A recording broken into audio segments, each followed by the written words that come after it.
Welcome to the Kaizorian experience. Over here, we're going to be talking about everything African. We're going to be having debates, discussions, entertainment, as well as learning about business, art, history, and everything in between. Cultural, tribalism, and everything. We're going to be out here debating with some really interesting stuff. So like the video, share the video, and make sure you subscribe. Make sure you subscribe. Subscribe for the best experience ever. This is the biggest channel on the Afrosphere. So come and join the team, become a Kaizorian, and join the Kaizorian Empire.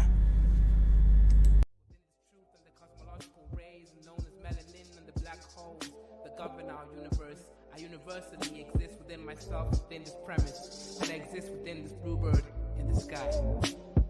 I'ma fly like the blue in the sky. I'ma fly like bird in the sky.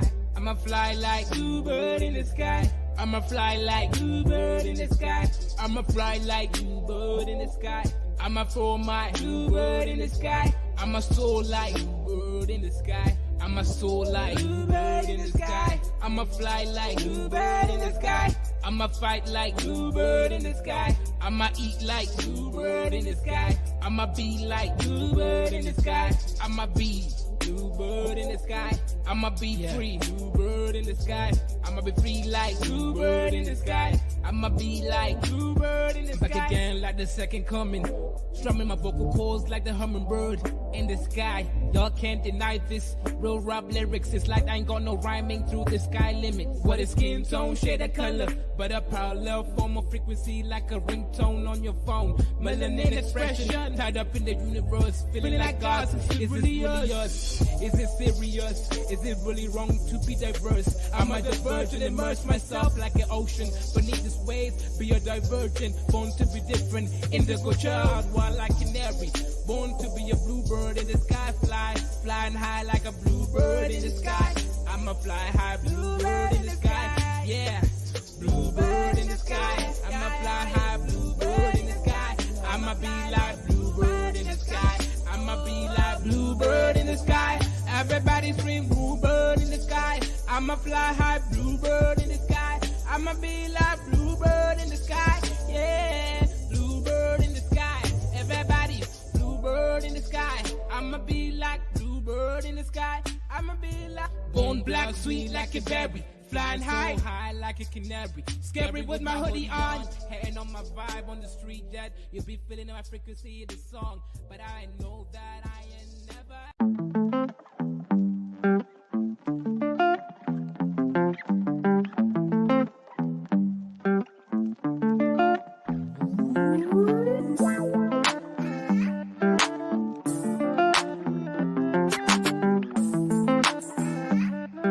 Nazarene on the track.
Kifafu, what's going on, brother?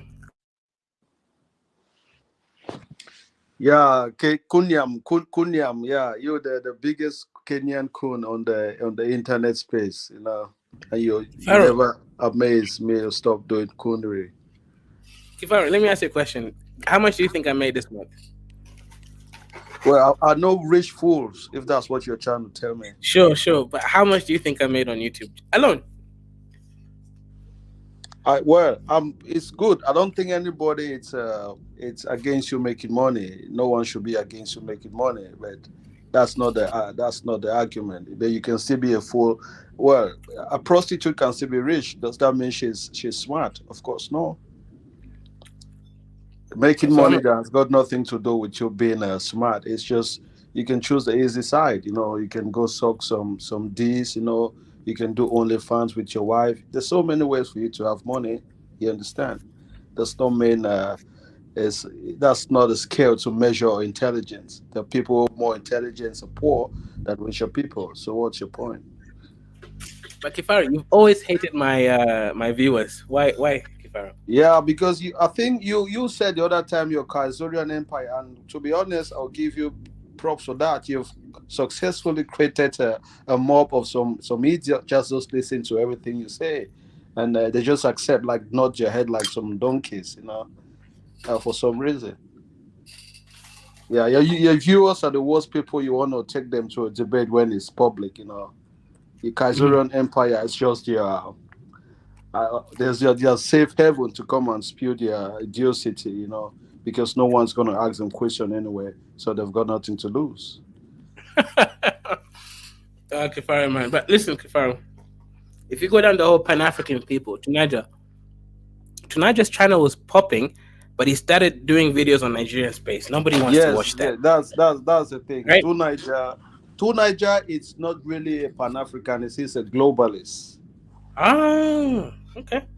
Go ahead. Yes, to Niger is just a globalist that wants to put Pan Africanism into globalism. It's a Mm. globalist. He just yeah, I think that's the best word. To Niger is a globalist. He would not care about so many other things that Pan Africans really care about. As long it's just like you.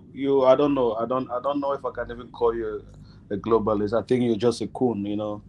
You just you know nothing. You're nothing. You're not a globalist. You're not a Pan Africanist. You're not a what's it called, capitalist. You're not a socialist. You just know nothing. You just want to make money. That's it.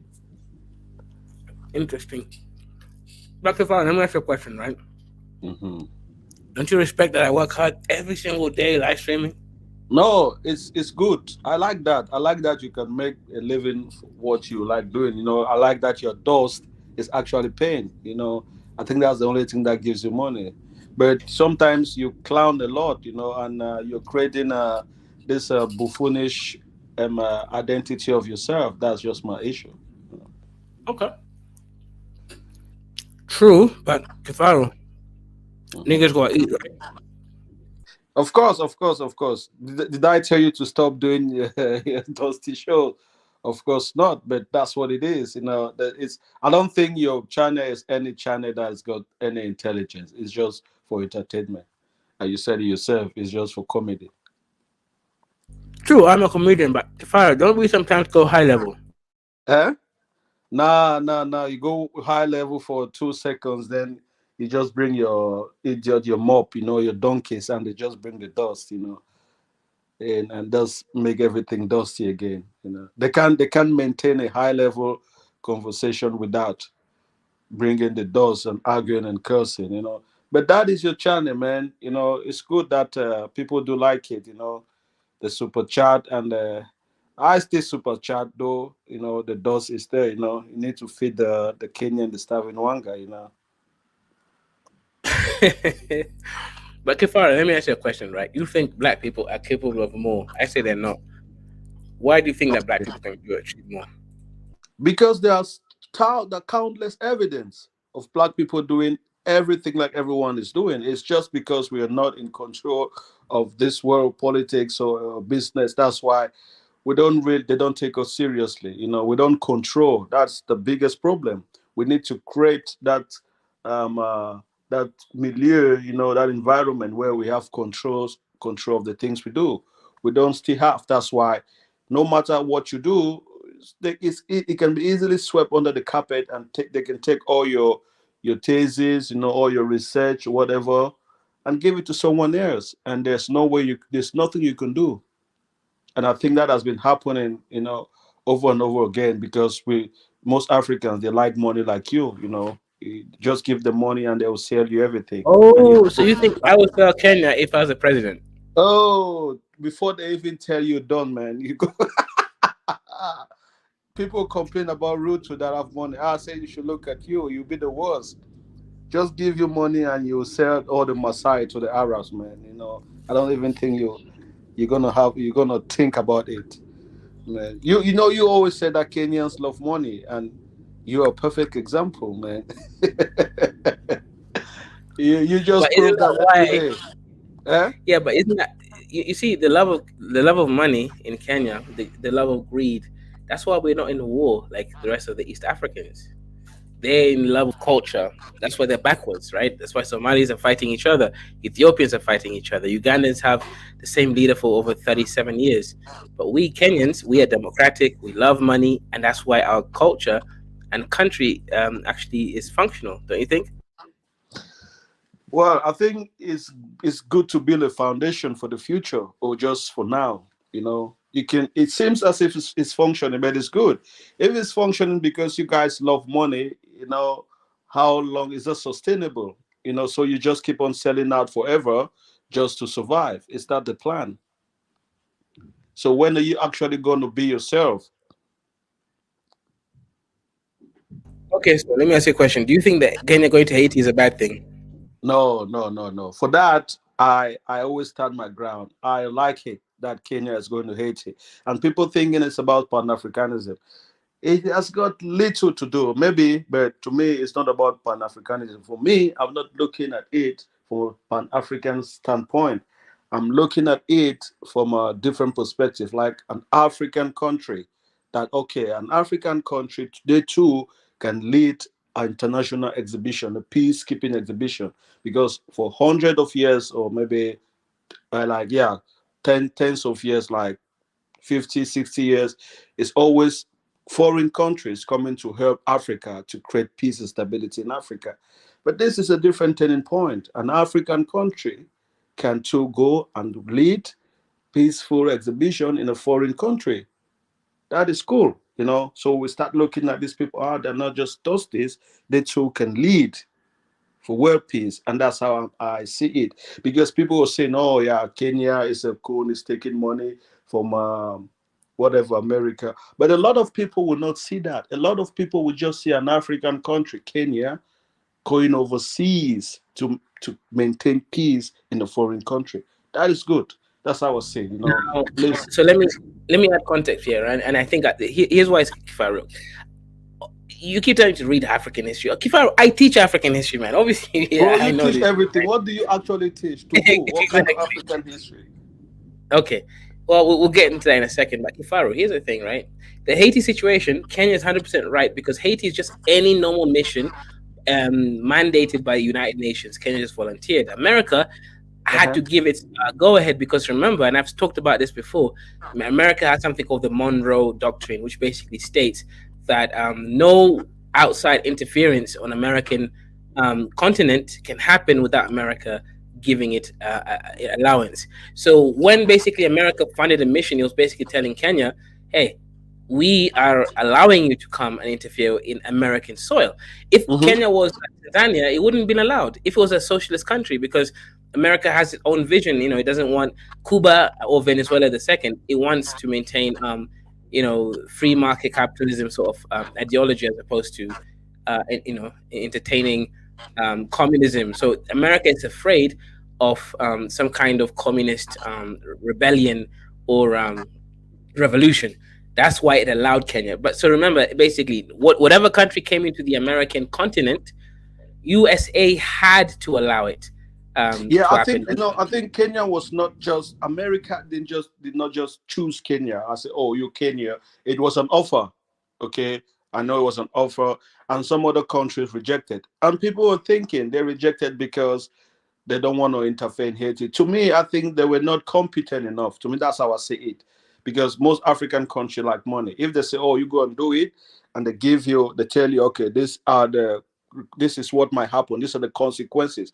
And some of these countries, they know they are not capable, okay, of interfering in such a very delicate mission, and they gave up. But they're trying to make it as if, no, we love these people. To me, it was incompetency for them. They knew they could not do it. That's why. But I think Kenya said, you know what? We are does this and we can do these things because they know how their military has been trained. They know the tactics, maybe the intelligence. They know they can do it, and that's why they're off to it. If you actually go see how much was put on the table, most African countries will want that money. They will sacrifice. I've seen African countries go somewhere to fight for less of that offer, even. You understand? So they can't really. I don't really blame Kenya for that, but it's not a Pan African thing. It's a Then why Kenya. do you call them Cunha? If you understand that that's exactly what any I'm country not would do, calling you Cunha because of that. I'm not then calling you why are you Cunha. calling me Cunha? Yeah, because you talk shit about Ibrahim Touare and this other like Good. African scientists and mathematicians and say Africans people didn't create anything. That's why I say you're Cunha. That's Yeah. why. So now this is kind of interesting. Shout out because I want to talk about this, right? So the only area I agree with Pan Africans, even though they never made the argument because they're not high IQ enough. Basically, for anyone who doesn't know, Kenya has been mandated, right, forced by the American government to join a tirade against the Houthis, right? Houthis, for those that don't know about this, I made a couple videos with Ike on his channel. Houthis are a rebel group from Yemen being Yemen, funded, yes. Hmm. yes, Yemen being funded by countries like Iran. Iran. Hmm. Exactly. Right. To go ahead and prevent Israel and other countries from receiving the goods from shipping companies. So Maersk, one of the largest, actually the largest company in the world, is a Dutch company, shipping company. They actually no longer will be using the East African or the red so-called Indian Ocean anymore. They're going to be going all the way around Africa, through Atlantic Ocean into South Africa and then into Kenya, because it's dangerous because of the Houthi rebellions. Hmm. So America, just 48 hours after declaring Kenya a major non-NATO ally. Do you know what that means? It Hmm. basically means NATO can never attack Kenya, right? Hmm. It also means that NATO will support Kenya, but it also means Kenya has to support NATO. So Kenya's been mandated already within 48 hours to go and start prosecuting Yeah, I saw that. Houthis I'm because not really Houthis, sure. I think it's this is kind the of thing. it's real. It's real. Yeah, I know. I've seen it. I know it's real, but I don't really know what are the terms of being a non-NATO island ally. I don't really know what it means. How can they intervene when Kenya has got? I've not read actually the terms of that union. You understand? I just see it. But what I'm trying to say is like Kenya is adding so much portfolio to your military that people are not even seeing. You understand? And because of that, they're going to have more advanced technology, to be able to carry out these missions. You don't know. Maybe in the next 5 years, if they continue, they might be the most advanced military in the African continent. Because going to face people like the Houthi who've got a cruise missile, you need high technology to fight people like that. So I think to me, it's a good thing. It's a good thing for the Kenyan police and it's a good thing for Africa. You understand? Because most of these things happen within the African continent. That stretch of sea leading to uh, where mostly these pirates are ever, like where the ships are passing, trading goods from Africa and Europe. It's mostly within the African continent. So it makes sense for the African military to take control of that part. It doesn't make sense for foreign people to be involved. So if Kenya is saying, okay, being America sending them a word, if they can say, okay, let's protect this continent, it's a good thing for me, for African people. It's a good thing. And you don't know, there'll be maybe some other countries that may want to join the Kenya military, like missionaries to fight. You never know. There's always missionaries in every military from our part of the world. So I don't really see anything. But I'm talking about the non NATO allied membership. I don't really know what that means. I would need to look into it before I really see what it entails. If it's just a name or if it's actually uh, makes any sense. Because according to NATO member, you have a actual percentage of your GDP that you have to invest in your military. So I don't know what this means. It's really confusing for me.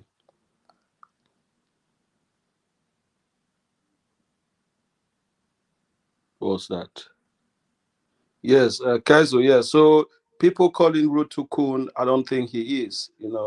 It's just a capitalist somehow, and he's trying to root for his country and putting Africa on the map as well.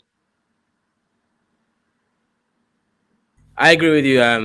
So some parts of that. Shout out to Flexed Up. So is Flexed Up one of my idiots who just lap up everything I say, Kifaru? What's that? You don't know. Oh, Flexed Up. Kifaru disrespected you, man. Sent $50 to kick him off for the rest of the stream. Flexed Up, man. He just disrespected you. He said, "Who's that?" Flexed Up is the highest IQ nigga over here. He knows about the euro dollar system. Not many niggas know that, Kifaru. Even you probably don't know about the euro dollar system. Well, I know about the Eurodollar system, but not in details. I think anything, if you're interested, you can read it and spend some time and know about it. It's not any like top secret or you're super intelligent to know. I have some interest that people don't know, so it doesn't mean anything. But I will not argue about it. I will just listen. If something does not make sense, then I'll go read about it. It will be stupid if you don't know, then you start arguing. I think that's the difference. Okay, okay, shout out. Flexed Up says $5 super chat. Can you review Ruto's plan for Kenya going forward? I'll definitely have to do that, but this is I will say this, right? Haiti, I agree with Kenya 100%, or rather Ruto. However, this whole US NATO ally, this one is definitely making me feel uneasy. The reason I say that is because just 48 hours after having that declaration, we are now being mandated to fight against the Houthis, right? I don't want to end up in another foreign wars, Yeah. fighting What, people what that we. that's the Yeah, that's consequences. You might have Hutus terrorists coming out in your country. So when you're doing things, there's always consequences. It's not always gonna be golden, always gonna be silver and sweet and sugar. There might be some consequences. Will you be able to stand when it comes? You understand? All these people that work with Al Shabaab or all those kind of people, that closer, they can always tell Al Shabaab people in Somali, like, strike those coons over there. So just be careful. I hope they know yeah, what they're doing. yeah. See again, but here's what I said. Kifaru, right? I know. Okay, here's the issue with Pan Africans. Pan Africans are so scared of any deal with the West that they think every deal with the West is bad. Now, when the Yes, deal but with the you will not blame them. No, I get it. I get it. I know why they're doing it, right? But the deal with Haiti, to me, was simple. This is any other mission mandated by the United Nations. America had to allow it because they have something called the Monroe Doctrine. So without them Mhm. allowing it, you can't even go there. So everybody was like, "Oh, Kenya's being a Ruto is a puppet." No, none of that was puppetry. Now the puppetry comes in now with this whole Houthi thing. If we get involved with the Houthis, right? If the Parliament of Kenya allows this whole Houthi war to go through, then yes, I would agree with the Pan Africans that now Kenya is a puppet because now we're Well, entering into foreign wars, mm, enemies who are not our enemies at all. good, good. Houthis Maybe it's are part attacking, of the deal. Maybe it's part of the deal. You and understand? that's the problem. Great. What's it called? Great leadership comes with great responsibility. And maybe that's just the beginning. And America, maybe they're tired of sending their military to go die in foreign countries, and Kenya will be the who will be doing that for them. They pay you money and you go die. But anyway, that's what you sign up for. Did you say the first money and we go die? This guy, man. Yeah, exactly. But anyway, Tough I think that's going to make the Kenyan army more powerful than what it experience, is right? now, more Yeah. experienced than what it is already now, because they know they are getting into hot waters. Because even those Houthis, the American people they're not finding it easy to tackle them, because these people have got missile, cruise missiles. You understand? That's some real shit. I don't think Kenya has got any cruise missile in all of their country. So No. just be careful. And Yeah, Let's see. but But I think if they're going to fight them, they should have what's it called, anti-missile from America. I think they've given them a lady. I saw some, I don't know how many fighter helicopters that was given already to the Kenyan army. You know, the 16 so far. police. Yeah, 16 combat helicopters. So let's see. I'm not against him for that, but that's not got nothing to do with Pan Africanism. But you can't talk against Pan Africanism. That's what I don't accept, because that's what we have been trying to build, so that we can control stuff. And people are talking about cooning. Most African countries still do business with the West. So what's the cooning? What's the cooning? What's the cooning about it? We still Yeah, sell all of our product to the West, to the same America and the same Europe, almost all of us. So we can't really. Exactly, exactly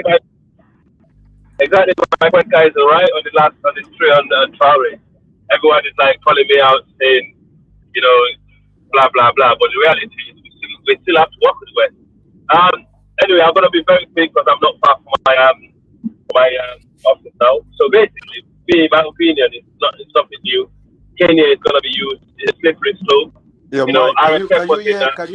Can you hear Al? Kaiser. His mic is as if I. yeah. Al, are you speaking through a potato, or what's going on? If the mic is bad, I'll log out. I'll come back later on the next trip, guys. Uh-huh.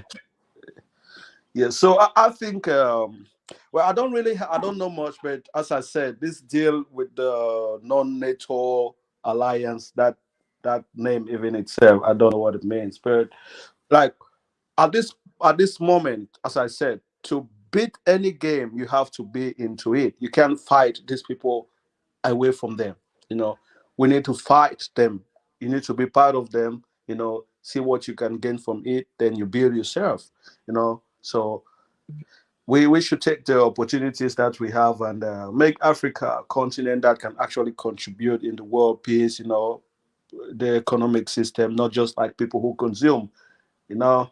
So you don't know. Before you know, maybe Kenya will be powerful enough to be part of the United Nations, the Security Permanent Council secretary now. permanent member. Five of them. You don't know. America is the boss, and being Yeah, closer you're with the right. boss. But Kifaro, here's the thing with Pan Africanism, right? My only issue with Pan Africanist is, and I've been to all the other Pan African channels online. Pan Africans are poor; they don't send super chats. That's the problem, Kifaro. Nah, nah, nah, nah, nah, It nah. is what it is. No, no. I think They don't send super chats. most people who super chat on this your channel are Pan Africanists. Most of them. No, these are pro All what I those am. dusty people you call to argue and cause people, they don't super chat. Never. But the ones that super chat are mostly Pan Africanists. Except you take someone like Nakmisi. That is somehow a Pan What Africanist, about but it's not Ike really. Pan African? Oh, Ike. Ike is a Pan Africanist in his action. He does not say it. Pan Africanist is not a badge that you have some Pan Africanist. It's what you do and what you think. Ike is in Ghana doing big business. You understand? He's taking advantage of this. Yeah. That's Yeah. Pan One second. Africanism. Yeah, And he Nakmizi. Yeah, one what? second. Just 1 second, Kifaro. Nakmizi, I sent an email out to everyone, but no one has responded just yet. I don't know if you can click on the link a little bit. Accommodate that conversation. But yeah, no one responded. Maybe it's because it was from a fake email or something. I don't know. Nakmisi 6 call me tribal African. Good. Yeah, now he's an original man, right? Ike is a businessman. Yeah, exactly, right. Yeah. So yeah, don't worry, that means you're gonna get a debate done, right? Even if it's between me and this tribal African, we're gonna cook, right? Right now, tribal African has become a hater in Amnesia. This guy's out here teasing. He's like, guys was a coon, man. Yeah, He's yeah, what. you're Kunya, yeah, you're Kunya, you're Kunya. You just follow the money and become a buffoon. You understand? I can put if I pay you now to box yourself in the ring, I know you're going to do that. You don't give a shit. Okay, I see what you're saying. Um, Because yeah, now you don't have a character. Who's Kaizo? No one can tell. You just flip flopper. Like the wind just swings you everywhere. Just follow the money. You understand? So what are you? No one really know where you stand. You don't have any definition of yourself, and that is the perfect example of a coon. in it. What if I'm playing high level chess and you're still stuck playing checkers? Then we'll see when the game ends who's gonna knock out the queen.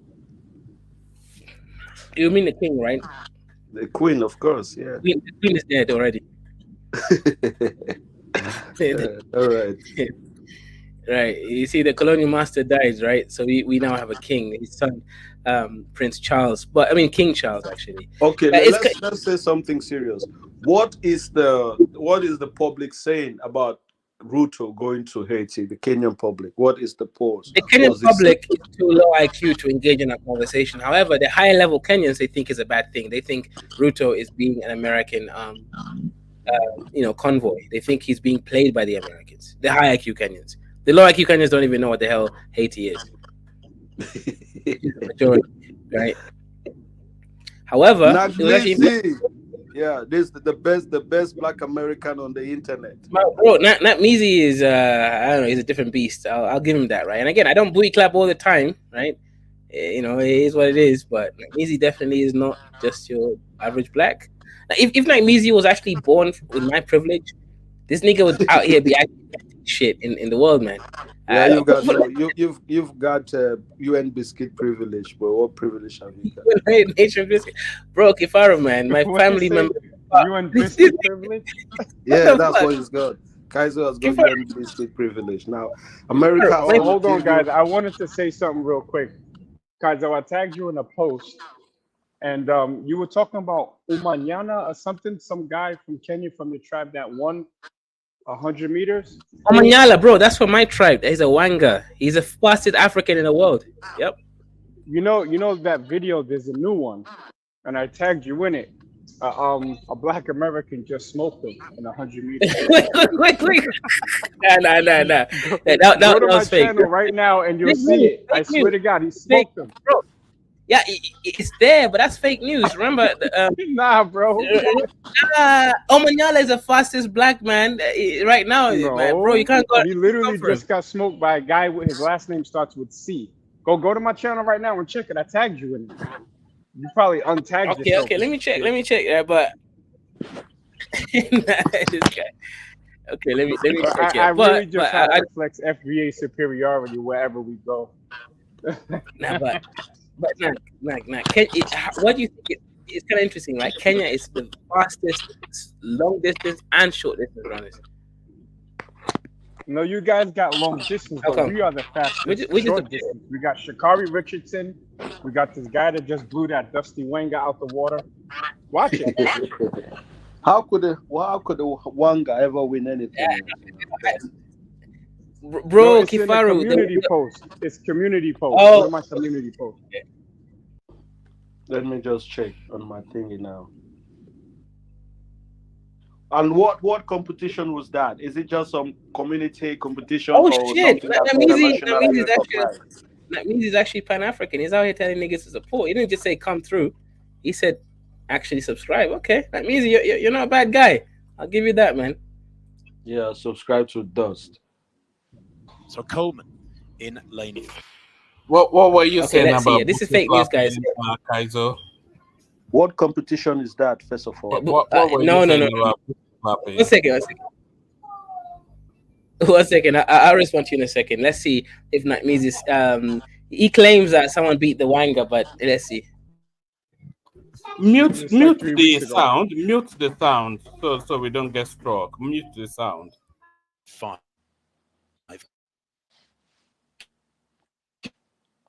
Can he impress here? He's remember the 6th fastest man. Did they say the 6th fastest man?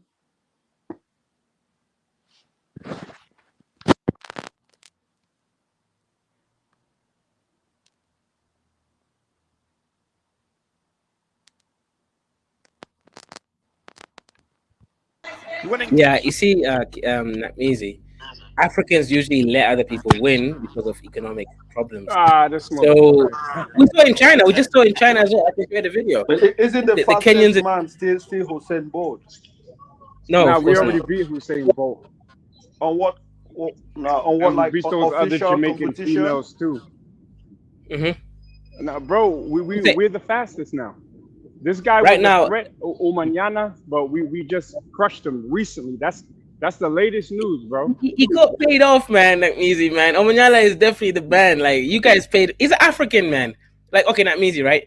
You're Nah, richer than bro. me, right? If you gave me No, I'm not. $1,000, I'd be out. I would have to sell out. It is what it is. No, they didn't. He didn't sell out. He tried his hardest, but the plumpy nut, it just didn't get the job done. He should have been raised on cornbread and chitlins. Then he would have got Nah, across that yo, finish line faster. nah. This guy, Omanyala is a big bad Nilot with a Bantu admixture. There's no way he's gonna lose Well, I to a don't know Bantu. what you guys are saying. Hussein Bolt still holds the record of No, forget Usain Bolt, man. That nigga is old, man. Right now, the fastest niggas is a He's black old, American but and a white. his record is still the fastest. I don't know what guy says He, there's a he, new well, he's fast old, guy. man. Nah, he got beat already. He been got So beat. already. wait. So he did less than 9.58 seconds. Is that what you're telling me? Yo, Yes, guys, just he's Google not- who's the fastest Yeah. in the He's not whatever finished thing speed. that. Let me say his finish speed. His finishing time. What's his finishing time? Yeah, 1 second. You see, Kifaro, it's the problem with you Pan Africans, right? You niggas is backwards. No. Shit. Because here on this your channel, people just come and say things and they go away and they think that I just want to get data. You know, I work with data, so I want to say it's Well, fastest time. Umanyana was the fastest man until I just showed that FBA smoked him. Yep. So now it's us again. But Cameroonians are not even. No one even talks about y'all. For distance runners, it's Kenyans. For the fastest, is Jamaicans and FBA. No one else. Wait, matters. wait, 1 second, I'm easy. We also the fastest in short distance. It's just that apparently you smoked us this time. Well, that means we're the fastest. So give us our props, bro. I want to see his finish time before I can make a Wait, hang on, statement. Kifaro. Okay, if you're talking about the record of the fastest ever human, yes, it is Usain Bolt. We're Yes, talking then about what are we talking about there? We're talking about right now the fastest alive humans, Kifaro. Is Hussein Bolt dead? He's not fast anymore. That nigga is too So slow right now. why do you use the word the fastest alive human? What does that mean? Because he's slow right now. He's no longer able to win races. No, man, that's not how it works. When you have a world record, that record stays until someone beats this is it. the African IQ. No. Yeah, I know. He doesn't get When it. you We say have something to say it in stupid, when you clicks. say something You have to stupid, say it with clicks and a soundtrack of bongos. when you say something for stupid, tribal you Africans just to keep understand going and going because you don't want to admit you're wrong. If this guy has got the let me fastest make it time, clear, right? 1 second. wait. Yo, Kaiser, Okay. explain it to him in pidgin. Explain it to him in pidgin. What Okay. is his finish time? I want to compare that with I Usain just Bolt. told you, Simple. Usain Bolt is the fastest ever human being, right? Okay, thank you very much. 9.58, Thank seconds. you very much. However, that stays. Usain Bolt right now is very slow, and he can't go anywhere near the Black American that just defeated Omanyala right now. Omanyala and this guy and a couple other niggas is the fastest people right now. What kind of thinking is that, man? Whatever, go ahead.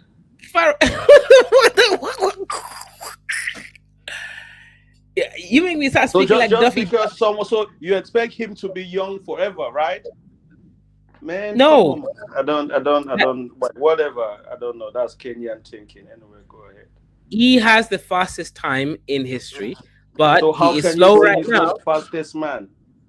because he's not. The nigga is alive and he's slow. What the fuck? Even I can probably beat this nigga right now. There's something wrong with your reasoning, Kaiser. You need to think over it again. Usain Bolt right now is the fastest human that has ever been on this earth. So for you to call someone else, so for you to call someone the fastest human, he needs to beat the time of Usain Bolt. It doesn't matter if if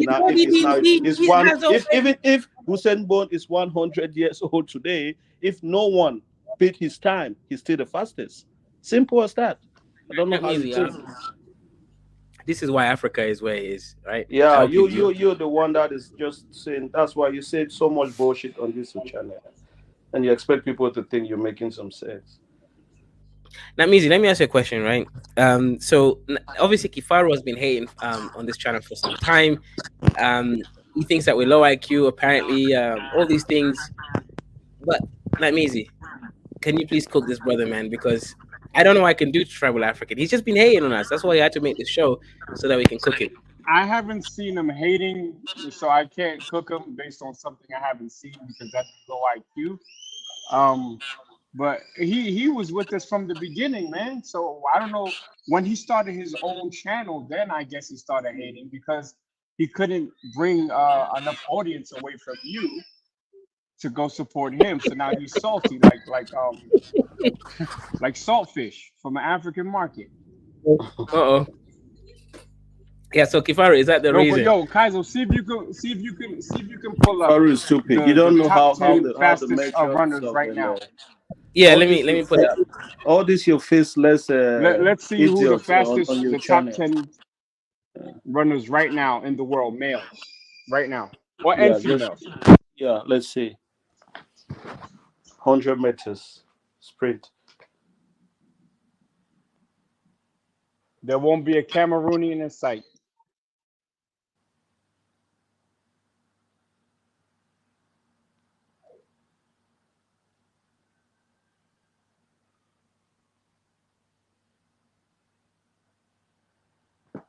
Kaizo, show it. Kaizo. Nagmisi, what about your wife? I'm What,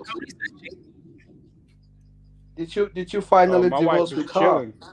Did you finally My divorce your wife is wife? chilling. Kaizo. No, that's not my wife. Oh, That's the yeah, one oh, you yeah, 1 asked me, second. savages. You know what he said? Yeah, and that means he just tried. He said Kaizo. He knows what he's doing. He knows what he's doing. He knows Okay, this exactly guy. what he's doing. That's an This guy. underhanded Bantu war declaration of war. That's what that Kaizo. is. Like, okay, let's keep it cool, you know. Show the list. Okay, I think so yes. 1 second. So I can't find the fastest runners right now because Yeah, that's because you difficult. have not seen what you're looking for. Come on, man. It's all over the internet. No, 1 second. 1 second. Don't be, But I can don't be wait. a bitch. No, you can't. It's difficult to find the fastest runners right now, but I can find you the fastest runners ever. That's what I can find instead. So let me share my screen because fastest runners right now obviously is different from the fastest runners ever. So the fastest runners I ever. think he found it. He just doesn't want to show that his people is at the bottom. Well, go on. Nah, this guy. So fastest runners ever. Usain Bolt is there, as I said earlier. Then is Tyson Gray, Black American. Johan Blake, Jamaican. Powell, again Jamaican. A couple of Black Americans, and then Kenyan, number 9. There's no West African here. No West African here on the top list. Nowhere. Even if you go to the bottom of the list, nowhere. It's just America, No Jamaica, West and Kenya. Africa. That's why I tell people. I tell people that Black Americans are the remix better than the original West African. That's why we're winning. I agree. So it's I really agree. a diaspora. The Black Americans and Jamaicans are going back and forth. Even Shakari Richardson with the Jamaican females, even to the point where they now have kind of it's almost like they have a friendly sparring between the two. You know what I'm saying? Because they know that really it's really just them. The Africans unfortunately aren't anywhere. Where's your boy? Where's your boy Sorry, Umanyana? Kaizo, can we push this guy a little bit? You seem to surrender to him all the time. No. In this case, he's right. Okay, so Who's one this? second. Who's this idiot on the Wait, 1 chat second. saying Faru is stupid? You know, this your It's idiot listening. Wait, 1 second. So Sorry, that means Kaizo, sorry. Kifaru, you have to learn to ignore the culture section. It's a different culture to itself. So No, just it's let It's Kaizo's minions. You know, otherwise we get he's upset all the time. successfully to tame some idiot people that always like route for him. You know, that's one of his Kaizorian fools. But go ahead, I get what you mean. Yeah.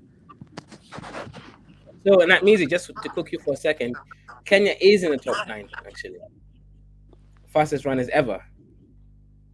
That's something. What's his name? Omanyala, man. What do you mean? What's his name? Oh, okay. No, so your man is number 9, and our man is number 2. Wait 1 second. All No, time. in exact all time. Right now, though, Omanyala is number 2. Right now. That's the thing. Ah, gosh. And who's number 1 right now? It's a Black American, but that's not the point, Bow right? You down. guys have money. Bow You have down. money. You have Bow money. down. That means No, you don't have here money. this motherfucker go. You got money. Like you can actually go and pay for. You know. Bro, nah, you've been on here touting, Kenya's economic fortitude, and Kenya is not like West Africa. Don't back up and try to claim to be a dusty African now, brother. We're the best. We're superior. That's what I'm This guy, saying. Premium blacks, baby. this guy, Oh, man. sorry, Okay, are we allowed to flog this knack guy every now and then, or is it a protected species now on this platform No, now? no, no, you can definitely flog him. You can you can try, flog him, but but you can't just kick don't him get off. mad when you get cooked, brother. Yeah. Let me see. Only to make the same promise as well. You don't get mad when you are confronted with the facts of your reality. No, I never. I actually accept the shortcomings of my people and try to push them to get better. But I also Okay, embrace our so you are neither achievements. the richest you are neither the richest black culture, certainly not. The statistics don't back that up. You are certainly not the brightest anything, black or otherwise. And the ambiguity of your mix doesn't even define you as of the regarding the purity of who you are. So you're just a middle of the road, up the creek without a paddle, sort of a people being rescued by black people because of our Africans, I should say, because of our benevolence. So I know Kaizo likes to pander to this your ad mix, whatever. What's even ad mix? How is that even a good thing? You're So not. one minute, let me defend the admixture, right? So if you look at UK, black people in the UK, we're actually surprisingly high IQ. I think that's probably because of me. So I skewed the data that way. A school Right. drop out. You bloody school drop out, bro. You, I don't know, higher education drop out, man. This guy, that bro, Manganese, not me, sorry, Kifaru, I got myself. Can I respond to one Yeah, man go ahead. because he made a whole mess of statements, right? And then he ends on admixture. So I don't know what's his actual point, but it's really having smoke for FBA. So where does this come from? I think it comes from with him, and most of us will acknowledge that the majority of FBA have an overwhelming um, amount of Nigerian admixture, or at least what is now known as Nigerian. And these guys are just jealous. Jealous that we have actual toilets, jealous that we make more than them in our natural habitats of America. Our median income is higher than the median income of the whole oil state. That's it. When you look at the most billionaires, we have them. When you look at the most college graduates, we beat Nigerians easily in Nigeria. Now, Nigerians are notorious for faking their certificates. There's scandal after scandal after scandal of fake Nigerian nurses, doctors, and educators, and even business people. Selling airports and all kind of nonsense. So I would say that, uh, especially But Yoruba, that's high they IQ. are Like me the say, number one scammers. like me say, that's high IQ. Wait, When you wait, scan an and I'm going to give airport, you them need that. to be I'm going intelligent. to give them that. They are very good. They are very good at scamming. You have to be smart. But Okay, if his okay. people were so good, then Sorry, they'd actually be able Nakmizi, to let be me ask good you a in their own question. country. Nakmizi, let me But ask you wait, a wait, you question. see how No, he, no, he no. stops me Take the before I'm question in even your sweep. finished. No, you can sweep it with what you're saying. Which would you rather, a scammer or a drug dealer? Well, that's a great question. Tinubu, is he from your people? Well, the drug dealing is from Is he your. from your If there's one thing we know about wait, wait, Black wait, no, brother. Americans, is I'm that they are, asking you they a are, they are question. drug I'm dealers. asking you a question, brother. Is Tinubu a former drug dealer? He is not. Is the answer to your question. He is. He is. He is. And he had the nerve to bring his dusty behavior to America amongst my people. Now, see, I'm an international traveler, unlike you. And like I said, all the guys selling I've been to coke more countries on than you, but Sukhumvit Road carry in on. Bangkok. Uh, uh, I want everyone to pay attention to the fact that this guy has no discipline. When he was trying to roast my people, I was No, quiet. you can As soon as it's interject. time to It's give a, him it's some a get back, dialogue, not no, a and now monologue. and It's a now, dialogue, no, no, not a no. But wait, monologue. you already no. It's not a dialogue when you interject in the middle of someone's sentence before they get it out. That's a way of stopping the flow of their Just information. carry on. See, I'm Spill, not scared, so I'll be spill, quiet. spill, See, I'll spill be the quiet. nonsense, Yo, and then Kaiser, you see what I'm let talking me about? insert the facts. You see what Yeah. I'm talking about? This dude, yo, matter of fact, I'll have you muted, homie. Like, chill out. You, if we're gonna have a And by dialogue, the that way, means we're going allowing to each give other you to the get each power other's point to across. mute people. So, Kaizo, we have to give Nakmizi more powers because Look, look, clearly look. he wants Yeah, more yeah. power. Okay. Yeah. Okay. So he doesn't want to talk about the point that he brought up about drug No, no, dealers. no. Carry on. The floor is Okay. yours. The head. Wait. The head of you guys' anti-kidnapping squad, I believe. He was just indicted, or maybe he's already in jail on drug charges because he was ratted out by Hush Puppy. These are your leadership in Nigeria. Black Americans have a great we have a great name that follows us internationally, while your name is garbage based on the actions of your people. The lowest of your people, not the brightest, the lowest of your people tend to outnumber the brightest, which is why your name is mud all over the continent. So when you talked about drug dealers, your current president has been accused of being a drug dealer. Where? In America. So your people are actually the scourge of the continent. So we don't want them. Go.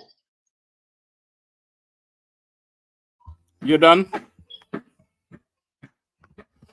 All right. You're focusing somewhat on the minuscules, but I'm talking more in broad strokes. So this guy you are describing, Tinubu, the president of Nigeria, is the most important black man alive at the moment, just by virtue of being the Nigerian president, the largest, biggest black economy, the most important, the most futuristic the black race has to offer, the most dynamism that has yet come out of the black space. So maybe you should factor that into your consideration and all that. And just to address the wealth of the black Americans, they are not especially wealthy because a lot of what they have to offer is the credit facilitation of the American space. They don't actually own anything in quantums. So they own virtually in deferred payments, which is the structure of that society. But if you look at the African space, people own stuff in quantums. Nobody has a mortgage on their house in Nigeria. They own it outright. So that is a sovereign wealth right there.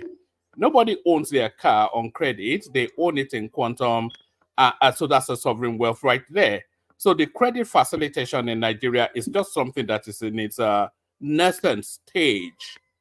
So if you look at the actual substantive wealth of a people, the black Americans, if you remove the credit facilitations and the deferred payments that structures the Americans, all of these passport bros, they are passport broing on a credit card.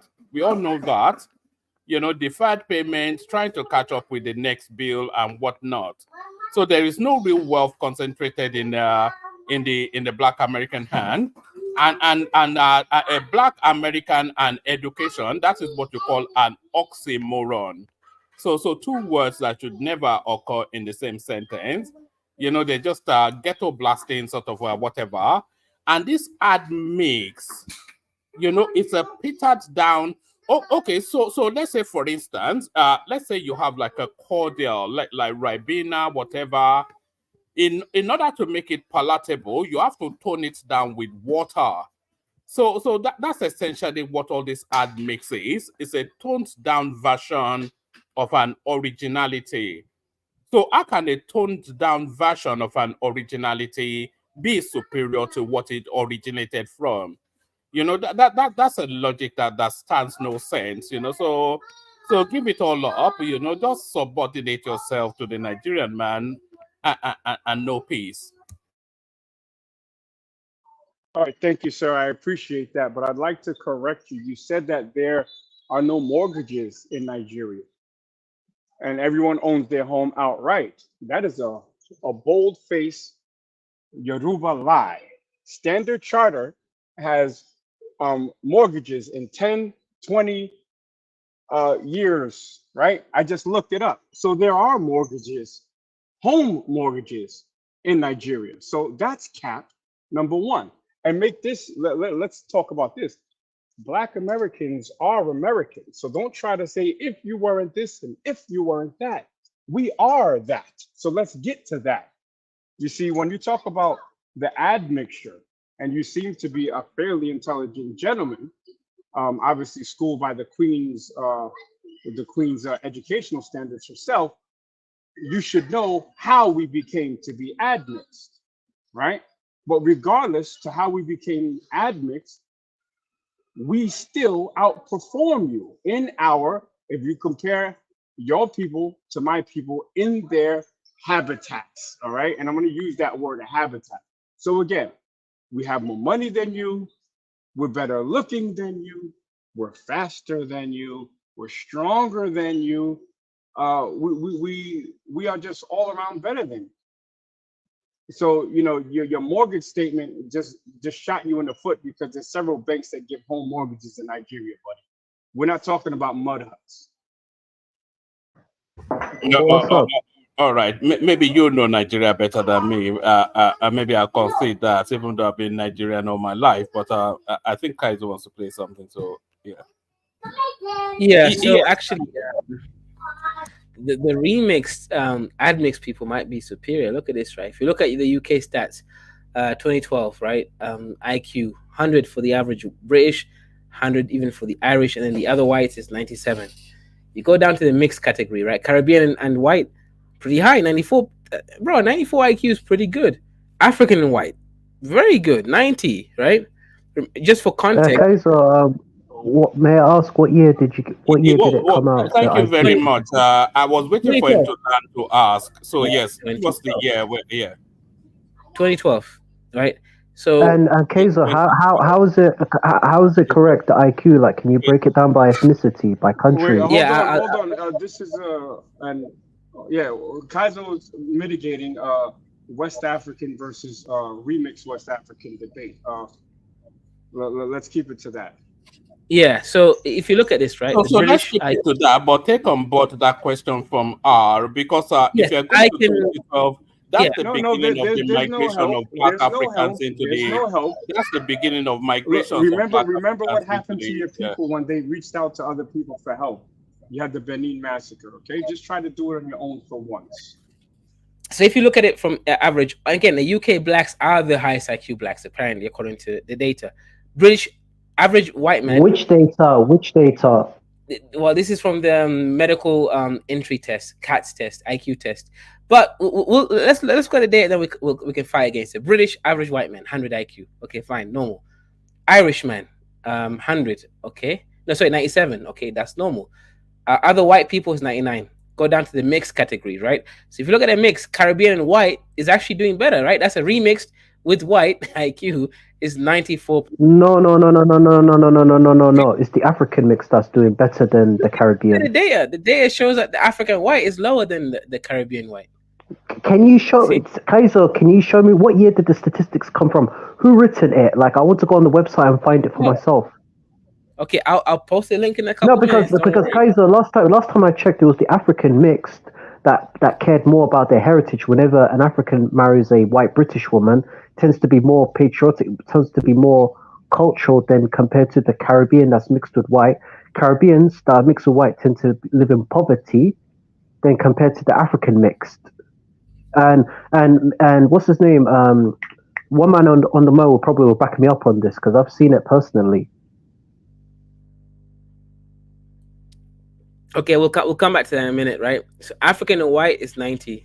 So Caribbean and white is doing better. And then if you go down to the black category, Caribbeans is 89 IQ, African is 88 IQ. So clearly, the African is as low as the Gypsy traveler. That's crazy, isn't it? And the Arabs. The Arab and the African is. I want to get low. back at one man because I just did some research on the Nigerian IQ. It was at 85 or 86, and then it went down to 69. Currently, oh shit! The average Nigerian IQ has Damn. gone down to 69, and the Black American is still in the 80s. But it's funny. Like, it's funny. India's IQ is like what 82, and yet they got civilization going Oh back my thousands of God, years. Jesus fucking Christ! Somebody give this guy some chapati so he can shut the fuck up and let two West Africans talk. God damn, talking about Indians and shit. Shut the fuck up, bro. I told you already, man. Let me and one man get at it. One man, can you defend yourself? 69 IQ. I mean, this explains the oil empire having the largest shithole in the world. I mean, can you defend that one, man? They Like, can't even you guys create. They can't overtook even make the India. toilets. You overtook in, and remember, Indians worship toilets, right? Because they're so low IQ. How is it that one man, right? You niggas, like, how can you out shit the shitters? We've seen Indian street food videos all over TikTok and Instagram, right? How can you allow yourself in the oil empire specifically? That's where this, yeah. Kidola, can you save your Nigerian One brother? man is Why is the busy oil? trying to get some. He's he's trying to get some confirmation bias, which is why he's so quiet now. Because all the stuff Kidola, that he's googling with his little dusty Twitter fingers isn't mm, supporting what he wants to say. The average IQ of the Nigerian has gone down, currently in the high 60s. We mm. can have an independent Googler. And then if we really want to whittle it down, because the Oyo Empire or the Yoruba are their own ethnic group. Let's go ethnic group for ethnic group. He keeps talking Africa, Africa. No, no, don't try to jack off pause. Don't try to swagger jack other Africans. Speak about your people, the Yoruba, the street shitting Nigerians. Let's go. Uh-oh, shots fired, shots fired. And he's still quiet. He came up here looking No, for no, no. smoke, and Sorry, now that he got it. I First of didn't all, catch most. he came in. Go on. Sorry, I'll allow you to speak. no, I didn't catch most of that, but I'll just go from your templates to because of course one dimensional whatever it is that you often say. Um, Look, Nakmizi, let's just agree on this. There is something that is original, and then there is something that is a subset of that original. So that's the example. So as a derivative of an original, can it be superior to the original? So you answer that first. Absolutely. I can give you several examples where the remix is better than the original. And the example is my ethnic group versus your ethnic group. You have a higher IQ. You make more money. We have more college graduates. We have more billionaires. We have more toilets. We are more attractive. Yeah, not We're more faster. attractive. We're stronger. Who gets the We women? we It's we we all we about we- we're fat. Wait, hold on, hold on. Let me finish. I let you finish. I let you finish. We're faster. We're stronger. We have a broader voice to the point that Black Americans don't chant any Nigerian slogans, but Nigerians are chanting Black American slogans when those police are cutting them down at Lekki Toll. Yes, you guys will forever be our little sons. So now go build another borehole, my friend. All right. This is probably the last time I'm going to have this conversation with you because it's somewhat, I got this it's nigga somewhat, stuttering. it's a little Now bit now he's ludicrous. morphing into a monkey. He's morphing into a monkey. No, don't worry about that. Let me morph into a Oh, monkey. Let me morph George, into. George of the jungle. Somebody throw this. Somebody throw this monkey a banana. Don't worry. Can I we eat get some banana. bananas in the It's chat for one banana man? is actually healthy for you. Yeah, So guys, let's send some super chats for one man. Let's get it. You only talk about Get super some chats when bananas you in the see chat. me. You don't talk about super chats unless I'm in the program. what do you mean? How's everybody doing? Kaiser, you posed that question. Was that you that was showing that data, that study where Yeah, you were showing? That was I'm you? yeah. sorry, the super chat is nothing. You need to tame your ego somewhat. The super chat is nothing. That was a joke, okay? You joke all the time. You won't let somebody else joke a little bit. But Kaiser, I'm asking you, okay, this here, they were asking you, I see now on top, scores in IQ metrics by UK ethnic groups. for the 6 cognitive samples. Okay. So who did this study? You said you promised you were going to show These were the source. medical students who apply for the MCATs. In America, Okay. sorry, the UK CATs. In America, Oh, they do the MCATs. all So right. if you, on average, white British got 100, the Irish got 97, and then the Caribbean mixed quite good, 96. African white mixed not bad, 94. I mean, that's pretty high IQ, almost the same as a white man. But if Okay. you go down to the pure African at the bottom, Yeah. you guys are only scoring 88, and the Caribbean is even scoring higher. Okay. So Please let me. you guys are I scoring like as low as the Arab and the Gypsies. So what's going on? well, I like the word you use, average, but I'm gonna come back to that word because it's very important. The average thing. But let me ask you, since you're the one pushing this, what is IQ? What does it measure? Intellectual quotient measures your ability to carry out a task called abstraction. It basically allows you to see a problem from the small, you can expand it large, or the problem from the large, expand it small. It allows you to think across different multiple dimensions. Africans can't do that. So basically, it measures a person's cognitive and intellectual skills, like reasoning, problem solving, analytical thinking, right?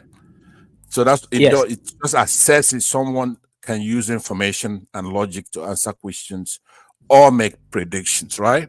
Exactly. Yes. Okay. So now, what are the range? What is the range? What's small to the largest? The Okay. range. Good. So I will use a white man as a standard, right? I won't use Africa because Africa's IQ is crazy. On average, 100 IQ basically means you're average. Okay, you can do almost any job in the world. You'll get decent money if you work hard.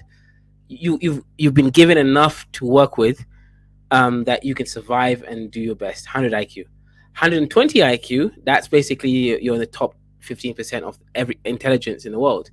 130 IQ, you're in the top 3%. 140, you're genius. You're in the top less than 1%.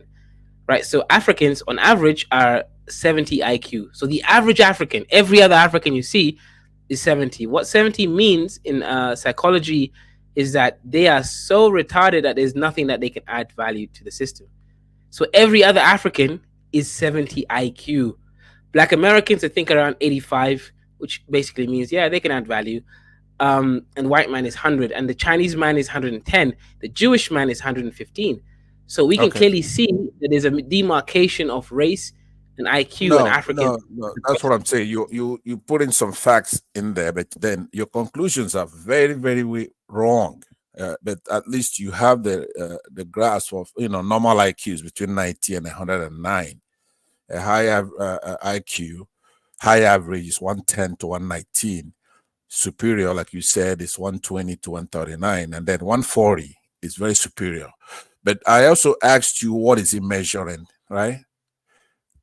That's what you have to put together. Now, if I do a study, because it's subjective in that nature, I could give Nigerians, I could make my study for Nigeria, because that's why I said average is important. Africa is a vast continent. So even if you take somebody from Nigeria and they have 140, and then you go to the remotest areas of, let's say, Namibia or Congo, and you get somebody who has 70 or 80, right? Then that average, you're going to have somebody who has 140 from Nigeria and somebody who has 80 or 70 from Congo. That what do you have now, right? 140 plus 80 divided by 2. You understand? So it cuts it down. So average, the trick is that's in the true, study. but, Let me yeah, you're right. You're right, but the average Nigerian is also 70 IQ. No, because it does this. Hey guys, I gotta click off. Yeah. Hold on, I gotta click off, but I'm on my way home. Yeah. Hold on, brother. I'm gonna be quiet again. I'm gonna click off and I'm gonna go home and jump on my laptop, and I want to shoot the fair one with one man over this thing that we just had, because he made some clear lies and he got debunked on being smarter than FBA based on IQ. He lied about Nigerians not having mortgages. And one last thing that I'll say before I leave, the majority of the cars, not even the majority, I can't say that. A good portion of the cars that they're driving in Nigeria are rejects from America. That's a whole fact. They get their cars from auctions in America. And the Nigerian cars that they make like Innocent, all have Chinese engines and Chinese parts. So I'll be back in about 30 minutes to cook one man how he needs to be cooked. Thank you. All right. So yeah, come back as soon as you get on your laptop. So what I'm saying to you, Kaiser, we could do the math right now. If you go back up a little bit, we could take the geniuses you have, for example, 140. Okay. So I'm sorry, I'll be back in 30 minutes as well to put the chains back on the Black American. Uh-oh. Shots fired. Shots fired. So, sorry, and I'll say this conclusion because let's be mathematical because it's the language of God. That's what solved this problem. Answer. I wanted to add something. Do you think it has something to do with what do you call it? Culture. Another important factor. Absolutely. That's why Like let me ask, like you're from Nigeria. You're from Nigeria, and I'm assuming I could be wrong. You're from the south. I'm from Why Nigeria. is it? Why is it? If you look at, because I've looked into Nigeria, you got like so many different tribes. But I'll bring you the four main tribes: the Hausa, the Fulani, and the Yoruba and Igbo. If you could, why is it with the Igbo? Because let's focus on development and culture. Like the Igbos and the Yoruba will be the wealthiest regions. They'll build up their wealth and they'll take education serious. If you go to the north, it's the opposite. It's similar to the country Niger. Yes. That's on top of the north of Nigeria. Like there's going to be so much poverty and underdevelopment. Why do you think it is? Do you think it's because of religion, or do you think it's because of culture? They don't take education serious, or they prioritize other things? That's a very good question, and I will answer after my remarks to Hazori, and then I'll answer that question. It's very important, but a delicate question. Yeah. Tell me, what is the average IQ of a Nigerian? I know it's 70. Okay, so I get your argument, but your argument is flawed when you're comparing Nigerians. No, it's not, because that's what I'm going to tell you. This trick with the IQ thing is pure nonsense, right? Education is important. It's a very important thing. Everybody knows it as a mantra, but it's probably one. If I have any regrets, that's what I used to. I took it lightly because of the way it's casually said. It's a very important thing. Education. There's nothing more important than that. Everybody should know that. When I was younger, I wish I knew that. But what I'm saying to you, though, is something you could do right now. You take the genius class, which will be 140, and you just mix it with another group, right? Especially the lowest group. That genius average will come down all the way down to at the most very good. Do you understand what I'm saying? So it's just a bunch of bull. Now, when you come to Nigeria, with the last question, let me answer. There's no good political way to answer that. If you have to tell the truth, you tell the truth. Because if you go to the Southeast, for example, where I'm from, so count the bias in the statement. There's probably no group in the world that has higher IQ than Igbos. They'll be up there top with anybody. Doesn't matter where you're from. You have a bunch of 140s. But then if you go to other culturally diverse areas who are probably Islamic in nature, or because there are two traditions in the world, this is not just an African phenomenon. You have the Western culture, then you have the Islamic culture. So in Nigeria, you have an intersection. So you can't count Nigeria as one when you're doing a study like this. Do you understand? Because if the Muslims set up their IQ quotient as well, it'd be a totally different rubric that they're going to use. And then a lot of Westerners are going to fail their own IQ. So Nigeria is a big country with over 200 and something million people, totally different. The Southeasterners, Igbos, are Republican in nature, Democrats, have the closest, perhaps the Westerners learned their thing from the Igbos. Now, I'm an Igbo, so take it with a grain of salt if you want. But you should look around your environment. There's going to be an Igbo guy around you, right? No matter where you are in the world.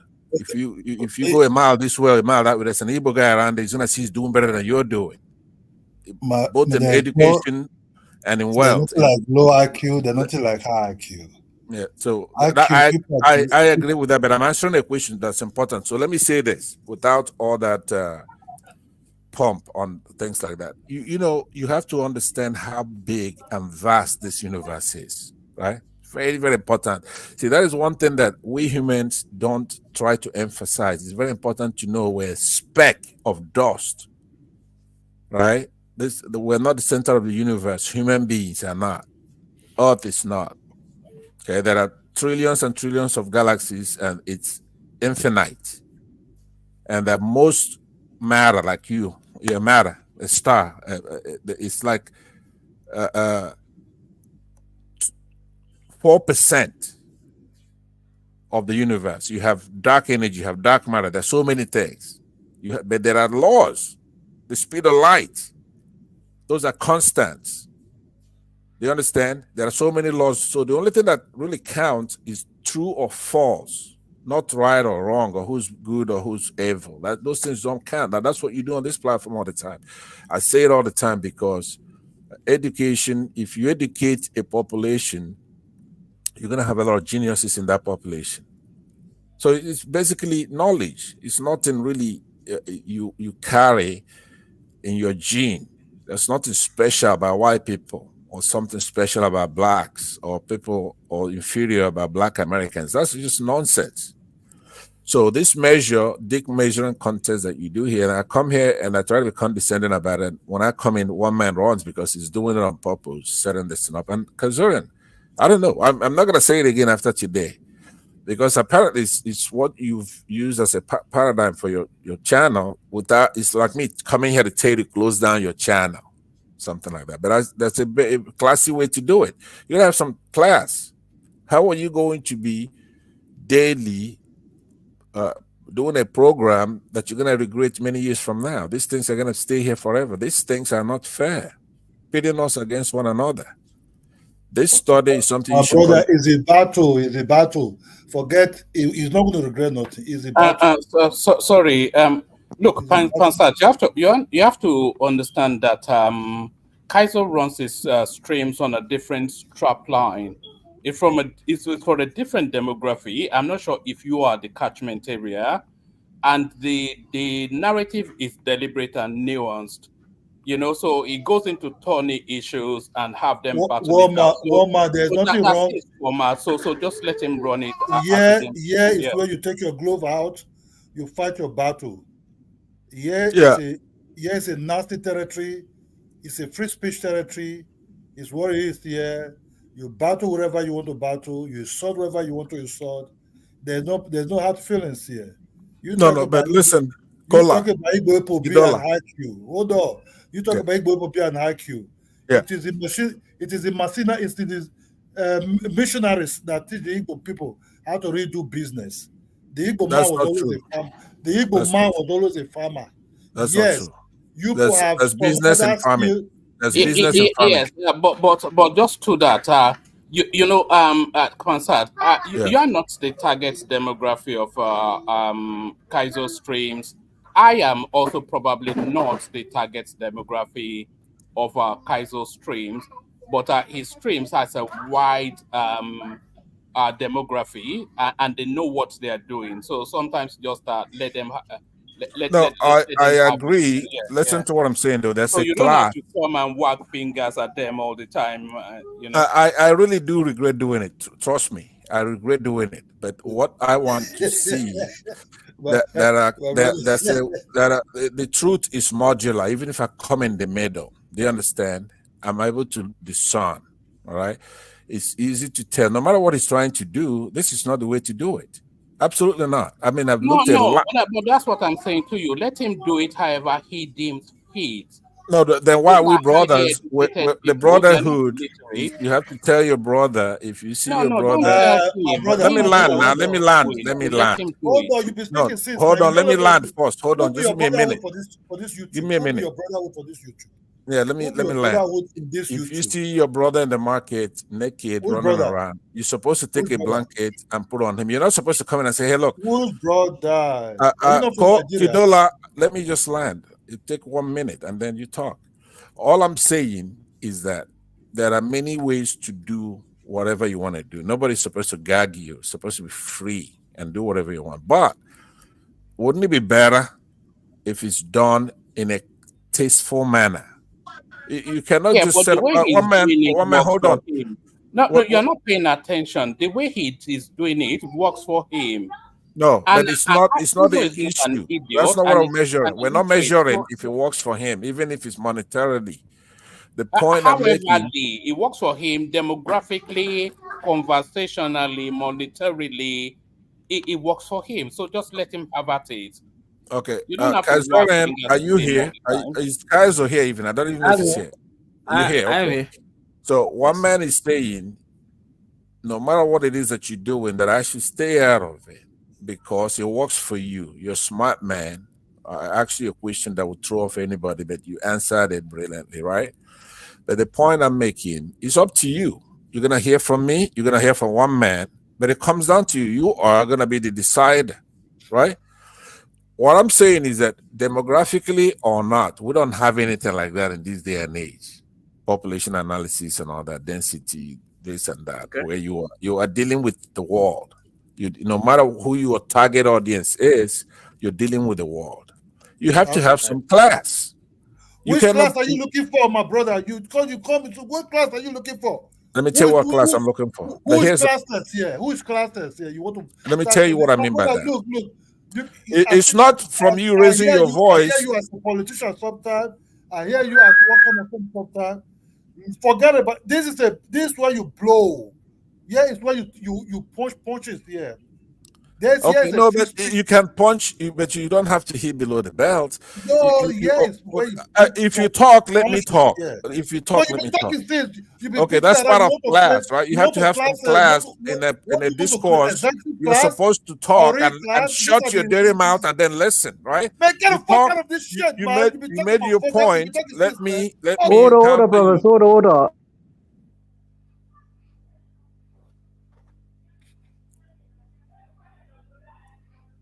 No, okay, fucking Are class, you yeah. are you going You to be be talking. See, you don't allow nobody else to you speak. You speak want to and you create. let You me want to speak. speak. What nonsense you want to speak? Okay, go ahead. You speak and you let me What speak. nonsense You you have want to to be speak here? have some Yeah, class. you cannot survive 2 minutes there. They will fuck you out here. Who? The real Where? sharpshooters are not yet here. Let Nakmizi come over here. Let Enigma come over here. Let Jack come over here. Let some nasty Nigeria boys come over here. They're not really ready to listen to some of this.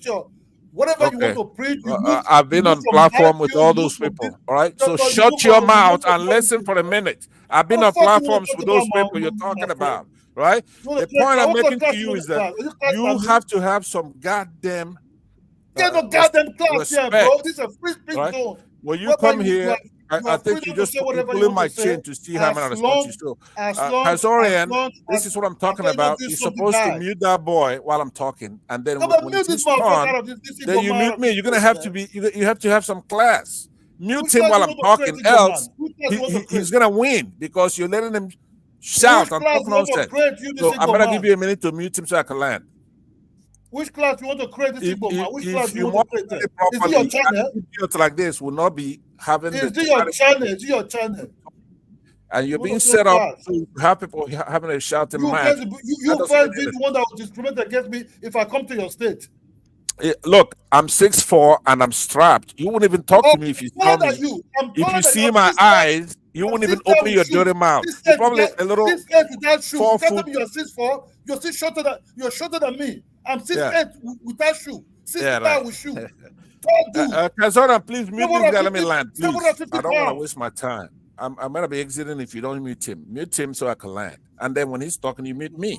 If you don't do that, you don't have any class. You're setting up some kind of wild, I'm wild 6'4". west The fuck you program, 6'4"? right? You're still a guard in basketball. In But basketball, you're a short he man. didn't hear the other part of it. I'm also strapped. That's what I'm saying. I don't have time to make noise with you. If I'm you saw me in 6'8" real life, without you shoes. wouldn't talk, 6'8". right? Know that. So, We shoot 6'9". Kazorian, I'm going back to you again. Now, when you present this kind of data, as smart as you are, you know what IQ measures. You know that depending on the manipulation of the population they're trying to do, like I just said, if you take a genius group like 140, and then you mix it with people who are not smart because of education or whatever, then you're going to get an average result. So it doesn't really measure what it's trying to portray. You could have a genius come from the middle of Yobe State. You could have a genius come from anywhere. Just like you had Einstein come from Nazi-controlled Jewish area in Germany. That was a genius from there. But to the eyes of Hitler, the Jews are inferior. They don't have any sense. So we have to be careful, unless you're doing an individual IQ test basis. Anything group doesn't mean anything because it waters it down. That's the nature of a group result. Okay. And the rubric, we also have the problem with the rubric. What is it measuring? What the hell is it measuring, right? So we cannot perpetuate what the British wants to do, which is to show that Africans are dumb, right? Right now, they're standing only because America wanted them to stand. They would have been destroyed and gone a long time ago if it wasn't for white supremacy. The Brits lost an empire. They were a hegemon. They're not smart as much as they think they are, but what they want to do is to try to have a gradation where Africans are the worst. They don't want one single African country to develop because that would then destroy what they're trying to portray because it's not true. It's all artificial. So that's what I'm saying. I was going to go cosmic by showing how vast the universe is and show the information that comes from human beings. It's not even a dot. Since human existence, they haven't, everything they've done is within, even using telescopes, is within maybe 12 billion years. There are lights that go beyond that they cannot see. You have many areas of the universe that are not visible to humanity. So we don't know anything, basically. So I encourage you to be Pan-African on this platform, because that's where at least we have to start from that unit, Pan-Africanism. And that means Africans from everywhere. Because right now, as your thing is trying to portray here is that blacks anywhere in the Caribbean, in Africa, in America, that we're inferior. And that's not true. It's all a phenomenon of 500 years ago or whatever, because they industrialized before we did. But still, they don't have. Yeah. I want to add something importantly. I believe that when development is part of, when it comes to like civilization, I believe that you have to look at each ethnic group or the country's history when it comes to civilization and development.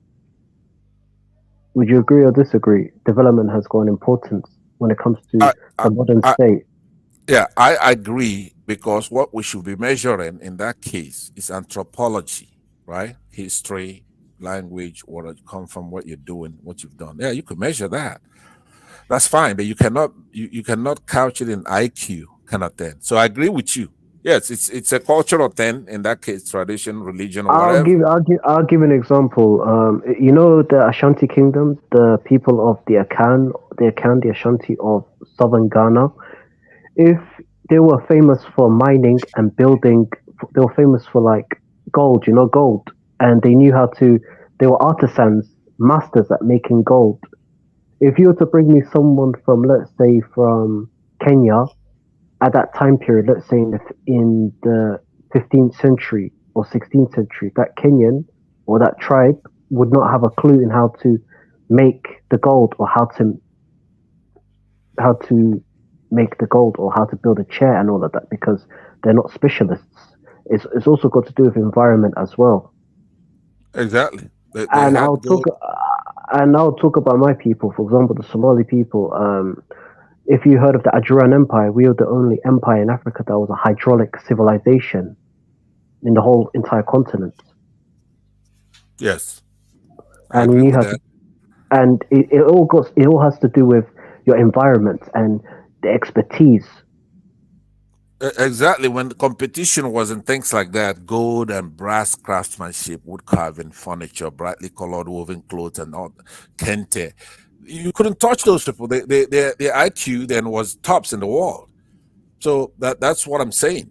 I agree with that. Before you have the Muslims and Christian missionaries invade those areas, it wasn't, things were measured. The IQ then was measured in those kind of craftsmanship, and then they were tops. The Ashanti Kingdom, right? So I would leave it at that. But I don't like Kazurian staying mute, quiet when one man was pushing back. That's what I'm saying. Don't mind this other guy here, this Ola guy. But what one man is saying, and he said that to me many times, right? Because I'm an older guy, I shouldn't be here. That's true. But what I'm saying is that when one man is setting Kazurian up to do this kind of program, whereas he's doing the travel one in Nigeria, uh, it, there's an argument to be made. Look, he's an adult, he's smart. I believe he has some kind of professional degree, even that he knows what he's doing. So, who are you to come telling him what to do? I'm not telling him what to do. I'm suggesting to That's him. you're not older than me. Who is You're that? not. Who said that? I'm the one, Kidola. You're not older than me, man. Okay, Dola, I'm older than you. I was in You're the not older. Nigerian Biafran War. That'll give you an example. I was a soldier, right? So I don't even think we were born then. So what I'm saying is that Kazorian, what I you don't have, believe you that you're the soldier in okay, Biafra. that's fine. You don't have to. I'm on camera all the time. I'm on shows. I'm on a lot of shows, including One Man's channel, and I don't blame you, especially if this is the first time you heard me. I'm No, out of. Pastor, you I understand you promoting blackness but if I come to your state, they will not say a piece of land for me. It's good to say it. It's good. I grew up with your people. I know your people very much. You know what I mean? I grew up with. I went to elementary school with them. I went to high school with them. What they call secondary school. I went to university with some of them. But still, we can be cool in a neutral zone. But if I go to your territory, they're not going to send me a piece of land for me to live with them. You understand me? I'll be pushed out in any other form, in one way or the other. I'll be called a foreigner. I'll be called kind of name. I have a far relative that married to an Igbo man in Anambra. I have a child for this guy. He was being kind of like demonized, called kind of name. She learned the languages. They didn't know she understand what they were saying. She have to run out of that place. So this your Pan-Africanism is not really is something we have to practice first ourselves. So you see, it don't look balanced. That's what I'm saying. That look, I'm not into Pan-Africanism. I deal with people individually. Individually. This Pan-Africanism, pocket. This Black Lives Matter, pocket. It's all life matter. You understand me? It's all life that matter to me. Be you black or white, anything. Me that is speaking to you, so I'm not even married. I'm not even married to. I'm married to no black person. You understand me? For how many years? For 27 years. Because I value all life. You don't have to be black. You don't have to be white. You don't have to be green. I value when you're good, you're a good human being. I deal with you as a good human being. When I think you're bad, I withdraw myself out of that cycle. You understand me? So promoting B1, B2, B3 is not flowing for me at all. You understand me? I've never promote cultural black unity. Now it's not my thing. We see when we see. I deal with you when I want to deal with you. That's all black come together. It's not going to work. It never work and will never work. You understand me? The Ashanti, your call Ashanti, they were fucking slave traders. They were middlemen. They only know how to do gold. Yes, IQ does not based on the color of your skin. That's all. Low IQ white people who doesn't know, not doesn't mean they're not smart, but they're just farmers. They're just farmers. They know how to farm, buy crops. There are other ones who know how to build cars. Just the way we have in Nigeria. Innocent motor build cars. People say, oh, it's Chinese engine that is there.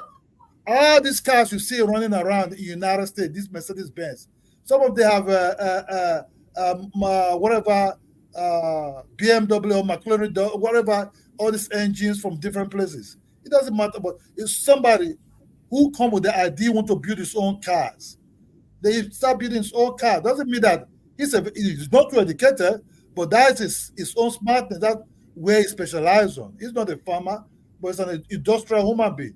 So IQ are different. Depends on your interest. It depends on who you are. Depends on your vision. How deep thinking you are. You understand me? Nigerians are very high IQ people. No, now, and you're always going to be there. But we also have those who their interests far different from other interests. From other interests. That doesn't mean anything. Black American IQs are not superior than Nigerian IQs. If their IQs are so superior, they would have fought for their own independence. They would have fought and create jobs for other people. But the white man the one created the jobs. But in Nigeria, the Nigerians are the one creating the jobs. So it's not about, oh, Black American IQ is higher or African IQ is lower. It's just where you are. Where you are will determine what we all copyright right from birth. Children, Okay, Ola, I children will give you talk. time to say. Let me say a couple of words. I see one man is here. Maybe he wants to say something also. But let me say to you. No, I'm that- not here to say anything, just to fill the screen. Okay, good. So what I'm saying to you, Ola, when you started talking, right, you made some assumptions. Keep your eye on saying what the Igbos do. You can't go over there to live. They won't sell your land.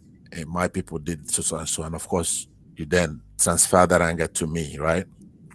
But in making those assumptions and the argument you're making, your assertion, hypothesis, presuppositions, propositions, suppositions, and all that stuff, you opened yourself up. Somebody could just assess your educational background just from when you opened your mouth, right? You're talking about an individual ethics and a group ethics, right? I'm not lying. Who's laughing? No. But what I'm saying, it's not a question of lie or not lie. It's a question of, even when you reason, right? Just think about it. You go to no matter what the Igbos did to you. Of course, I disagree with what you said about it. But let's just say that the Igbos did so. That has nothing to do with me as an individual, right? I've come to you. You have to judge what I'm saying on only one thing. Promoting Pan-Africanism. I said, let's I'm gonna get to that because down to your village look, don't leap. We don't have all day. But hold on now. When you talk, you let me talk. I didn't interrupt you, right? Hold on now, Ola. Hold on. I'm saying what you said, right? So don't interrupt me. I'm only gonna let me just post ahead. I'm gonna be done in 2 minutes, and I'm gonna pass it over to you. All I'm saying, it's embarrassing when you opened your mouth as a Nigerian, right? You open your mouth and you're talking nonsense, something that is not grounded in anything at all, right? What you just said there, you cannot transfer a group ethics activity to an individual who's done nothing. I see that you're pointing to me saying you could argue against Pan-Africanism. That's fine. I'm for it. I have my own reasons why I'm for it. I will clash on that idea. But why do you have to show how vitriolic, how crude you are? Why do you have to make a statement that is irrational, that they won't sell you land in Igbo land, therefore you're going to take it out on me? That just shows that you don't even belong on this platform. If I don't have a platform, but if I'm running a platform, I would have kicked you out once you opened your mouth, right? The reason being that you need to go and get educated. You need some education. So if you can't even handle the difference between an individual ethic and a group ethic, how are you going to talk and be believable on something as huge as Pan-Africanism? Think about that. You make no sense. Right? You're educated, right? You don't push about Pan-Africanism. That's what I am. I'm a Pan-Africanist. That's what the mister. If you push Pan-Africanism, right? Yeah. Deep inside you, right? That's what I'm giving this as an example. I said it's good you push because you're in a foreign land, right? You're looking for the unity of black and everything. But that's what I'm telling you. I said, look, even in Nigeria, where you're coming from, Pan-Africanism don't actually exist there. I give you as an example, right? Because we all know we all run into the Yoruba land. You understand me? I live in Yoruba land. You understand me? Are you in Nigeria? Are you in Nigeria now? Yes, I'm in Nigeria, and I live in Yoruba land called Lagos. Okay, all right. You understand me? Okay. I live now also. I get it. Okay, now look. Hold on. Our friends also who also live in Yoruba land called Ibadan, Ogun, Ekiti, all of them. Our foreign lands who live there for a very long time. But I've never seen that there's a certain part of Nigeria that actually preach about this unity of a thing, but they're the ones who actually heavily If you They're go to that hypocrites. their Is what you're zone, saying. they They're will hypocrites. throw you. Hold They on, will throw Ola, you out. Ola, let me tell you They will something. throw you out big Idola, time. let me tell you something, right? You understand me? They'll There's throw you something out I big normally time. do when I divide human beings into two groups, right? Number one, there are people who don't know better, right? They're ignorant and they're doing something bad or evil. I normally forgive those people, right? And you fall into that class because you're in Forget Nigeria. this, you know, Let me land don't now. forgive me. Don't see me as ignorant. Let me land. See I me can as also. somebody And who then you live in have the fear. ones that are purposely ignorant. Let me. There are people who know better, right? They know they've been out. For Forget that example, level. any Nigerian who's outside, who is say in diaspora, United States, Britain, that kind of thing, they know better, right? Those people I have no mercy on. If you're in How Nigeria, many Yoruba man have house in your territory? let me How land many now. Yoruba For example, how many Yoruba man have house in your territory? Right from Anambra, okay, Ogun, but Imo State, like I Abia, said, and that is a many of them. pedestrian conversation. How What many I'm of saying them? to How you many is of that them? you are How in many of Lagos them? and you think Lagos is the shit, right? Because Lagos or Yoruba land? that's what I'm saying. You hug it and you think Lagos is whatever it is, right? In your mind, right? But because you What? don't know any better, you haven't been outside No, I to see see. Igbo people.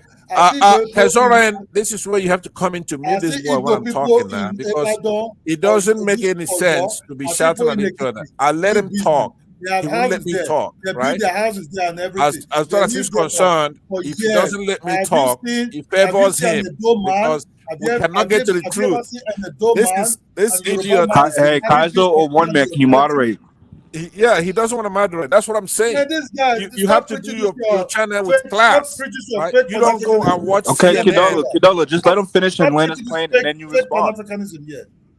Go back to your village and start preaching out of us. They have to accept other people. I'm not All right. against your people. I When have he's friends from your done, you let me territory. know because if you You don't understand me? moderate, Don't we're gonna speak be just about shouting at one another. Pan-Africanism. The point Why I'm you making is talking? that If that you that is Lagos, speaking now, when you look at other you want to pick cities, you right? that is speaking Look now, at right? this kid, man. You I'm telling you. that is speaking now, you want These to are pick the kind of problems we have in no, Nigeria. See no, this guy. you are the problem. This You is are the the problem problem in Nigeria. right You here. people are the problem in He's an Nigeria. idiot. You people are the He's problem in Nigeria. uneducated. He's not. He You doesn't know people what are the the outside problem in world looks Nigeria. like. You He people are the hasn't seen problem the in Nigeria. cities in China, in the You United people are the States, problem in Nigeria. or You people are the Britain. problem in Nigeria. So he's looking at You people are Lagos the and he problem in thinks Nigeria. somebody covets Lagos, a glorified speaking village South that doesn't have Africanism. electricity. I don't buy That's your dirty. Pan-Africanism. All over the place is dirty. So he Deep thinks inside you, people if I come to want your to circle, you be the emulate first and one that be will in speak. You Lagos. be the first one will See? speak Igbo to me. So and you get come me here to your and back. this Kaisorian will not mute him or kick him out of the program. This idiot is going to be talking as if he's a Nigerian. I understand.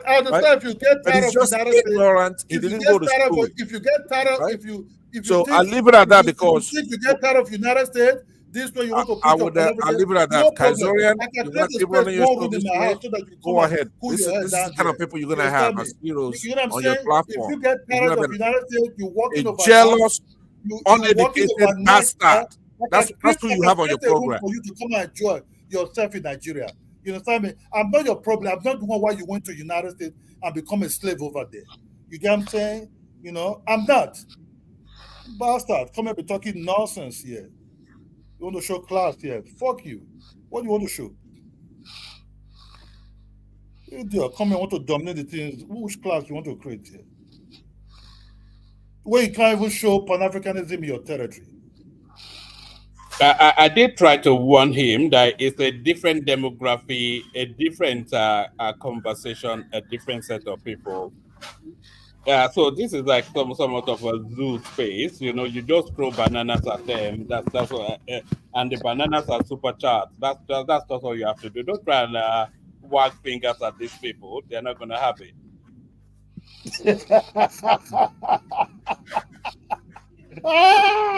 Pan-Africanism. You don't call Pan-Africanism. But don't lie. It sounds as though you've been waiting to give him that beating for a long while. No, this guy become an irritant in my skin sometimes. Talk who, talk this. I know them. I know you. I know people like you. Don't talk that shit here. I know people like you. You people come creep into people's stomach and you want to occupy the stomach so that person have stomach ulcer. You know, you that way you put crypto Lagos, crypto it. Want to rule the place? Nonsense. We will not agree. Go and create your go to Anambra, Enugu, go and create first Pan Africanism there. Boy, come here, come and say B1, B2 here. You understand? You know, we all know how it is. You know, I've done a Is problem with Kaizo snoring? Hold on a moment. Let's listen to Kaizo snore. Kaizo Look got at to this guy. do. He's gotten drunk off the super chat that Ike gave him the other day. Guys, let the other big guys come. This guy will not even have no space here. Now, please first of all throw him out here because this guy is crazy, man. His talk is boring. Everything is boring. Here's a total different ball game. Here is not where you want to create. Who are you? Do you know? Like, means they work in another company. It's a big dude. You want to create classism here. When you're somewhere, you're suffering, United States, there living in one shit there, come and be making noise. Nonsense. You know. Carlo is sleeping. Hold on 1 second. Hold on. I think this guy is actually snoring. Hold on. Just be quiet for a moment.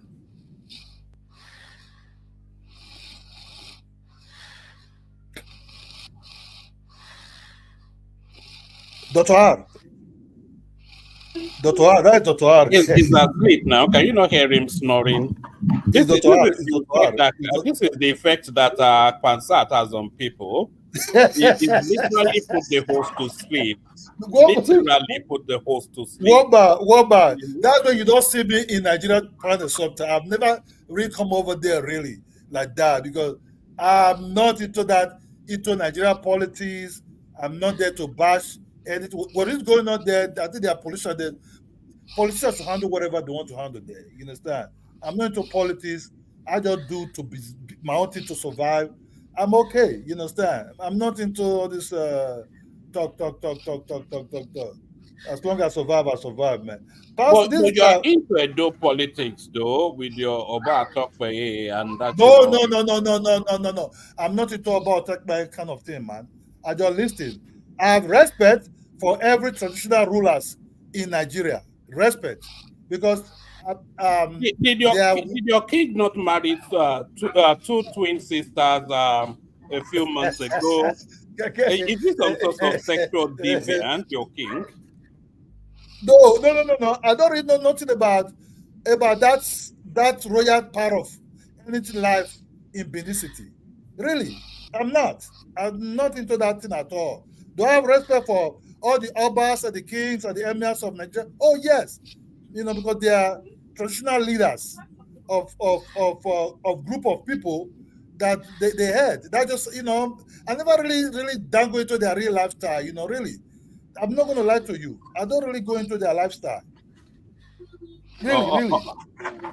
All right. So what are you into then? I'm really waiting for Nakmizi to give him a beating. Okay, see, but I think what I'm really into is how for me to make my money and live a luxurious life. You understand? Live a luxurious life. That's just my own thing. And know how I create or I'm a criticize other people. We all borrow lifestyle for everywhere, right?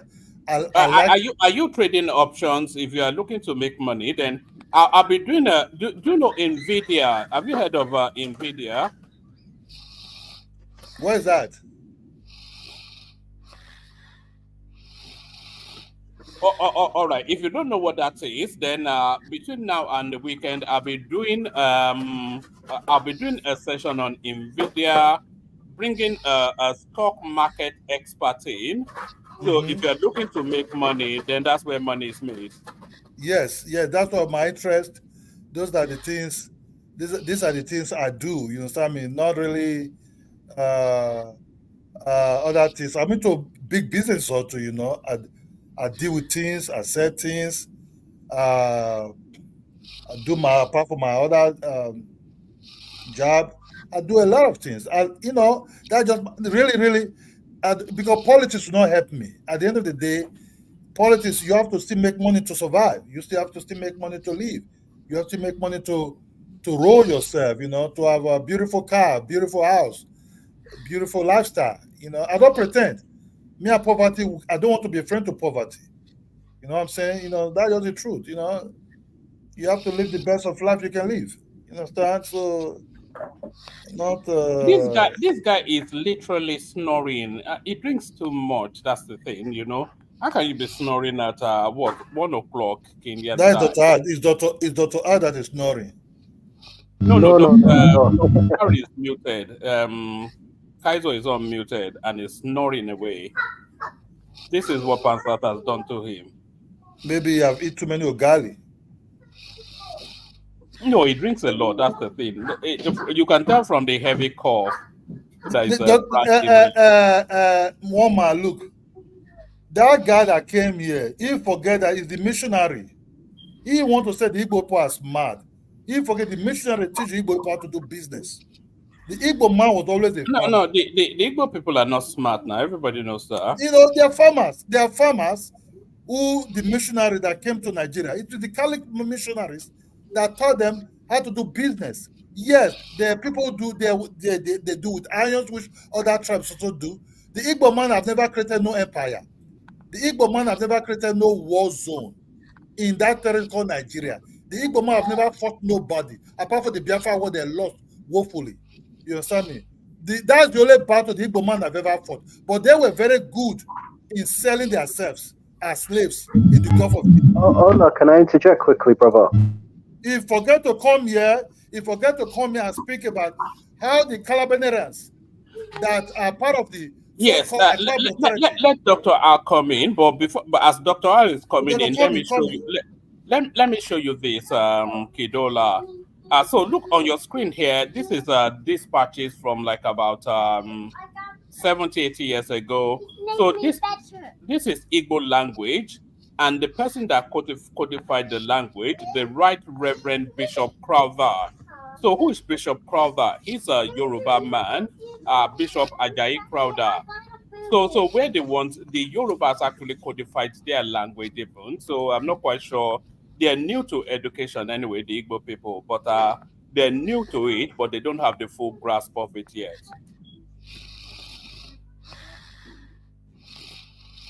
We all know the smartest people in Nigeria.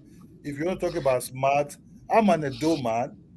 We all know he's the Yorubas. It has a book. It's the Yorubas. You know, they really study this shit. We'll talk education in Nigeria. You understand me? They really. You understand me? Fashola, ex-governor of Lagos State. Fashola went to my university, University of Benin. Fashola made his friends that are not Yorubas multimillionaires overnight. Fashola was ahead in my university, was my senior in my university, ahead. When Fashola was in that university, I think I was in, I don't know, one, just starting, or something like that. Yeah, I think I was in one.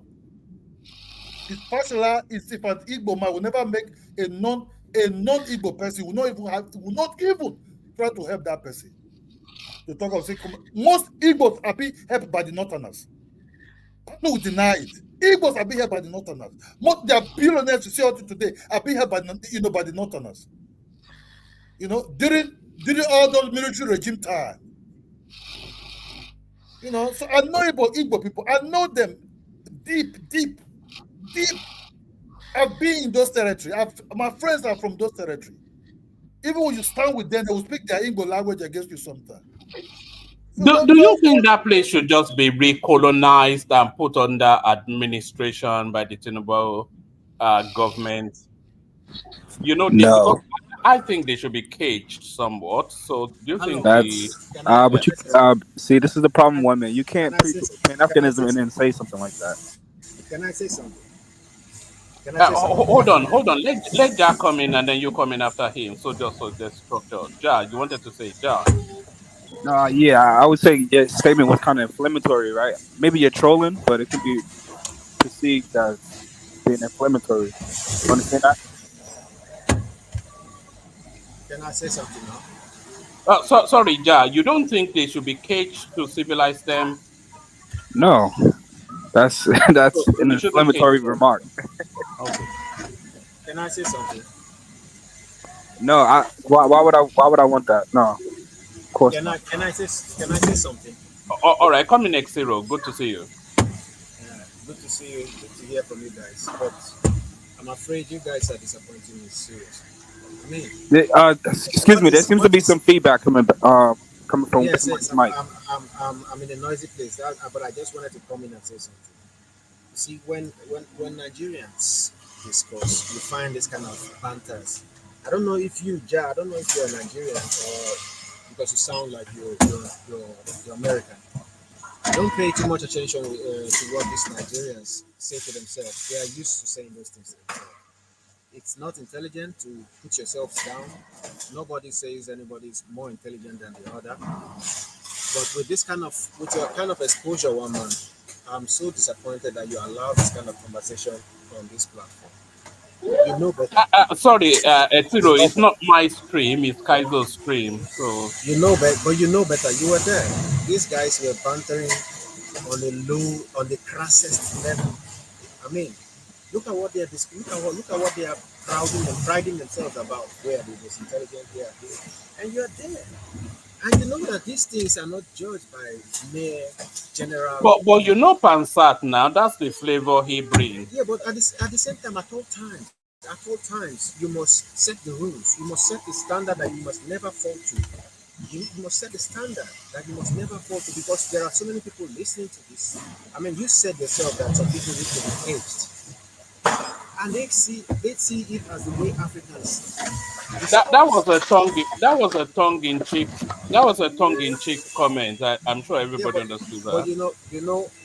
I know for one that you are smarter than me, but you want these guys to face Pansat. But at the same time, you forget that people who are first timers here see this as a total, as a genuine discussion of how people are. I don't know this other guy who says he's from Edo State, but I think Nigerians are very smart, but we just lack good leadership. But for us to now start placing smartness upon tribes and who started what when we were all colonized, it's the lowest of the lowest discussion. It doesn't help anybody. How can we be doing that as Africans, facing what we are facing, seeing the way the world is going? The world is not going AI. We've not even entered the first revolution.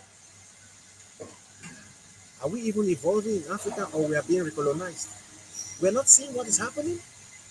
We're being taken over again. There's a recolonization going on, and we're here bantering out against each other. It's a shame. It's really a shame. We have this opportunity in today's world where there is StreamYard, where you can talk to the whole world meaningfully, objectively, yet we waste these opportunities discussing which tribe. I mean, that's what tribe is it not an insult to us? I'm really disappointed. Man. I'm disappointed. Oh, all right, thank you, Xero. I also object to that word tribe, by the way. I find it somewhat derogatory. But Dr. R, you posted something in the private chat, so do you want to talk us through it? Yes, yes. You mentioned that guy Samuel Ajayi.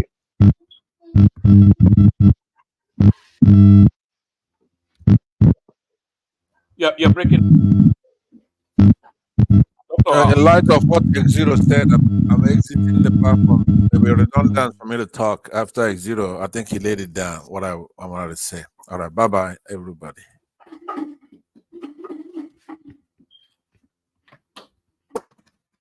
You can come. Zero, where you from that you want to create a class here? Where you from? Get Where that you from from? me. Get my stick. Get my stick quickly. You think what I said was Where not you from that you want to create you think something nonsense here? Where you you from? think what I said is according to class or I'm trying to You want to caution you start creating guys. class? Yeah. Where you Do from? you do you see What are you is from? that You how want to you start creating class? What is that class? how you perceive is that how you perceive what I Tell me just your said? class. Tell me your class. Pastor came here. He want to create Pan-Africanism here. That's what I said. Pastor can never say anything to me that I want Yes, to but listen to. what I Where said, you are you from? trying to Where you are you from? trying to are you trying to now is that your opinion that I said what I said in respect of class, or I'm questioning you guys as African brothers. Paso came here. Paso came here. It's criticizing Kazo. The Kazo platform is a total different platform. It's not a platform that he want to be playing some kind of partial, half-truth kind of politics. You understand me? Half-truth type of politics.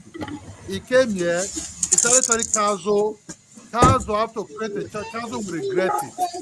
How can you come and start teaching somebody on his own panel what to say, what not to say? You understand me? It's not fair. It's not your panel. It's not your channel. If you want to create an executive channel, whatever is your mind, you call executive, you can go and create that type of channel. There's nobody here that is a talk or anything here. Everybody have a background. We all have what we're doing. You understand me? Nobody here that is a street boy. I think without not mentioning it, some of us here earn a very decent living for ourselves. You understand me? You know, so he came over here. He wants to start talking about class. I don't know that he live in United States. Whatever way he's staying there. He went into Pan-Africanism. I say, look, man, this channel, it might be African type of channel, but it's not a real Pan-Africanism kind of channel. Yeah, it's not Cuba here. Yeah, it's a ring, kind of like UFC kind of ring battle. You have to be prepared. If you have a soft heart, don't come here. You know what I'm saying? If your heart is soft, don't come here. But it can be nasty here sometimes. You understand me? But Yeah, at least it's a free speech. I don't know where you're coming from, but what I'm saying is. Oh, you came, you said we kind of like speaking low. I understand you're from the ego. You try to protect your brother. I understand. You feel me? I understand. I don't have no problem about it. But come out straight. Just come out straight about it. That this is good. Can I say something? Try to attack him, tell him the truth. Pan-Africanism is trying to promote, even in Nigeria, there's something like Pan-Africanism there. I hate to people try to copyright things that actually don't exist in Nigeria. Can I say something? Say something. Yes, please, I beg you. Try to read. Try not to read between the lines. Rather, listen to my message. I never said one person was right or the other was wrong. I heard all that you said. I don't know why you were attacking him, but the angle you were coming from was that these people are intelligent and these people are not. And that's why I was trying to make a correction here that we are better than this. You of course know that intelligence is not rated by general opinion. I'm not trying to defend anybody. Rather, I said the discussion is too low. We have an opportunity in this day and time with StreamYard, with internet, and we are using this to discuss strife and who is more intelligent amongst us. This is the same thing we were busy doing when the slave takers were coming to take slaves. We were busy fighting each other. Didn't you know how we were fighting each other? There were endless wars within Africa. Tribes were fighting each other, and then when the white man came, he used that opportunity to do divide and rule. So we are still here on the public platform, and we're still doing the same mistakes our forefathers did. Do you think if we were that united as a black race, do you think that the white man would have taken slaves? Don't you think we're so powerful? You can see for yourself that the black man is strong. We are strong. But if we are not united and we do not focus on what is facing us, we're going to be retaken as slaves. You can see what's happening in the world today. We're not even ranked anywhere. We're nowhere. And it's because of this small infighting. Who's better than who? Even if anybody tries to attack you in any way, you should be better than that. You either ignore or you leave the platform. Rather than go into such battles. Can I ask you something too? I understand your volume is very low. I'm not hearing too good. My brother, I don't deal with anything that I have to do. White man is not my problem. What happened in the slave trade territory is not my problem. I was not born. I didn't know what happened. And what I'm dealing with today is today present thing. What happened in the past is not my problem. I don't blame white man for anything. No, that's a big mistake you're making. No, if you don't know where you're from, you will never know where you're going to. No. Because you know why? I don't blame white man for anything. White man is not in my bedroom. Thank you. White man is not in my kitchen. White man is not in my head how to create money. You know what I'm saying? I don't allow somebody else that I have no connection with. I don't deal with them naturally that I have to be always be criticizing about them. You understand me? White man didn't hold me not to do nothing. You get what I'm saying? So if you start blaming people that what happened in the look, Africans were not the only ones. If you say be defeated, the Slav people, which called the Russians, also be slaves also. The Chinese not too long ago was also being dealt with also. You understand me? Look at the Chinese today. How did they turn out to be? You understand me? Look at the Chinese. Did the Chinese blame the white people always? You know? The Chinese blame white people always? Please, my brother, please don't twist my words. Don't twist my words. I'm not saying you should fight anybody. All I'm saying is, judging from your history, you should be better than what you're doing. No history. If you be where you stay first of all, you live in a white man country, right? You went over there, right? You're making your money there from the white man pocket, right? They give you access to different type of things for you to enjoy them. They give you human rights, they give you freedom, they give you other things. I understand that there are some other things that might happen there. You understand me? At least you went over there to meet them there. You understand me? They allow you to come in, they allow you to get a job, they allow you to build a mansion possibility in Nigeria, they allow you to drive a beautiful car in Nigeria, they allow you to assist your family in Nigeria. You understand me? But they did stop you not to spend money back home to create anything you want to create, which by the sky is your limit. You understand me? So why should you be blaming something that happened in the past? Why they are not the one ruling not for more than 60 years? We'll be free from them. Even most of us, I've never even seen a white man even ruling me when I was even in Nigeria. I don't think you got my point. You're still making the same mistake. You get my point. I'm not telling you go fight the white man. I'm not telling you to blame him. I am saying, listen to me very clearly. I am saying there is recolonialism going on gradually. Where, take for instance, a country has so much resources, but the people are poor, and you don't understand what's going on, but the resources are being filtered out on daily basis because their governments cannot do better. And why is this? Because their governments are in cahoots with foreign governments. Do you understand my point? So we are better than this. Instead of us coming here and fighting amongst ourselves, we should see the bigger picture. Where do we fit in this world today? We don't have the power to elect our own leaders. We don't have the power to control our resources anymore because we have colonialist governments. The governments you are having today are not your own government. They are just proxies. Do you understand it? It's a bigger problem. I'm not talking about living anywhere or earning some peanuts. What you're earning and what your country has. Do you think if we have our countries well, do you think we will be moving abroad? No. Your governments don't love you because they are not your government. They are not working for you. Look at the countries in Africa. Look at how many countries in Africa. None of them is working for anyone. In South Africa, there's no job. In Nigeria, there's no job. Why is this? Ask yourself, why are they exporting raw materials instead of building the industries in Africa? This is why you should ask yourself, we're here talking about which tribe is better than which tribe. It's a shame, man.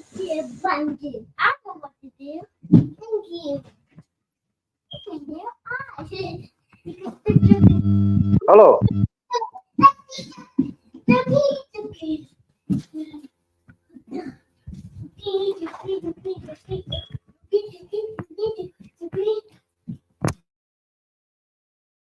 Hello. Yes, I can hear you. Go ahead. Sarah, I just want to comment quick. I just want to comment, like, what's going on in Africa you keep bringing white man into this topic. Like, you should look at African leaders today are responsible for the majority of the problems in that continent, or why Africa till today in 2024 that we are in is not respected. It's not because of colonials. They have nothing to do with it. It's the leaders that are ruling these. Now let me enlighten you a bit. Let me enlighten you a bit, because I see that you guys just like to make people happy. There is no time I say it is because of the outside world, but because they know that if they don't buy from you, they can influence everyone in their that's an allies not to buy from you until you come to their level and you deal with them. Take for instance what's happening in Zimbabwe. There were all sorts of illegal sanctions on Zimbabwe. Did you know that? Did you know that? Yes, I do. Yes, I do. I do. Yes, and there's a lot of these things going on that you and I don't see, but they are happening. Even your members in the United Nations are given some kind of threats in form of, if you don't vote for this, remember we're not going to give you AIDS. They're using AIDS to make your government soft pedal and do their biddings. And if your governments don't do their biddings, they don't buy your raw materials, and they don't want to build the industries in Africa. Instead of building it there, they take the raw materials. They take the what's it called, with which they make electricity. They take it down to their countries. They build the industries here, and therefore Africans are forced to leave the continent because there's no job. No one is employing because there are no industries in Africa. Yet Africa has the cheapest labor. Do you understand it? There's a lot of this. I cannot start explaining it. I can't start explaining it. You just have to see. You just have to be able to read the gray area. It's a kind of recolonialism. Your raw materials are there. Nobody's going to buy it unless you do their bidding, and then you sell at their own price. Look at what happened in Niger. For goodness sake, Niger was selling this uranium almost at giveaway price until they were forced to take over their country, the military. But this recolonialism has even eaten deep into some countries' militaries that they cannot fight for their people anymore. E.g., Nigeria. Nigeria is in deep shit, but its military cannot even fight for the people because they are also in cahoots. And this is the biggest African black nation in the world. And this is why you cannot get it right. You don't ever underestimate what Nigeria can do for the black race. But you see, if Nigeria never stands up, the black race is doomed. They have to get up. They have to fight and remove this recolonialism that is taking over their wealth. Nigeria is so rich.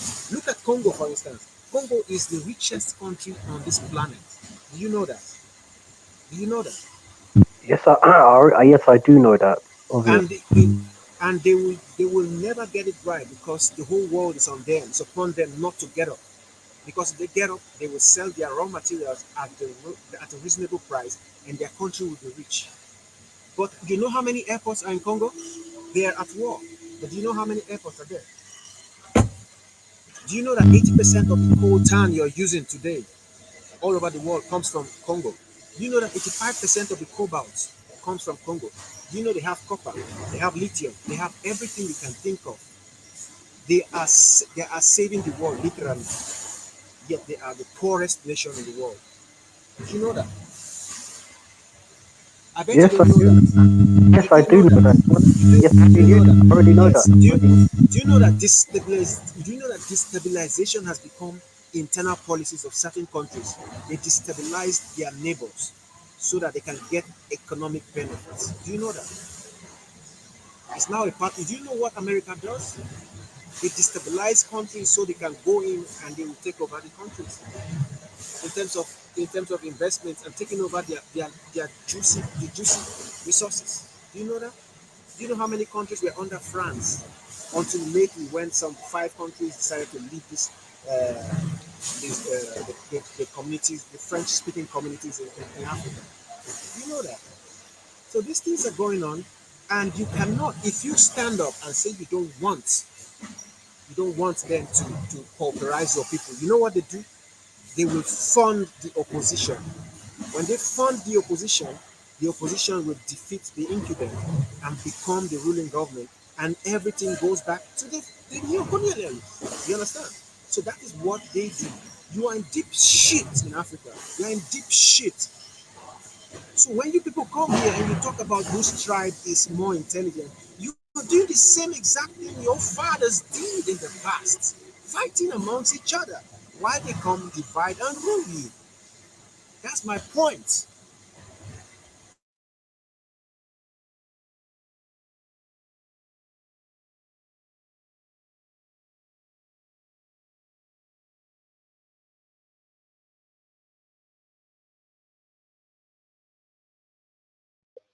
Xero, you made some points, but you didn't raise the other matters about Africa the way it is today. Is the Africa is because of its leadership today, and you talk about fighting amongst each other of our forefathers. Our forefathers, 200 or 300 or 500 or even 600 years ago, they had their own empires and they had their own interests. Importantly, interests, just like the outsiders of the continent have their own interests. Yes, but don't you see it? The reason why Europe took over Africa was simple: common interest. Like, let me ask you, my brother. Like, I don't know what your tribe is. Like, do you care about your tribe or Africa in terms of people?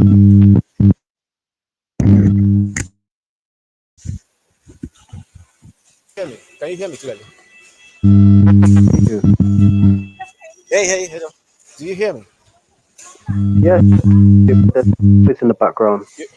I think there's some noise somewhere. Can you mute other people so we can? So I'm saying Europe decided to put aside their selfish interests and voted upon their common interests. They chose what was beneficial for them in the long run. That instead of them fighting over Congo, over Nigeria, over Niger, who gets what, that they should sit down, remap these colonies, and tap their resources for a lifetime. Just understand that. Tap their resources, never let them rise, and feed upon them for a lifetime. That means their children are indoctrinated into this ideology, that they continue the process over a lifetime. How do you do that? You do that by simply taking over the leadership. If I have so much if I have so much control over myself, I determine who gets what. I determine who becomes who. Then I don't need to use guns. That is what is happening. If I fund the opposition, I take over power. And then I begin to implement my rules. That's what is happening. Muratala Muhammad, you know, he was nationalizing uh, uh, all the companies in the country before he was assassinated. Do you know that the CIA was indicted or was mentioned? Do you know who Muratala Muhammad is? Yes, I've heard of Muhammad Murtala. There's an airport in Nigeria named him. Good. Do you know? Good. Do you know the CIA was also indicted in the killing of the first ever person that was to make Congo a fantastic republic? I think it's Lumumba. Lumumba, yes. Do you know that the CIA had to eliminate him? Do you know that? Yeah, I do know, and they put that guy into power. Mobutu Sese Yes. Mobutu. Mobutu didn't do that on his own. He was foisted. After removing Lumumba, he was foisted and he became their puppet. But brother, you have to understand that interests at stake here. That's what I'm trying to say. I'll give you an example. You know Thomas Sankara of Burkina Faso. Let me tell you. Let me learn. Do you know why Thomas Sankara? No, not Thomas Sankara. The first Nkrumah. Do you know why he was always speaking about a united Africa? He knew that the independence we were getting were just flag independence. If you didn't work towards a united African front, that these things that are happening today will happen. He knew that. He knew that all along. Do you know he was frustrated out? Do you know how long? You know that the CIA were in their meetings. Do you know how long ago the CIA has lived with you in your bedrooms? Do you know how long ago the Americans and the Europeans have been with us, and yet we didn't know? What we're having today is just what they have planned for a long time that you will never. Do you think if African countries, hold on, do you think if African countries have the control of their resources, you think they won't be better? So, my friend, I know you've read some things, but you have to also analyze the situation and see what is happening and why. Okay, can you guys hear me? Yeah, I can hear you. Yeah, what's up, Buck? Welcome to the stream. Salute, man. Is this the Pan African shit? What's the topic tonight, bro? Any topic, any topic, any topic. We're just talking about me and Exero, the brother. We're just talking about the CIA in Africa, how outsiders are destabilizing the African continent. But I'm trying to tell the brother here that what's going on in Africa in terms of the corruption, the destabilization, the conflicts for the past 60 years when Africa gained independence. Yes, we can blame outsiders. We have to blame the leadership of the country. Okay, so here's what, and I don't think it'll ever stop. But and it's due to corruption, and it's coming from the outside. So, for example, let's just say, France went to let's say Ivory Coast, and let's say they went to this politician, a French politician man went to over there, and let's say he wants some kind of resource, he wants some kind of deal. So what he does is he goes to the particular politician, and he pays him money under the table. Hey, here's $1 million. We're gonna give you a white French woman. You can smash her. Give us your resources, and that's how it works throughout. And it's consistent throughout the continent. Like other powers do it. The Turkish, the Russians, the Chinese. They're all doing the same thing. Everybody is trying to get the piece of the pie of Africa. The thing with Africans is we all beefing with each other, tribes versus tribes. This, that, this. You just made my point. Yeah. So they try. So they capitalize on our division. So they see, how divided that. See, the thing with the West, they cannot divide a country like China. China is cohesive. They're communist. They're common. I don't agree with communism. No. You have to be a dictator to beat them to it. Yeah. So, I don't agree with communism, but if you look at China, for example, they're together. The government has them together. So nobody. They were forced together, and that's the only way to beat the external forces. They were at one point. My brother, you're missing the point. China is a homogeneous country, and the people are going to be, even though it's under dictatorship, China. If China were to be attacked tomorrow, and the people that are oppressed in that country, they will still fight for their government because they are one people. But who says Africa is not homogeneous? Are we not all black? No, we have the same interests. No. What I'm trying to say to you is, if you look at a country like Ethiopia, or a country like or countries like you look deep, we have much more that unites us than separates us. It's just greed. No, but I'm talking about greed, as you said, and ethnic interests. I'm looking out for my own ethnicity in that country. I want to hold on to power. I want to hold on to do you think Europe is one Europe? There's so many ethnicities also, but they beat all that because they had one interest. They were grown enough to realize that if they don't work together, they're going to die. Yeah, people don't realize. Yeah, people don't realize Europe prior to 1944, World War II, they used to fight each other like a motherfucker. It's like war. They had wars every time. Thank you, brother. You just made my point again. France and Great Britain had that 100-year war. They were going at each other for 100 years, and even they were going at each other like in Americas, in North America, when North America was a colony. So Europe was going. Then 1944, when they found out how destructive the World War was, they found out, this is it's us being against each other is bad for all of us. So they all came together and start realizing, we got to stick together. and profit from other groups, profit from the interests of other groups. Thank you very much. You're And, making the point. and Africans, I feel like, you know, there's for example, if one tribe gets a president from one tribe gets in power, what he does is he only distributes that what is it, the profit or the resources to his own tribe. He doesn't do it to the whole country. And that is the problem with Africa today.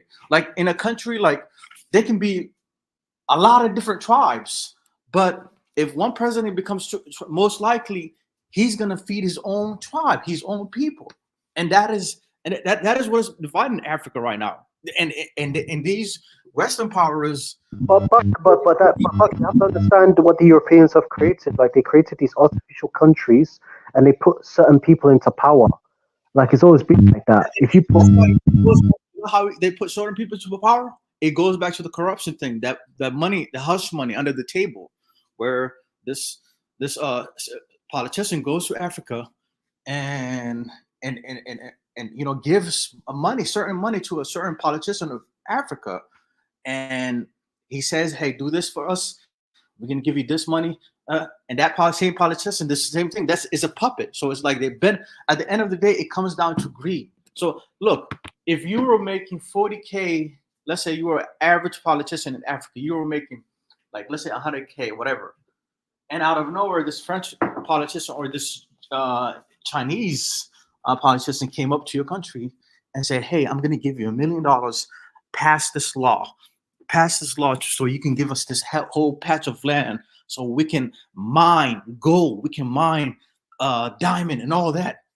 You know, you like most of them are going to take it. That's a life-changing money. So you have to have a strong willpower. You have to have these politicians have to be strong.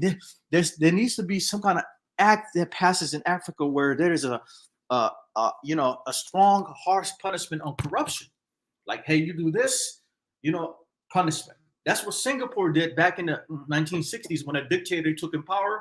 The first thing he did, he started enforcing a strong corruption laws. And now Singapore 1960s was poor than most of African countries. It was, in fact, Africa was doing better than Singapore in 1960s. Now look, Singapore is doing better than the most of the world, even America, even Japan, all these other countries, because all it took was one great leader and it transferred the whole country.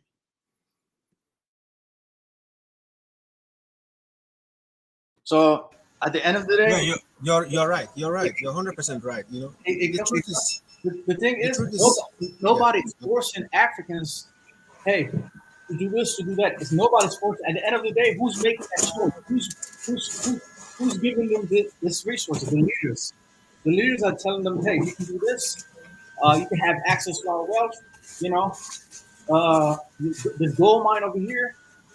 And unfortunately, like for example, during the pandemic, I like what the president of Tanzania did. The president of Tanzania, China went up to the president of Tanzania. They offered her, I think, $250 loan with help during the COVID. And she turned it down because it was a debt trap. China right now, it is the new.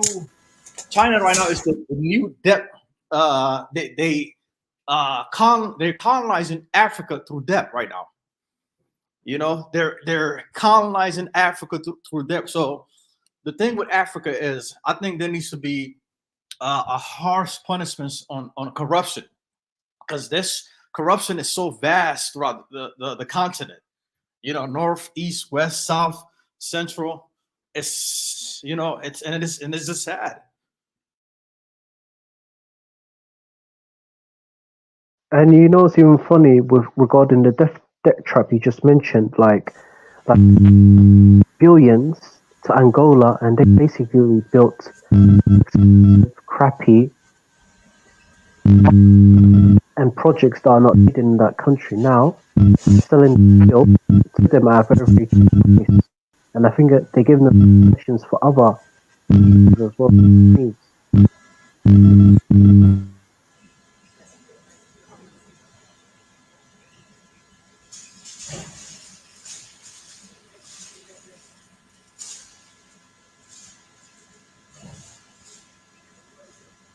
So is this a passport bro space or is this a Pan African space? I'm just confused.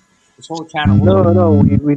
This channel talks about any topics, different topics. Where are you from?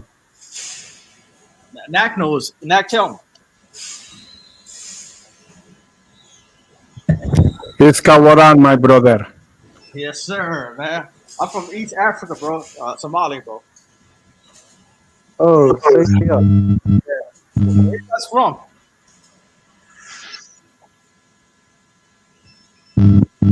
Well, bro, let me ask you, how old are you?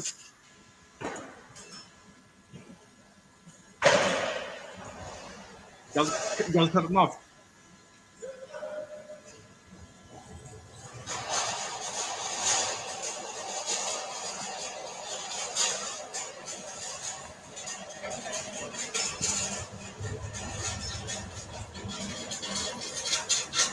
Somebody's giving a lot of feedback.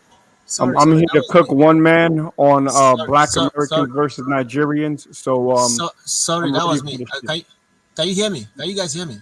Yeah, now we can hear you. Thank you. We don't hear the Oh, background noise anymore. sorry, Has sorry. anyone seen One Man? I'm ready to cook on this Nigerian versus Black American shit. What up? One He's Man, I know you're scared. listening. Yeah, he's scared. He left. And let me say something before we get into this debate. I respect the humanity of all Africans and all Black people worldwide, even though I'm not a Pan African. When I cook this dude on his people, please don't take it personally and get offended. But he came after my people out of nowhere, so we're gonna have this diaspora war if he so dares. When did that happen, man?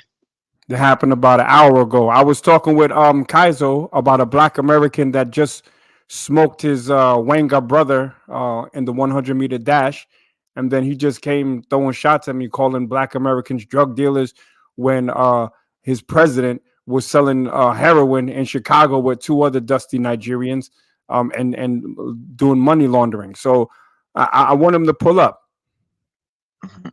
Wasn't him the same guy that called you guys food soldiers? Can I speak? We were Can foot I speak to soldiers. that quick? Can I speak to that quickly? Who's this? Quickly? It's Xero. Yes, go on, brother. Yes, I know you want to tackle him so badly, but I want to make a comment about the case of the drug dealing which the president of Nigeria had in Chicago. why wasn't your court able to indict him? Why did they let him go? Your courts, This guy should be a Yoruba. your court put a whole nation in jeopardy. He should have been indicted, but your court let him go. Well, So we're not here to talk about the courts, brother. But if you want me to I'm just saying your president is also involved. Well, look. I'm not talking about collusion. I'm just responding to his charge that my people were selling drugs, that we were drug dealers, and I travel internationally, and Buck does as well. Buck, have you been to Thailand? Hold on, Buck, have you been to Thailand, Buck? I think we have drug dealers and drug enablers. Thailand, bro. I think. Oh, you haven't been to Thailand. So there's a street in Thailand called Sukhumvit. It's like the Broadway of Bangkok, right? And certain parts of Sukhumvit are full of Nigerian coke dealers. No Black American coke dealers, Nigerian. Okay, so that's why I said I made that claim. If you're Nigerian, don't be offended. But your question about the collusion with Americans, that has nothing to do with the fact that the president of Nigeria right now was accused of selling drugs and money laundering with two other Nigerian drug dealers, selling drugs in America. Since when has a Black American gone to Nigeria to sell drugs? Never. Can I say something to that? Can I say something to that? Yeah, your go on, brother. Your president had the opportunity to prove that he's a drug dealer, and he chickened out. So as far as we're concerned, that man is clean as pure white. Wow, but where are you from, man? Are you from Nigeria? Wait, hold on. Let me cook him because he wants to get cooked No, instead no, of no. one I'm not. man. I'm not. I'm not. I'm not fighting you. I'm just saying that. I'm just saying that there's collusion, and that collusion hurt another nation. Your country, your president doesn't give a hoot about if Nigeria gets it right or wrong.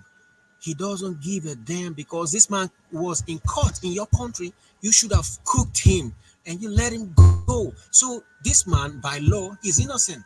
That's what I'm saying. But you can wait for Wow. one So man. you Whenever he think comes, you guys can go. Hold on, y'all, because I have details of the case right here. Stand by. Okay. Let's see what the brother's talking about. Okay, so uh we're talking about a 1993 Illinois court judgment. Tinubu forfeited 460,000 in two of his bank accounts. Okay, so let me go a sentence before that. On April 11th, lawyers representing All Progressive Congress (APC) at the presidential election petitions court Abuja insisted that Bola Tinubu, the party's candidate at the February 25th president election, was never indicted for any drug-related offenses.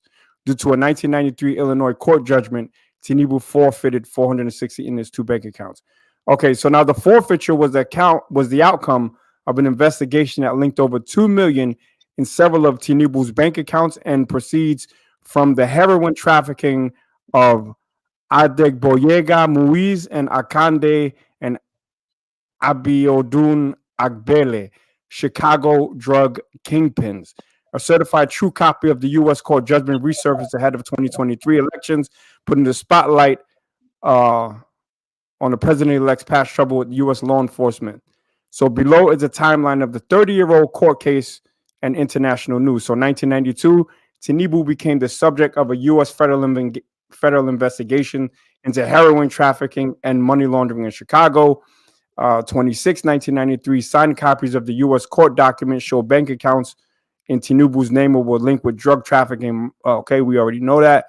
2003, a Nigerian daily published a letter of the U.S. consulate in Lagos to Tafa Balogun, Inspector General of Police, stating there was nothing in the records of the Federal Bureau of Investigation indicting Tinubu, who was running for re-election at Lagos State. So the dude was involved with drug dealers. Let's see if he wasn't indicted, but still, he's a goddamn drug dealer. We know what it is.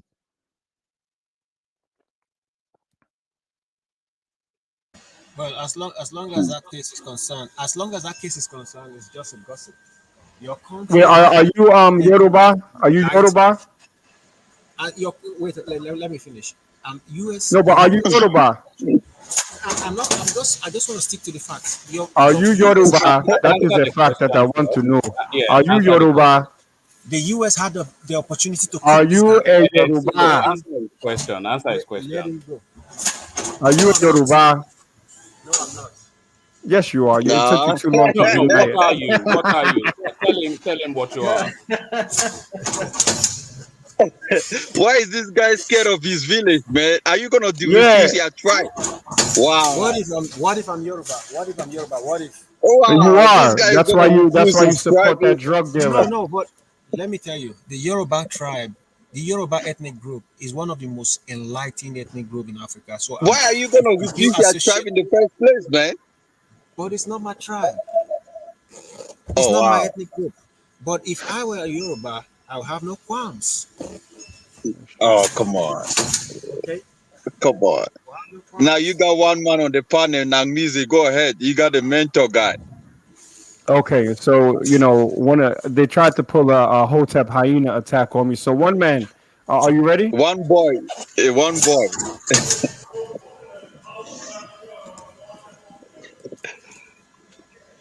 One man, if you can slide from under the Queen of England's tits for a second for us to have this debate, I'd appreciate it. He might block you though if you go too deep. Now he I already smacked him on his hand. He knows not to mess with Nakmizi in that way.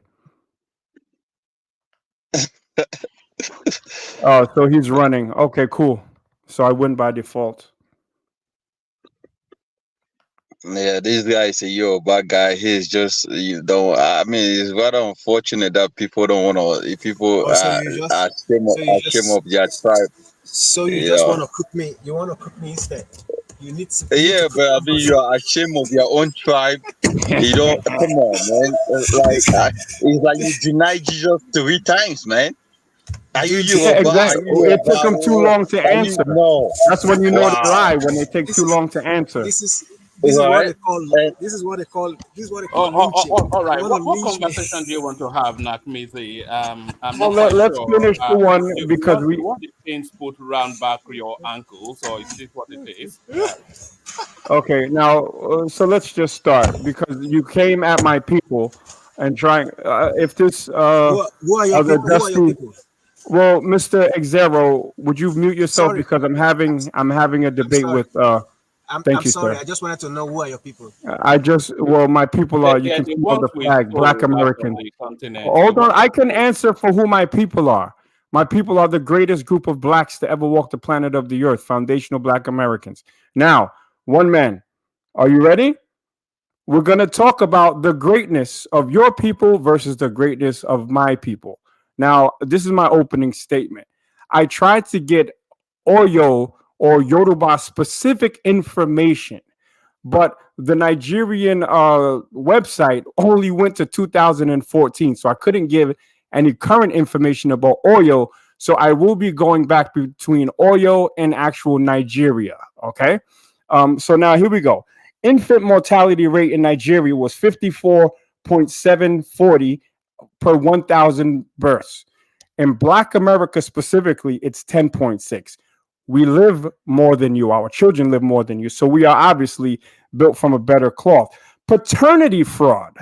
These horny Nigerian women, they're just humping and pumping around, and they have given Nigeria the second highest paternity fraud rate in the world after who? Those bomba clots in Jamaica. Okay. Now, crime. Let's talk about crime for a second. Crime affects Black people worldwide. However, our crime in America tends to be around drug dealing and killings that go around drug dealing.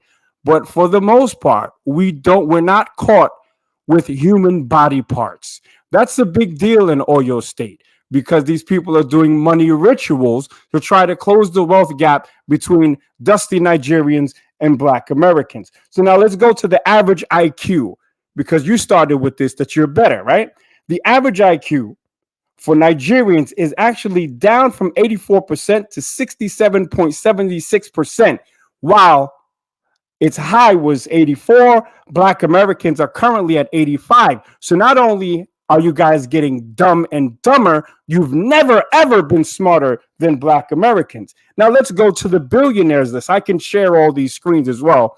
But the billionaires list has 12 Black Americans on it and only 4 Nigerians. Now, out of the biggest one on the planet is Aliko Dangote, but he's not your ethnic group. He's not your people, so you can't jack off of his people's fame, right? So let's talk about Ibadan. Do you guys have your own university there? That's a question.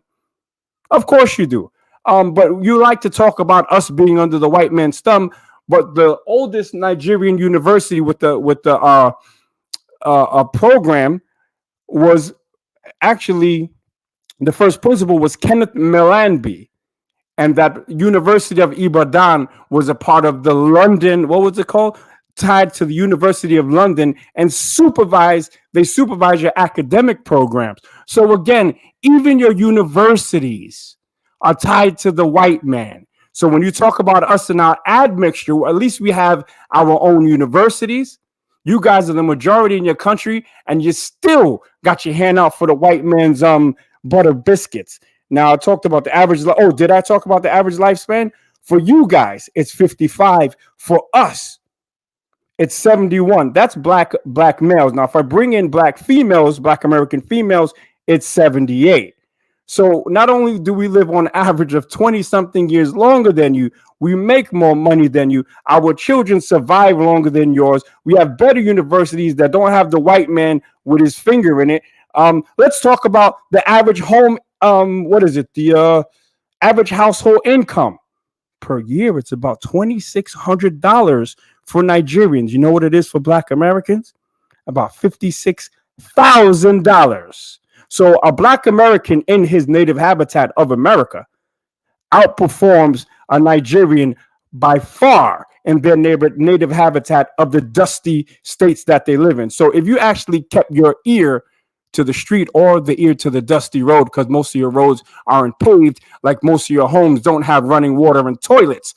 But if you had your ear to the pulse, or if you had your hand to the pulse of the people in Nigeria, and you weren't a fleer with an English accent who thinks he's better than his actual people because he fled, you'd actually know that the crap that you talk about does not represent what the average Nigerian is actually living. And I'll land right there and you go.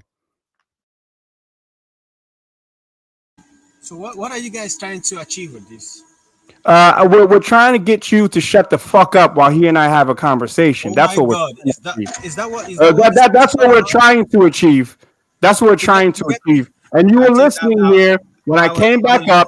And this is what I'm saying. This is a one-on-one between me and one man that he started when he threw shots at my people. So you have to tell me to Get off his dick and let him speak for his people. Let him speak for his people. Mind your business. Mind your business and let one man take this fade. I think you guys should continue with your low-level crass communication. Yeah, okay, that's cool. You know how it started? From one man himself. So he asked for this ass whipping, and he's gonna get it. So now let's go, one man. Compare that to Black Americans. Start anywhere you want to go. Mortality, out of wedlock births, paternity fraud, education, IQ, HDI, GDP. Let's talk about it. Let's talk about who has a bigger voice. Let's go. I'm waiting for you. All right. I just have one catch or question for your peppy little low rent diatribe. Yes. Okay. Yes. What banner does the Nigerian guy come under, and what banner does the American Negroid come under? I don't know what you mean. What banner? Well, and I don't know what that has to do. You see the banner that I come from? I come under the American flag, and I also have 2 Black American flags that I can come under as well. But they don't look good as a avatar without my face on it. I like my face to be seen so I can show my superior looks with all the admixture, because I don't look like a goddamn a nappy-headed Jarir half monkey from Nigeria. So let's go. All right. So let me tell you. So whatever it is, I dip in and out of the inanity that you just described. Just yes. low rent, whatever. But the sum of it is this: the banner that the American black comes under is a white hegemony. So there's no standalone anything, because you come under a white hegemony. So you get fed what your master feeds you. And the banner that the Nigerian comes under is a Yoruba hegemony. And the Nigerian gets fed what the Yorubas feed them. So you cannot be a slave to a master and then claim superiority to a master of another domain. So until you have a standalone success outside of that hegemony that feeds you, you have no narrative. And there is an and. You are a subsect of a greater being. I've explained this to you endlessly. I'm not quite sure if there's some sort of deficiency in perception. You're a subsect of a greater being. So you cannot be a subsect of a greater being and be greater than the being that you're a subsect of. So you're a subsect of an African black narrative. So that then makes you important but lesser than the greater being. And that is the sum total of it. It's not a difficult concept. So I'm not quite sure where your struggle is. Well, my struggle is that you literally ignored everything that I showed you.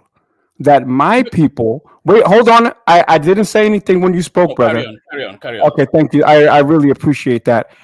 You didn't address any of the points, and I made comparisons. You didn't even call into question whether they were authentic or not, because I have the sources on my laptop right now. Where we outperform you in every single way that I mentioned. Now, because of the purpose of debate, maybe you have something that I missed. Maybe I missed something on purpose. But you deflected and you didn't answer anything that I said. Now, when you talk about the white master, right? I did speak about the University of Ibadan, which is supervised by the College of London, and their first principal was an Englishman. So when we talk about that, and then we talk about who even named your country, why are you speaking to me in English? Because Nigeria is a creation of the European, the same colonizer that you're talking to me about. You see, but the difference is that my people were shipped off in the bottom of ships, right?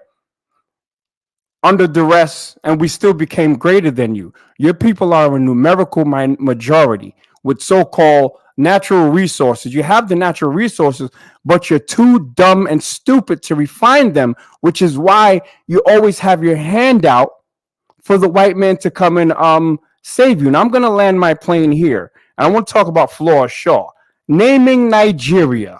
In an essay that first appeared in the Times on January 8th, 1897, by Miss Shaw, she suggested the name Nigeria for the British Protectorate. Which protectorate? The British Protectorate on the Niger River. In her essay, she made the case for a shorter term that could be used for the agglomeration of pagan and Mohammedan states to replace the official title Royal Niger Company Territories. She thought that the term Royal Niger Company Territory was too long to be used as a name of a real estate property under the trading company in that part of Africa.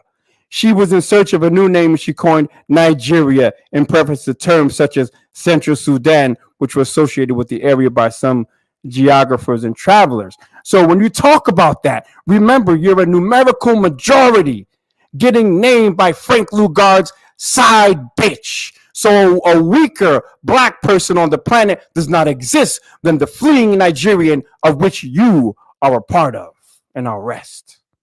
All right. So a lot of people will argue that the United States itself was is somewhat of a British protectorate under the same narrative that you just described. But I'm not quite. It's a very simple thing that I'm saying, so I'm not quite sure why you are struggling to get it. Okay, let me use an analogy. So do you know what subletting means? To sublet something.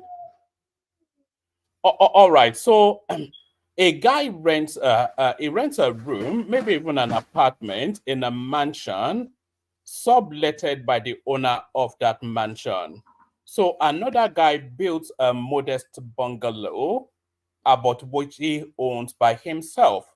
So the guy now subletting in that mansion feigns superiority to the guy that built a decent bungalow for himself.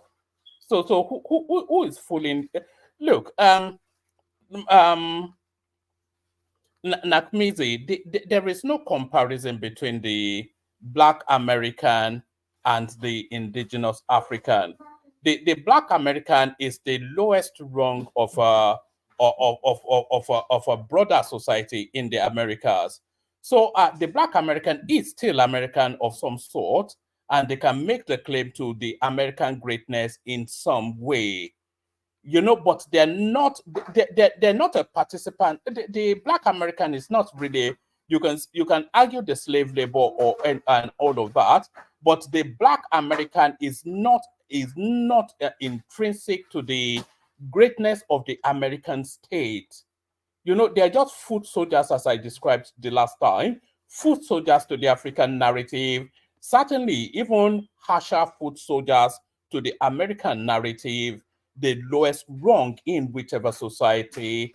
So if you come under the American banner to say that because the Black American is part of a greater wealth that the white American has created, then that somewhat places them above the African who is of wealth of his own steam, then you don't get it. And that is where that analogy applies.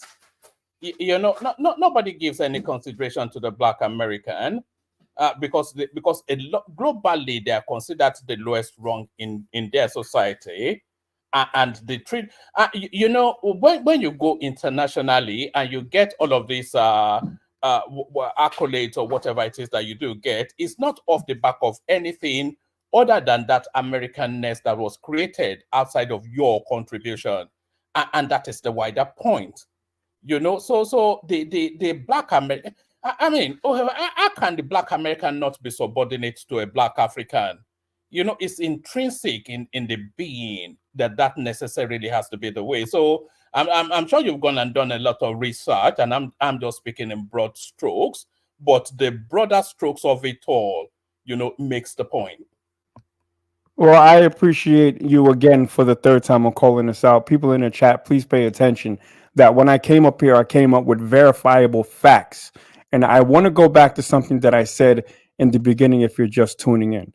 I respect the humanity of all black people worldwide, even though I'm not a Pan-African. So please don't take anything personally that I'm saying in this debate with one man who actually called for the smoke. So any Nigerian who doesn't, let me join you. Wait, I'm not finished. I'm not Sorry, finished. no, I'm the not floor is finished. yours. I'm not finished. I No, didn't cut sorry, you off. hold on. I did Just not give me cut you one off, second. and I'm not finished. I I want to didn't join cut you you in off that at all. debate. I didn't This is cut you just off. I did not cut you Mark off. and I Are you having fun. conceding? Are you All right. conceding defeat now? Are you No, I'm conceding not defeat? conceding. I just Okay, well wanted then to let me join you in finish. that Let me disclaimer. finish. Carry on, Let carry me on. finish. You're trying to stop me because you want to try to paint me as a xenophobe. You started this, and I'm finishing it. You danced around every single point that I made. Okay, if someone were to ask me outside of this debate, I would tell them that black people worldwide tend to be at the lowest part of the totem pole, right? So these debates are actually the a debate of the the tallest midget, the smartest retard, and the biggest micro penis. I get that, but since you wanted it, now you're gonna get it. So I want you to discuss all the points that I made, especially about colonialism. You're under the master. That's what happened to y'all. You are you're a Yoruba, which is approximate tribe to the Edo people. Look what happened in Benin City. Y'all laid down with dogs and you woke up with fleas. And now the Europeans are giving you back when they want the stuff that they took from you. Is that Kaiser taking sides? Okay, Kaiser. No, I don't. No, don't cry, one man. Don't cry, one man, because you got cooked on this, and you shouldn't have poked the bear. You poked the Black American Kodiak. I came out of my slumber and I ripped you a new asshole. Like if we look at this Makoko video, show me in America where Black Americans are actually swimming in human fecal matter. And not even get to the fact that Oyo State surpassed India as the number one open defecation nation in the world. So I would say this, one man. Why don't you go back home, right? So that you can actually find out how it really is on the ground instead and crawl up from under the queen's tits, from your high throne and really get a sense of what's going on in Nigeria. So if you want to talk about more facts, I'll be ready to entertain that. But as of now, one man, you've been cooked. That obviously you hand that cooking to yourself. But let me just say this. So to you and your mini me Kaizo, who now, if you want to pull up open defecation all over America, you can as well, Kaizo, to counterbalance that. But let me just say this. If you're talking about colonialism, I don't really think you want to straddle that strap line because we know your history, which is a history of slavery. So if you want to straddle colonialism, then you might want to add slavery into that, which a lot of people will argue still subsists as your experience wherever it is that you are. And if you want to talk about education, both in quantum and quality, I don't think there's any parallels to be drawn between the Black American and the Nigerian. If you want to talk about intelligent quotient, Nigerians are globally, grudgingly acknowledged some of the smartest. The contention in the world for the smartest people is actually between the Chinese, the Israelis, the Jews, and the Yorubas. So that's where we're drawing our sword to joust. So nobody's contending with the black. If it comes to singing and rapping and playing basketball, then of course a lot of people will concede that to you. That entertainment and sleeping with women and all of that. So that's your space, but nobody concedes anything. If you're talking about open defecation, we've all seen Skid Row all over America, so we all know the narrative there. But those are just, I'm talking in broad strokes. I'm talking about big ticket items. I'm talking about directional travel for the black race. And what I am saying is that the directional travel for the black race has necessarily to come out of Africa. And only really for the reason that that is where black people come from. So if the directional travel for the black race cannot come from the United States, because the United States black is a subset narrative of an experience of oppression and emancipation within that peculiarity. So that's not a black experience. That's a pecuniary experience of a captured people are going through emancipation. So that's a human experience of grass to grace, but that's not the black experience. The nuance of the black person, the instinct of the black person, the culture of the black person, the intelligence of the black person, the general wealth and forward thrust, the global engagement of the black person has necessarily to come out of Africa, because that is where black people come from. These are just simple concepts, so I don't know where your struggle is. So these are just very simple concepts. And if you're talking about wealth as well, the black American is not at all. It's of course on the totem pole in America, they're at the bottom rung. But if we're staying within the black space, they're still at the bottom rung in the totem pole. Because the American black don't own wealth in assets, they own wealth in credit. But the African black owns wealth in assets, not in credit. I know that's a nuanced view. You may struggle with that because because you've been struggling with most of the broad strokes concepts, but that is really where wealth is.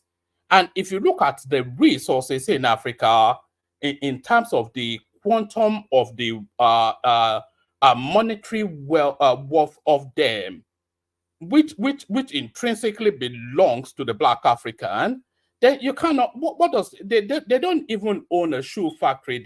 They're employees and basketball players. That's the sum total of their wealth. So if you look at the quantum of wealth, how can you even argue when the greatest wealth globally belongs to that region, and that region belongs to these black people, and you are just a lowest rung subset of a hegemony that vests upon you? So I mean, these are just but I was interjecting you then just to add my name to that disclaimer. This is just me and Nakmizi having fun, by the way. I don't have issues with black Americans, and Nakmizi doesn't have issues with Nigerians, I'm sure.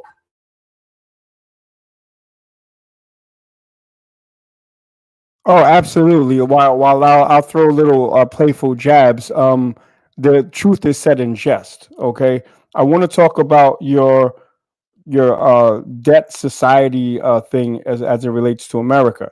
You did come up here with a bold-faced lie and say that all Nigerians own their houses outright and they own their cars. And I told you that a good portion of the cars that are shipped to Nigeria are shipped from America. These are Copart cars. These are insurance insurance auction cars. Total write-offs from the insurance company. That's what you guys are driving around in Nigeria, and the cars that are created by Nigeria. I think it's in the Edison Motors or Edison. The hearts of these cars are Chinese engines, and they're carbon copies of G wagons and things of that nature. And I can understand that they're trying to make whatever. So shout out to them, but you cannot get on here, lie about not having mortgages when the actual information speaks to the non-productive loans and defaults in Nigeria. They were saying that one website said that it was 3 out of 10 Nigerians are in debt. right? So I like to read this, and I'll give you the source right here. It's Business Day, and the article was written by Temitayo Jayeola. That sounds like a Yoruba name. It was written on February 22nd, 2024, right? Digital lenders are now rethinking their business strategy and employing stricter measures before disbursing loans to Nigerians as the rate of loan default spikes. Wow. This man just said that Americans are in debt, but right now we're hearing that the Nigerians are in debt as well. The rising cost of living has made loan repayment difficult for many borrowers. What are they borrowing? Money, i.e., loans. While loan demand is growing, with Nigerians borrowing 740 billion naira between January and September 2023, according to the quarterly economic reports of the Central Bank of Nigeria, defaults also at record levels. The cost of living in the country has worsened owing to record high headline inflation, which hit 29% in January. Food inflation, a major driver of inflation, also jumped to 35 to 41% from 33.93%, exacerbating pressures on Nigerians. Okay, so one man, please think 2 and 3 times before you ever debate me, and you agree to give me 30 minutes to do my research. You keep going to things that we're not talking about. Don't ever challenge the premium blacks to a debate on the success of our people, because your people and your country, and I empathize with those Nigerians who are at the mercy of corrupt Nigerian leadership and politicians. One who happens to be a drug dealer, a heroin dealer, and a money launderer who sits at the helm of Nigeria right now. Um, I feel for them. But as it relates to you, sir, everything that I said can be backed up. Oyo State has a lot of people shitting in the streets. You're not there because you fled to crawl under the queen's tits. So when you compare your people to mine, of people that were sold into slavery, and you said, yeah, we're slaves, but you know what? You know how many Yorubas were sent into slavery? 1.2 million. Why do you think there's such a huge presence in Brazil of Yoruba culture, a presence in Puerto Rico of Yoruba culture, a presence in the Caribbean of Yoruba culture? Because your people were also enslaved. Now take those chains off of me and put them around your neck, and then walk the plank and jump into the ocean and sink to the bottom, buddy. You've been cooked. All right, brilliant. So don't quite claim victory for yourself yet. It's not the Yes, I'm patting myself on my brown skin back, sir. well, there it is. Well, someone has to, so you might as well do it.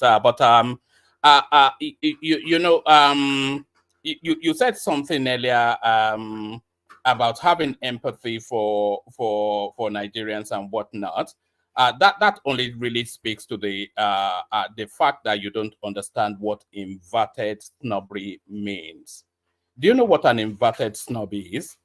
Let me give you an example that makes the point. An inverted snub. Let's say, for instance, a brain surgeon, one of the topmost brain surgeons in the world. So he's been looked down by a theater nurse in an operating theater. So that's inverted snobbery. So I'm not quite sure if the empathy should not be going the other way. I just lost track of because you said so much, but I'm speaking in broader strokes because I didn't even make the effort you know.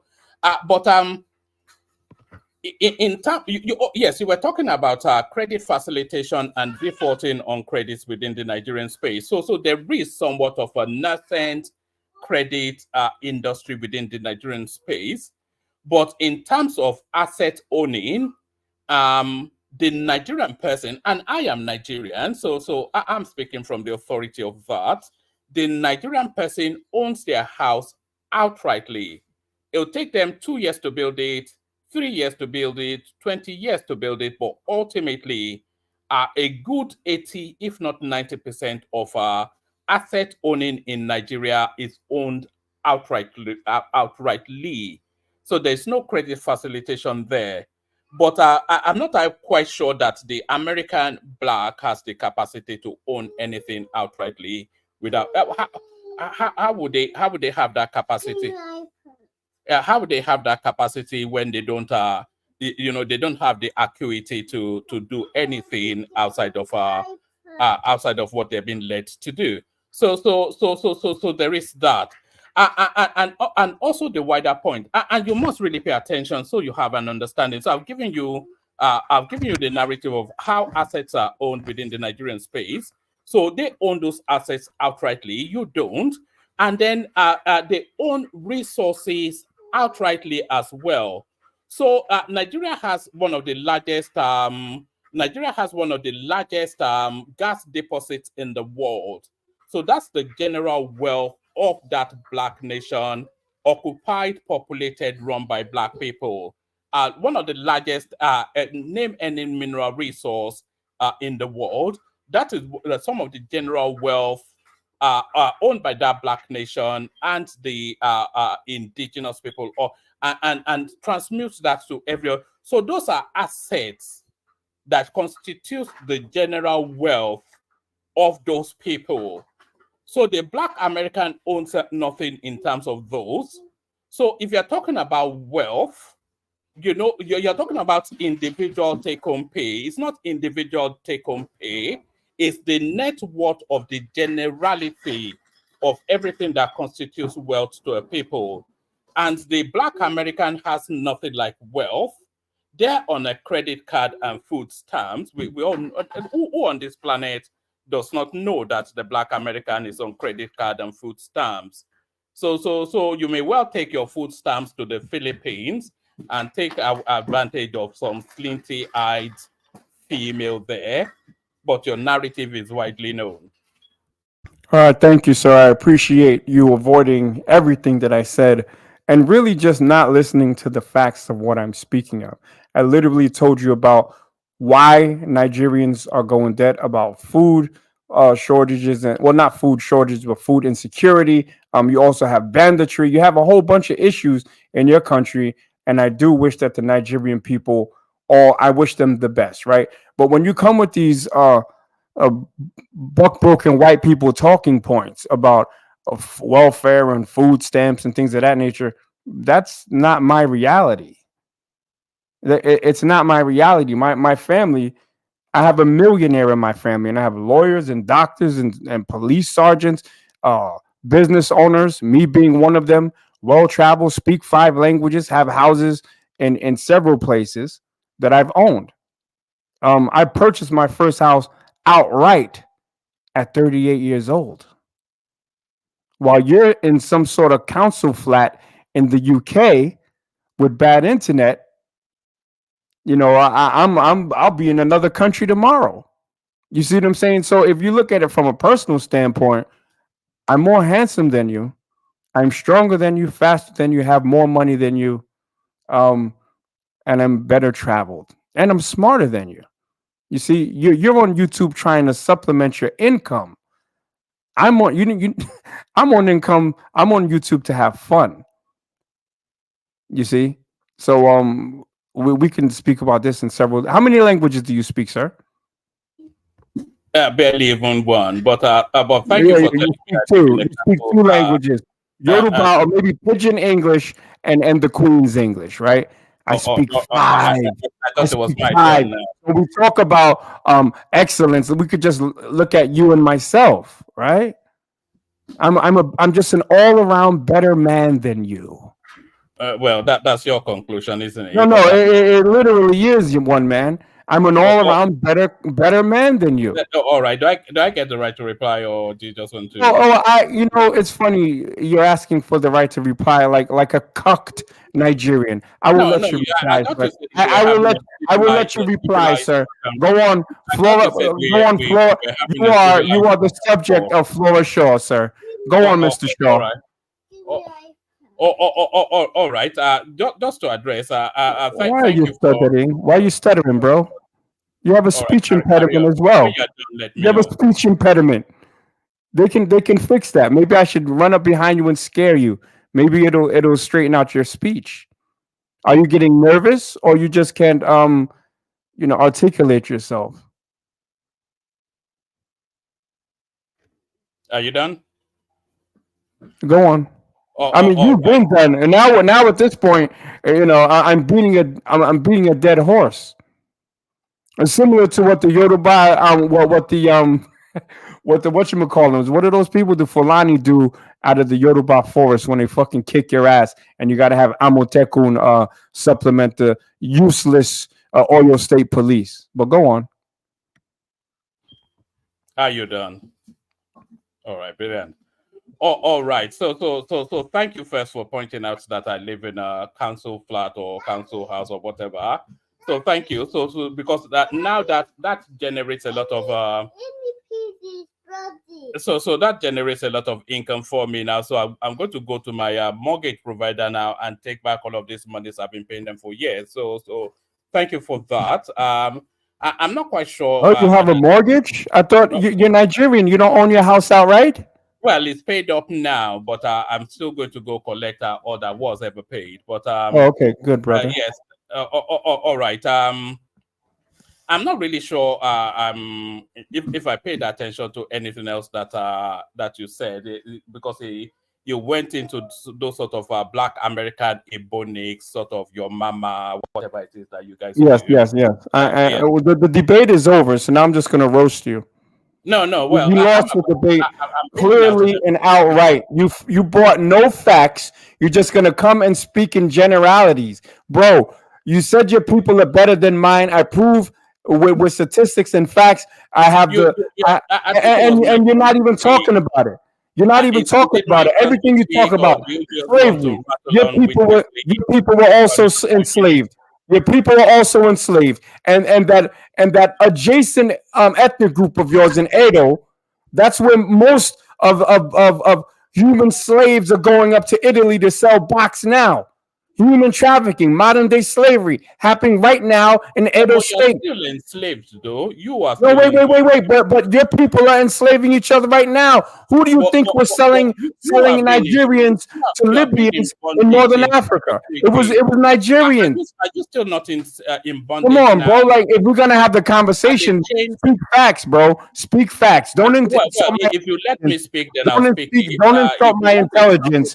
We're just speaking in generalities and bullshit, bro. If it's a shouting match, then you will take the victory because of course I will, because I'm gonna turn my mic up and make it loud. So speak some facts, bro. Speak some facts. I want facts. Come on, man. I thought you were going to talk about the incarceration rate amongst Black American males. I thought you were going to talk about Chicago. I thought you were going to talk about the real food stamps. Come on, brother. Do I have to throw you a rope so that you can try to cook me? To understand what's being said to you. Come on, man. You're not getting it, are you? And maybe you're not. No, we're not going to see eye to eye on this, one man. You called me out, you called my people out, and you said that we're failures and that your people can sanction us because you're the original. What you are the original failures. You're the original failures. Your University of Ibadan was founded by white people, sir. It was founded by white people in a country that was named by white people. The English protectorate, bro. If you're lucky, they'll give you some of your artifacts back. If you're lucky. Right. Let's talk about gas and petrochemical. Let's talk about that because that's where I get my money, sir. I'll cook you on that. Trust me. Because like I constantly tell people here, the money is not in the natural resource. You have to refine it. But your people can't refine it. Even Dangote's refinery was built by Europeans and Indians. That's a whole fact.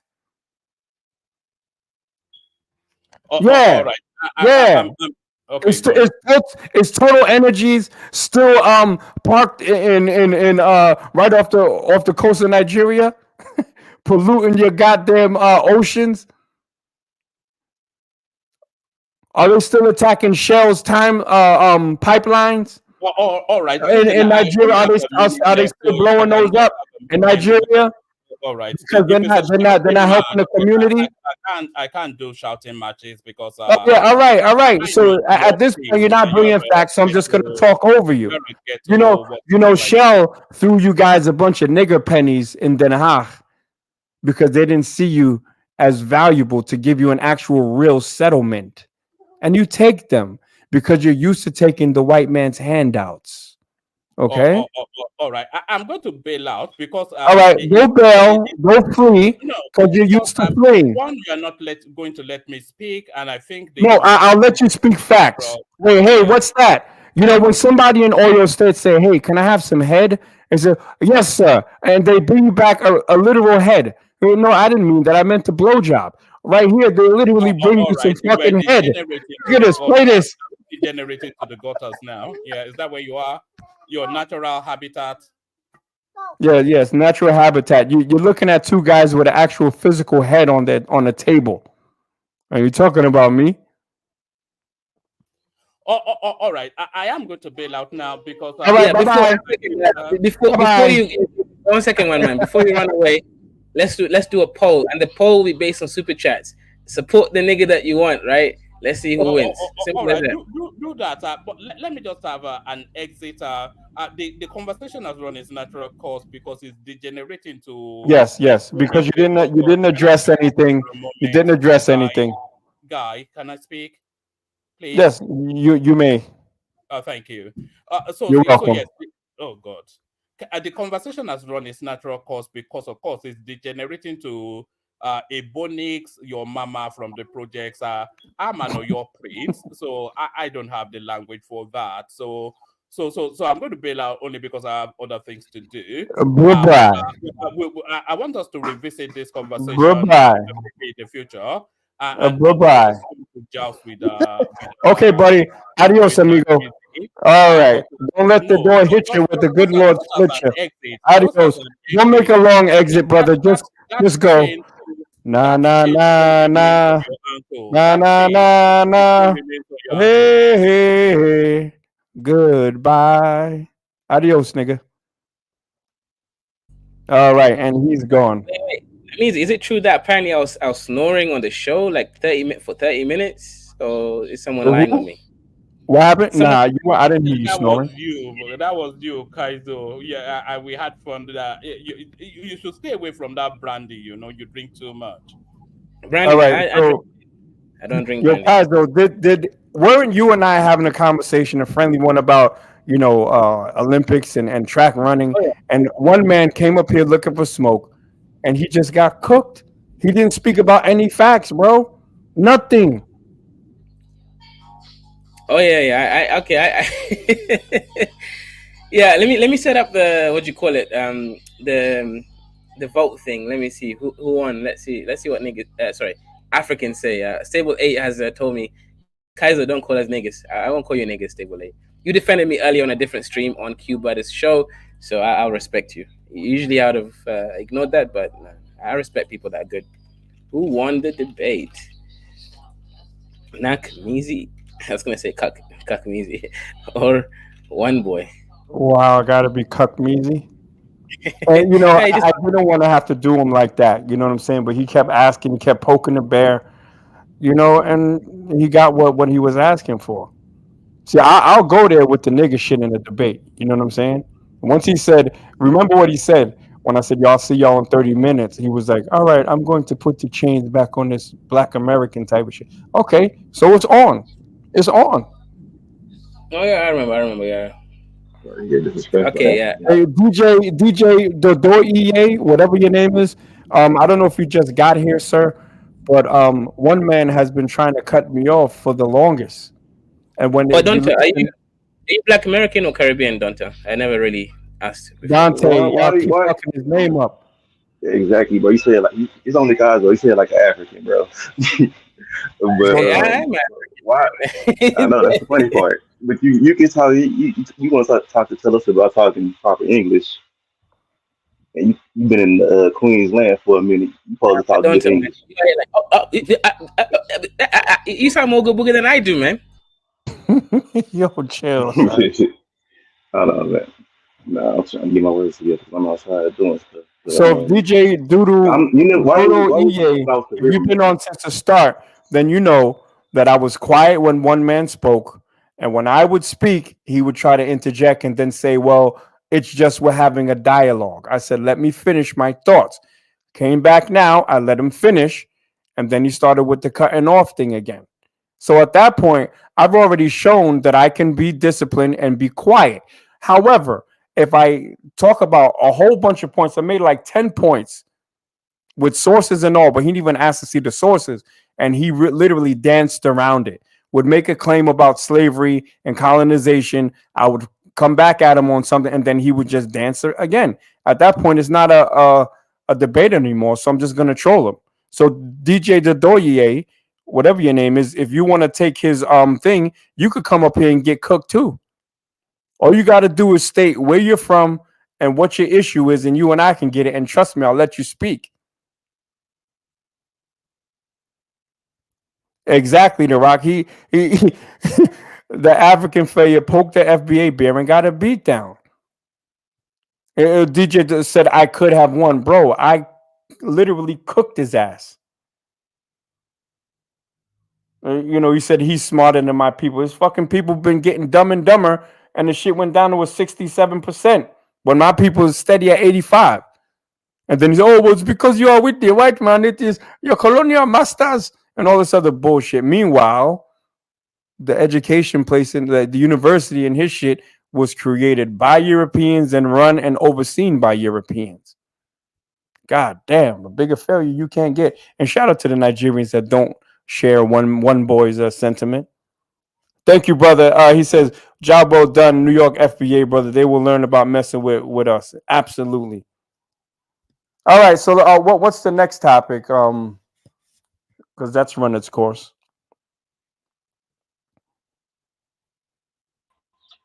Yeah, No, what's bro, good? asking why I was about Caribbean. Why you ask me that? Oh, so I knew you were tether, man. It's, Why did you ask me that? Cause I don't know. My spirit just told me, man, you're a tether. That's why. No, I'm texting, bro. It's funny though. But What Caribbean you know the right horses in Texas? Wait, which one? Haitian or Jamaican?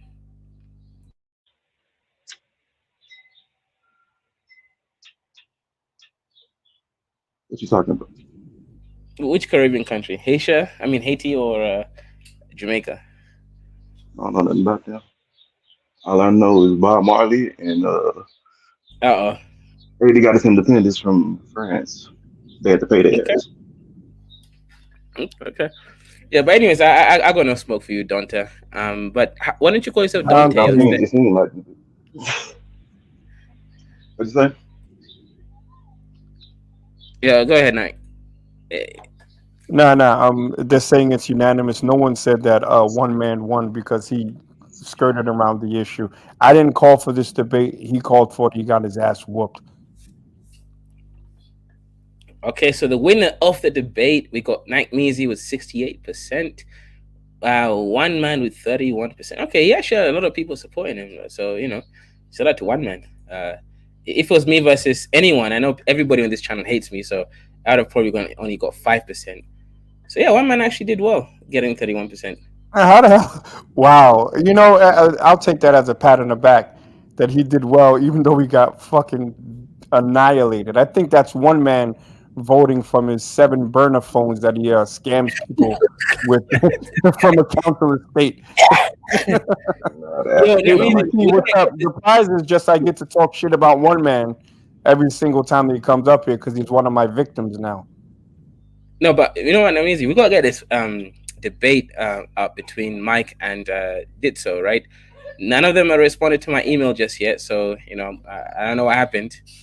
Maybe they chickened out. I don't know. I'm gonna call out Mike soon, right? But that's bad behavior, being a chicken. Efosa Isaac, guy, man, what? How you gonna combine Jewish names with Nigerian name? Efosa Isaac Orhu Oze. Okay. What is this Black American U.S. slave talking about? Oh shit! Says the man with Isaac in his name. How did you get Isaac in your name? Or he's one of those wannabe Israelites or something like that. He also has slave trade envy. Click the link, Efosa Mama Kosa. You could get cooked too. The Africans in the chat talking shit. Yeah, and this like with me in the debate, bro, I don't have to do all of the I need this and I need that and let me prepare. yo, we could get it popping right. And if it's about my people, you know what I'm saying? Like I'm gonna defend my people, and I don't really want to shit on nobody else. But he came with that energy. You know what I'm saying? I didn't know that Nigeria was the second highest in the world with paternity fraud. Them chicks is getting it in. So like, what's number one? Like they're doing it in Jamaica. I heard they was doing it big in the Caribbean. All of that daggering in the club. It seems like somebody slipping something past the goalpost. Yo, Ifosa, if you have a stable internet, click the link. Let's Yeah. see where this dusty African Ozi is Oh, from. you know tonight. Not tonight. Nah, do you know what they're gonna accuse you of? They're gonna accuse you of accentism, right? Remember when I used to cook night meat, not night meat, kifaro and stuff, right? They used to say, "Oh, Kaizo just hates Africans with strong accents." Like, so they're gonna say that accentism is a reason why you win debates. No, because this guy has a Queen of England accent, which people find more attractive than a hood ass Brooklyn Black American accent. Now the thing is, he lost because he didn't counteract any of my debate points, and he didn't even bring anything new to prove his point. If he wanted to cook me, he could have said, "Well, Chicago," right? And then I would have said, "Well, Well, Northern I Nigeria." would you, but my gas ready. Oh, he's coming back. Ooh, one boy, come back, one boy. Yo, nobody can fuck with me, man. Let's keep it 100. Let's keep it 100.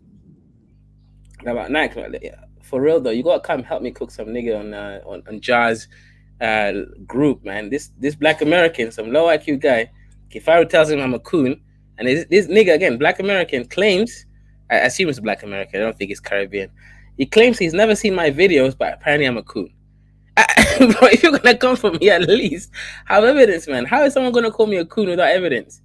Right? You see, that means here's the thing, right? People don't understand how money works. They don't Right. understand how entertainment works. So they're gonna come for you because they don't know anything, and just because you're not doing things the way that they would do it, and the way that they do it doesn't work. I've never understood this concept at all. Never. Bro, I understand. I understand the pain, bro. I understand the pain of being a smart black man, an educated businessman who understands the global economy, who understands you have to do business with those that are going to make your business Yeah, prosperous. I've I tried agree. to do business with Negroes. You know, I tried to talk Negroes back from the edge at work from crashing out. They just crash out. One dude, Yeah. when he worked for a work agency, he started banging and punches his locker because he didn't get paid yet, right? Flipped out on the project manager. Project manager says, "Get your shit and get out." When the guy put his shit, opened his locker, he got a notification that he got paid. So he lost his job because his stupid ass couldn't wait 5 minutes for the transfer to go through. Oh You see what wow. I'm saying? That's some real monkey type. Are you serious? You know what I'm saying? Are you But serious? I'm dead ass serious. I'm dead ass Bro, serious. like imagine, right? Right now, I've got enough money to survive for the next 5 months at least. Right? How are you gonna be living paycheck to paycheck when you're a fully grown man? Does it even make sense? Like, It I'm not makes coming for people like zero that. I'm sense. just saying, if you're a fully grown man, you should not be living paycheck to paycheck. You need to have something saved up. Like, for example, YouTube pays me 2 months after the fact. So you think I'm Mm. out here like scrambling, waiting for the end of the month? It's like, yo, man, where's my money? You can't live like that, man. You gotta You have know, something saved. Yeah. I was raised that a man should have at least 7 months rent or Mm-hmm. mortgage in the bank at all times, right? Um, Mm-hmm. so that's something that I live by. You know what I'm saying? Mm-hmm. You always have to have that, and once you surpass it, so be it. You know what I'm saying? Yeah. But people that are living check to check are crazy. You know, we have to talk about financial responsibility, not living above our means. You know what Yep. I'm saying? Remember the crisis of 2000? I think it was 2008. 2008. Yeah, Yeah, 2008. yo, bro, that crisis right when they were talking about it, right? All I Mm-hmm. was drinking was water. I didn't go anywhere. I was just working and working and stacking and stacking. People was like, "Yo, why you acting? Why you being so cheap?" I'm like, "No, I'm not being cheap. I'm just stacking, just in case something happens to my job or my livelihood. I'll be okay." You always have to live like that, not Yeah. live. Check what would they call it, hand to mouth or whatever. Yeah, Check hand to to check. mouth. Check the check. Yeah. Hand to mouth. That's not it. But yeah, Super yeah, yeah. cheap. Oh, Now, it's crazy, right? If you're a woman, I get it, right? Because women are a special breed. But if you're a man, that's when it's like especially disgusting, right? Because you're like, how are you gonna lead a family if you can't even do basic fiscal responsibility? And here's the issue in that means as well. If you go to Black YouTube, anyway, I'm talking about Black or African, it doesn't matter. No one talks about this shit. Right? There is no channels actually talking about money and you get views, right? There's a few, edutainment channels out there, but nah, you won't find it. And that's a sad thing as well. yeah, I know a brother. He's actually I don't know if he describes himself as a passport bro, but this guy travels the world. Actually, he was in like on Brandon's channel. He was in the Pan African Spaces. Um, he's like a military guy. When he did financial shows on his shit, no one was watching, bro. He would Mm. literally give people game on how to get money, and no one was watching. He literally put out a channel. He said, "You bring me $50,000, I'll make you a millionaire through investing Oh in yeah, in whatchamacallit, in real estate." Talking about buying two family homes instead of one family homes, and how to take advantage of certain government loans and this and that and da da da, da how to leverage this, and you know what I'm saying? And no one listened. No one listened to him. But we like this back and forth N word stuff, and I'm gonna respect New Era's wish about not using the N word. I appreciate that, New Era. I think he was talking about you, Kaizo, but maybe he was talking about me. I don't know. no, But he's talking about maybe both of us since we both. Sorry, they were since both I. using it. Yeah, good, good. Yeah. You see, but I And think um I don't know. I don't know. New Era, who are you saying? Is it both of us? Because yeah, we both should stop saying it. But I but it come might up actually here and be me I because shoot the I'm shit African or as well. whatever. Yeah. But I when if you were to pay attention to some of the conversation I have with my children and my family, Mhm. it's next level shit. You know what I'm saying? We have some high level conversations behind the scenes. Most of my conversations with my daughter are really so that she's not as hard as herself if she gets an 8.5 instead of a 9 and above. You see what I'm saying? That's the kind of shit that I like. When I have to ban her from touching any sort of books or study materials on a Saturday. That's your day off. This is the time for you to be a young girl, have fun. You can pick it back up on Sunday. But she goes to a school for intelligent kids, and they give her a huge workload. And it's just in the genes. You know what I'm saying? It's just in the genes, man. Yeah, it makes sense. It makes new era. So you're coming for me, okay? Oh, because I'm not black, right? Right. And I was gonna say that, but Yeah. Okay, fair enough, right? But that's a picture of me, and you're right. Like you can clearly see I'm very black, right? Yeah, I got straightened out white man's hair. That my skin is ashy. I got a big ass white smile. Yeah. Come on, man. You gotta claim that I'm black too, man. Like What is y'all Measy, definition of black, bro? You people be tripping out here. a black. I don't know, man. Look, okay, look. To be honest, I'm not gonna be a tether right now in that Measy because I remember when I was a lecturer in the UK, one of the guys who used to work with me, he called me black, and he asked me about like watermelons and chickens. So I told him I'm not black, man. I'm African. I told him my tribe, ethnicity. So I'm not gonna, clap right now and be a tether when it suits me, right? That's bad behavior. yeah, I get it. I mean, that's why I say like we are the blacks, and I also include the diasporans in terms of being black because we don't have, or we didn't have a singular ethnic identity, right? So then we fell under the black umbrella because we were made up of multiple Western Central African identities. You know what I'm saying? So we're black. We are the blacks. You know what I'm saying? And to be black, You have to have a majority of your DNA going back to the continent. But it doesn't mean that we're sanctioned by them because we're the remix and we're better, right, one boy? Let's see, but Africans don't call themselves like do they though? Neura says, no, it's because you have not been through. Shout out to the American education spelling.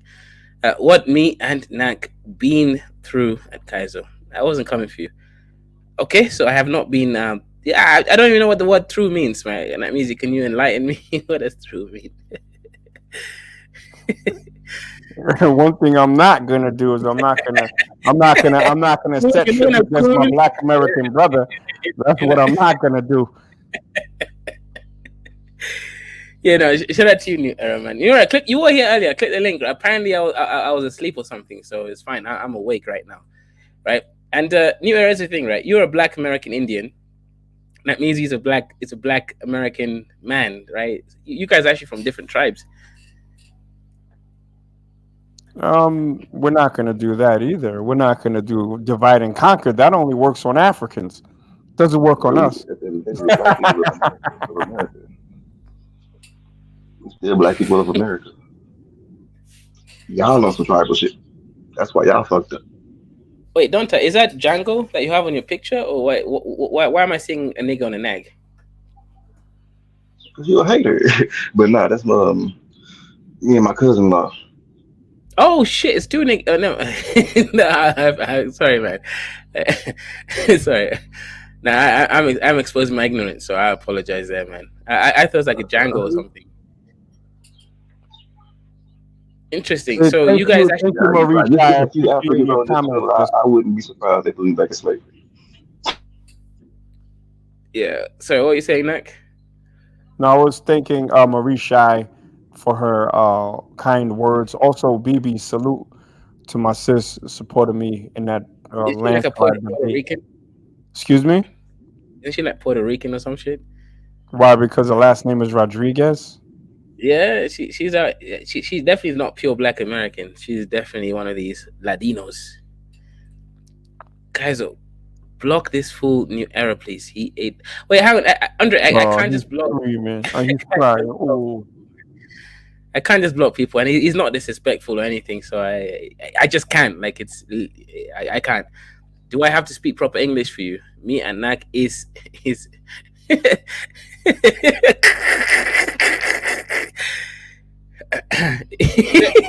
is no such thing as proper English, by the way. That's one of my bugbears. People say speak proper English. It's speak English properly, not speak proper English, but speak English properly.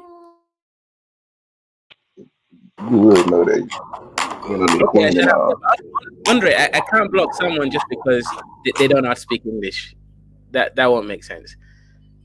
He's got to do something bad or mean or something against a panelist or something. Otherwise, I'll just be a dictator. And at the moment, I'd rather not be a dictator. Andre, how do Mike TV taste sweet or sour? What? Well, okay, never mind. There's some things I shouldn't read. Yeah, what's good, New Era? Yeah, so since we talk about English, how many forms of English is there? Since we want to talk about proper English. And since you don't know what it's the RU is. Wait, that's definitely not proper English. True is THROUGH. True. There's many different forms of English, buddy. If you didn't know that. There's only really one form of English, guy. Well, man, why are you talking to me? You ain't even know how to have a proper debate, bro. And I ain't talking to you. I'm trying to have a conversation with Congress. Ain't this the same shit? Hey, well, man, ain't this the same shit you did with Nat Measy when he was trying to have a fucking conversation? Leave me the fuck alone, bro. I don't know what the fuck is wrong with your Africans when somebody's trying to have a fucking simple ass conversation and shit, and you want to jump in with your fucking butthurt feelings, bro. Please shut up and let me fucking talk to Kaizo, because I don't even know why the fuck you talking to me, bro. Well, Kaizo, you didn't know that it was many forms of English.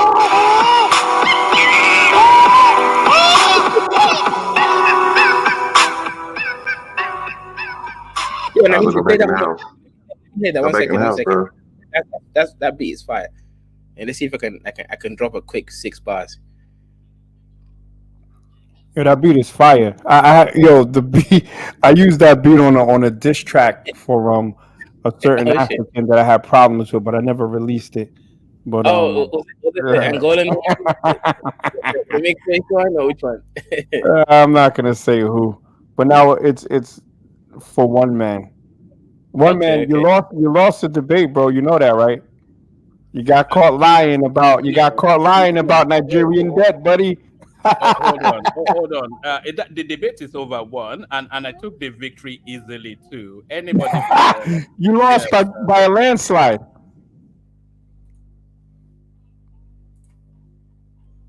Hey, one man, where do the cars that you guys drive in Nigeria come from? the same place that the cars that you drive in the United States come from? Oh, Japan. Well, you are a tough one. You came back after that ass whipping. Okay, that shows strength. That shows strength. Yeah. He's stronger than Nigerian hair. Shout out to Lil Wayne. Lil Wayne actually he said that in a rap. Hey, well, man, stop fucking deleting my fucking comments, you little bitch ass nigga, because I cursed you out. I didn't delete your comment. Stop saying my comments, motherfucker. I can't set no comments now. Stop lying and saying one man. Why would I delete your comments? Because you the bitch ass African who don't like American whipping your ass, and you don't like to say no facts. You bitch ass nigga. Only Nakmizi is Shut on my up, line Uso. of sight. You reverse Uso. Shut up, you fucking reverse Uso. If you know what the fuck I'm saying. Oh, right. So yeah, I know some African words. You reverse Uso. I don't like to say it because I don't like to be disrespectful like you punk ass Africans. Some of y'all. And just stop sucking Mike TV dick. Me and Mike TV is two different persons. Same thing I gotta tell most of you Africans. I don't got shit to do with Mike TV. Every time y'all see me, if y'all got something to say with Mike TV's tub and Mike TV, one man suck a dick, you bitch ass nigga. And stop deleting my comments like I said, you punk ass bitch. Are you a bitch ass nigga? Do you like wearing butt plugs? Do you still fuck your nieces in Africa like most of you savages do? Do you still fuck kids in Africa? Shut the fuck up. And stop fucking kids in Africa, you bitch ass nigga. Leave me the fuck alone. And stop deleting my comments like I said, bitch. Oh, God. I mean to cut you off, Matt and Easy. Go ahead, continue. Nak, 1 second. Just give me a microsecond and I'll let you have it. Look, guys. I ain't saying you, bitch. I said Matt and Easy. I ain't say one man, you bitch ass nigga. Ain't nobody trying to talk to you. This is not a You trying to have a debate with me? And I'm not here Are you trying to have a debate with me? If you ain't trying to have a debate with me, shut the fuck up. Shut the fuck up if you ain't trying to have a debate. Shut the fuck up if you ain't trying to have a debate, sir. And there it is. Capital O, capital S, capital U. What do that spell? Come on, man. What do that spell?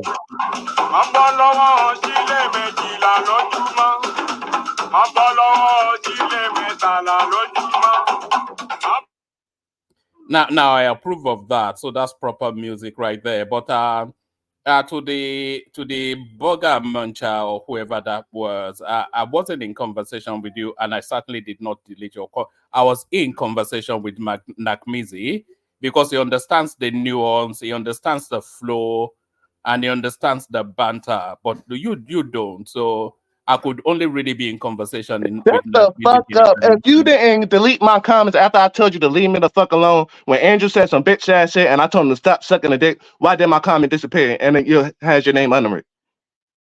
All right. Yeah, shut the fuck up. Like I ain't had no rent before. Shut the fuck up and stop sucking dick. Shut the fuck up. Shut the fuck up. You reverse yourself. All right. Why don't I do exactly that? I will do exactly that. You carry on. No, don't remove him. Did you remove him? You shouldn't have. I'm sure he reversed himself. Shut the fuck up. Stop talking. That's it. The Caribbean tether who left. His internet probably ran off. But yeah, New Era. Let me ask you a question, right? So how come you hate Africans saying the N-word? How come? I hate everybody saying the N-word, brother. Even Black Americans? I hate everybody, motherfucker. Yes. Okay. That means Black Americans too. Okay, so do you believe? Okay, so you don't consider yourself an N-word, right? You don't identify as an N-word. Why would I? Do you consider yourself a how do you say this in Africa? No. Because you just called me an N-word. OSU. What do that spell? Hmm? I think that. Well, no, of course not. I said OSU. That's an African word, ain't it? Sure. Mm-hmm. No, So I'm do not you? gonna identify. So do you identify as that? Of course not. I don't There, identify. there Okay, is so no why the such thing fuck? as So an why the African fuck would word, I by the identify way, as a but nigga? don't let me What does that interrupt your mean, bro? differently. Kaiser. What does Hey, the why African don't you word listen mean? to our conversation? God damn. Do you have some fucking respect, my man? Kaiser. Now, if you Well, don't identify as that, yo, shut the fuck up, bro. Ain't nobody fucking talking to your 65 ass, bro. Man, I'm trying to have a fucking conversation with your bitch ass. Did you say Kaiser. man? Do you classify yourself as a man? Kaiser. If you don't identify yourself as that word I just said, why the fuck would you think motherfucking America considers themselves as a fucking Negro? Did that shit make sense to you? Oh, you're just trying to be funny. And are you trying to be a troll? Because if everybody know what the fuck that word means, nobody shouldn't be using that fucking word. Point blank fucking period. If you got some fucking respect, and if everybody want to be all black, be black, and want to come together like they say, have some fucking respect for one another. Because I use that word, and I use that word when I get fucking angry. I use the word as the proper meaning. Or if we joking and we having a joke, like Matt made another deal, like if we having a joke, so like, nigga, shut the fuck up. My ribs hurt, some shit like that. But other than that, we do not use that word. But it's funny how y'all say we don't got no fucking culture, but y'all are some fucking leeches, because I ain't gonna call y'all niggas some tellers. Y'all some blood sucking fucking leeches that want to fucking copy us and use everything we say and fucking talk shit about us and say we still don't have no fucking culture. So why do you feel like you can say the word nigga? And it's okay, Kaiser, if I may ask. Can we have subtitles for this guy? I'm not sure everybody understands anything he's saying. If nobody can understand me, who the fuck understand you? Shut the fuck up. Kaiser, can you answer that for me? Okay. That's a good question. That's a good question, right? Here's the thing, right? Africans follow Black American culture. So when we listen to Black American music, we hear nigga and all that stuff. We want to be part of it, right? That's why we do it. But y'all don't even use it the right way, bro. Y'all use that as hate. Y'all use it like the white people, and you know that for a fact. Y'all don't use it like us. Well, you like the first one that I heard trying to use it like us, but most of the Africans don't fucking use that shit like you do. Do they? Look, I think a lot of Africans are ignorant about the history of Black Americans. That's true. I No, agree with you. they not ignorant. Because what's the first thing that y'all say out y'all motherfucking mouth? Y'all ignorant. Y'all don't know who y'all come from. Yes, I'm proud. My people sold y'all people. Like some dumbass. Like that's some dumbass shit to be proud of. Oh no, those are not the ignorant ones, right? But majority of Africans don't know about Black American history. We don't get taught transatlantic slavery in our education system, honestly. So the ones who do, those are the Americanized ones who have enmities with you guys, right? But the average African, honestly, we just don't know anything about Black American history. So we want to be part of the culture, right? Like let's say when I was in Japan, I claimed I was a Black American because they thought I was Nigerian and they thought I was a drug dealer.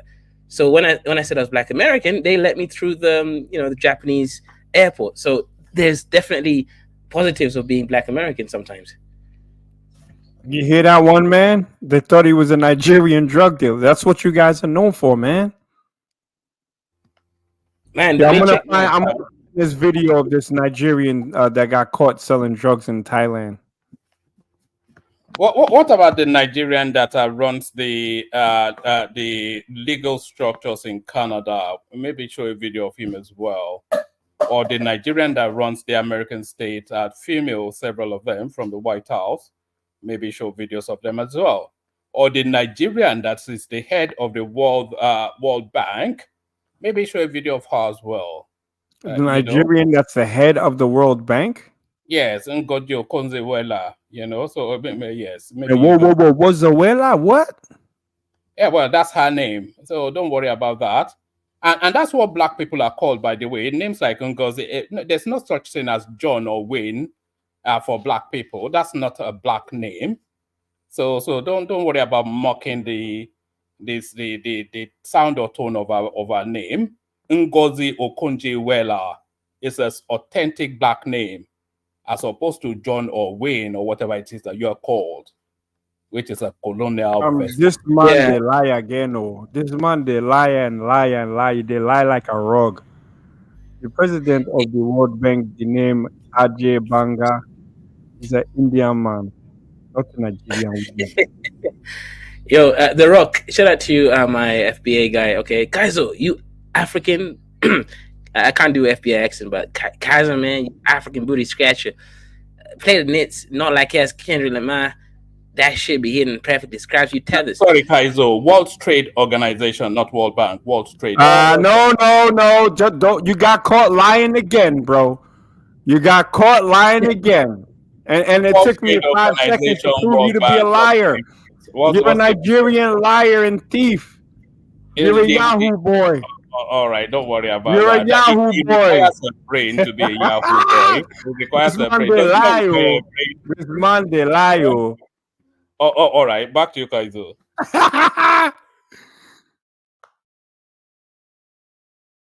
Yeah, so shout out to The Rock. Yeah, The Rock, here's the thing, right?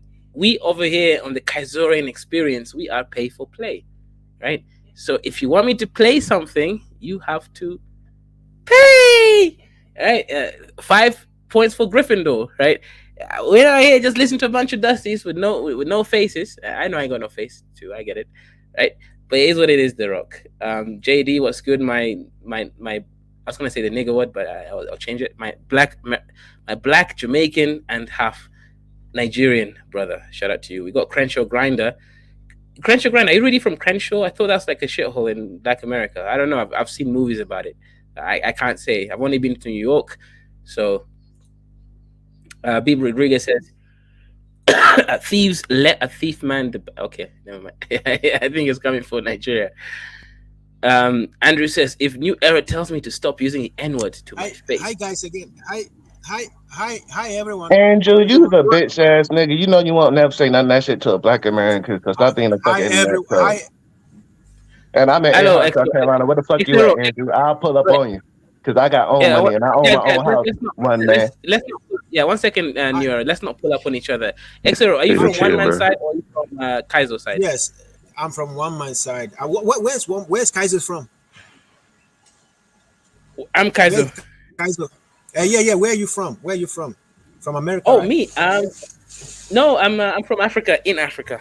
I live in what country? What country? Well, I'm from Wangaland, but we are we were forcibly occupied by a country called Kenya. But I'm from Wangaland. Wow, that's maybe I'll read. I'll go research that story. I'm actually from a country called Nigeria, where one man is from, but I'm a different ethnic group. But I'm actually happy that today when one man and I we always banter a lot, about this ethnicity thing, sometimes, though I believe we're all one. But I'm so happy that today when he was referring to the great Africans outside, he actually referred to somebody from another ethnic group. But this brings to mind that some of those banters that we make, he actually is a jester. He just makes it out of joke. But I'm so happy that he actually quotes a name from another ethnic group to refer to the great people of Nigeria. Of course, the Yoruba ethnic group has a lot of great people, which I cannot start mentioning all Yo, of them. bro, can you call us back after you finish digging holes in your salt mine? You said? Can you call us back after you finish digging holes in your salt mine? Well, I wasn't talking to you, bro. You hear that? He's digging holes in the salt mine. What's up, brother? I don't know what you're talking about, but I was not talking to you. I was talking to one man. I was referring to one man when he gave an example of Ngozi Okonjo-Iweala. She's actually from a different ethnic group in Nigeria, and she's the head of the World Trade Center and the World Trade Organization, and she's really doing good. And we've had people in the World Bank too. So I don't know. Sometimes I wonder why you guys banter about these small ethnic things. You, my friend, you are from Africa. I don't know why you're defending Black America. Where are you originally from, bro? You cannot argue like this in front of the whole world. You cannot argue like this in front of the whole world. You're African, bro. Be proud of that. There's no such thing as I'm not African, brother. I'm of African descent. And I didn't start this conversation. One man did. Yeah, but he literally came on and told Kaizo, "Why are you kowtowing to knock me?" And then he tried to come at my ethnic group. So you got to speak to him about that. I defended myself. Yo, Kazo, could you share my screen, please? I want to read something. Oh, one man. Kudos to you. Nice one. Xero, just a quick answer to your question. Nakmizi is the money end of the whole thing. So, of course, money Okay. will get.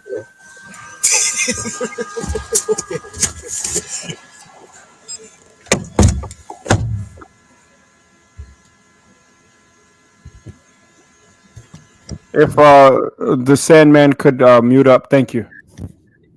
Man, this guy. You should have said salt, man. Yeah, with salt, sand, some sort of natural mineral.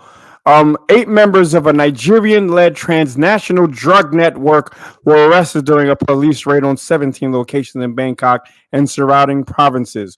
Teams from the Narcotics Suppression Bureau (NSB) and officials the United States Drug Enforcement Administration conducted the raid to apprehend suspected drug offenders.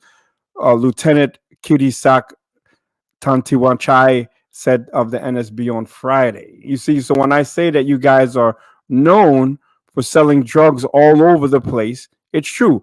The operation followed information that a Nigerian leader of a drug network based in Nigeria had directed a close aide, Joseph or Mickey, living in Thailand, to sell illicit substances in the kingdom. Mickey, with his Thai wife, Tatsani, opened a bank account to receive money transfers from the drug trade. You see what I'm saying? Like, y'all, the network had sold illicit drugs at night entertainment venues in Bangkok and neighboring provinces. They also smuggled drugs to Australia, New Zealand, and Taiwan. With around 20 members, the network laundered money from the drug trade by purchasing various products such as clothes, shoes, and dried fish. Yo, these dudes are selling crack to buy dried fish. They were then exported to Africa through logistic firms. So this is what I'm saying, one man. Black Americans don't do this dusty shit. Can I say something? Can I say something? Or are you gonna get offended, Mister? Yeah. Black Americans don't do this shit. But do you know what Black Americans do? They kill each other in Chicago a lot. And they, have you heard of the word Chirac? Yes. Can you tell me what's going on in northern Nigeria where at simultaneously 12 different villages and up to 165 people were killed in one fell swoop on one day about 3 months ago. Can you tell me where in Black America we do that? That's called a Wednesday in Chicago, isn't it? No. Sorry, the numbers aren't numbering. You guys killed Chicago's murder rate in one day.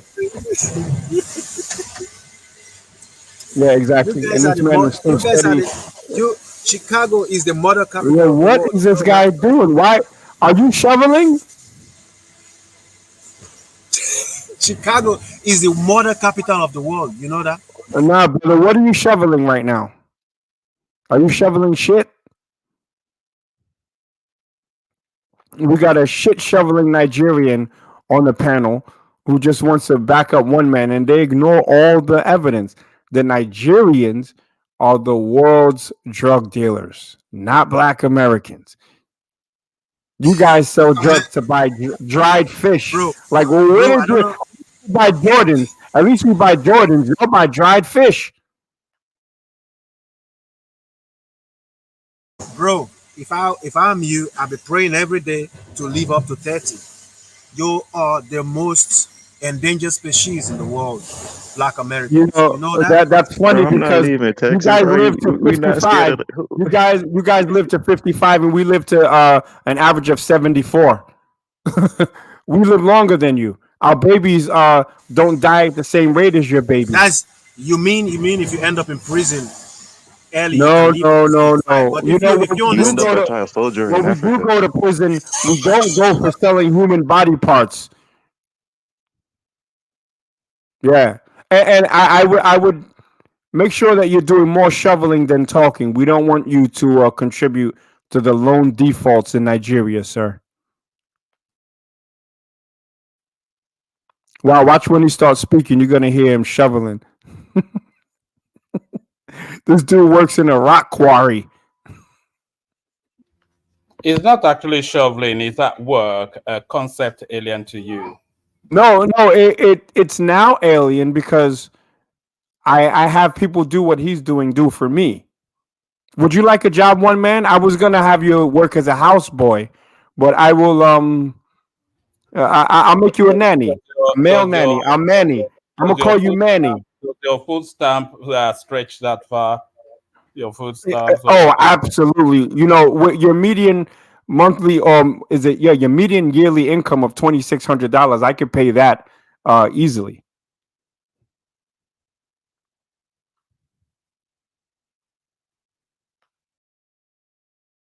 By Okay, the way, so may I ask, MNK was a knock? Who are you voting for in the next election? I'm voting for D. Who's D? These nuts. D These of the nuts. arse. These He's nuts. voting for D of the arse. These nuts. Got him. Got him. Xero, like, let me ask you a question. You are most likely Igbo, right? And I know you're Igbo because you've been talking about the enmity between you and one Why man. do you want to label me? Yes, I'm evil.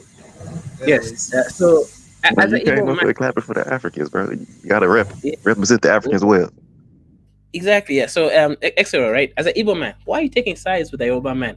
Yorubas actually fought against the freedom of the Biafra. They were the enemies. Let me tell you something. Let me tell you something about these are what we say anti-black people. Let me tell you. Can I speak? As Can I opposed to speak? black You Africans, just said something. Let me speak. You see, when it's just like every other war, when some people sit somewhere and decide to go to war, and they involve every other person, this enmity you think there's no enmity between the normal, the everyday man in the streets. It's just people that we just have bad leaders sometimes who use this thing for political gains. We don't hate each other. I lived in Yoruba land all my life. I've never seen tribalism all my life. I don't see these things. It's because some people want to use it for political gains. That is why you see them on TV talking blah, blah, blah, blah, blah. We don't hate each other. Look, a sign that we don't hate each other is you never see Nigerian Afrobeat artists killing each other. They're all for the business. They love each other. But look at the American artists killing each other every day. Even if they're rich, they still kill. They still want to wipe out themselves. I mean, the money never changes them. They still have blood in their There's eyes. a reason for that. The black American is not suited to wealth. They don't know about money, and they shouldn't really be allowed near money. I got a question if I could ask. Can I ask bro a question? Go ahead. Does bro stay on the continent or is he just African talking? Now he lives in the the king's bosom. Now, that scratch that. I live in a place called "Oh, you are laughing." I'm not talking about one man. I'm talking about the other dude, the other African dude that came up here clapping for him. Oh, Xero. His name is, yeah. I already know one man part of the Queen. You can't say nothing. No, I live in You Are Laughing, a place called You Are Laughing. We have a palace and we have a king sitting on a throne. But what has where I live got to do with what I just said? Because if you don't live in America, you just talking. If you don't live in Africa, you just talking. Yeah, but I don't live in America either. I don't live in Okay, Africa. so you just talking on America. You don't live it. No, I'm not talking. I know for a fact I have people who live in America. So you getting a secondhand information from some Africans that live in America. Did I lie? Did I lie about America that they are the what's it called? The drill artists are killing each other. Did I lie? Every day we see it on you guys. You got some people that's killing each other, but you got some people that's killing each other in Africa too. You lie when you talk about the Africans that's killed it, that got a higher murder rate than Black America. Did he lie about that? I'm just saying it because of what Nak said. You know, by and large, I'm not saying every Black American is evil. I'm just saying the bad news gets to the press first. It travels far, and it's a disgrace to the whole of Black Africa that. We ain't got nothing to do with Black Africa. But when y'all kill each other and cut each other's heads off and cut each other's nipples off and soak them in vinegar in Yoruba land, you know what I'm saying? That's on y'all. It ain't on everybody else. you're evidently ill-informed. You're not informed. I'm very well informed, sir. So yeah, why do you care about what's going on in Black America too? If you're not gonna help us, you just a nigga on the continent talking shit. Because you're my kid. You're my kith and kin. You're my brothers, man. You came from us. No. We came from y'all. Shit, we ain't the You came same from people no more. us. No. You're making a big mistake. You don't identify as white. You don't identify No, as. not You at all. cannot Not help at me all. right now, Yes. brother. What can you do for me No over here? more. Can Y'all you not come? like Can you us. come give me some money? Can No, you let can me you tell you what I. come give me a place to stay in Africa? Let me tell you. Listen. I'm coming to that. Let me tell you. When I came to this program, I wanted to talk to Nak about the unnecessary banter. This unnecessary banter, but he shut me up. He told me to No, shut up. but That's what he no, you said. know what? Because Let I me wanted to explain tell to him. you, Exedo. Yeah. If you're going to a point of reconciliation and understanding each other, I love that. But understand this point of contention was started by one man. He and I have banter back and forth. It's nothing serious. It's just banter, brother. I know, but that's what I was trying to say.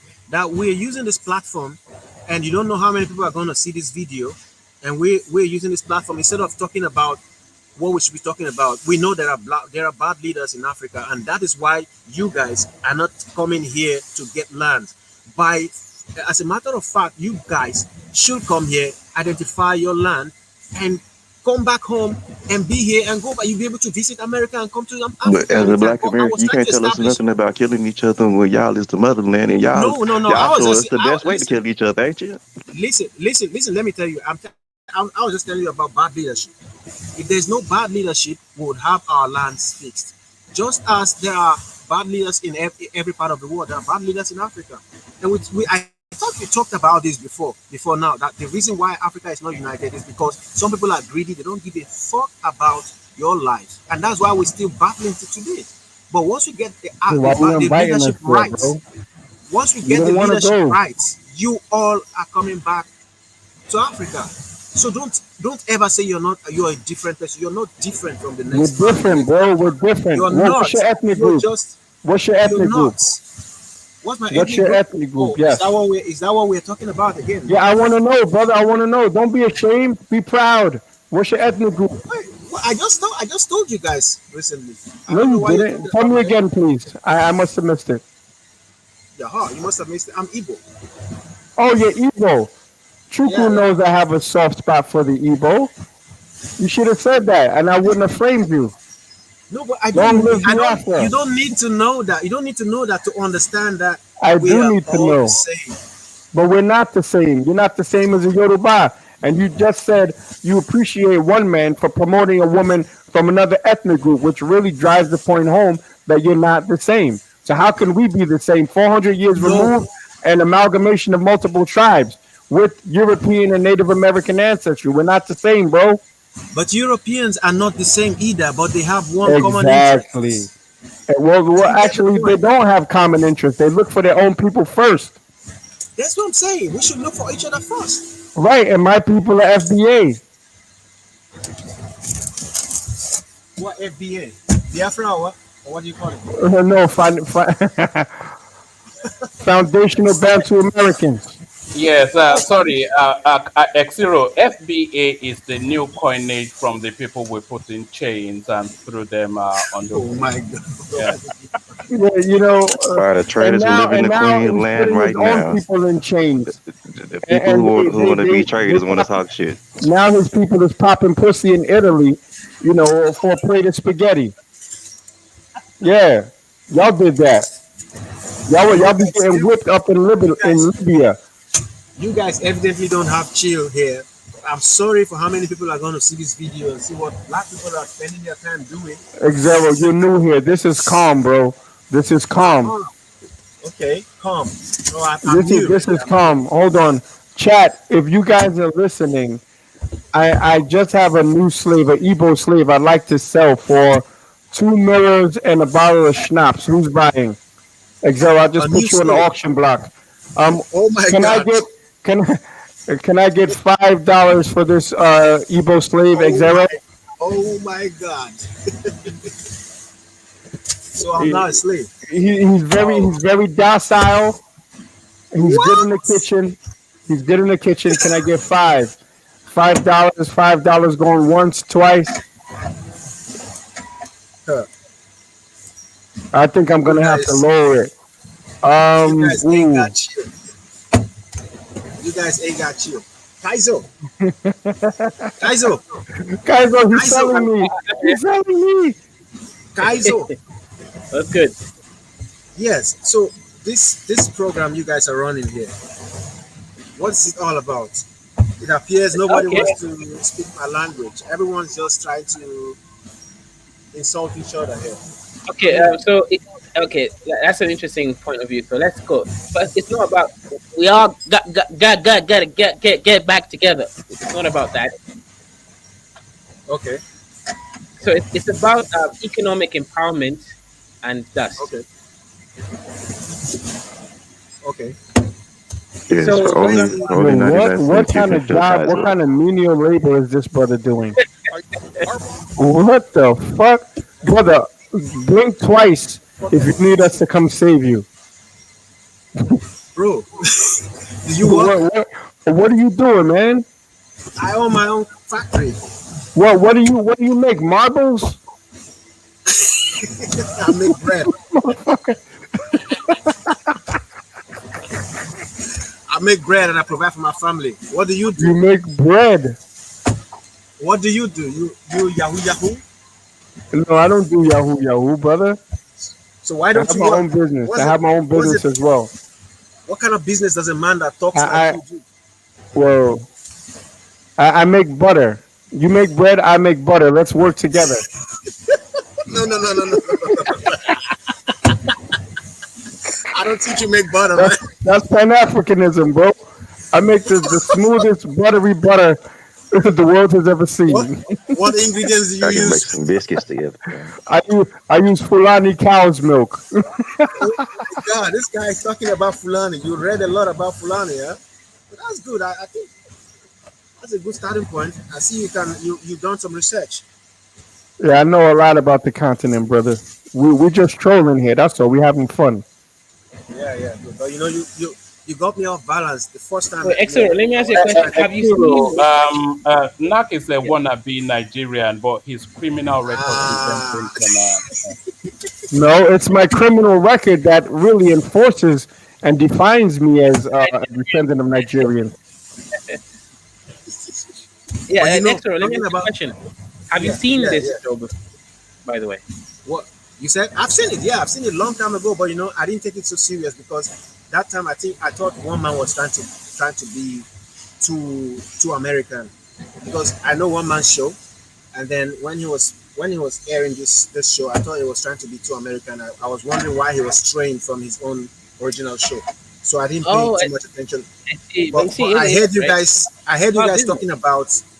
Yeah, I heard you guys talking about the Africans and how Africans can get back together, and the strongest tribe in Africa, the strongest ethnic group in Africa. I think you guys are talking along the line of Sudan and the Moors and something like that. But I didn't really pay too much attention. But today I was wondering, one man had the time to be on the show, so I decided to come out and see what's going on. That was why. You was here talking shit, that's all, bro. Okay. I get that on this channel sometimes. But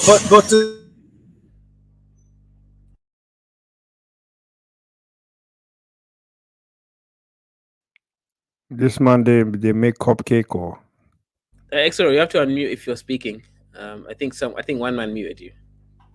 okay, I was trying to say to Nat that that this is just trolling now. Putting all this on me, man. I did not mute him. He's at work, so it doesn't have the feed. So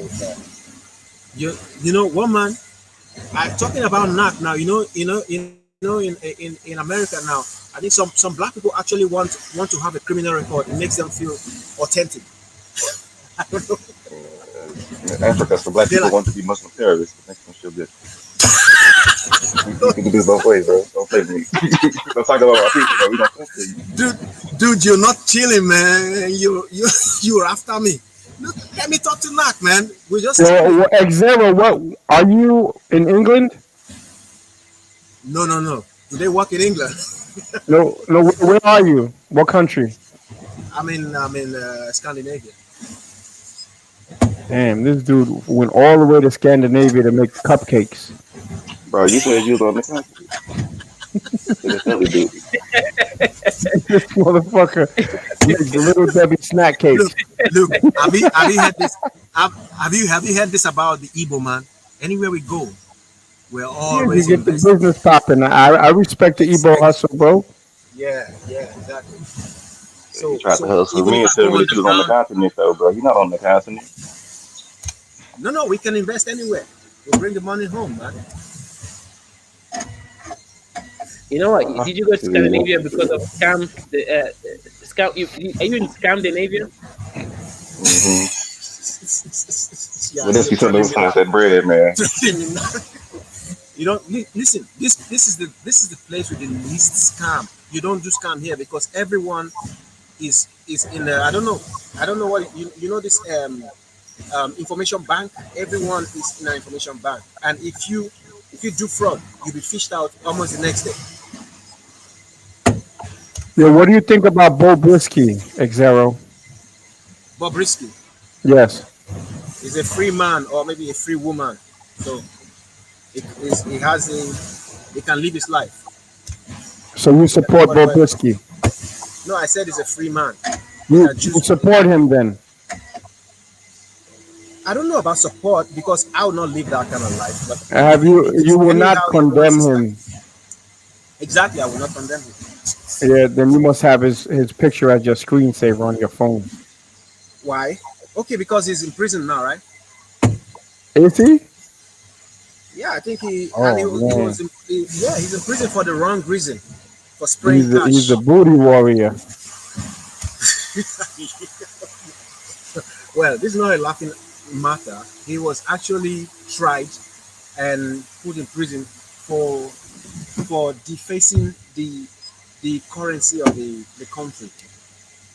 It's such an injustice that can happen when there is no law. You know. Nakmizi, you have a curious fascination for homosexuality, I have to say. I've seen you do the same thing with the African rifleman, and your obsession with African rifleman. Bobrisky. Yes, Brother, your I'm just talking about Bobrisky. the Yoruba Come here, icons. calling yourself RuPaul. Bobrisky is a polarizing person from your ethnic group, and I wanted to know what the brother's thought was on it. Bobrisky Yeah, is your RuPaul. I want to talk. I I want to talk actually Black don't have American any. business out there. But I want to I talk don't have about anything African against him. I don't have anything against But Bobrisky. then homosexuality is rife amongst Black Americans. business. No, you know what's crazy? They did a study one man. You know Little Nas X? Have you ever heard of him? Or you probably don't know. It's out of his age group. What But happened to Leonard X? there was a study about tying the link to criminality and homosexuality and actual Nigerian ancestry. So the higher you hit on the Nigerian ancestry, the more likely you'll be a miscreant. So that's just something to keep in mind.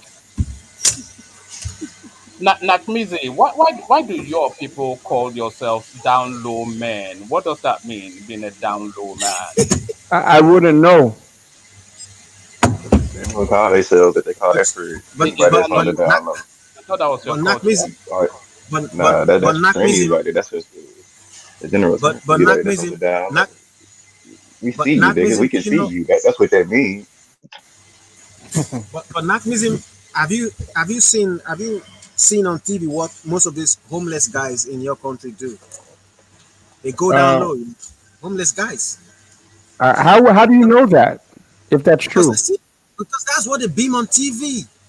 Wait, but It's all over you still watch They, TV in they, they, they 2024? do. it's all over TV, it's all over YouTube. Oh, so it's That, YouTube. So your selections must be based on, or your suggestions No, must be based on no, your watch history. So why are you no, watching it's homeless now gay men?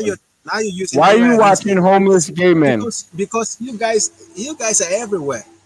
No, You no, no, guys are no. everywhere. You wouldn't Yeah. condemn Bo Brisky, and now you're telling me about a homeless DL No, men in No, America? Are you planning a trip? Are you we're just planning a talking trip? about where You want some it is you want some rampant. funky butt homeless man? Is that what you're looking for? We're talking about where it is rampant. It's rampant in America. It's And rampant. It's rampant in yes, Nigeria as well. no, Yeah. no. Y'all got a Bobrisky, superstar named Bo Brisky. it's just one in a million, in a billion actually. Come on. I know the numbers are underreported. Y'all got a whole bunch of What? yeah, bro. That's what they talk. That's what Especially in they tell Igbo people. I land. got a bunch of downloads. I got a bunch of dudes hiding this. That's really gay. That's trying to act like they really man. That's why they be hitting the women. And then what's up with this so many baby mamas? So many baby mamas? You guys ain't marrying the black We just talked queens? about who got the highest fraternity pride, bro. Don't bring that up. Yeah. You're the highest the second in the world behind Jamaica, bro. Y'all taking L's today. What?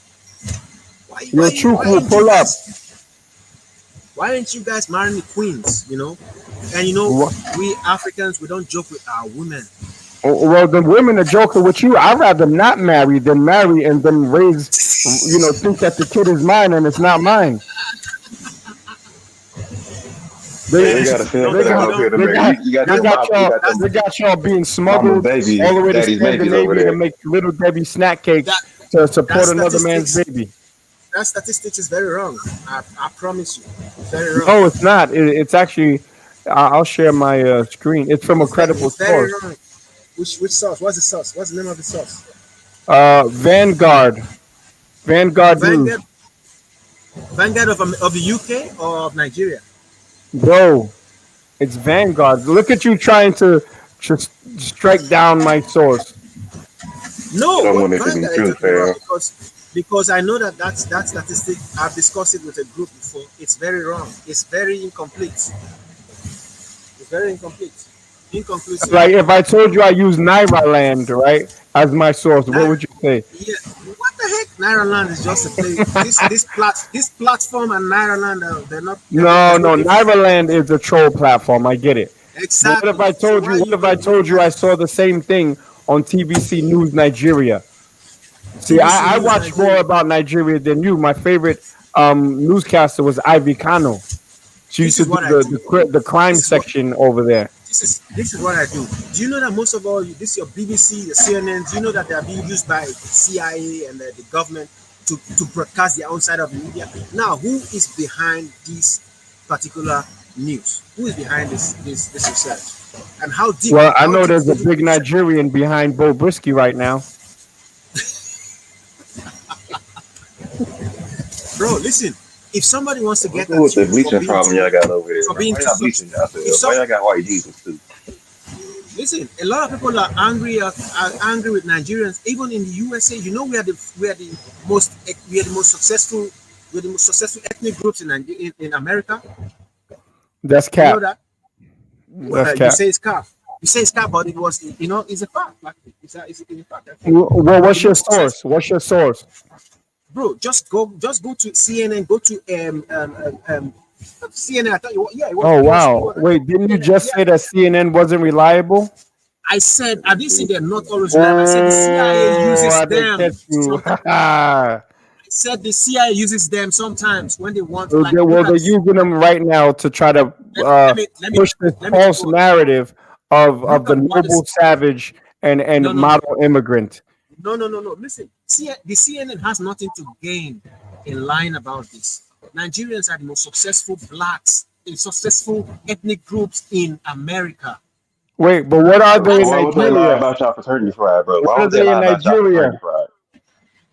What are they in Nigeria? What do you say? What are you guys in Nigeria? What are we? Yeah, you tell me. Less than 3,000 a year. That's why you're baking sweetbread in Scandinavia for a white woman. Don't sell for a white woman. Anybody is my customer. I'm anyone who wants to buy my bread is free. I don't discriminate.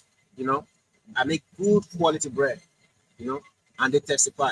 But what I'm saying is Nigerians are the most successful all over the world in everything they put their hands in. If you're not discriminating they will come out top eventually. And that is something is innate in us. Look at me. I don't fear any other ethnic group in the whole world. The only other man I can give, maybe I can think it's going to surpass me is another Nigerian. And that's a fact. And every Nigerian has this in him. The only other person he can fear in the whole world is another Nigerian. You are not my competitor. You can never be, because I always have one thing, an edge. I always have an edge. Every Nigerian has that. Says the brother making gingerbread cakes. I'm just telling you. I make the best bread in the world. The brother, look, let me tell you, the brother making gingerbread cakes built 2 mansions. Built 2 mansions. Has 7 businesses. Yo, bro, I know how much those mansions cost. They're less than $100,000 to build a mansion. Bro, you're not seeing nothing yet, man. No, I know, bro. I got Ebos on deck, bro. I know how much it costs to build a mansion out there. It's gone up, but you know your mansions have no infrastructure around them. Look, that's what I thought somebody told you before. Listen, we build our own mansions without credit, without mortgage. Everything we own is entirely ours. You build yours with credit. You live. Now we buy them. You buy them. You never buy. You see, even if you buy, you keep paying high tenement rates. So what are we saying? Every man in Africa is a happy man because he owns everything. He owns. But you're not in Africa, bro. You're not in Africa. Capping, bro. Stop You're eating Swedish meatballs every night. Talk about you a proud African. Listen, let me tell you. If I build 2 mansions in Africa, what does that tell you? Yeah, everybody every African has 2-3 mansions in Africa. Yeah, we don't believe you. You need more people. Let me tell you something. You Americans, if you build 2 mansions in Africa, how long would you be able to stay in the mansion? Hold on. Let me finish. Before I lose my train of thought. You see, I told you before. I said when the African leadership is right, all of you ought to come back home and learn. Because that's where when it's right. It's never been right. African leadership has never been right. It's never been right, and we know why. Yeah, because you guys are incapable. You guys are incapable of running anything without the white man. No. I said something before. I don't know if it was Kaiser I was talking to. I said they never let you lead yourself because they know the consequences. Africa has never been free because they know once Africa is free, you all are coming back home. So if Africa is not free, what would you call it then? Are you enslaved? Oh, more or less like you're not deciding everything because they know the full impact of Africans deciding for themselves. So they always. If you're not free, then what? Are you controlled by colonial powers? So you don't. Sometimes you have to put in the strings if you're not free, bro. Sometimes you also have to listen to reason. I'm listening to you, brother. You said you wasn't free. So what would you describe your condition as? Listen, the Africans are way more better than you Americans. You're always claiming Black Lives Matter, because this racism will never stop. Wait, you know what's crazy? That's exactly what they were. That's what they were chanting at Lekki Toll. they were chanting that. They were using our slogans at Lekki Toll when black people that look like them were shooting them down.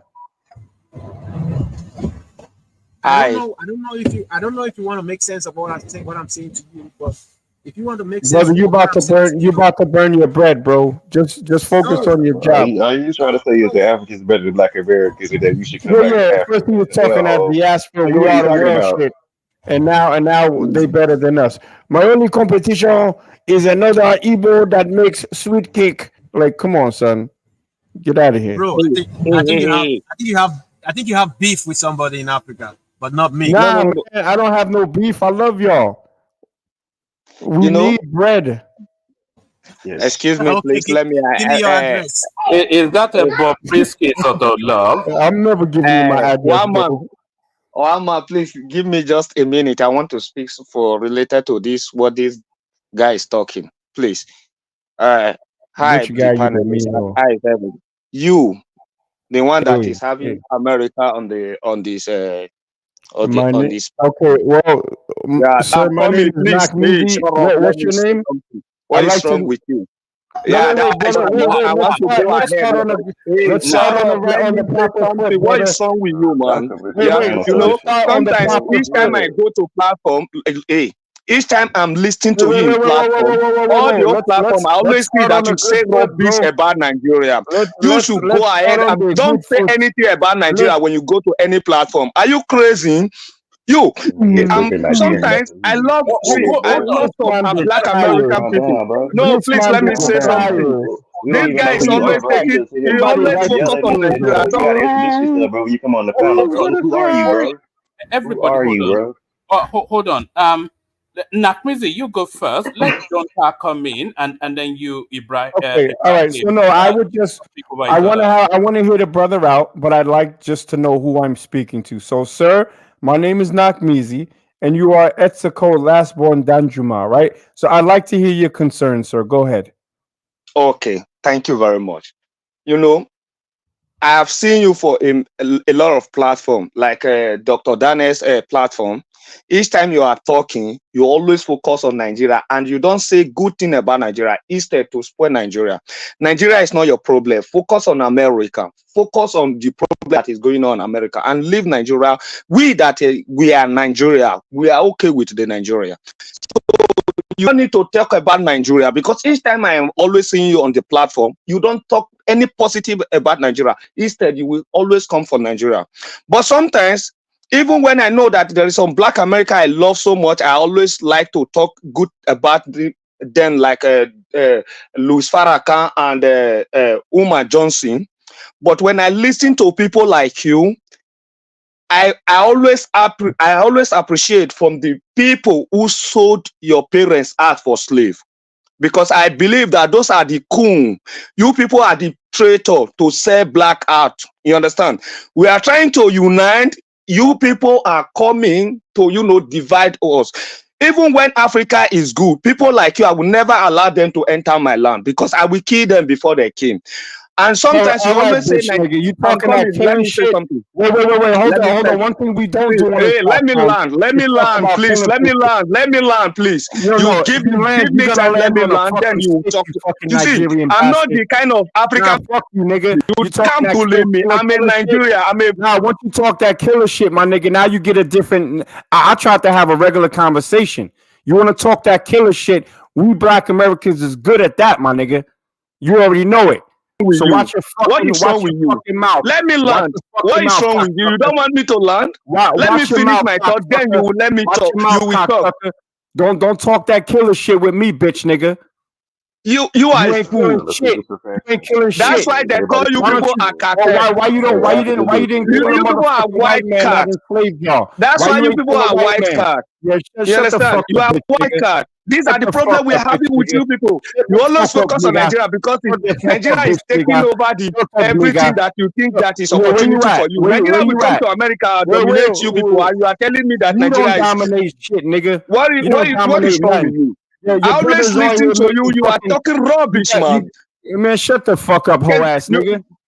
Please shut up. Shut the Forget fuck up, about this nigga, English. and What is you top that up your always depend on motherfucking your internet. government to give you handout? Top up your internet, bitch, nigga. Top up your internet. You are You're beat going in and already. out. You are beat already. Yeah, you are beat You don't already. even have Yeah, place your you mother call got home. beat. Your mother got No, beat, you are nigga. a fucking bitch, Yeah, man. your African You can leaders see was you. calling black You don't women have to any white place you men, you call home. fucking cuck. America is not your home. Africa is not your home. So Leaders why was are selling you? African women to white men, you cuck. No, you are Yeah, fucking bitch, exactly, man. nigga. You know, I sometimes guarantee when you're I not in listen Africa to right people now, like you, you nigga. are Babylon. Yeah, You know, shut you the fuck lost. up. You ain't killing a It's fly, quite bitch, nigga. unfortunate that this is the You ain't situation killing you a find fly, yourself. bitch, nigga. You You ain't don't killing a have any fly. place to call home. You understand? And Yeah, people telling you that they It's build all house, America, even when nigga. they build And the there's a house whole with bunch of your $1, people what is there your coming. business about And there's it? a whole bunch You of your understand? people They coming. build the Because house even though Africa it's ain't, $1. your What country's is a your business shithole, bro.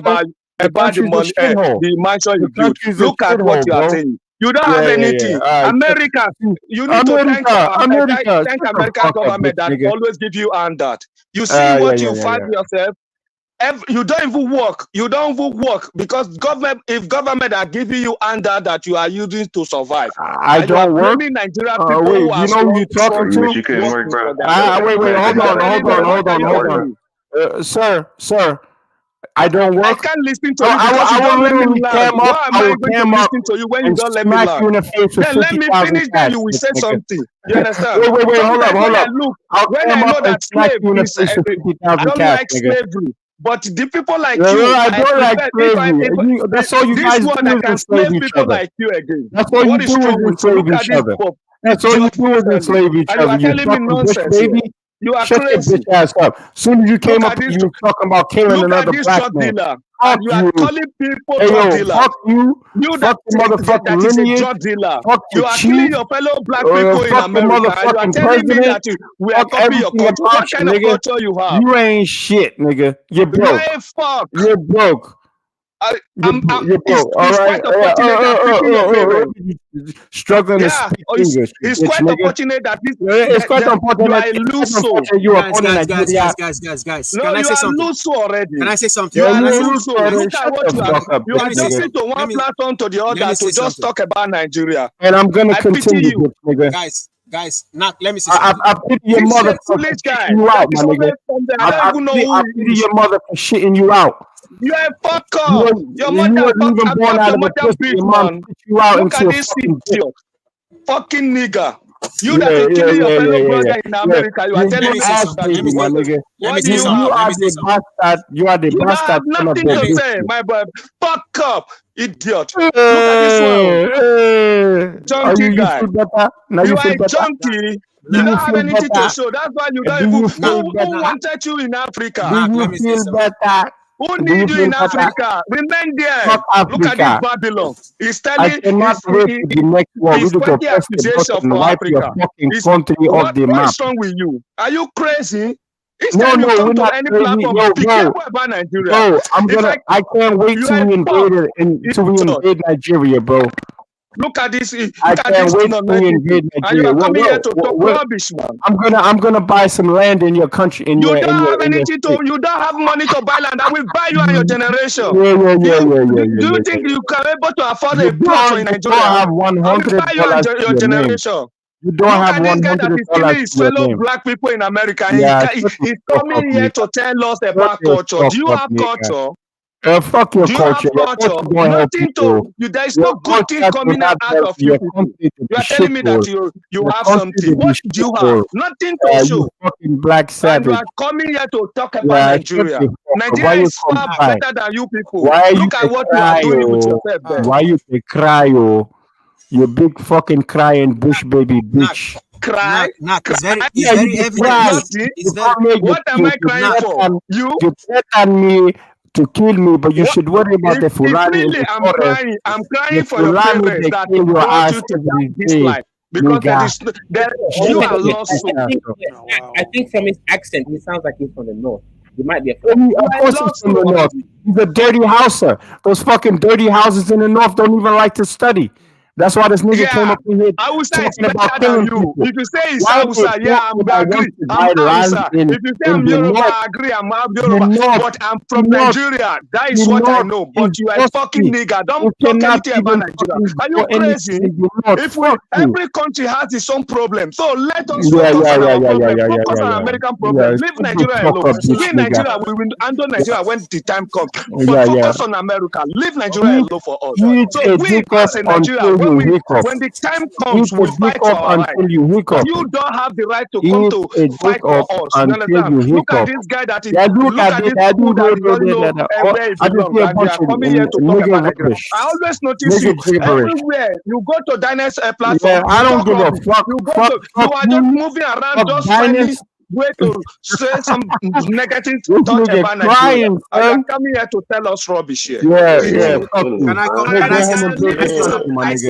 I purposely Calm Go came to home the and platform build to your come and country. like, talk to you. Look Go at this home and fool, build your and you are country, talking here. Danjuma. You are talking rubbish. You understand? I came here to now. talk to you. Now I'm going back because I don't Yeah, go like back, to talk nigga. to All right, idiot people I like made you. your day. You You understand? got a Very chance to yell at foolish not idiot easy. guy. Okay.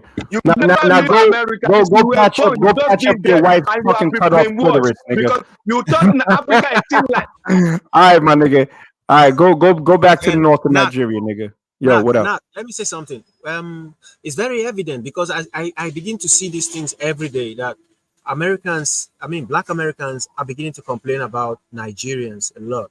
Is it because Nigerians are doing well? Why exactly? Where's the beef coming from? Where's the I'll tell beef? you what the beef is. Do you really not Yes. know? No, tell me. I That's want to the know beef. Okay, all because right, and I'll tell you seriously.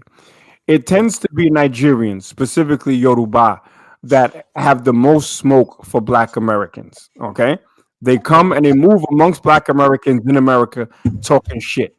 That's okay, it's what not it is. because it's because of what they say, not because of what they did. Because I found out that a lot of Nigerians are doing very well in America, and this is causing a lot of tension. No, We're no. able to We movie don't. ro- We don't care. We don't Where, care bro? about what Where they is the do. tension at, bro? We don't care about what they do. There is no palatable tension between us because we don't move with each other in America. Nigerians stay to their people. We stay to ours. So there's no Like, tension in real life. where is the tension at? What state? Can you name the state, sir? Where's the tension at? Yeah, because there was a time a Nigerian got a movie role, Name and the state in America where some the of the tension is at. no, listen, it's an internet tension. I'm saying So niggas there just was a talking All time in right. that that. So some now, Nigerian you answered your own question right there. Some internet yes, shit. Next.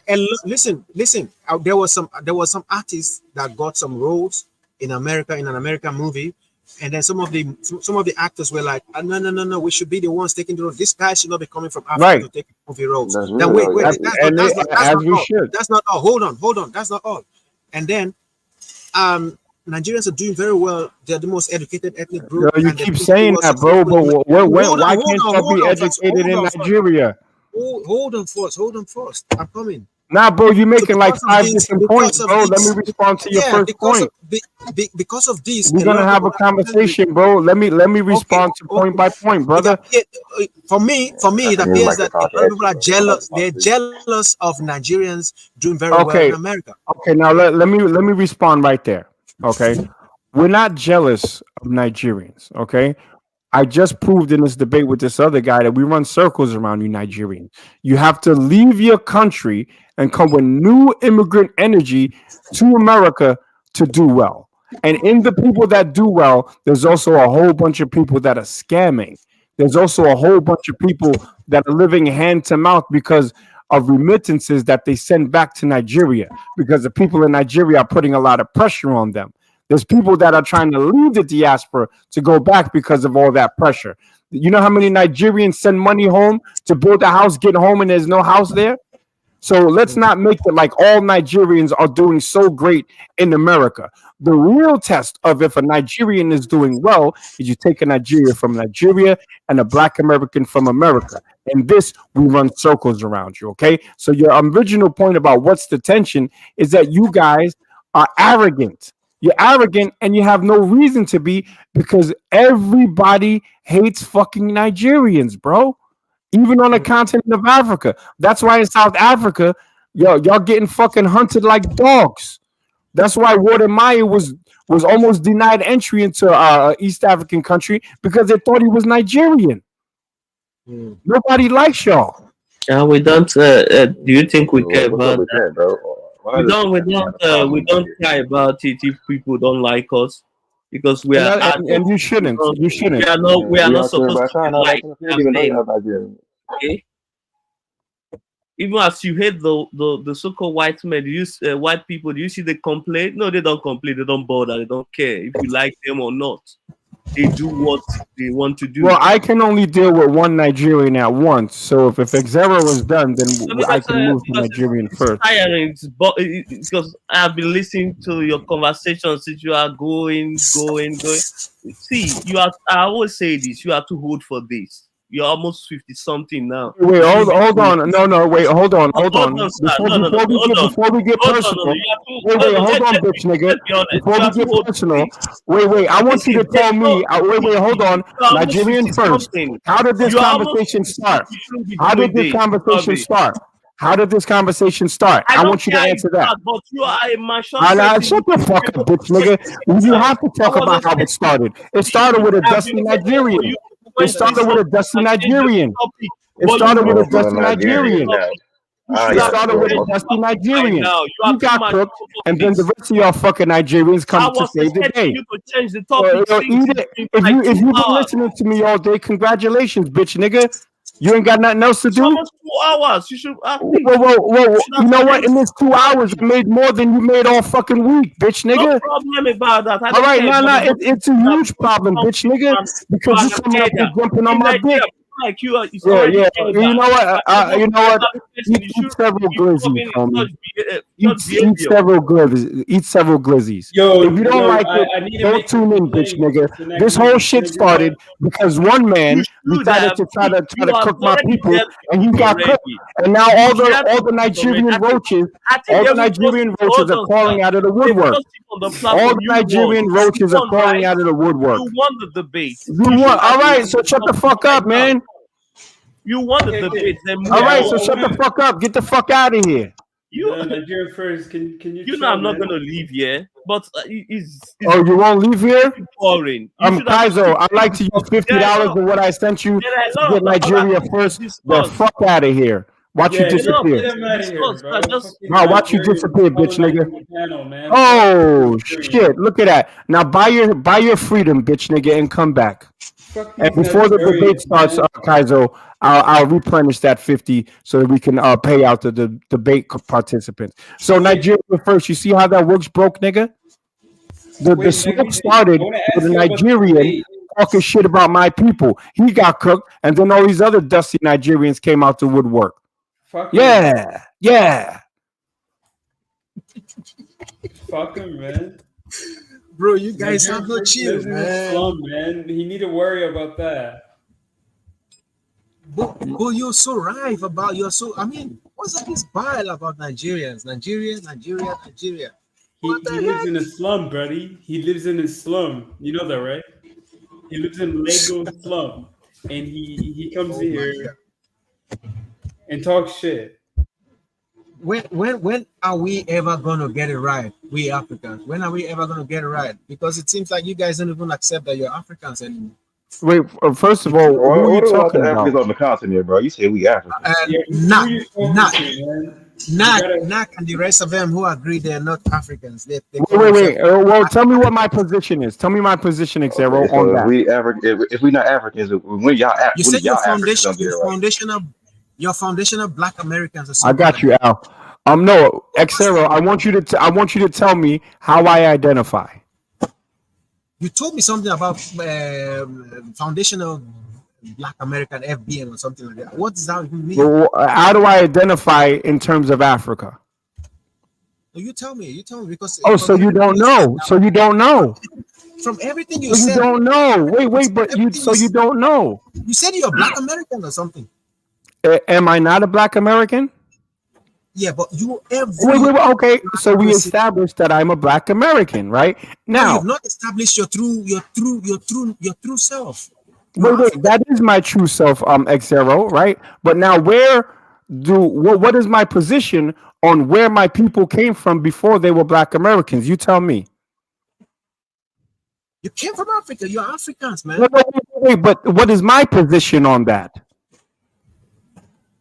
That's what I'm trying to figure out because I don't know. So before you open your hold on.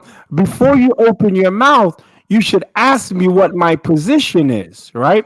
So when I say I'm not an African and I'm a Black American, that's 100% true. But I am of West and Central African descent from back in the day. Yes, you said that before. All right, so and that's literally the truest that I can make it. I'm not an African. I'm not an African culturally. I'm not an African culturally. I wasn't born on a continent. We are far removed from Africa. I don't even look like some Africans. So even using the word African is a misnomer because that's a continent. Are you talking about the Malagasy? Are you talking about North Africans. Who you talking about? Bantus? Who are you talking about? That's such a broad statement. I'm talking about black African. You're not No, a black. what do you mean? Or Nilotics?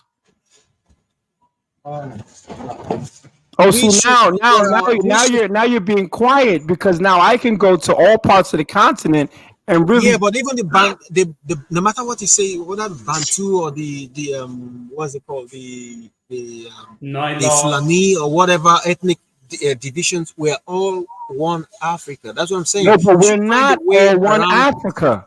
Just like Y'all not you gave moving like one that in man real props. life, there, bro. Y'all may all be one You gave Africa, but y'all one not man moving like props that. for giving props to a woman who was from another ethnic group.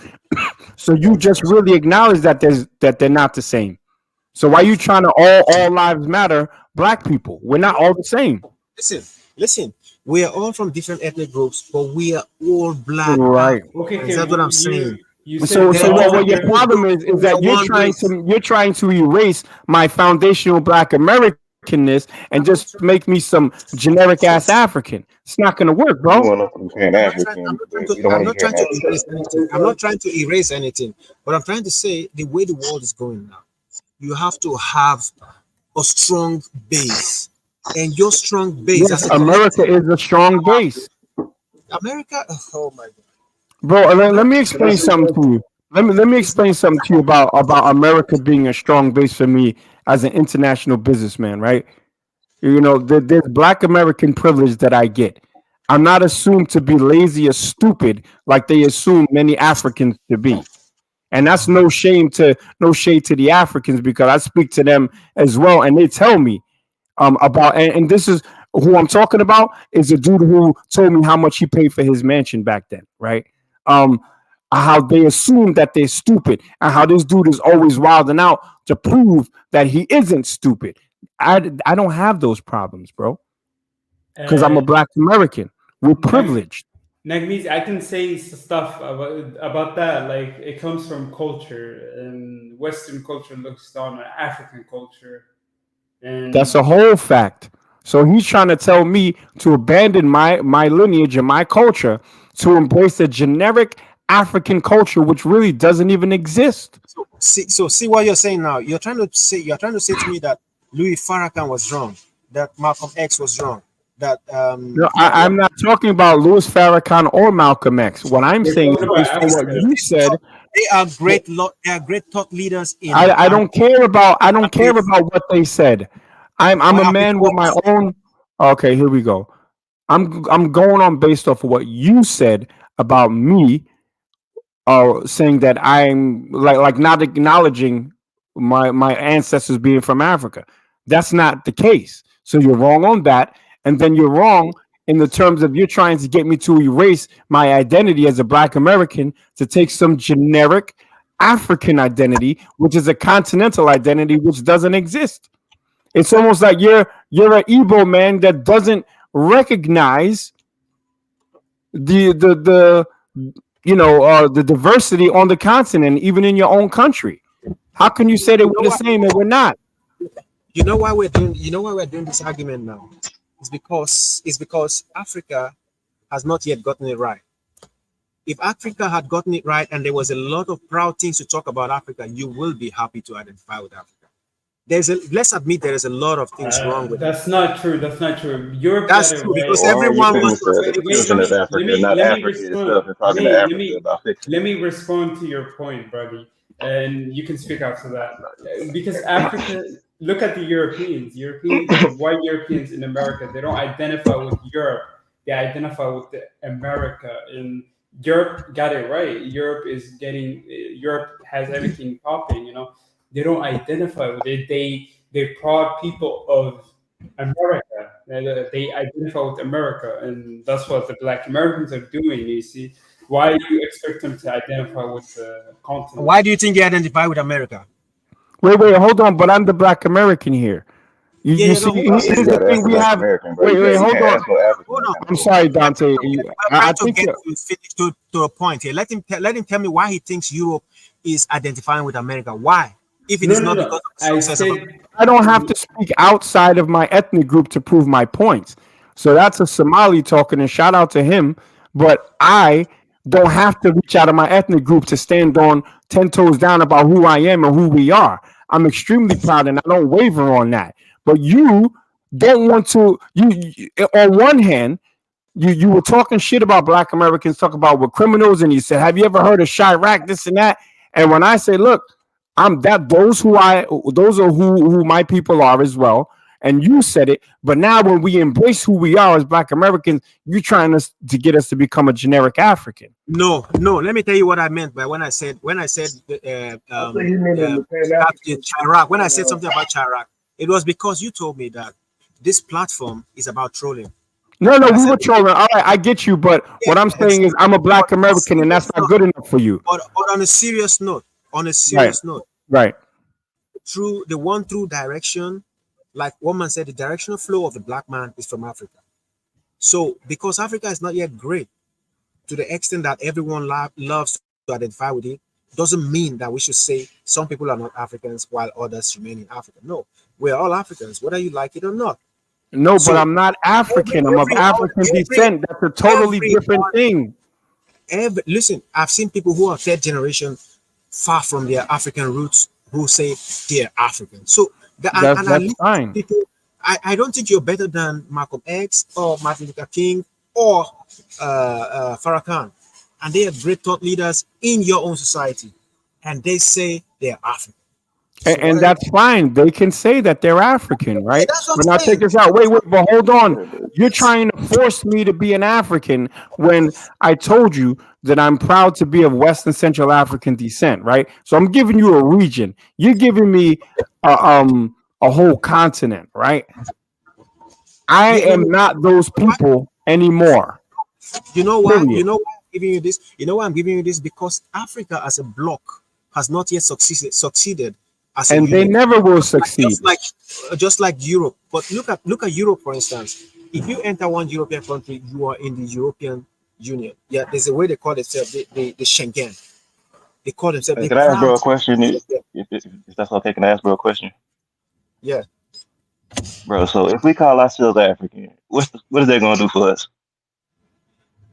That's what I'm saying. You see, what does America do for you now?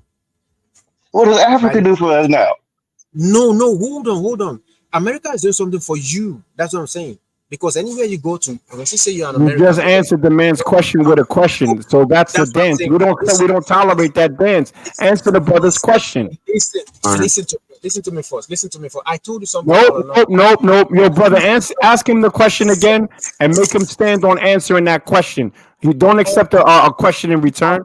Yeah, bro. If we call ourselves African, what is that gonna do for us? What is that gonna do? That's the truth. That's what it's gonna do for you. What is it gonna do for us?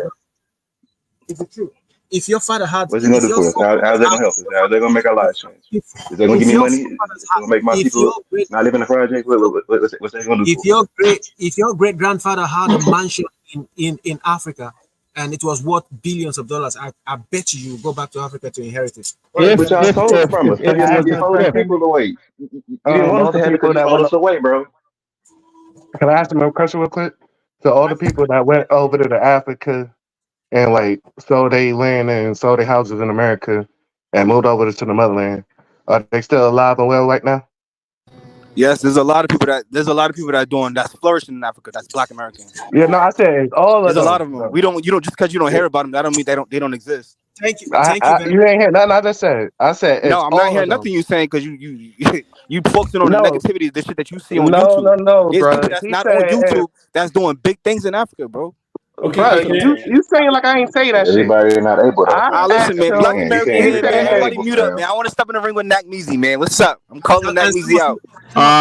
No. Yeah,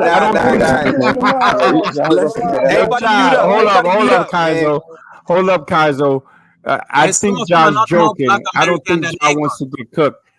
Nah, let's cook, man. Let's cook. Everybody mute up. I want to step in the ring. Yo, put me in John in the ring, please. Put me in John stepping up into the ring. Hey, you know where I stand at? You know where I stand at? I'm big on Pan-Africanism. That's what I stand on. I put Pan-Africanism above my ethnic group. So what's up? Why does Pan-Africanism work for Black America? Everybody mute the fuck up, man. Everybody mute up. That's the topic. All right, so listen, I'm here to say, right? I'm gonna I'm catch here my to say, second body for the day. listen, I'm here to say, right? I've been listening to you guys on and off for about an hour. Y'all been throwing shit at each other for about an hour, right? Both of y'all guys, y'all sound crazy. Y'all sound like losers, bro. Period. But I'm here to say that to compare Nigeria and Black America, it's a false comparison. You can't compare it. That's a whole nation. It's a whole nation. It's a whole nation that controls their import, their export. They control their Thank you very production. much. They control their food production. Whether the economy's shitty or not, that's Buy their own besides the fact. houses. They control everything Jesus they Christ, this have. guy won't You let him can't fucking compare that to an speak. ethnic group that don't have that same. We don't have that same power in America, bro. We are in You don't we have are your the own ethnic army. group in America that don't control our Oh, own Jesus import, our own export. We fucking don't control our own Christ. food. We don't produce our own food. So you can't. It's a false comparison, bro. That's what I'm here to say. Well, the comparison was made by one man. Do you understand that? Yeah, but listen, Wait. No buts. You understand that it came from one man.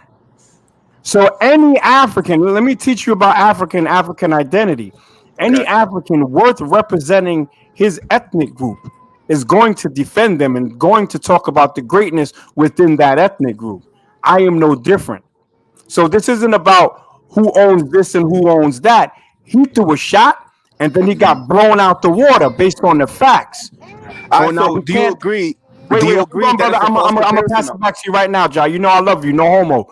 I love you too. So what I can't say is that we can't then change the whole metrics and say, well, it's unfair. It was unfair from the beginning. But that was the firefight that I went into. But I pass it back to you. Yeah. Now, all right. So we can agree that it's a false comparison for the same.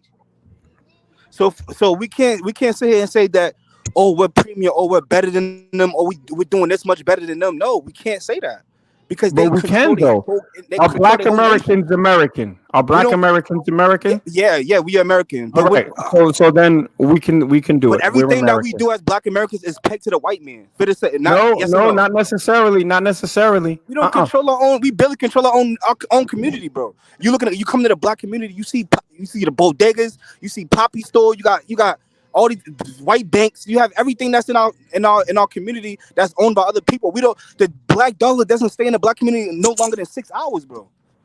Wait, see, the American dollar is spent in the American economy by No, Americans we're that talking happen. about the Wait, Black come dollar on, because brother. you Come said on, brother. because you mentioned the Come on, brother. 1.7 trillion. Wait, but hold on. You want to talk numbers? Let me say this. The American dollar is spent in the American economy by Americans that also happen to be black as well. Now, if you look at our spending power, our standard of living, our infant mortality rates, our graduation rates, and everything else that I said, the Nigerians who run their own shit are way behind us. So you cannot say because we didn't have a choice to go to America. We went to America in chains and still Okay. flourished under that fucked up system. They're the majority in their country and they can't get it popping like us who were not even considered full human beings. Now I'll pass the mic back. All right, so again, I'm gonna say that it's still a false comparison, bro. If we're gonna make this comparison between Black Americans and Nigerians, you have to go in the pretext of the Nigerians that's here in America. So we have to compare the Black Americans that's here, to the Nigerians that are here per capita. What's the numbers looking like? No, wait. Where From does what the I see, what the Nigerian numbers are wait, looking hold like. Hold on. on. From Where what does I the see, what the numbers are Nigerian looking come like from? Where does the Nigerian come from? from Nigeria, Where does the Black American come from? from I America. thought you passed the mic. Exactly. I thought you passed the mic. One man. What the fuck are you doing, bro? Shut the fuck up, man. Yo, get out, bro. It's one-on-one. Man, this nigga always fucking jumping in trying to fucking save somebody. Me and Josh speaking, man. Yeah, but you did Kick pass the fucking mic. rocks, nigga. The mic. Kick rocks, bro. Kick rocks. So now, John, my brother John is trying to change the metrics. You know what I'm saying? It's not. I'm just You're saying. What I'm trying to saying. I'm change not the coming to change the metrics, metrics. bro. Actually, I am coming to change the metrics because I Yeah, this be argument. honest. Listen, this argument is nonsensical, bro. You can't compare a minority ethnic group in America to a whole nation. You can't. I It's a didn't false compare it to a Really whole happened nation. for the Africans, bro. The I Africans compared came it here comparing primarily. themselves to Black I America, compared bro. it The other primarily. Africans came here. Hold on, brother Dante. I compared it primarily to his ethnic group. And I said, let's go ethnic group for ethnic group. And I said, because of the lack of information or updated information about the Oyo State in Nigeria, I had to say, I said, on sometimes I'm going to go back and forth between Oyo and Nigeria. That's what I said. So I understand what you're saying, but I wanted to do it about his people specifically because he said that his people were better than our people. So we're going to call it a bullshit argument. It would have been a bullshit argument from him first, not from me. You can't tell me how to defend my people. All right. At the same time, right? All right. So even if it's going ethnic group to ethnic group, right? It's not a fair fight, right? We live in Life America. is not fair. Yeah, it's not a fair fight because listen, we live in a most economically rich country in the world, right? He's coming from a Yoruba ethnic group comes from Nigeria. It's not a first world country. It's not considered a first. Is it a first world country? So it's already it's not a first. Sorry, I said it's not considered the first world country. Come on, no, this fucking guy again. Even if that was the when black Americans are talking, shut your black mouth. Still at a disadvantage. When black Americans are speaking, shut your black Nigerian mouth. If it was shut your black Nigerian mouth. Don't help him. That's my brother. That's my brother. Yeah, you my brother, but at the same time, one man and the other evil brother that you was going back. That's my brothers too. Those are brothers too. Nah, but what I'm saying is that when we are having a debate 1-on-1, you already know what it is. Yeah, that's a fact. Niggas gotta stay out of it. Yeah. Exactly. So why you not sticking to the code? You already know what it is. It's not. But I'm just trying to say. Listen, I came because in and out of the conversation, from getting this and I ass hear y'all just throwing shit. Y'all not even why. dealing with the information, and I just hear y'all throwing shit. And it's even if that was he's running interference for you, Ja. You lost, bro. You're still at the nah, Ja lost. You lost by the play, bro. He's running interference. Black American. He's running interference. It's not a loss. It's not a loss. He's running. Yo, son, he's running interference, but we can't shoot the fair one. Y'all crazy, man. Yeah, Emperor of Providence. Exactly. That's what's been happening all day. And watch, I'm telling you this. Within 6 months, I'm gonna have Ja's avatar is gonna be an American flag, just like mine. Guarantee. Watch. You better hope I don't join that Discord. Nah, listen, I'm gonna have you. I'm gonna have you at the end of the day, listen. At the end of the day, I'm part of my ethnic group. All right, I'm part of what my people were able to accomplish throughout what we suffered here in America. You know what I'm saying? I'm proud of that. But at the same time, I'm not gonna put my ethnic group above any other black ethnic group, bro. All right, so now check this out. I stand on Pan-Africanism. Wait, hold on, Ja. I like what you just said right there, right? But you know who did that? One man. Exactly. And when I started my spiel, did you hear what I said? Did you hear my disclaimer? Yeah. No, I heard it. What do you feel about that disclaimer? I mean, if it was between you and one man, it should have remained that way, and the Ebro brothers should have probably, maybe stayed away from it. I guess. Wait. But what I'm saying, the disclaimer that I made is that the debate that we're gonna have was started by him, and any Nigerian that doesn't share this guy's Yoruba supremacist ideas, please don't be offended by them. Yeah, that's what I heard said. you say that. I heard you say that. You see what I'm saying? So I'm moving correctly. He came in and he constantly talks this Yoruba supremacy shit. So when you say that, yo, bro, I'm gonna talk about y'all shitting in the streets. That's it. But it's banter though. You know what I'm saying? He ain't gonna cry. Listen, if y'all gonna throw shit at each other's ethnic groups, I would say leave that between y'all two, man. Y'all the Ebro brother, he didn't have to get in there, and he didn't have to be, the brunt of the conversation or the brunt of the attacks and stuff like that. Like, he's a Pan-Africanist, I'm a Pan-Africanist. That's we both stand on that. So that's my brother. You're working, bro. Ideologically, that's my brother. I'm gonna stand on what he's standing on because I put Pan-Africanism above my ethnic group. Yeah, but what about Africa? You doing your work in Ja? Yeah, you have to let other people speak as well once in a while. Just once in a while. Maybe not often, but once in a while. We can have this one-on-one, Magnies. Everybody want to jump in. Well, yeah, exactly. They saved your ass today, John. It's cool. Can I speak to Nah. It's a draw. It's a Yeah, draw. nah, Nah, it's son, a draw. John. It's a no I like the contest. energy today, though, bro. You came up with fire, bro. I like that. Nah, bro. You already know how we get down, bro. That's it. That's how we are, bro. They don't understand that. They don't understand. They're not like us. Listen, look, I'm an Nah, but Oyo shout out Prince. to the Nigerians in the building, all the Africans in the building, all the Black Americans, diasporas in general in the building. Hold on, And Man, Africans. fuck them Nigerians in the building. Prince, and Nak is just some ghetto blaster from the you know. So it's not they say breeding, like in race horses, is the same with people. It's in the blood. I have a genetic advantage over people like Nakmizi. So that's just an easy. Or do you mean Black Americans? Down, yeah. Or do you mean Black Americans? Do you mean Black Americans? I mean people like you. No. Don't change it because my brother Ja's here. Because you were talking greasy about us. You called us foot soldiers. But real quick, Yeah. Real quick, the problem with this diaspora war discussion is that not only does it get us nowhere, but it keeps us focused on the past. What are we gonna do to get ahead of the future? About the present and the future, exactly. But why are we focused on bullshit? Why can't we talk about things that are useful? It's interesting, don't get me wrong, but there's more useful shit. Absolutely, Chukwu. I agree with you, Chukwu. And you got to blame that dusty Yoruba for starting this. Man, this was supposed to be an African discussion. I was coming up here. I was like, I'm wondering how it became about Black America. It became about Black Americans, brother, because I was talking about Black but this Americans. platform is not just Africans alone. It's Africans and African diasporas. This is what this platform is for. We're talking about this specific conversation. It started because I got at Kaizo because he said that this Wenger dude was the fastest man in the world, and I said, he just got beat by FBA. You know that's cap.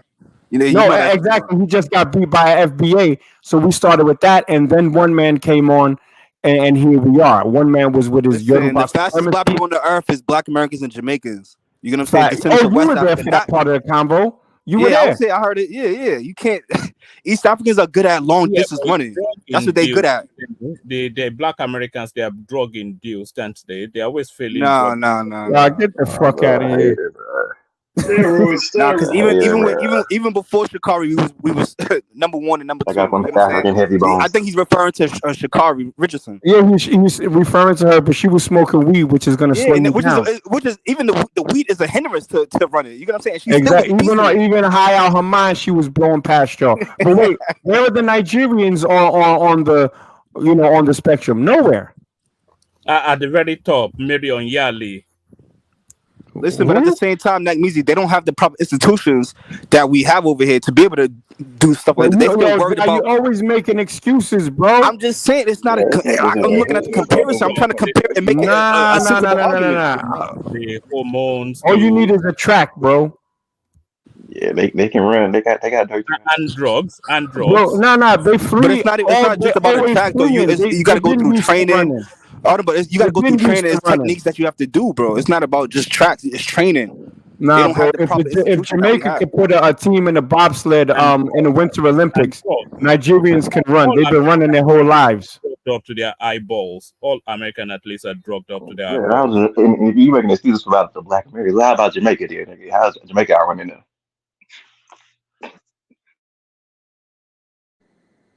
You said how is Jamaica outrunning who? East Africans? Because they got that West African genes. What do you mean? we built for speed racing. They built this now. I ain't gonna say malnourished, but they skinnier, they linkier. They not built for long distance. They're not built for sprinting. They're built for long distance running, which is that's what they're better at.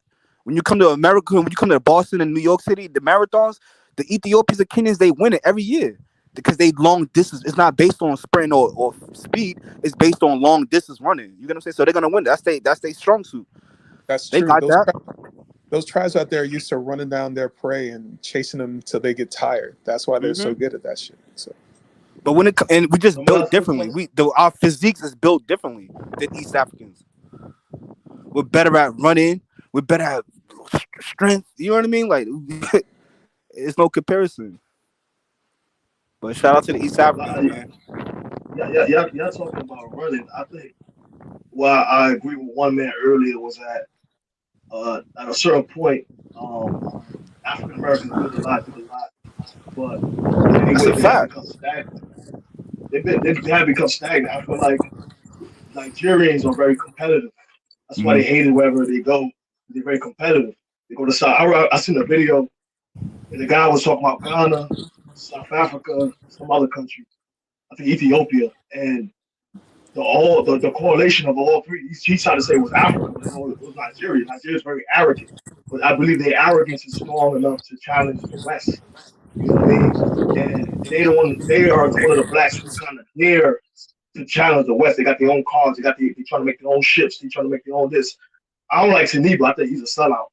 But if he's displaced, I feel like with their tenacity mixed with Africa, like I feel like big dogs of the race create the race. Like China, Japan, etc. They push their race forward. England, Germany, whatever, they push their race forward. African Americans, South Africans, Ethiopians, you can even throw in Jamaica. These guys are like the big dogs of the race. Haitians, these guys are supposed to push us forward. So in many ways, I feel like Nigeria, African Americans to a certain degree should like understand their role and Nigerians' role in pushing the race forward. Who are the I feel other like people told they Facts. people? I believe, yeah, exactly. We should be working together to push the race forward, bro. We know black things, but Who I'm are the other serious, people bro. told they people out though? Who are the other people told they people out and didn't fix it? A Like lot y'all of didn't white, fix Past, it. bro. That's the we're gonna be talking a on the lot of past, white bro. people. That's the past. That's what happened. At the end of the day, No, but even if you look at let's the worry history about what's of happening white right now. people, Let's worry about what's the future, bro. You get what I'm saying? Slavery happened. Yes, it was horrible on both sides. I'm gonna say on both sides. I'm gonna Nah, speak on that too. it was worse for us, bro. Don't even It was try it, worse for man. us. Obviously, it was worse for us. Don't say But on both sides, bro. but They got listen, money hold for on. selling us. Yeah, but Okay, listen. those All right, people in the past thought about all their right. Because future though. Those people in the past I'm not thought about their comparing who's. future enough Hold to on, hold think on, hold on, about hold their on. I'm kids. not These people comparing You know, didn't think like who's about their Donald worse. kids Trump, they were in good and the We bad can't even past. get in people the on ring both together, niggas. sides. People keep jumping in. What? I said we can't even get in the ring. Niggas keep jumping in, saving Yeah, you, trying to save me. they're Like, trying what's to going save you, on? bro. It's all Now good. they They're trying to trying to save you save you. too. The FBI is trying to Nah, save son, you. they're trying to save you. They don't want to see. They don't want to see the, Y'all the didn't say it was tripping, official and though. it's all good. I don't want to do this to you, little homie. I don't I want gotta call to. it. Listen, I I don't gotta want to make do it it to you official. Y'all too, can big have a homie. day Like, and what's up? have Like, the Yo, discussion. son, like I know you got bread. We could put a half a stack on it, my brother. we could. Like, Yeah, you we know that's no could. We problem. could. Then you're gonna be eating cup of But noodles for like 3 weeks, homie. yeah. No more jollof rice. Nah, nigga, I'm gonna forever eat good, man. Yeah, but slavery was a Yeah, war, dog. let's Like, move the conversation forward, man. Let's talk about building, man. yeah, That's what focusing. What are they building to help the people today, bro? They're not even reaching over to their people today like that. That's not They true. left the That's not. diaspora. They didn't give a Biden is damn about the offering. diaspora, bro. It should be a mutual. It Biden should be a offering. mutual. That's why the past is still relevant because they didn't do shit, bro. They still ain't No, doing but shit now. Yeah, but right now this we is not not doing like shit. y'all be saying though. How Y'all does always be saying that stuff. slavery move us forward? How does focusing on slavery move us forward? Well, how does this make us? Not just slavery, bro. You could have came after slavery, after Yo, who's colonization. this What have white you man done after that? speaking? I hear a white man. Who's somebody let a white man up here? Nah, I don't think so. No, I was Nah, just they ain't saying. no white Asking man. about slavery. No, that's what I'm asking. That's Oh Chuku. shit! That's Chuku. I thought you was a white dude, son. My bad. No, Yeah. But okay. Igbos were enslaved by other tribes, but it's a bland fact of history. We got to move past that shit, dog. It's over with. We got to focus on how we're going to make money and make generational wealth moving forward. How looking in the past is just going to hinder us moving But is there forward. still slavery on the continent today? Is just my question. Okay, Yeah, slavery's an old practice throughout the whole world. Okay, then, nigga. That's How a we gonna move fact. forward? Niggas still practice slavery in the continent.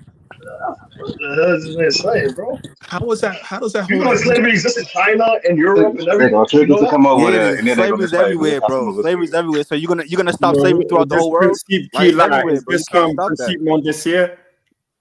Yeah, what's up, bro? What's up, man? So what's good? You coming to get in the ring or what? You've been talking a little greasy in the chat, bro. Nah, I speak facts, bro. What's going on? Nah, son. What up? What's good with you, man? Like You some of the stuff asked you be about, saying. about Black America and all of this.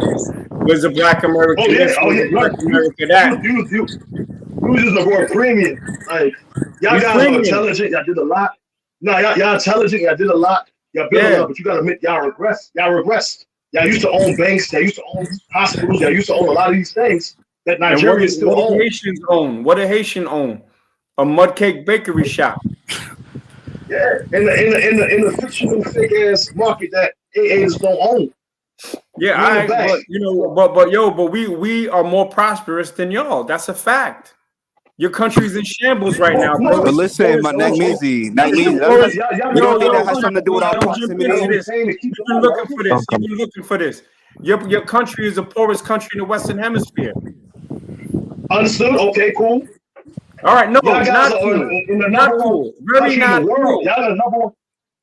Yes, I don't Yeah, understand your y'all didn't point. progress. You talking about people didn't progress. You talk about as cool that they're the poorest in the Western Hemisphere, lighting each other up. Got gangsters called a barbecue. Got gangs called 400 Mawozo.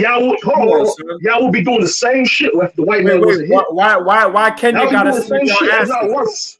Why Y'all would be Kenya doing the gotta same save shit, if y'all not asses? worse. Y'all Kenya gotta save Y'all y'all be doing the asses. same. If the Dominicans ain't fucking y'all up, y'all killing each other. Now the Africans gotta help save your ass. Facts. You know how much Haitians in the DR, bro? Hold on, Nagmeezy, failures. because the Kenyans are not going over there for no black solidarity. They're going over there for business. They're not. It's Yeah, they not no. going there to crack It's not Haitian no heads. Pan Africanism. Rudo's not They going going over to there for crack Pan Haitian Africanism at heads. all.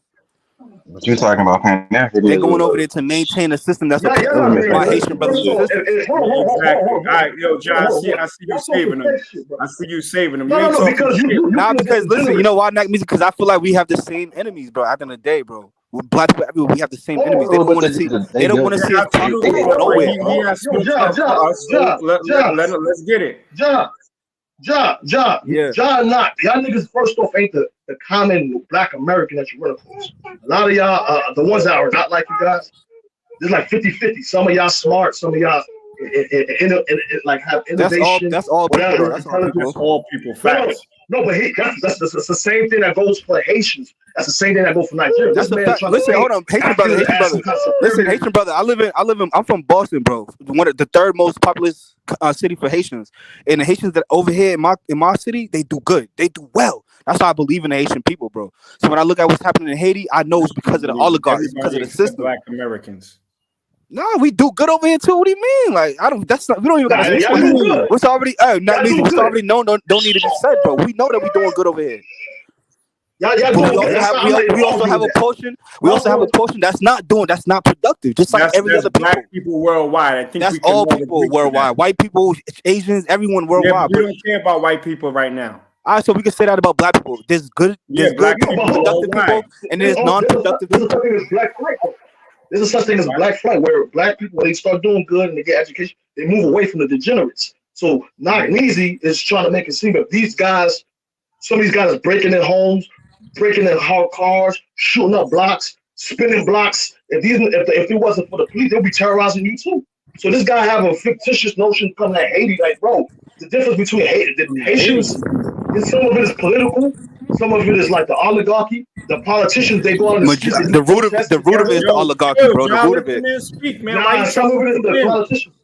Some of it is the politicians, because the Yeah, but politicians will listen, but come the together and do politicians are mass the protests. politicians are the hand of they're the hand of the oligarchy. So the root of the problem in Haiti is the economic disparity and the economic disparity and inequality, bro. That's the root of it, which is being That is, but I'm saying which some is of being it, the orchestrated by the politicians correct. oligarchs, bro. And when you look at the oligarchs, they are not. None of them are Haitian. None of them. They're not ethnically Haitian. They're not ethnically black. You got Some Jewish of people. You them got black, some of them black. Lebanese. You got They do Egyptians. All these people that's running the country of Haiti, bro. Running The Haiti. economics. Running it. But that's not something Yeah, that but we it's the should same gloat. thing All for right, but Haiti. that's not something that we should gloat over. That's not something that we should What's gloat the over. difference between that and the But just like African the American people overall where, fact, though, bro. Like the banks are overall not fact, black owned, Black Because those America same is not people, running those same lawyers are people, not Congo. black if owned. they had the opportunity, they would do the same to us, Nagmeezy. You get what I'm saying? They will No, but that rape exists our here too. communities. You guys make a lot of money, but a lot of your stores and markets is owned by FAR. That's what I was telling Knock earlier. How's that any different from Haiti? And it's not. It's Exactly. not. That is Haitians true. still That is true, own their own Haiti markets. Nagmeezy. We because That own is more true. markets. America's not a We got our own shithole. banks. No, but we still got America's our own not a markets, our own shithole. banks. All right, but I'm saying if you was not in America, if we extract you from America, your shit would look like Haiti. We got nice places. No, You have fucked coulda, up. shoulda, woulda, The but same shit doesn't. like Haiti. Coulda, shoulda, No, woulda, if you but look at doesn't. what? The point is, we Bro, is if you American, go, if you though. watch That's the point. The 55 point versus is, We he's 90, speak American, though. right in this conversation. We speak about the realities of what's happening now. Your country is currently a shithole. Your Fucked up. people are currently cutting each other all up in the right, street, and some the of them same shit are happening in eating New each other. York, though, bro. What are you And talking about? some of them are eating each other. Y'all are eating Okay, each but other, bro, and that's not cap. you talking about criminals, man. You trying to make No, it, you but talking about wait. criminals. I'm Our criminals don't eat each other. Y'all eat each other. Man, that's a lie. Okay, all right. That's a lie. No, that's a that's lie. a whole fact. John, That's a stop lie. calling That's cap a lie bullshit, from bro. mainstream media, bro. Come on. Stop calling cap bullshit, John. You don't know. No, not telling the truth. So come Not on, telling we the need to truth. pull up a There's source. certain, We need to pull up a source. no, because I'm gonna tell John. Let me tell you something. There's certain Haitians that come from certain tribes. You know what I mean? And those tribes did that shit. Like what's his name? He taught Ramois. That's somewhat true. Although we are mixed, I don't believe he's overgeneralizing. There's certain African tribes that used to do that shit. So they're That existing. eat each other. That eat each other. No, they'll eat people as part of some kind of ritual of strength or some shit Yeah, like bro, that. they eat people over there. Okay, Can't but that's defend that. that's not the majority of people, bro. That's what I'm saying. That's not the norm. He's I trying to didn't make it the say norm. it was not the the norm. majority It's of not the people, norm at John. all. I didn't say it was It's the not the majority of norm. people, John. But John, when I'm speaking, you calling I cap ain't on never my seen shit. a black American eat nobody, though. And your I ain't cap never calling. heard Yeah, you. you know why? You know why? Because a lot of our information is skewed by Western Well, wait, media, but bro. I'm You know what I'm saying, saying? bro, We don't have when our I own speak, media I where we don't can report on cap things over and get here, the bro. truth of it. Nah, but Wait, you John, trying to call when these have you shots heard out me every man cap cap, over bro. you? You be good Wait, hold fact on, with hold on, after hold that, on. bro. Yo, I'm John, not Nah, trying to booty make cap. clapping. I'm just saying we can't. I'm not gonna say Who's make the ourselves first guy? look Who's better the first than. guy? Hold on, I'm not gonna say make ourselves look better than the African and the Caribbean just because wait, but I'm they own saying, their countries. John, They the listen majority of to their what I'm countries, saying, bro. brother. I'm gonna let you finish. Continue, John. Go on. Nah, so I'm not gonna say it and make myself, oh, Black Americans are premium. We're better. We're not better. It's because of our proximity to the white man that we're economically better off, on average. But when you, I mean, that's true. You gonna say, but that's because of our proximity, bro. Honestly, we don't control our own import and export. We don't control our own food production. We can't. How can we say anything about these countries that do? Whether they're Let shitty me or let not, me whether let me economically they're respond to the shitty or brother. Hold not, on, let me that's let me let me whether respond they're to the brother. economically shitty or not. Let me That's not the point. let me Hey, respond to Goonie, the brother. chill. First of I all, was quiet so John everything can that he make his says point. is wrong. Hold Like on. everything. Wait, hold on, I let not John not. speak Let me so let me he can just make say his this. point so I can Let respond me to back him. you up. Not everything that he's saying. Everything that he's saying is wrong about Black Americans. First of all, he say that Black Americans economic Do we control prosperity. foreign policy? Do we Bruh, I'm control foreign not done. policy? Bruh, I'm not done. Let me finish. Let He him said finish. Let that he's man saying talk. that Black Americans economic prosperity is because of our proximity to the white man, and that's not true. It's because of our own accomplishment and hard work and ability to build our own businesses. Number two, he says that we don't grow our own food.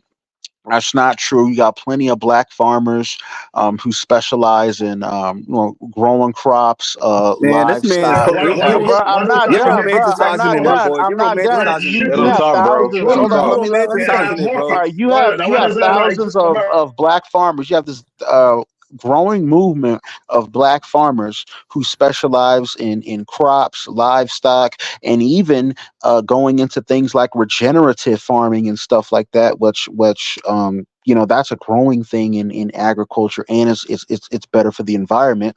There was even a group on Go Black to Africa that they went and built a facility in Ghana to teach Africans about regenerative agriculture. Okay, so none It's a good of thing. That's that, what we should be none of doing. what you're saying is true.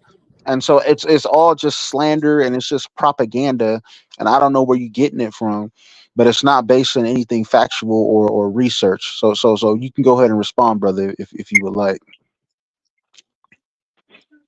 Okay, so he's not responding. So okay, So so can I respond to you then? Can I respond to yeah, you? yeah, go ahead, brother. Wait, hold on. Because What my opinion? I wanted Ja to speak, and then I yielded my mic to Nguni. And so before we get back to Principe, I want to speak to Ja real quick. Ja, when I say stuff, I don't cap on here because it's very easy for people to verify or deny what I say. Then they can play it back. So please don't call cap on my rap unless you've researched it first, because that shows an anti-Black American slant. Every time I speak in defense of Black America, you come and you snatch defeat from the jaws of victory. You're the same one There's who no winning the. accepted. See, and now you're talking. No, You're go the same ahead. one. All right, thank you, brother. I appreciate it. You're the same one when that guy MVD24 said that Black Americans are bastard. You said, you know what? Yeah, we are kind of bastards. We have a bastardized culture. Someone who speaks like that should not have a voice in speaking in defense of Black Americans, because you can't rock it right because you don't respect your own ethnic group. Listen, in that sense, right? It's not a matter of respecting or disrespecting. I'm keeping it real. Listen, hold on, shut the fuck up, nigga. Let me talk, nigga. God Fuck you, damn. niggas. Fuck, nigga. God damn, nigga. Stay in your lane, Ain't gonna do nigga. nothing Fuck, about you it. Come keep with me, taking off, niggas. nigga. Anyways, man, when it comes to that, right? As far as like the culture, I'm saying I said when with Darth, right? That's his name, Darth. When he says, we're bastardized people, culturally speaking, culturally we speak a European language. Culturally, not saying that Africans don't have that, some sort of bastardization in their cultures too, right? But primarily, bro, our culture is European. All right, hold on 1 second. Can't get around that. Principe. Even though we're having a contentious conversation, are Haitians bastards? Are they bastardized? Our culture, they retain more African ancestry. No, but even our voodoo, right? Watch this. Even our voodoo is mixed of different African tribes. They will say it's one voodoo, but it has influence from Congo, it has influence from this guy. It's not like pure voodoo, you know what I mean? So it's, if you want to call like it's purity, it's not pure. Like even my bleak. Hold on, mama. Relax. Pause it. Like it's you could call it bastard. The culture, at least, not the. I don't even say the people, but the culture is. You know what I mean? Wow. It's like a mixture. Listen. And listen, when I say that about Black Americans being, culturally bastardized, that applies for the diaspora as well. My thing is, a lot of in the diaspora, they was able to retain a lot of their African ancestry, voodoo, Santeria, Camina in Jamaica. Yeah, I did too, though. Yeah, I did too. We retained some. We retained some, not a lot. I'm a descendant of Gullah Geechees. I could say Gullah Geechees retained some, but not a lot. We still speak a bastardized language, Creole, or Patois. These are not African. These are not African. These are Creole languages. You get what I'm saying? You're not African, Josh. We ethnically African. Yes, we are. We are African. Wait. You're Africans in America, just like Malcolm X said. Listen, but Malcolm X said that we're Africans in America. Malcolm X is dead. Rest in peace. You're alive and well. Listen, rest in peace, man. Peace be upon him. That's our prophet. I can't speak better than our prophet. That's our prophet, just like Martin Luther King. I'm not speaking bad. God, bro. You see what Knox is doing? You see what Knox now? But that's why a lot of the cultures you claim is dead is not. It's not really dead. It's just y'all don't celebrate. Y'all trying to integrate more than celebrate what you already have. That's the same thing that's going on with the debates and the markets and all this kind of thing. And Knox is not being honest. He's not being. I never said that. No, bro. You want to come to Haiti like, I can see. Okay, this elements like this, but how is that any different than what's going on in America? You guys have a lot of millionaires, billionaires, more than y'all had in the early 1900s, more than y'all had in the 1800s. Y'all have less markets. Does that make sense to you, bro? Listen, I would even say before integration, we controlled our communities better before integration. Exactly, that's my point. Listen, when you look at the golden era of Black Americans, right? It was in the 1940s, 50s, 40s, 30s, and 40s and 50s, right? This is the golden era of Black American culture. Our marriage rate surpassed whites. We have Black-owned businesses. We control our own economics. But once integration came, from integration on to now, we've been seeing a steady decline in our culture. What do you mean in our culture? According to you, we don't have culture. We're bastards. No, that's not what I said. We obviously created our own culture. That's what you said. We bastards, bro. We already know white people I'm shit. saying Everything white people money. I'm not saying that when I say bastardized, I'm not saying that we don't have a culture. We have a culture, but our culture is mixed with our culture is majority. Going at once. Go on, Ja. Go. Yeah, so when I say bastardized, I'm not saying that we don't have a culture. Obviously, we created our own culture, but it's a blend of, it's majority European, right? you know, the languages we speak, the clothes we wear, everything's European. We don't create our own nothing really. All right. It's really What's your favorite African country, Ja? What's my favorite African country? Yeah, what country is pulling you to it? Western Central Africa, my ancestry, bro. It's not. I don't have a specific country that I like. You know, I love my ancestry as being Western Central African. So Nigerian, that's not an ethnicity. Khan, Igbos, like that's our ancestry. So that's I go towards that.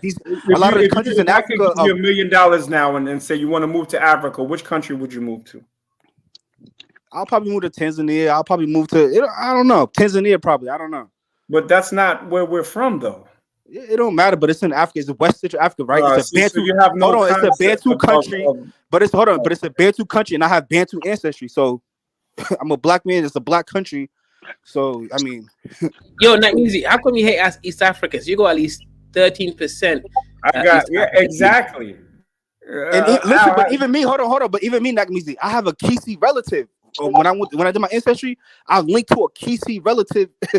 You know what I'm saying? That's living in Canada right now. How So I have some you got of East African? I'm not saying the percentages. I'm saying that I was able to link. I'm asking percentages, bro. I gotta check you on your percentages. What percentage? I don't have no percentage of East African, but I was able to, like I said, I was able to trace a relative that's East African. You a $5 Kisi, bro. You a $5 Kisi. No, I'm not claiming a Kisi. All I said was I have an ancestor that I was able to link to. I'm not an ancestor. I had a relative that I was able to link to. That's Kisi. And then she's like, me and her was just like kind of perplexed, like, yo, how are we able to link? But you know, she has some ties to Congo. My ancestors come from Congo. So I mean, that goes right there. Did she ask you for money? Nah. She lived in Canada, so she had her own money.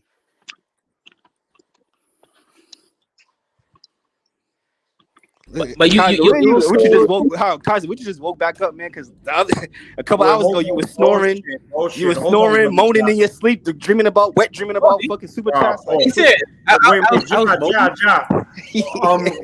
the Gullah Geechee come from? They come from Western Central Africa.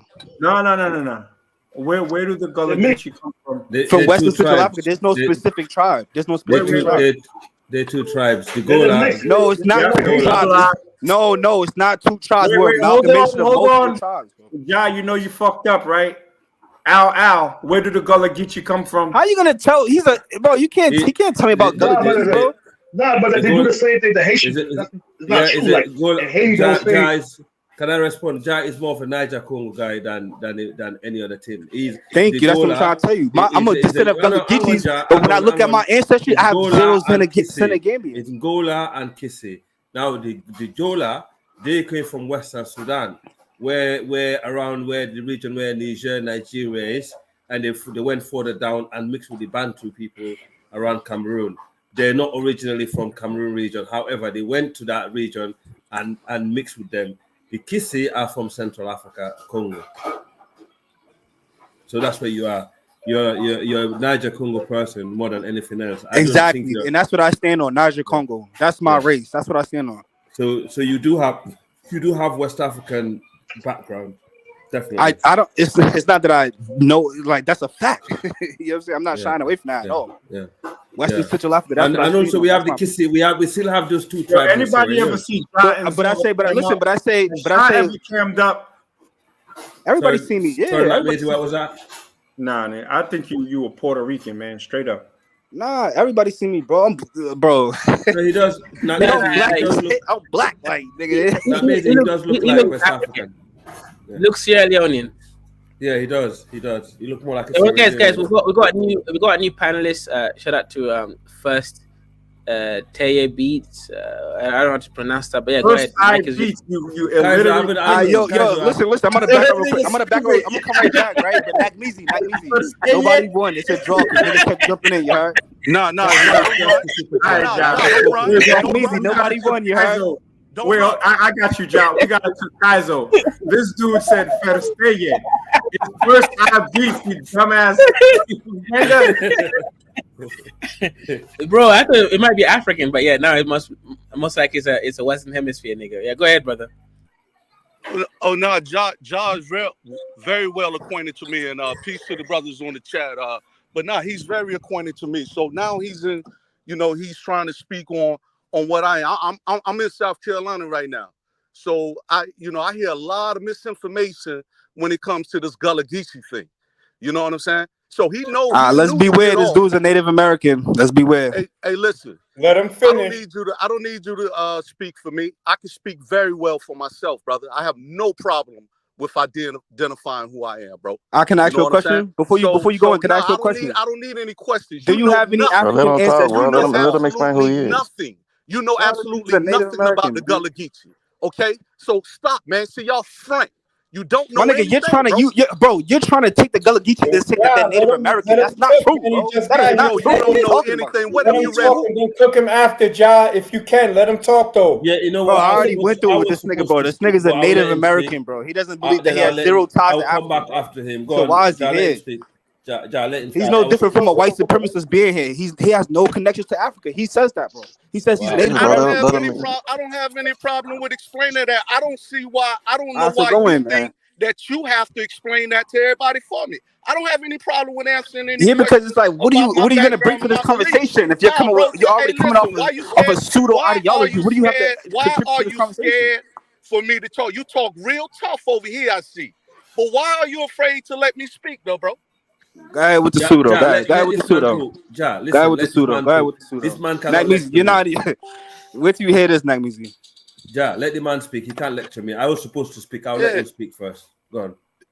Gullah Geechee, the original term comes from the Gullah tribe Yes. that reserved Yes. or lived on the banks of the Yeah. Ogeechee River.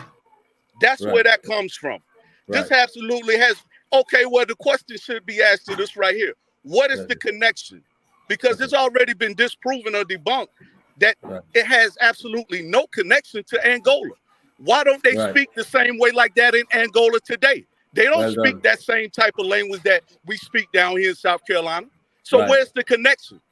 See, Right. you don't know anything about it. And yes, I love Queen Quet. Don't get it twisted. But she Right. is misleading the people. And you can come down here to South Carolina in the Beaufort area and you can speak to people anywhere down here, and they'll clearly tell you that their people have always been here since time Right. immemorial. So Right. stop playing games and stop trying to apply everything to Africa. Okay? Because I'm in there hard everything talking to him does right now. not have to always revert back to Africa. I'm sorry, but that's all I have to say, brothers and But you know sisters. what, brother? I'm not going to take up too much more You time. are right. I'm at You work are right. anyway, though. You are right in one thing. You are right in one thing. The Gola, the Jola or Gola or Jola, they came from the Western Sudan. You're right. They did not came from Angola. They came from the Western Sudan region, where Nigeria is. They're West African, from the Senegambia to northern Nigeria, and they went down further down to the Bantu region. I don't know what made them move down there. Because of, obviously, I reckon it's to do with the trade, because the Jola, they're known to be traders. That's what the word Jola mean, actually. Jola mean traders, all right? So these people were traders. They move around. I reckon it was to do with the Mali Empire to start with, right? So they moved from that region where Mali is, around the Sahel, to further down to Cameroon region, and they mix with these guys. And I believe that's where this whole issue is. With the Kisi, I had the reason why they call them Gola Geechee is because they mix with the Kisi. But that would make No, sense that's to me not true. because There's a river called Geechee. It's a river. okay, maybe that's okay, right? The Okay, maybe Gullah that's part. This is what I'm okay. contending So with. This is what I'm contending that's with the you, Gola Al. part. So that's the Okay, bit I Al. have Let to me debunk. contend with you about the Gullah part, right? Okay. Some people say the Gullah comes from Senegambia. I have zero Senegambian DNA. There's also reports that the first African Americans, the first enslaved Africans to America came from the Kingdom of Congo. You get what I'm saying? Through present day Angola, right? So Gullah Geechee. That's I tie that name to Angola. You get what I'm saying? So No. listen, at the end of the day, listen, Gullah That's not Geechee. no. Hold on. There Hear is me out. nothing. There's nothing whatsoever. Listen, Okay. listen. At the end of the day, Gullah Geechees, African diasporas in general, we're an amalgamation of multiple West Central African tribes. We can't Very tie true. we can't Very tie true. back to one specific tribe, bro. We're an amalgamation. Me personally, I'm a descendant of Gullah Geechees, but I have 0 Senegambian, bro. So Yeah, I mean, but what do can you you talk have about? do you have All right, so West hold on, African? real quick, Al. I wanted to ask first size. Is he still here? He left. Ah. Listen, yo, Nakmeezy, this guy first eye that Al, you're over here agreeing with this guy. This nigga believes that the founding fathers of America were black. He believes that That's fucking dumb. Abraham That's dumb. Lincoln was black. He That's believes dumb. that Harriet Tubman never existed. Like, well, come That's on, dumb. how can we take Yo, somebody's hold word on. like Let that? me read something. Let me read something That's though. dumb. It says, as for the Gullah people, right? And this is wiki. I'm gonna be very transparent. According to Port of Charleston records, African slaves shipped to the port came from the following areas: Angola, Senegambia, the Windward Coast, the Gold Coast, Sierra Leone, Madagascar, Mozambique, and the two bites. Amalgamation. Benin and Biafra, amalgamation, but it doesn't say that they came from Congo. But above it says it does mention Congo. But the Ogeechee River, that you don't have to make a stretch with that. And there were many. I said that, Nakmeezy. Saltwater Geechee and freshwater Geechee in Georgia. So I think it might be a little Native American and African influence. You know what I'm saying? Zero what? Zero Native American admixture. No, not admixture. I'm saying influence. I'm not talking about genetics. But just because we're named from a river, that doesn't make us have any ties to Native Americans. If you were named after the river, that means you lived in that area. So it's that's a fact. Yeah, that's a fact. Geechee River. Yeah, So that's why the right. Geechee aspect has to be from America, at least. That's a fact. That's a fact. That name, yes. Okay. So that has nothing to do with ancestry at all. It has nothing to do with ethnicity or ancestry. Okay, I mean that proved the point. Me personally, and everyone in my family have 0 Native American DNA. Period. I have none. Ja, this is where listen, Nakmeezy, I have people that's on YouTube. My family members that did their ancestry on YouTube. They're 99% African, 100% African. They have 0 European. Some of them have 0 European. That's what I'm saying. Like, you know, when I look at the Gullah Geechee, it's almost like a maroon people. Like they was able to retain a lot of their African ancestry and culture. They admixed the least. Yeah. But that's not limited to just Gullah Geechees, because you have African American communities in the South, in the deep South, that did not admix out. Yeah, I mean, this is why. Sorry, this is why I go back to what I said earlier. The Jola. Now you were sitting here agreeing with that other guy first. You can't agree with nothing he says. He's pseudo. There's one thing that he said that was right. That the Gola. No, nothing he says is right, bro. It's pseudo. Yeah, nothing he said was right. You said that they're from here in America. No, he did say the Jola tribe came from West Africa, not from Angola. That's his point, and I'm trying to reassure. Oh yeah, but listen, we just heard Nakmeezy. We just heard Nakmeezy. He just pretty much laid it down that we are an amalgamated people of different West and Central African tribes. So we can't point to one specific tribe and be like, this is where the Gullah Geechees come from. No, we're amalgamation, just like all of the diaspora, just like all the rest of us. We're all amalgamated. A lot of the early Gullah Geechee that got their word from the Congo region. That's before they were named them that. If you look at the AME churches, you find the Congo cosmogram. The Congo cosmogram engraved inside the pews of the churches. Yes. Yeah. Also, if you go to a lot of the remote sea islands, you'll find a lot of Central African martial arts like knocking and kicking and everything. So a lot of the early knocking and kicking. Salute for even knowing about knocking and kicking. Real fast. Yeah, I'm deep in this. Hey, not for real. I didn't even know y'all was the same person, but I've been deep in those 52 blocks videos, and I'm like, this dude sound familiar. Like, oh shit, I didn't even know it was you, but.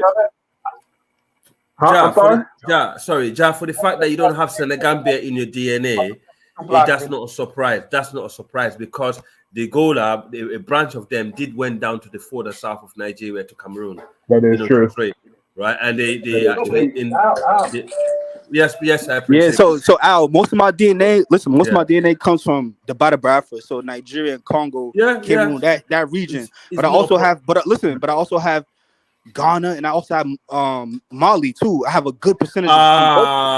You know what I'm saying? So that's what my ancestry was spread out why through didn't you those mention the people. Mali?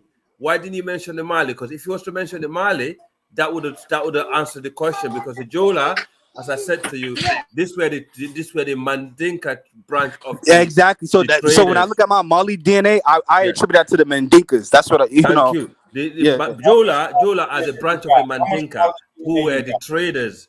They were the traders. These were the people that the Jola people and the Fula people. They're the one that used to travel together to trade, and they used to venture further down to the forest. It's throughout the history of the Mali. So you should have mentioned Mali, then that would have answered the entire question. That the Jola is a branch of the Mandinka. And in the Senegambian Fula, their fathers are the Jola. You know, if you ask any Listen, Jola but person, you keep trying to tie us to a specific tribe, and I'm telling you that you can't do that, bro. Diasporas are I amalgamated understand. people. I understand that. That's very true. You cannot tie you guys to one tribe, definitely not. But the Jola, If you want to look at a specific lineage, like my paternal lineage or my maternal lineage, all right, you could tie that to a specific tribe. But our whole genetics as a people is amalgamated. No, absolutely right. I agree with that. Yes, Principal. What? Yes, Principal. I think you're talking about the culture. I mean, that's one more. Like culturally, like they say the same thing for Haitians. They will say like we're like heavily influenced by the Fan and the different Aja, the different groups in Benin, but Haitians are really mixed with different groups. Like so, Haitians, culturally, like we different. Like I'm like damn near 100% black, but I'm just mixed with a whole bunch of different tribes. I got Sahara blood, I have Mali blood, I have Senegalese blood, I'm mostly like Bantu. I'm mostly Bantu, but but it's like the culture. The culture is like is influenced heavily by certain cultures. So like I think their culture, like even linguistically, is influenced by the Senegambian, even though the people may be. Yes. Right. I know it's very true. You guys are a mixture of all tribe, really. This is why, you know, sometimes I say the only people that can unite African tribalism is you guys, because you got different. I stand on that too, honestly. Yeah, it's you guys that got this. That's why when I hear the tribalism coming from Africa and even from our own diaspora, like it doesn't make sense to me. No, it doesn't make sense to me. It's We only should be trying to you build guys. a future for our descendants, bro. For our descendants, we should we should try to build a better legacy for our people. Globally, black people are shitted on everywhere, bro. It doesn't matter if you're from Africa. I saw that in Sierra Leone and Liberia, right? Yes. Yeah, 1 second. I saw that in Sierra Leone and Liberia. They are one of the least tribalist countries because people over there are very mixed and they don't, you know, emphasize about tribes. You know, they never have problem with, you know, different cultures or religions. They always have the only problem they might have is capitalism. You know, who is more richer or who is more educated and stuff like that. That's the only different. That's more like and here's another thing, Al, because you're Fulani, right? You're Fula, right?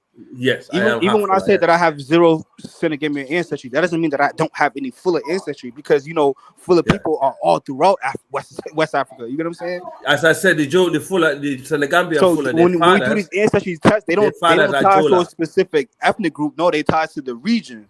So within the region of Congo, within the region of Nigeria, there are full of people that's there. You get what I'm saying? In Cameroon, in northern Cameroon, there's full of people. There's Hausa people. You get what I'm saying? So that's why I don't get caught up in a silly tribalism. It would be difficult for you not to have Fula, Mandinka, or Hausa, you know, and there's some of these Ghanaian tribes and Yoruba and Igbo. It would be very difficult. So listen, even on that point, right? So a lot of a lot of the diasporas, right? Black Americans and maybe some other people. You have people from Guadalupe, right? They have a lot of diaspora wars too sometimes. You get what I'm saying? Wow. But when I look at our ancestry, right, we're a combination of tribes that sold other tribes and the tribes that were victims of the slave trade.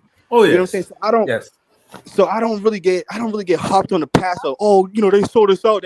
No, it was, you know, our ancestors, you know, at the time, they were kingdoms and empires that fought against each other and captured and sold each other. You know what I'm saying? Yes, absolutely. That's how I look at it. I don't look at it as necessarily, oh, they sold me out. Like, no, they were fighting. We were prisoners of wars, and we got shipped to Can I say something? Yeah, and we got shipped. You know, it was kingdom. I don't even limit it to saying tribal wars. It was kingdoms. They were empires. Yeah. It was. They weren't like savage Native Americans that were fucking running That's around with right. fucking spears and scalping each other. To be honest, And with they you, didn't have they didn't have no type of functionality. No, I'm not it saying was it was more. that. It was Those more kingdoms regional. they were kingdoms and empires that was functioning. They had societies that were structured. You know what I mean? Right. You're right. You're right. I think someone wanted to say something. Who was Yeah, it that was just now? Smitty. I think it was Smitty. Smitty. Uh, Okay. Um, no, I was gonna say like with African, I kind of have Jai's point of view, but every time when the European nation conquered a African kingdom, I would say like what really got me mad when I was learning history is that they used Africans to do it because white people, honestly, That's a white fact. people weren't the white people weren't really about that smoke. Like when they actually squared up with like the African nations or kingdoms, Zulus and all of them, they was getting wiped yeah, down. they would get their ass whooped. They would just get all Mhm. the coastal people or the other rival tribes to do it. Like the Benin Kingdom didn't get defeated by the British troops. It was the African troops they were using there. Like the British just got their ass whooped, then the African troops took it upon themselves to try to conquer. So that's what really gets you mad. It's like damn. So like even if you go to Listen, and another thing too. Leopold in the Congo, it was all black troops they was using. But that's it. Yeah, that's true. And also, And another thing too, right? A lot of those kingdoms, they, during the translated slave trade, they started to depend heavily upon these human cargoes. And then once the British and the Europeans stopped the slave trade, a lot of these kingdoms end up collapsing because they was basing their whole economy from human cargo, and they collapsed. Do you know the problem? That's why I say the transatlantic slave trade affected both sides. I'm not comparing whose side was suffered more. I would say as a diaspora, I would say obviously we suffered a lot more. But both sides suffered to some degree. Even Africa, from the transatlantic slave trade, Indian Ocean slave trade, and the trans-Saharan slave trade, that shit collapsed the majority of Africa, bro. A majority of the slaves got taken out. A lot of people got the populations got depleted from the Sahara slave trade was like 20 to 50, 100 times worse than the No, I'm Atlantic not going to compare and say who's worse or who's not. No, I'm but just what saying I'm trying to say is the amount of the numbers. trans-Saharan and the Indian Ocean slave trade, it was way before the transatlantic. A lot of it's still happening now. I mean, yeah. Don't be surprised if it is. But and also if you look at can't even put a number on it. If you look at the transatlantic slave trade, and I'm not saying, like for example, my tribe or the Mandinka or the big tribe like the Yoruba or the Hausa or the Igbo wasn't involved. I will not say that. But I tell you what, if you look at the history, if you go back to Africa now, you find out it's the coastal tribes that were more into transatlantic slave trade because they're the one that was actually physically doing the job, right? Yeah. But the biggest problem that we had in West Africa, it was the downfall of the Mali Empire. When the Mali Empire fell, everything crumbled in the region. What about the Songhai though? The Songhai, oh yes, I mean, Songhai. Let's talk about the Songhai. I mean, Ali Songhai, he's one of the. In fact, he's the downfall of us, the black race. I'm going to tell you this now. And he killed so many blacks, Africans. They heard about him in the world, all over the world, how brutal he was. He committed so much genocide. Sunny Ali, right? Yeah, he committed so much genocide towards. He made the black man life, turn, even an animal life become more valuable than a black man life. He's one of the people that started degrading his own race. Songhai Ali. And you're looking at the region where Niger Republic is today, the Sahel. These are people that What's your opinion on Mansa Musa? My opinion is that he's a sellout. So I see a lot of people in the West, a lot of blacks in the West celebrate. What is your view?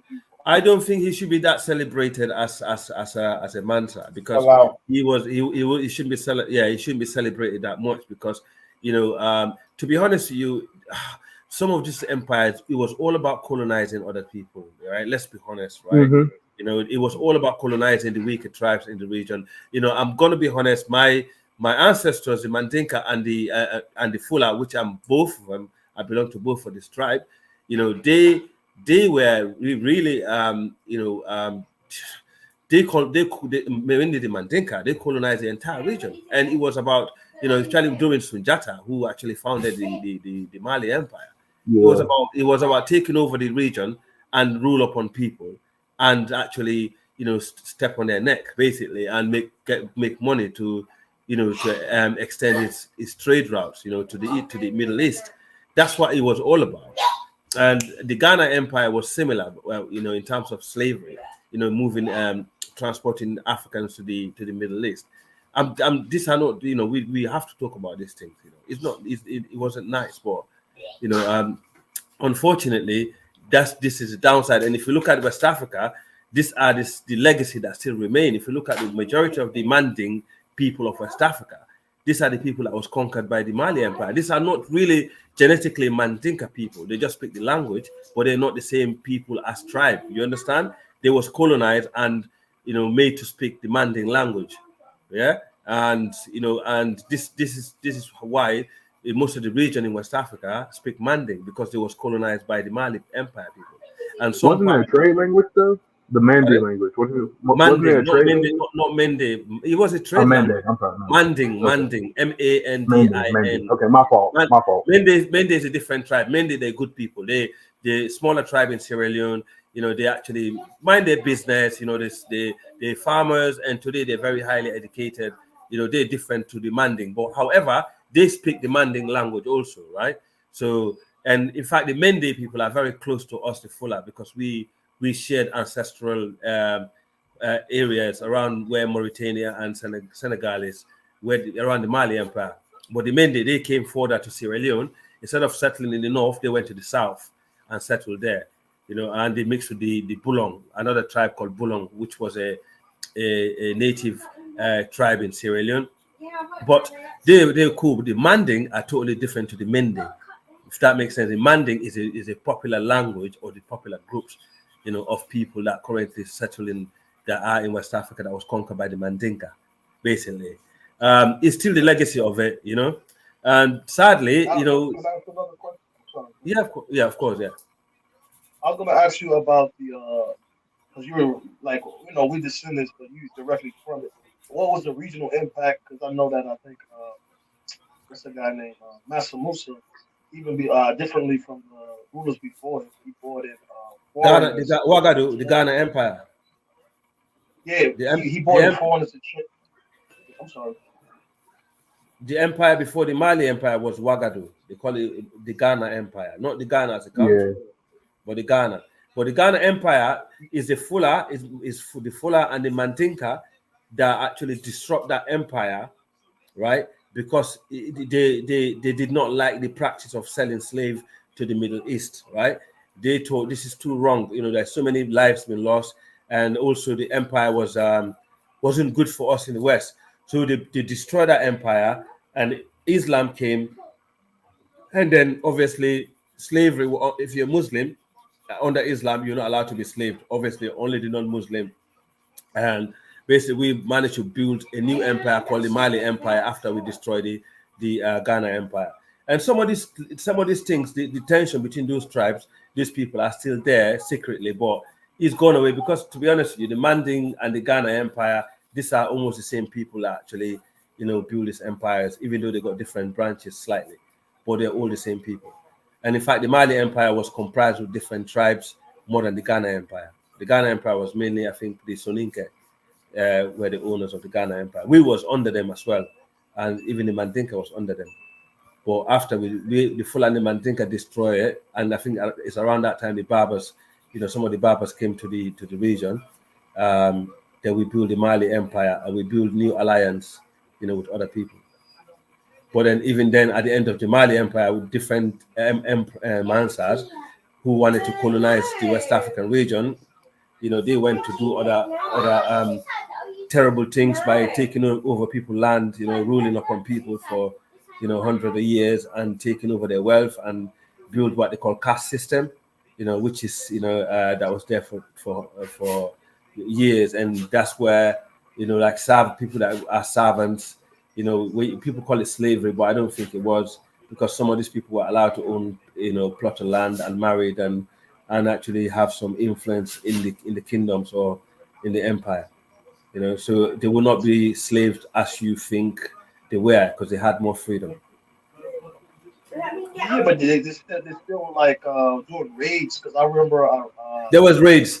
There was loads of raids during the Mali Empire. The Mali Empire children done a lot of raids in the region, and they was raiding. They always raid the coastal tribes. Yes, The most all the tribes that are outside the Mali Empire territory were raided, all constantly. But you Constant. as a Fula, are you gonna admit to that Fula invaded Fula because the Fula who didn't convert was invaded by Fula who did convert to Islam? Yes, the Fula invaded other Fulas that did not convert to Islam, and they done the same thing to them, just like they did to the other tribes that wasn't converted to Islam. Yes, that's a fact. But you And just like and the also as a Mandinka Muslim, and the other tribes, they did the same thing. Yes. yeah, that's true, that's true. But Yeah. a lot of people kind of deny it and say that it's not true because even some of the Fula that exist in the Caribbean and America, there were some of the ones who resisted from Islam. Uh, but do you feel like because even Islam, I think the original form of Islam is different from the Islamic that they practice today. Can you touch on that as well? Yeah, Tijaniya, Maliki, they are different type of Islam than it is today. Islam we follow today is not our Islam. It's a Middle Eastern culture.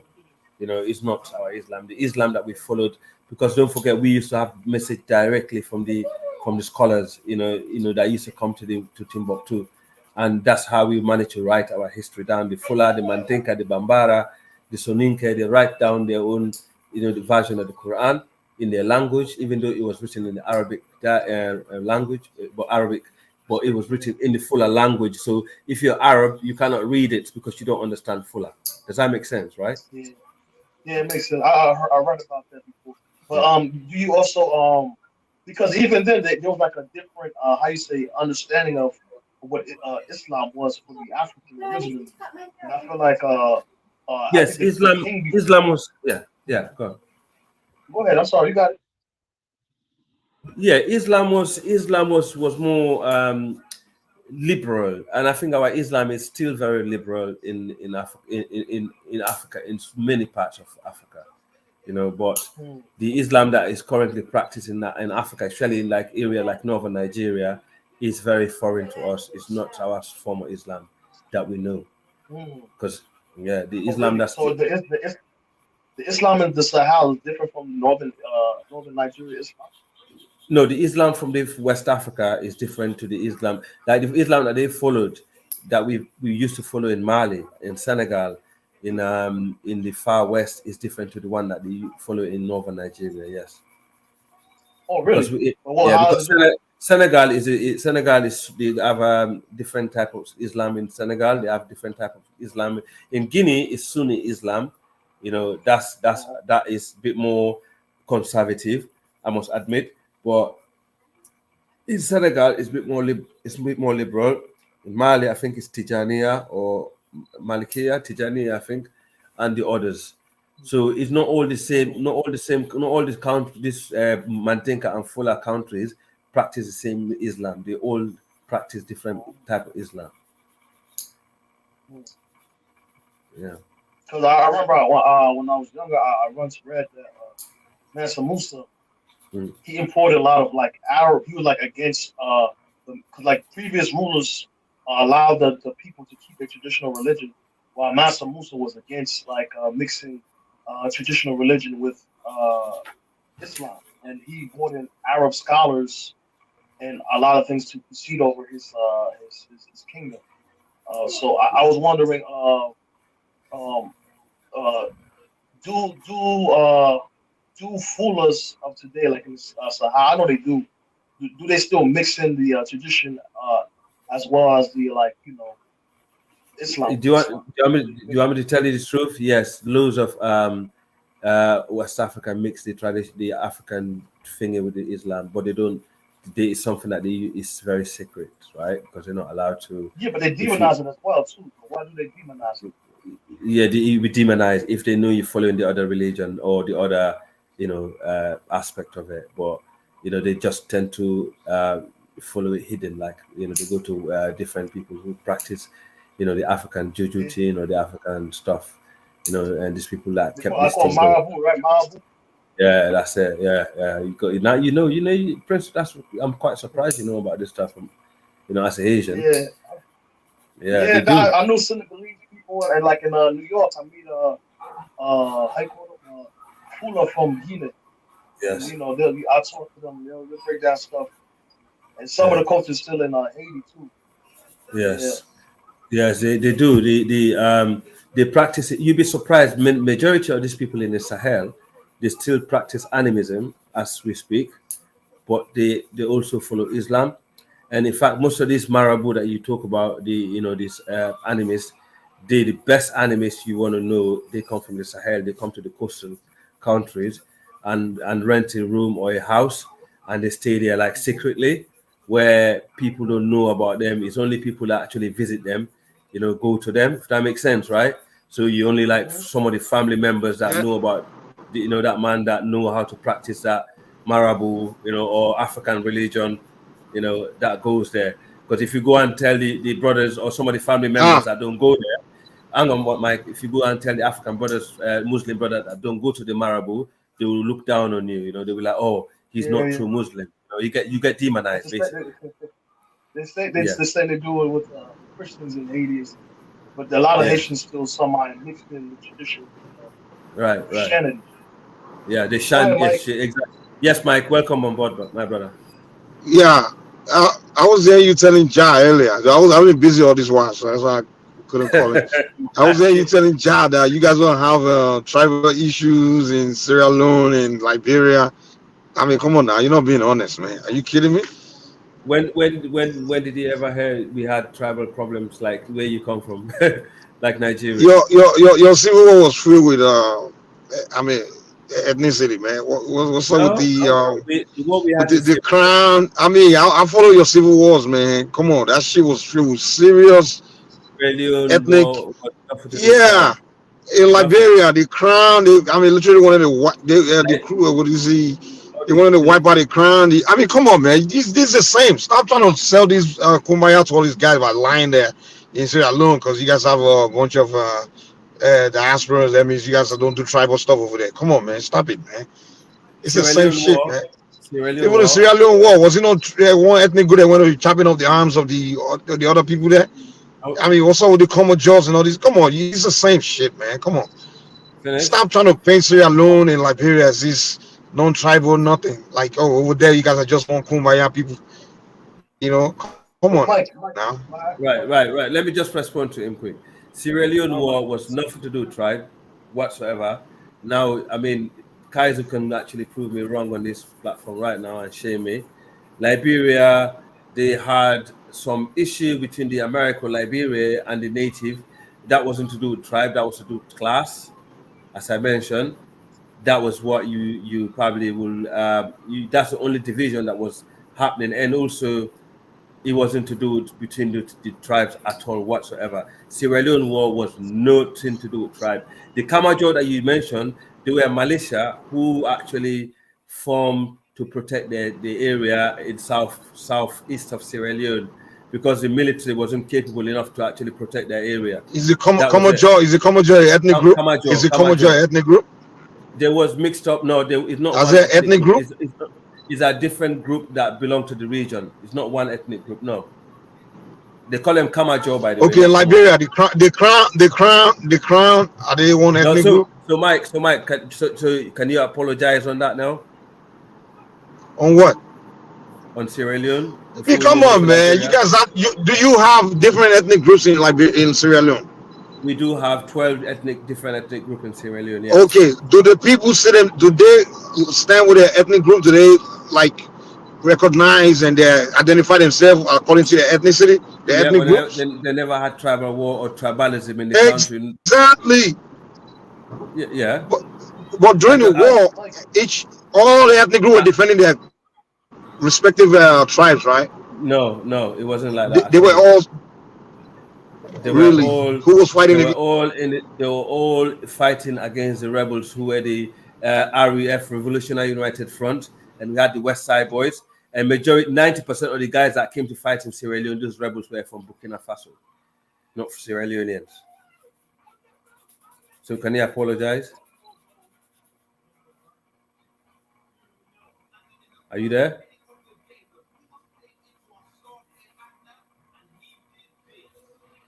I think he stepped out. But Mike is overlooking the fact that Sierra Leone got less tribes, and I think is majority Kru, Fulani, and some other group, right? Am I correct?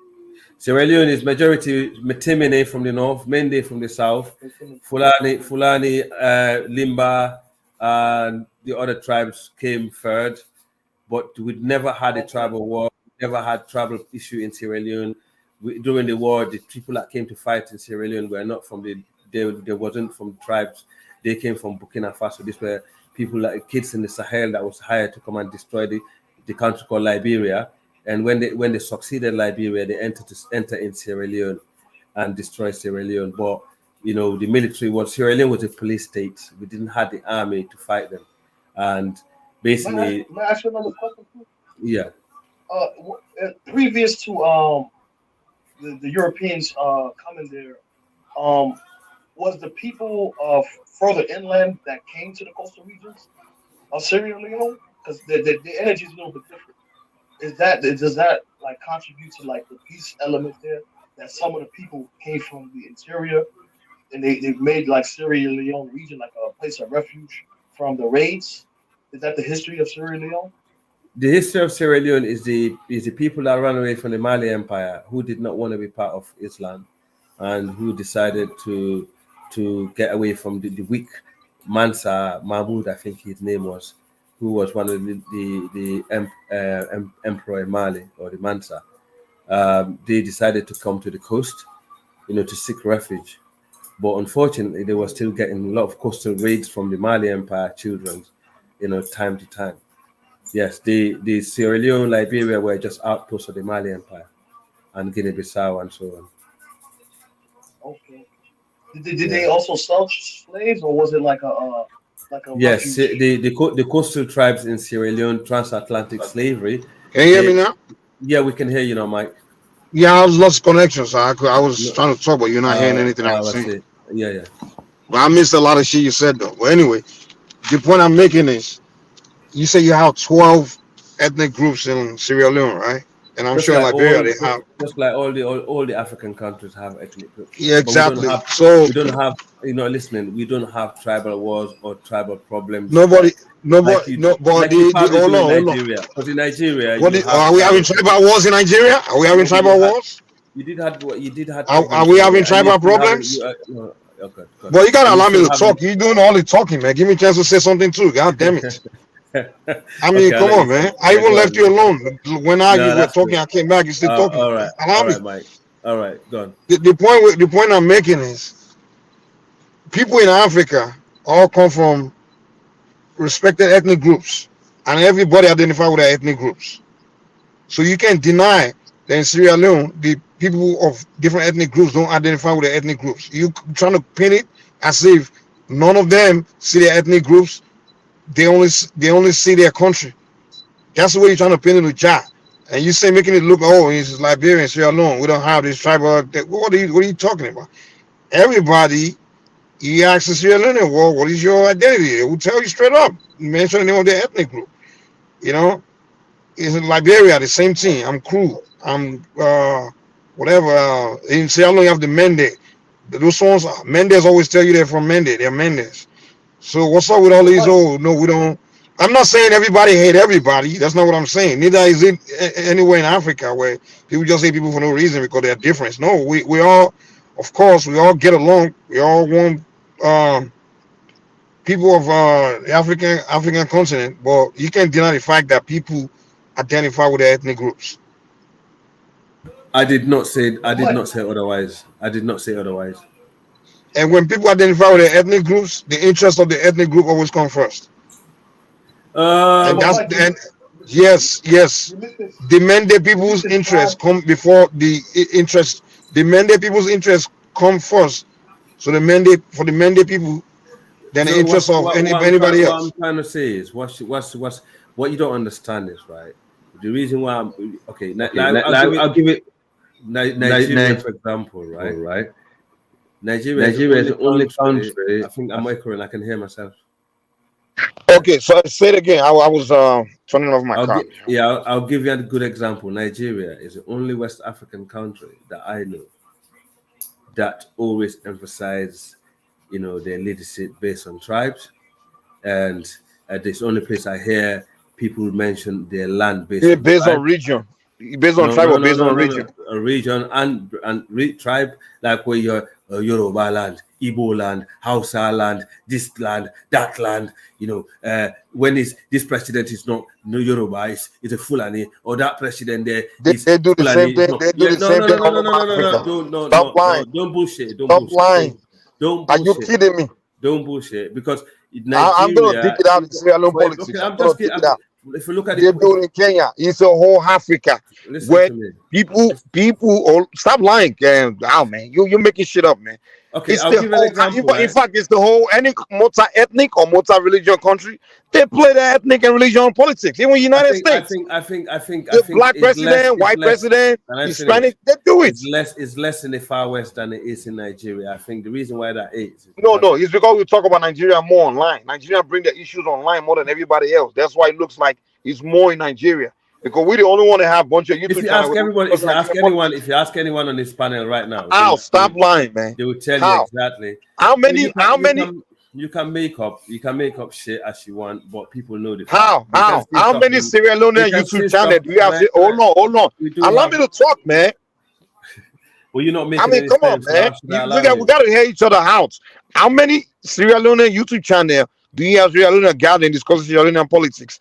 If there is one, if I go there where they discuss Sierra Leone politics, election, whatever, they're gonna talk about ethnicity. They're gonna talk about which ethnic group the president is from. Exactly. They're gonna say it. Stop lying, man. Mike, you just proved my point. If I send you, listen, I've listened to Nigerian YouTube political channels, right? I can name it. Dr. Damages is one, right? And what's the other one? Niger Watches too, right? I listen to them. And they're strictly discussing Nigerian politics, right? No, I'm just saying this side, Niger Watch, for example. Now you're actually digging yourself a grave here, man. Niger Watch is a younger panel where younger Nigerian goes to. Dr. Damages. What do you mean younger Nigerian? I see, because it's the same people with Dr. Damages that go to Niger Watch. I let you speak. Let me just make my point, right? Well, I'm correcting you. Dr. Damages is where I see a lot of older people go, right? Both for the panels, right? All I can hear is mentioning the politician, the tribe, and the region. Now, I would recommend you to come to Sierra Leone platform. We've got two similar, with actually much more higher views. One is called TPP Leones, and the other one is called waR. Like, what Jamaicans say, waR. Yeah, because waR is what... No, let me just finish. I will guarantee everybody on this platform, go and actually listen to them. If you hear one person mention a tribe or ethnic group on that platform, come back and ban me permanently from this casual show, right? You will not hear that. Give me a chance to respond. I get your point. But are you going to allow me to respond as well? If you go to the old and the young Nigerian platform, you listen to them talking about politics. You'll be disgusted. You feel like it's people actually that came up, about 1,000 years ago, like backward people. They're very tribalistic. Okay. It's quite. Can I respond at least? God damn it, man. God, you just like running your mouth, man. I want people to respond at least. You started it, man. Yeah, but give me a chance to respond. We're having a conversation here. All right, go on. Okay. You mentioned those Nigerian platform. The question you don't ask is that particular platform, is it a platform? You didn't ask what demographic. Is it a platform that all Nigerian ethnic group come, or is it a particular platform where one particular ethnic group goes to? We all know that these two platforms you mentioned, the Dr. Damages and the Niger Watch, those people that particularly go on the platform are people of the Igbo ethnic group. And there maybe few South, but particularly it's a platform. It's a platform of a particular demographic of Nigerians, and you can tell me that if we go to different platform where it's more of non-Igbo, maybe the Houthis, the Fulanis, the other ethnic group, where you're gonna be hearing the same old ethnic, and we all know the history of Nigeria. We know that the Igbos are having this so-called agitation or Biafra and things like that, and that's why when they're having conversation. And of course, because they had a civil war, and what happened to them during the civil war, they lost the war, how they experienced a lot of destruction, and they're still angry about that. So if one ethnic group in Nigeria is always emphasizing tribe, does it mean it's the whole Nigeria is having that issue? Now, so for you to be saying Nigerians, generalizing as if all Nigerians are all tribal like that, or always talking about tribe, You mean disingenuous? You I don't know what did you're not. talking I about. did not say all Nigerians. No, but you didn't specify. No, that's what you say. You say Nigerians. If you go to Nigerians, when Nigerians are talking, Nigerians are tribal. What are you talking about? Nigerians platform. I said. Well, yeah, allow me to talk. You spoke. Let me speak. Now, the fact of the matter is, yes, if you go to all these doctor damages, all these where Igbo people are gathering, of course you're gonna hear that because they've always been agitating for this Biafran thing, and they got this issue over something that happened to them during the war. They're bitter about their loss. Most of them lost a family member during the war, so we get that. So, well, I'm talking about when it's just Nigerian. It's not like the Igbo dominant platform where it's just Nigerians gathering, having conversation. It's not tribal. It's not. We don't do. We're not doing for other Africans. We just talk. So now, the point I was making it when it comes to politics. Say election or voting and things like that in any multi-ethnic country or multiracial country, the issue of race or religion or ethnicity is going to come up. There's no doubt about that. Even Europe, during the whole Yugoslavia, when they had a bunch of ethnic groups, the Serbians, the Croatians, when they had about 6-7 different European countries forming countries together, when they're having conversation about the politics, it's going to come. The issue of ethnicity is going to come up. In the United States, during the election, the issue of race is going to come up. Because politicians have to play the ethnic game, ethnic politics, to win votes. So for you to be just telling me that in Syria, no, when you're trying to have election where the candidate are from different ethnic groups, they're not going to just bring up the issue of ethnicity, you're lying. You're just lying, man. In Kenya, we saw it.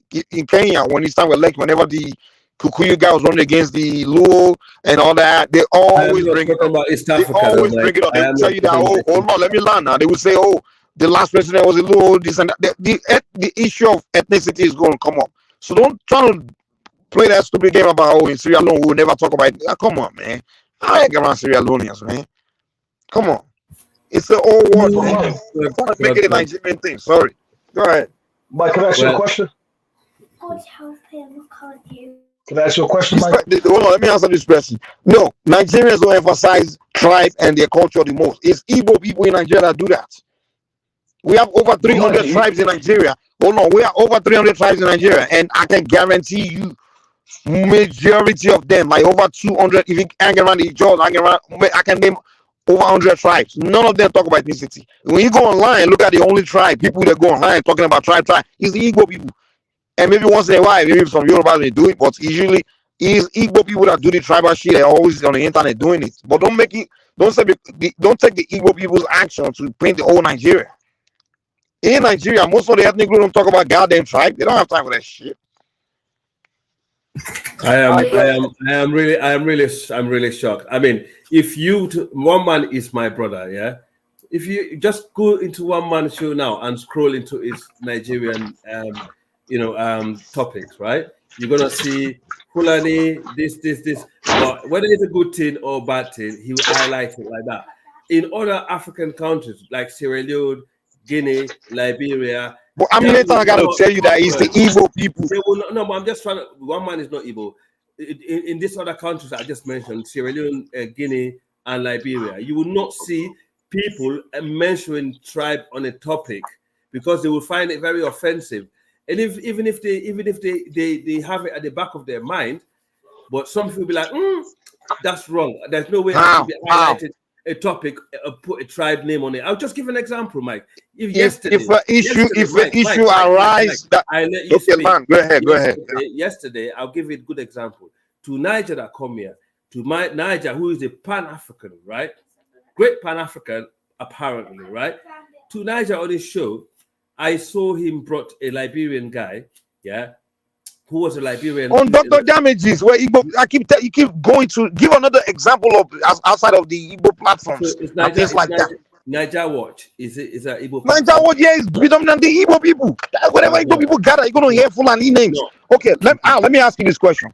Whenever they're talking about, hold on, can I ask you a question quick? Whenever those people are gathering, talking about another tribe, name any other tribe they mention other than Fulani, and maybe once in a while they may mention Yoruba. Name any other tribe name they mention. They mention Yorubas. I hear them saying Muslim Yorubas are the most wickedest people in the world. or and they go on, no. I'm thinking, what is wrong Okay. with this guy? The question I'm Listen, asking. Okay. when they speak, this guy Can I, can hear you already everybody. answer. Let me follow up with the question. Let me follow up with the question. Loaded, man. Come on, man. Wait. Let me follow up with the question.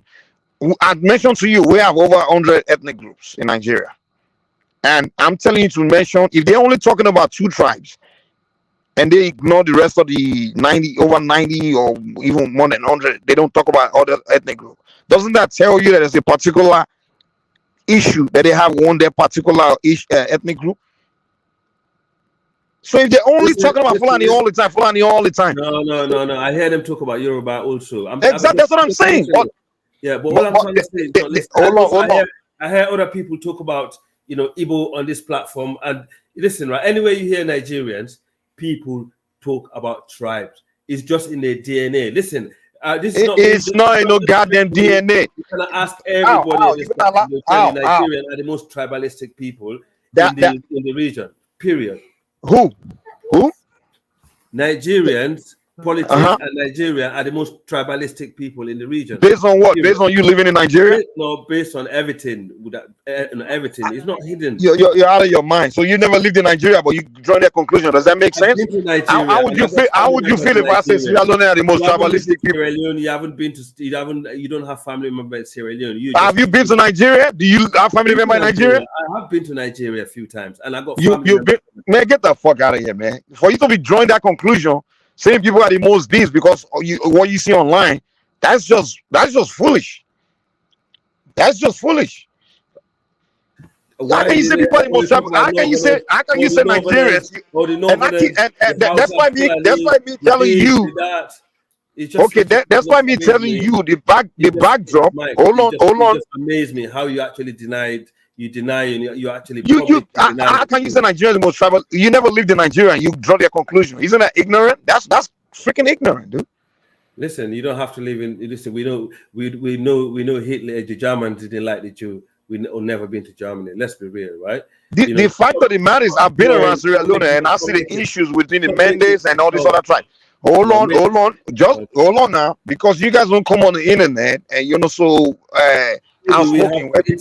Doesn't mean you don't have. There is no difference. Hold on. That's bigger than your ones that I've seen in Nigeria. Yeah, you gotta allow me to do that. Bro, allow me to talk, man. Come on, let's talk one at a time. It's like when I start talking, you start talking. When you want to talk, I'll let you talk. Calm down.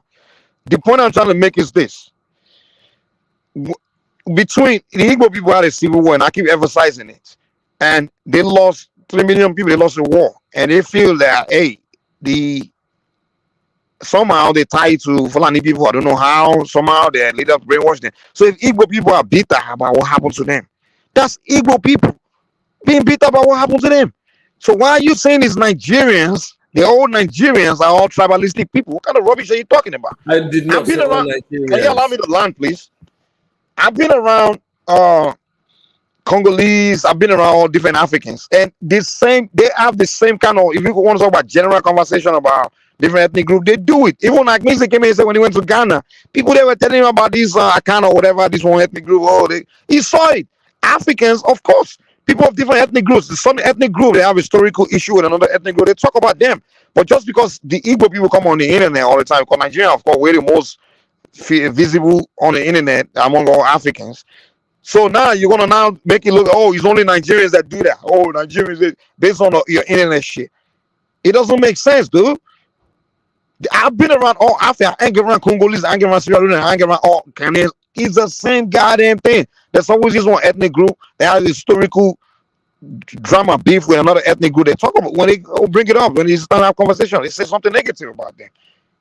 So don't come here and be playing that game, dude. I know Sierra Leone very well. You guys do that tribal shit too. So don't come here and painting your. And that's my problem with Nigeria. They allow all these other. Go ahead. But are you mixing tribalism and tribe? Because everybody in Africa has a tribe, but tribalism is like, especially image. You guys kind of project that image of like chest beating. That's why I always connect y'all to FBA and Jamaican. They like to beat their chests.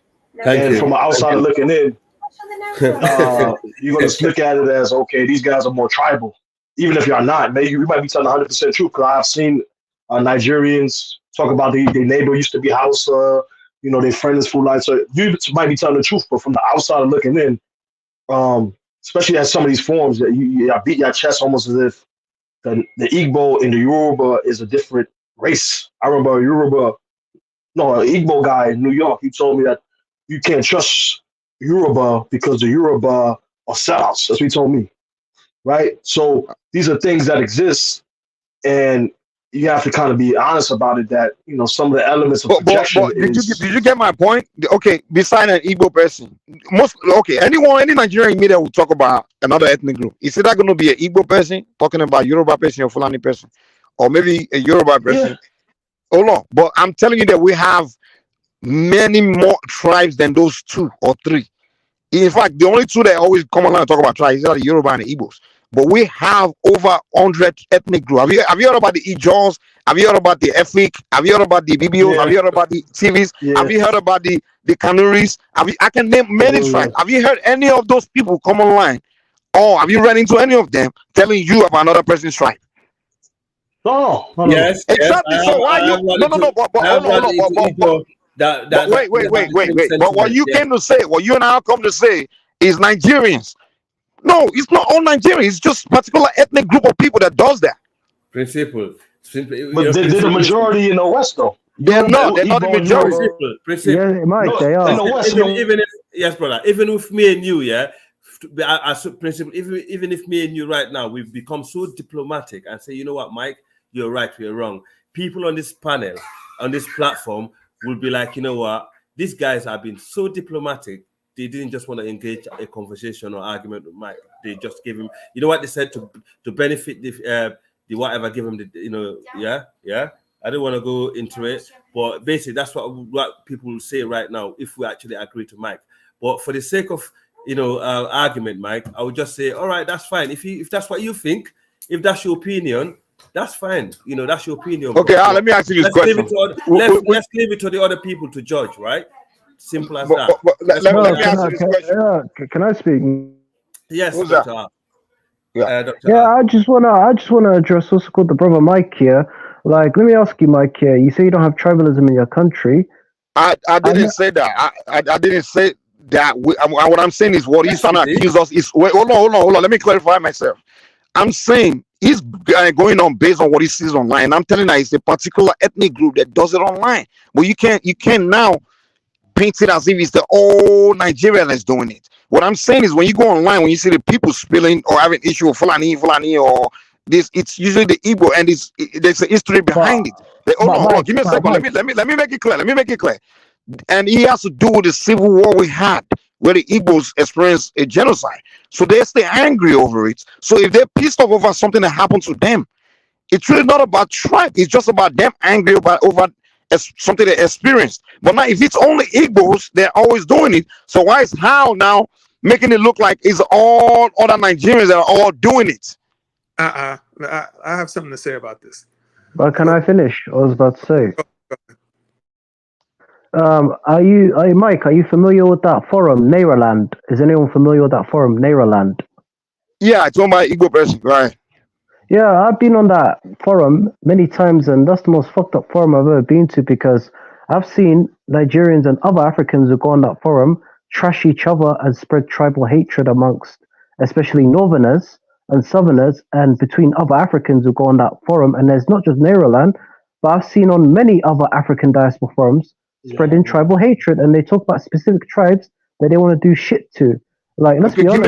Give me examples. Examples. Like, for example, tribes compete with each other. Like, I've seen. Name the tribes. You have to name the tribes. I bet you is Igbo and Fulani. He probably can't remember, but there are different tribes. It's the same ethnic groups that are all over all these things doing the same thing. But you can't make it look like it's all ethnic groups that are doing it. It's the particular ethnic groups that are doing the same thing.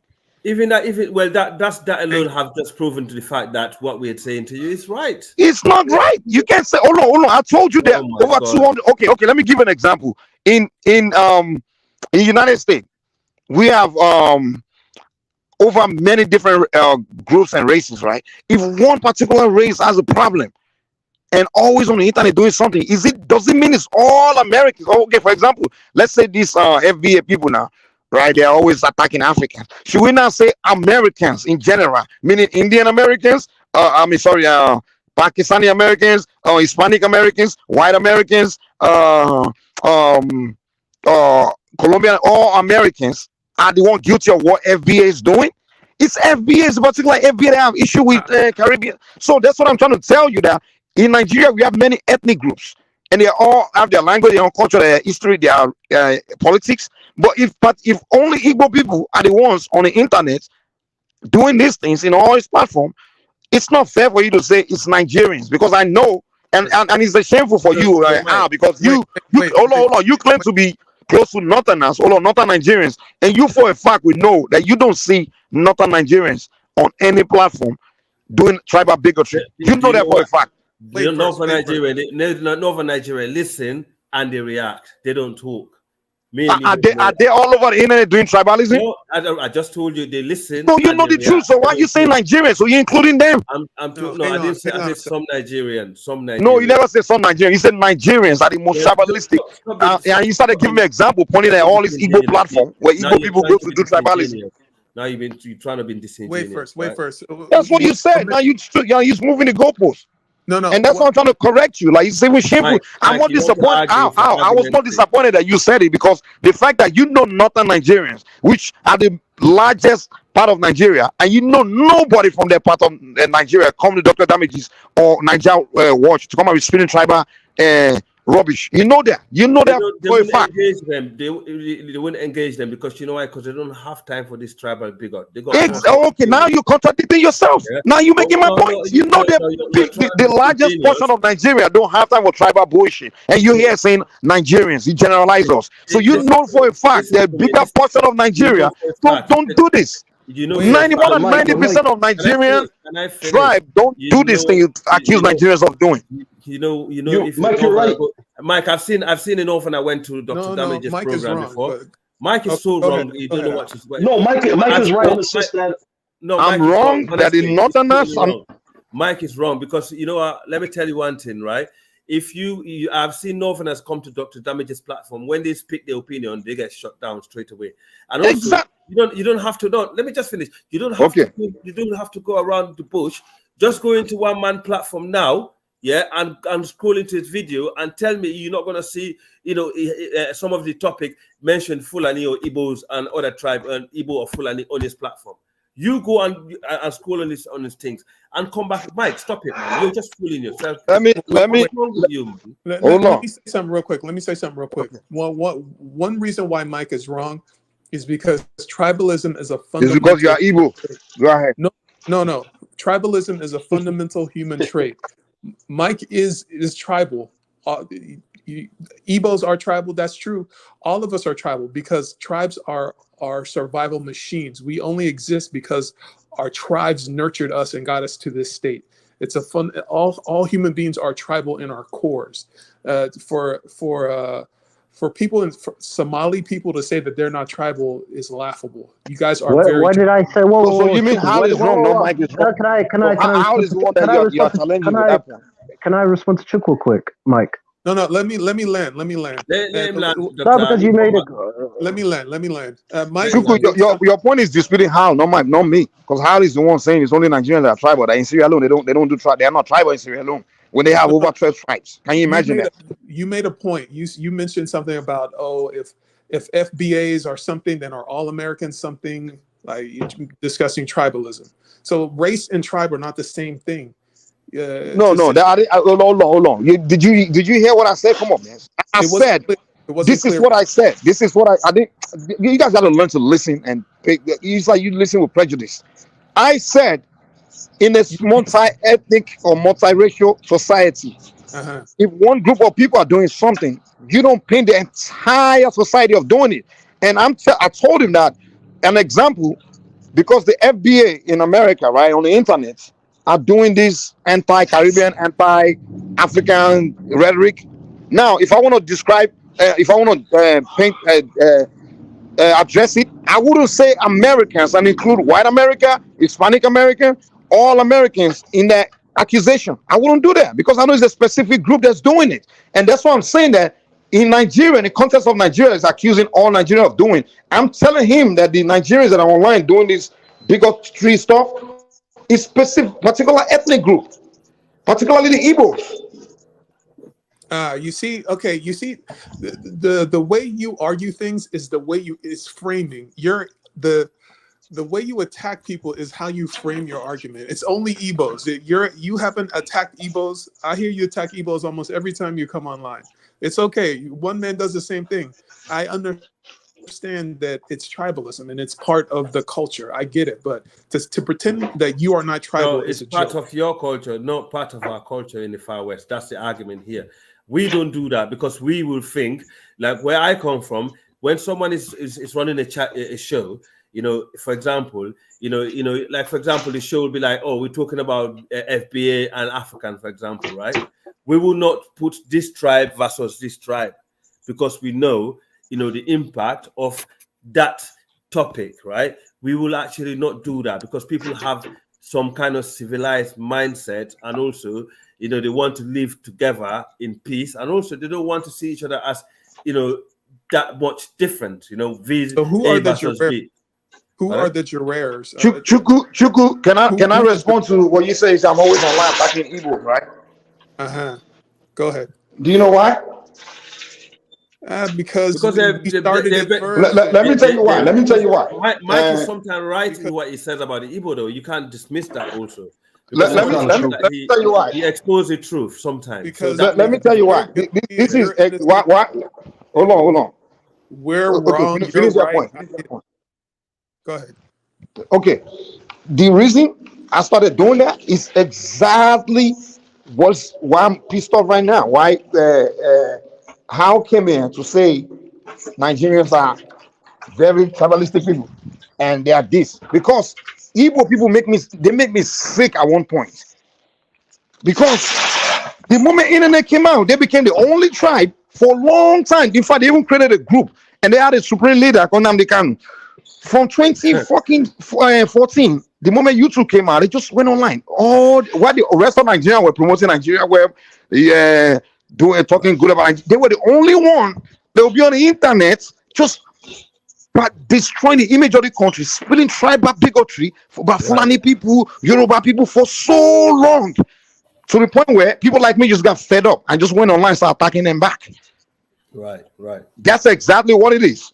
Because I know that, because this conversation I'm having with How is not the first time, and I've had it with so many non-Nigerian. That's what got me frustrated with the Igbo people, because I started having a bunch of foreigners, like Black Americans, Caribbeans, people calling me and saying, "Why Nigerians?" So the whole time the Igbo people online doing this IPOB group and all these motherfuckers, when they started doing all this bigotry shit, because people didn't know it's just Igbo, they just thought it's all Nigerians doing it.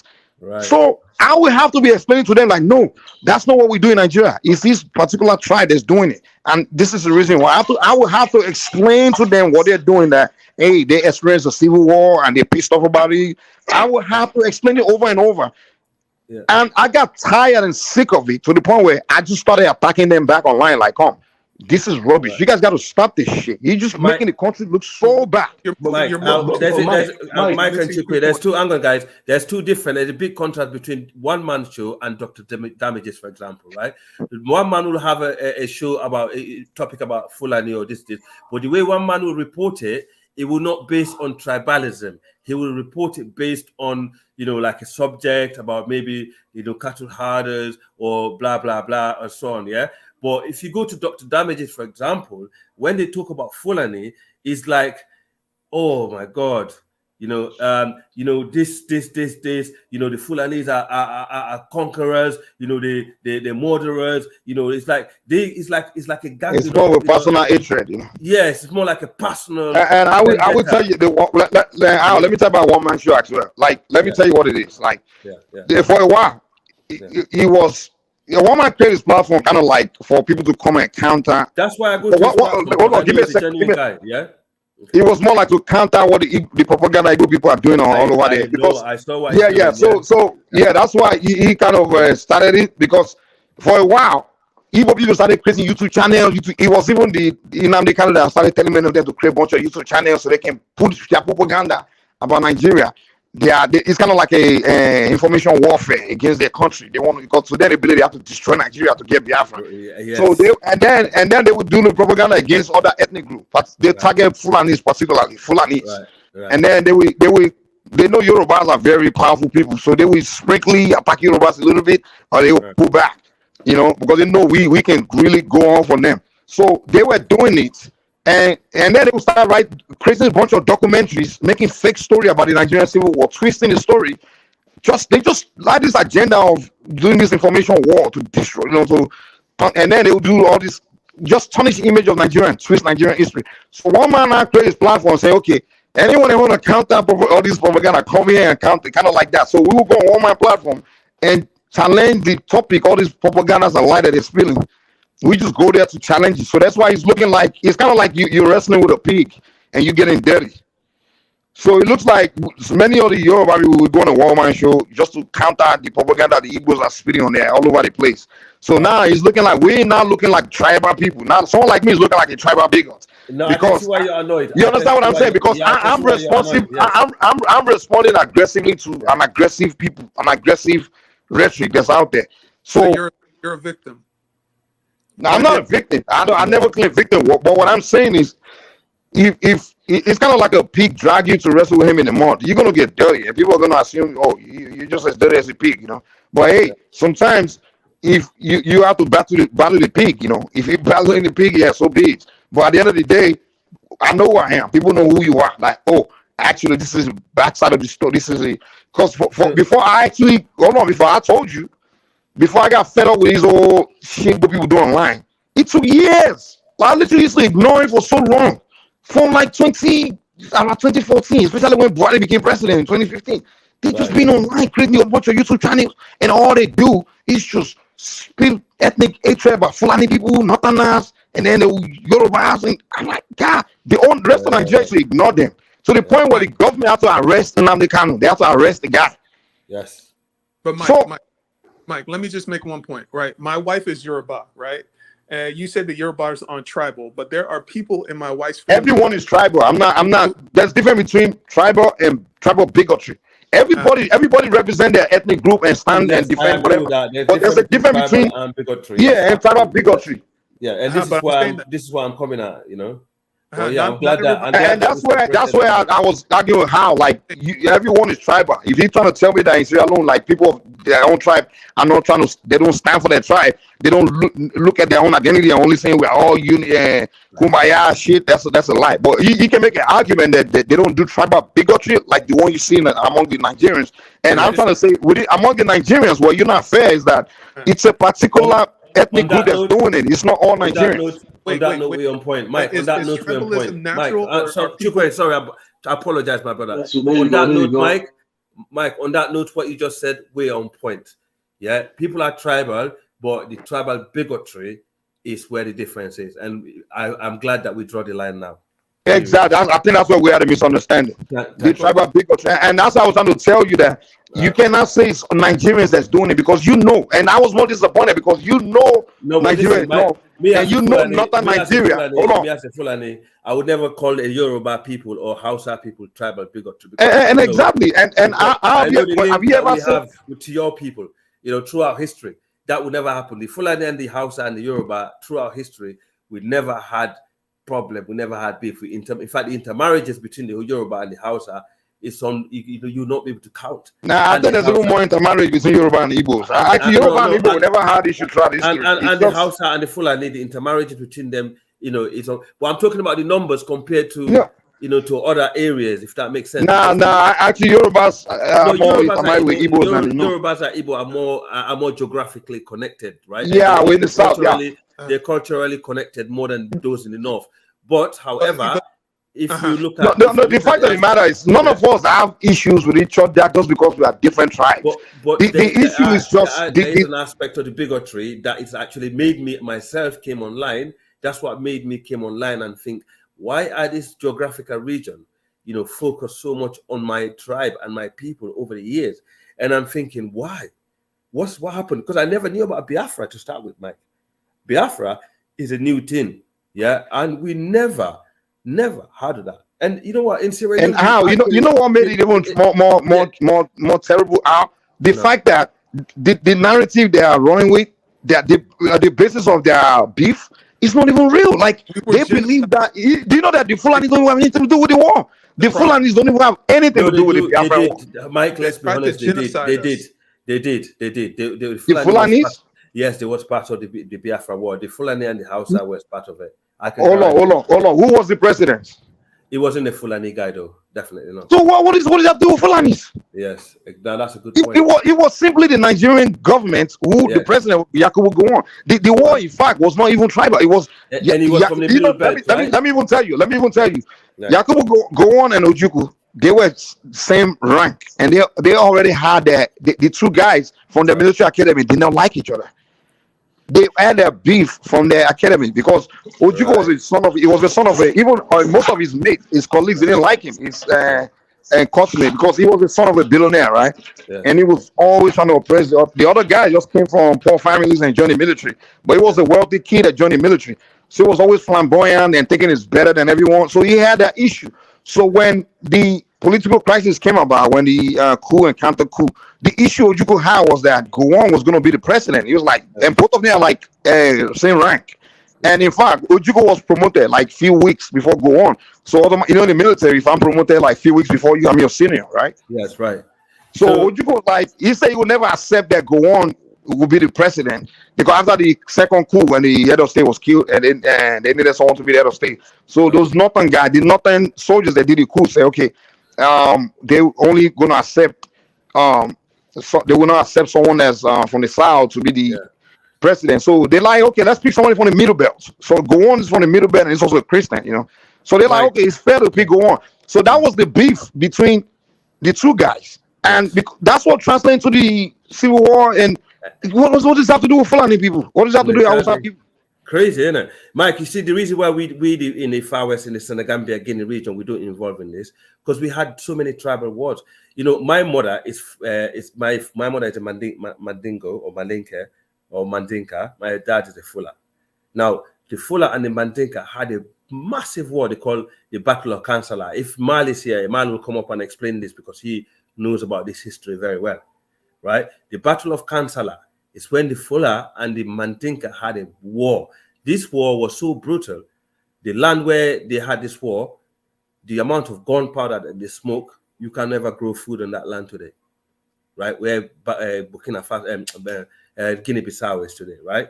And it's only one person that survived this war who blew himself with gunpowder, and he left a note saying he never want to see this happening again.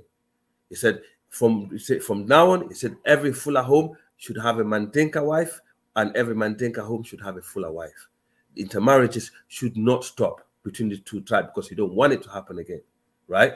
And during Samori Toure, there was a tribe in around, where Ivory Coast is, the Juju tribe they call them, who trying to infiltrate the Fula and the Mandinka to have a war, right? And Samori Toure invited the head of the Fula contingent and said, really, truly, us brothers that build the empire together, we lived together for so long, we always been able through our history, and you want us to fight, and we're Muslim fighting Muslim.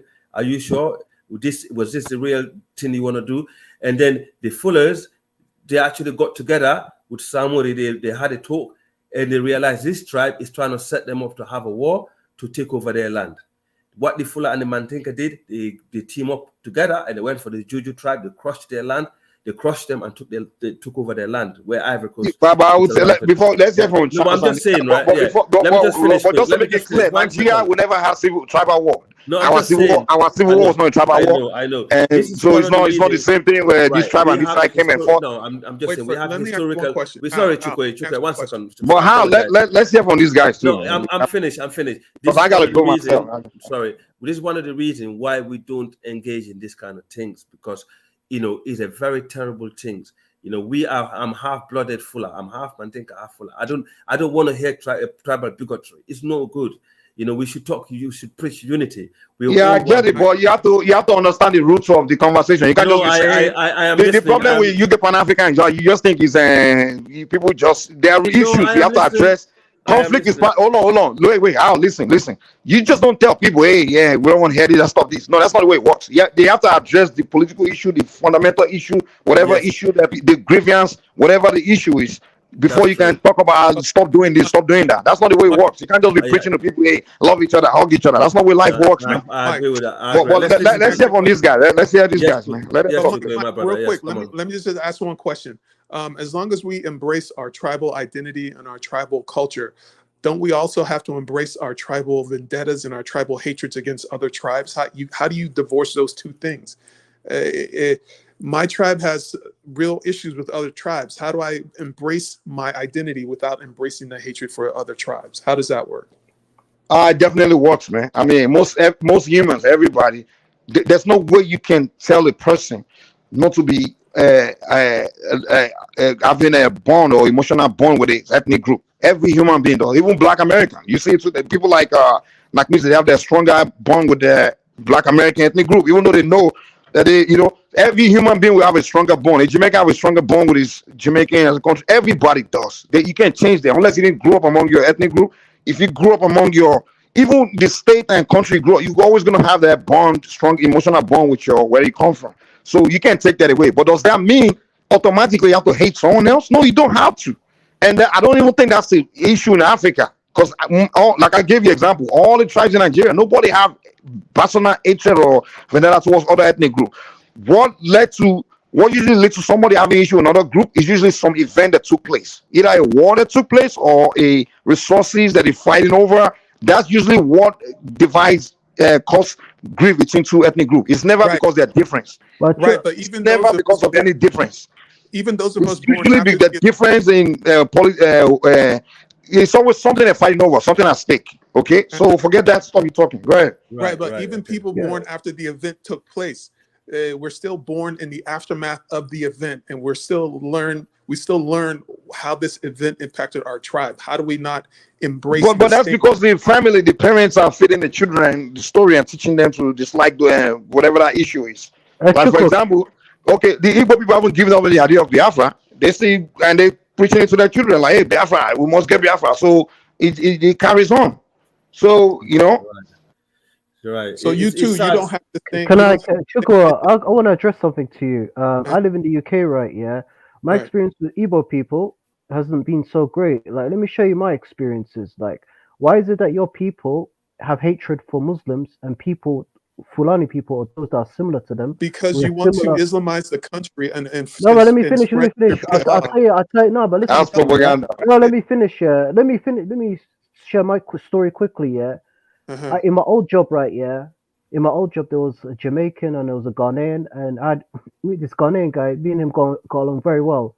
And there's one Somali girl that started. I was at that job for 3 months. There's one Somali girl, new girl. The West Africans knew she was Somali, but the West Africans, one of them, the Ghanaian knew I was Somali, but the Igbo didn't even know I was Somali, right? Yeah. Until I was talking about food relating to halal and that they were mentioning that girl, and then I mentioned where I came from. Then he thought, oh, attitude changes. I'm thinking, what? Because I've never had bad experiences with the Ghanaian, but the Nigerian Igbo, I could tell straight away this guy didn't like my people. Yeah, it's because no.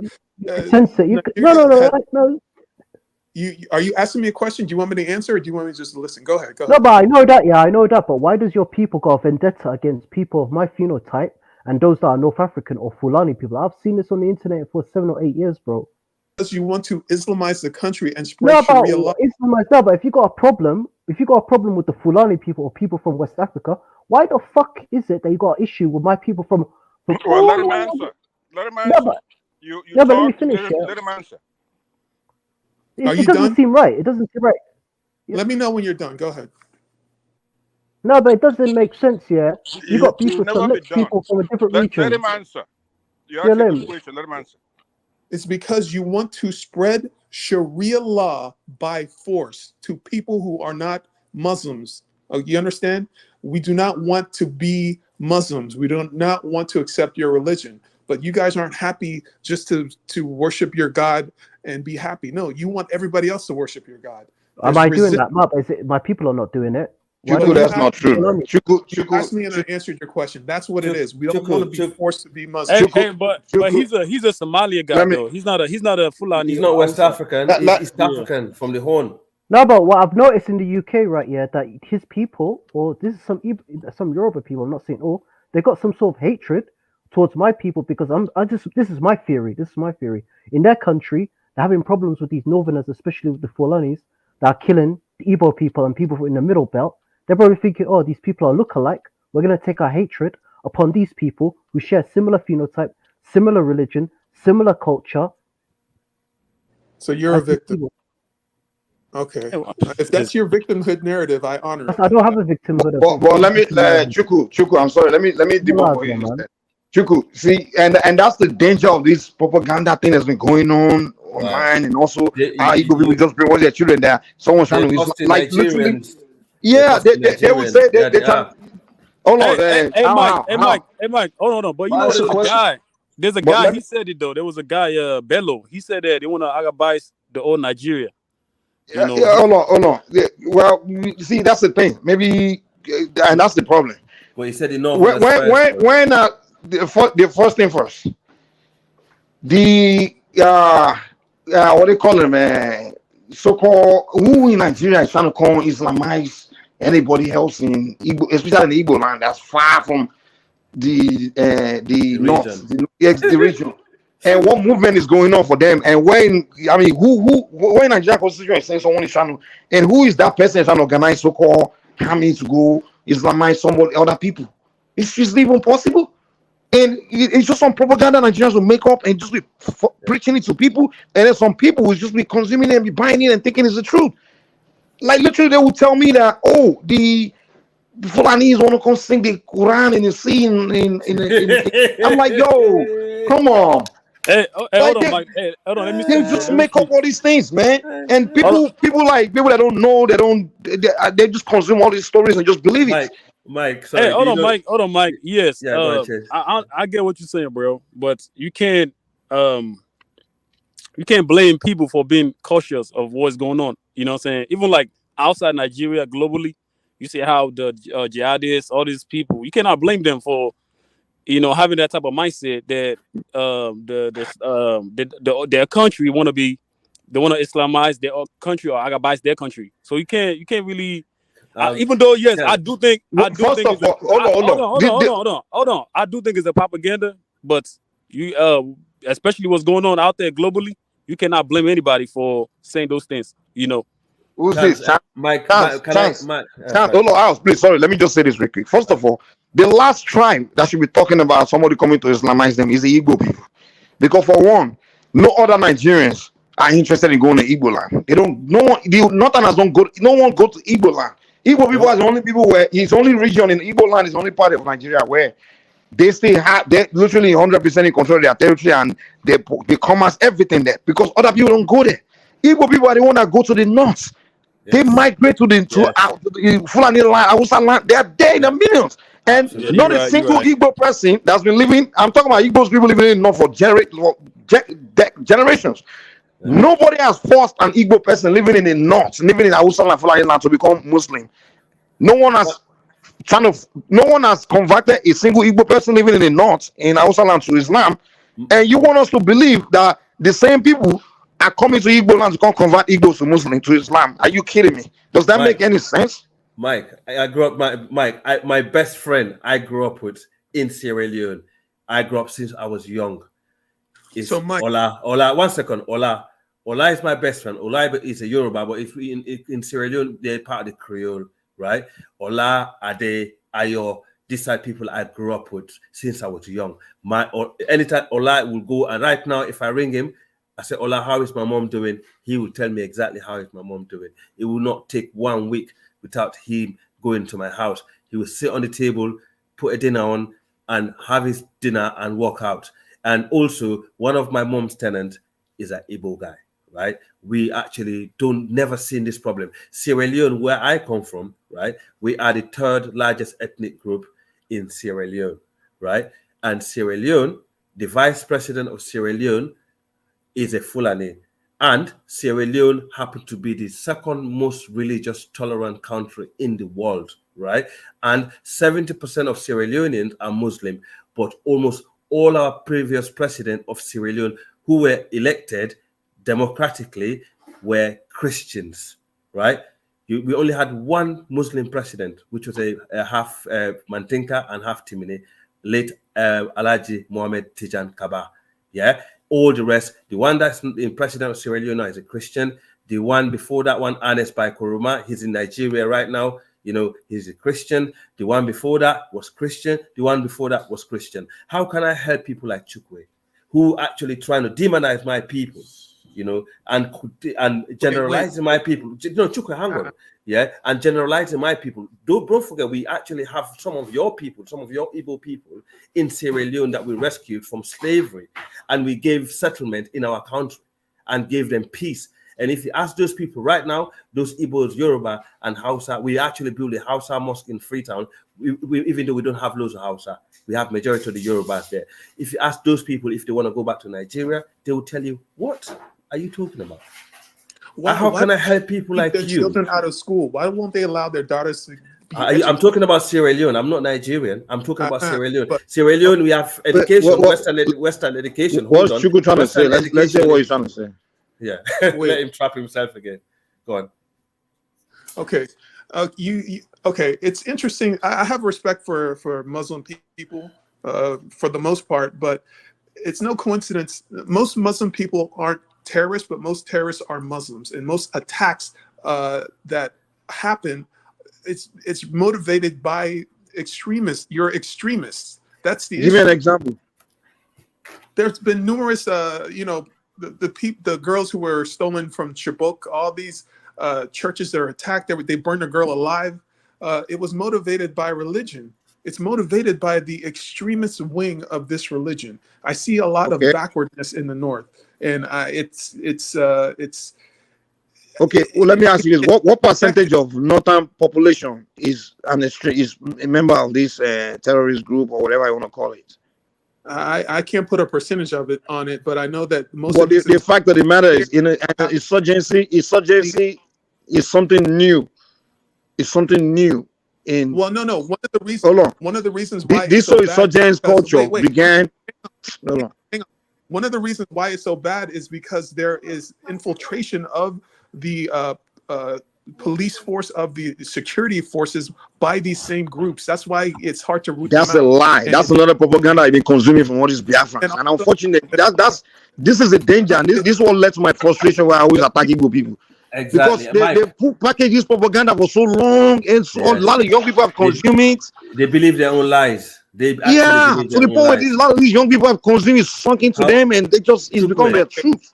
Mike, can I ask him a question? Mike, can I ask him a question? How do you why hasn't Boko Haram been wiped out? Well, it's because well, show me where Boko Haram is, and I can go wipe them out. You're talking about guerrilla war, where people that don't have a face, they don't wear uniform. You say secret group that don't live. Come on, man. Do you think Boko Haram is Fulani? Do you? Mike, no, hang on. Do you think Boko Haram is Fulani?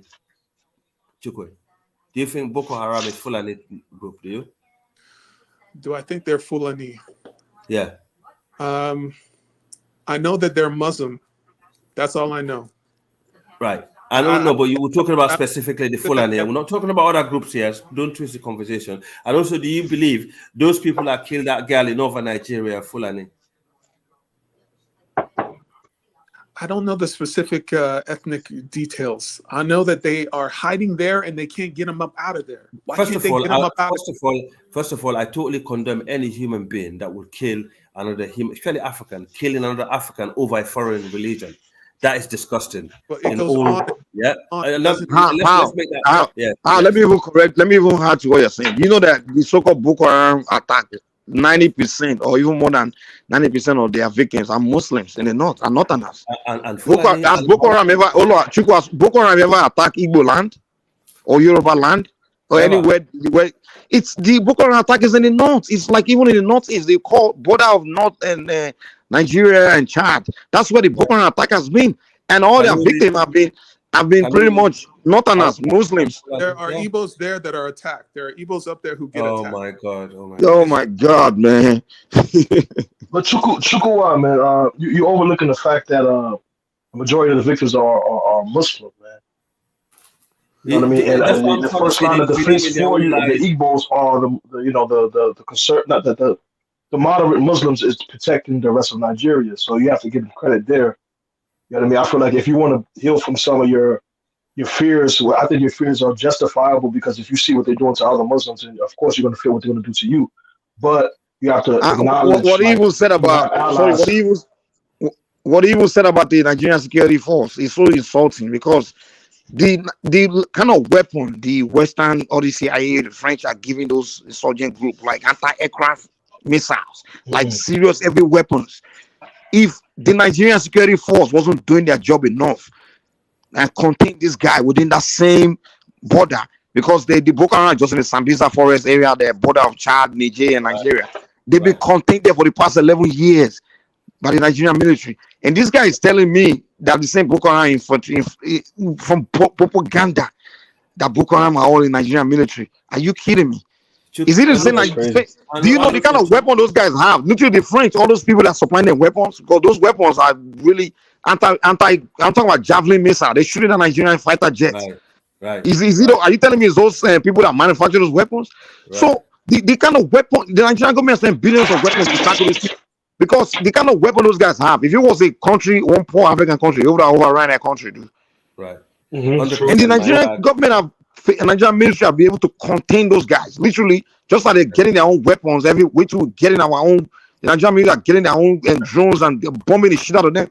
And They're making them. They're making them right now. Exactly. And this guy's coming here telling me from the propaganda I've been consuming that the Boko Haram is in the Nigerian government military. All these lies. There was a time they said Buhari is the leader of Boko Haram, and many of them believe it. Oh God. Before Buhari became president, do you know what the rumor was? Before Buhari became president, they said Buhari was the leader of Boko Haram. And then when Buhari became president, people are like, okay, so if he's the leader of Boko Haram, why is Boko Haram still attacking Nigeria under his government? Wow. That's how busy propaganda they do, these guys, man. Oh God. It's embarrassing. It's embarrassing. That's all It's so embarrassing, man. The young ones, like people that are Nigerian Americans, Igbo Americans, they don't know anything much about Nigeria. They just believe it. They consume it and they believe it. Yeah. Mike, can I ask him a quick question? Chico, are you Pan-Africanist? Are you a Pan-Africanist? No, I think these guys are I think they're pan-tribalist, not pan-African. Yeah, Hey, he left. Chico is not a Pan-Africanist. There was one propaganda. They were telling us that Buhari was dead, that he was a clone, that the guy is derived from Sudan. I'm like, oh my God, you guys can go there low with your propaganda? God damn it. Hey, Mike, let me ask you a question real quick, right? Do you think that that's the goal of the Igbos, Biafras, to divide Nigerians? Because you're not lying. Because when I go on YouTube, that's all I see them doing, making propaganda, bro.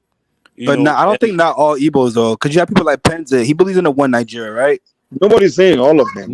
We're just saying that people among them are doing. But of course, it's never all group that does anything, you know. But I think those ones that do push for like Biafra and stuff. Because I honestly, I used to believe in the whole Biafra thing, right? Right. This is for me coming from a limited understanding of what happened during the Civil War. You get what I'm saying? Right. But after talking to people like UFC and all these, now I'm for one Nigeria. So it is kind of problematic when you have a group of people that's pushing for. They're like secessionists, like they want to create their own state or their own country. They're not even trying to create their own country. They're trying to take all the propaganda that they're using.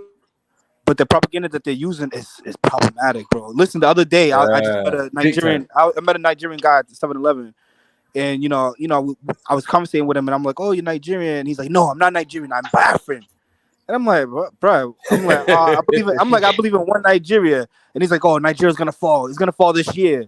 And I'm like, dude, that mindset is not good for Nigeria. Hey man, a lot of them. Listen, hold on. A lot of them are tribalistic too as well, because even Tinubu guy, they're making propaganda by him. They don't like the guy. I see that drug law online. Yes. Huh? Listen, Mike. Mike. Even when I looked at the Civil War, Mike, right?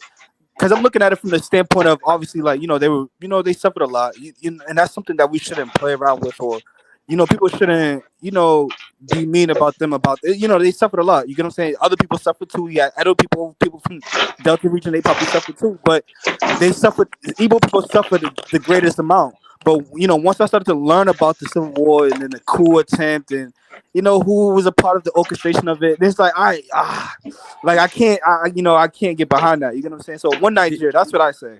Do you know I find really annoying? If Fulanis are so bad, why are Igbo people in Sierra Leone? Why are Igbo people in the heart of the Fula ancestral land in Gambia? You know, if Fulanis are so bad, well, you find these people over. Why are they in Northern Nigeria? You know, it's just it doesn't make no sense. Have you been hearing them talk about Fulani much lately? You notice that No, they stopped. now it's all about The reason was about because Yoruba and it's Tinubu. no Yoruba they are going after now. The Yes, reason they were doing this shameless, Fulani thing was because shameless, Buhari, the president, was shameless. a Fulani man. That's why. Yeah, shameless. The thing is, they don't understand. They don't understand. Like we and listen, right? As I said to you, we are connected to Yoruba people from outside Nigeria, not from Nigeria. You know, I know that. You know, the thing is, Senegambia area, right? But even basically, what I'm trying to say, Senegambian area, you find Igbo people. Where Gambia is, Gambia is inside Senegal. That so don't even start that rubbish. What I'm trying to say is, you will not find one person in Sierra Leone or Gambia that will look at an Igbo person and say, "Oh, what are you doing here?"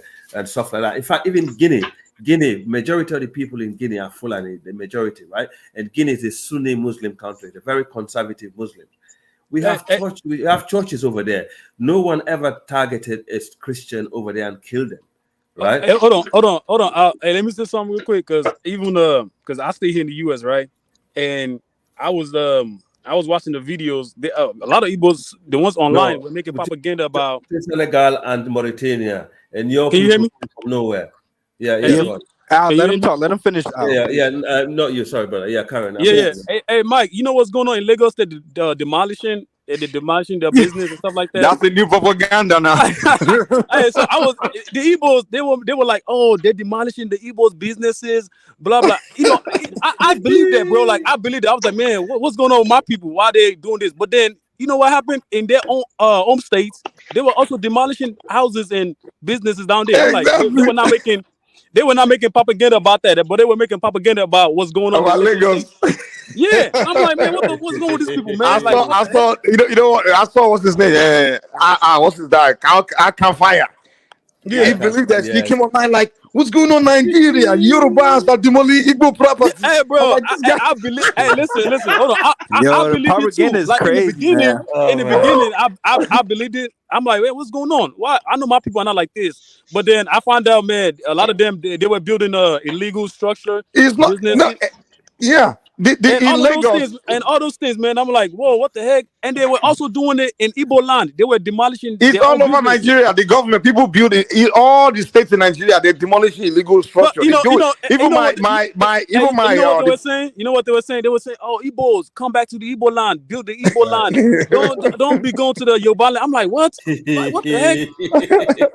Man, those guys, they're very good propaganda, man. Targeted attack towards the Igbos. That's what you're saying? Yeah, they made it seem like the Yorubas are attacking the Igbos, they burning down their business, demolishing their houses and business. I'm like, wow. Like, you know, but then when I did my research, right? I did my research. But the demolition that was happening, it didn't matter what tribe he was from, though, right? No, it was dude. I got a government know who owns. I don't know which tribe owned the property. Yeah, you know what's crazy? You know what's crazy though? It was it affected more Yorubas. More Yorubas, exactly, because we're the majority in Lagos. Yeah, because the Yorubas are the majority, so it affected them more than the Igbos, than the Hausa, the Fulanis. So it's like, man, what the heck? Like, I believe that crap too until I did my research. Let me ask you guys a question. So, do you believe that this is like the propaganda is coming from like Nnamdi Kanu, or like is there? Yeah, some of his own people, man. Some of his own people. People. If one man is Mike, last night I listened to one man. I was gonna jump on his thing to talk about Tinubu anniversary, right? And one man asked this Emeka guy. I knew straight away it was the Igbo guy without even anything else, right? He asked him, what do you think is Tinubu have accomplished throughout, the 1 year, and who do you think have done the best? Guess what the guy said? Oh, I don't know, but I think the aviation minister. and then Ajali Ali Koko said, he said, why? He said, why the aviation minister? Festus Keyamo. Why Festus Keyamo? And the guy said, well, this and that. He said, can you give me one thing that Festus Keyamo accomplished in this time? Because he was in the Buhari government, right? And then the Igbo guy respond, oh yeah, he's a good. He was a good minister. He's still the best minister. He's the best thing that happened to the Tinubu government. And then Ajali Kuku said, is it because he helped that guy, the airpiece guy, to actually fly his plane? Because he's an Igbo guy. You know, Ajali Kuku, he speaks straight here. I like him actually. But yeah, the guy went silent, right? You know, it's just exposed the core tribalism, you know, and the tribal bias and the bigotry that you guys are dealing with from these people. And you know, it's funny because now they attacked us, they're attacking the house, they're attacking you guys.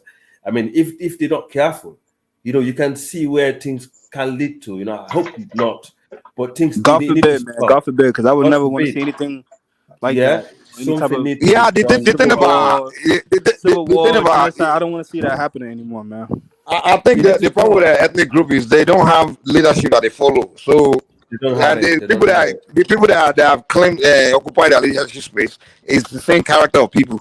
Like they have this group, they don't follow their kings anymore, so they follow this group of people called the Anese and then the IPOB. Those are the people that they are following, and those ones are the same character. So they don't. Are they stationed in Nigeria or they're stationed in the like in the West? Like God knows.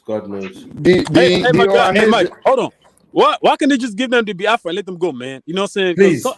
No. The thing is, okay. So you're telling UFC? yeah, UFC. I had a conversation with UFC about that.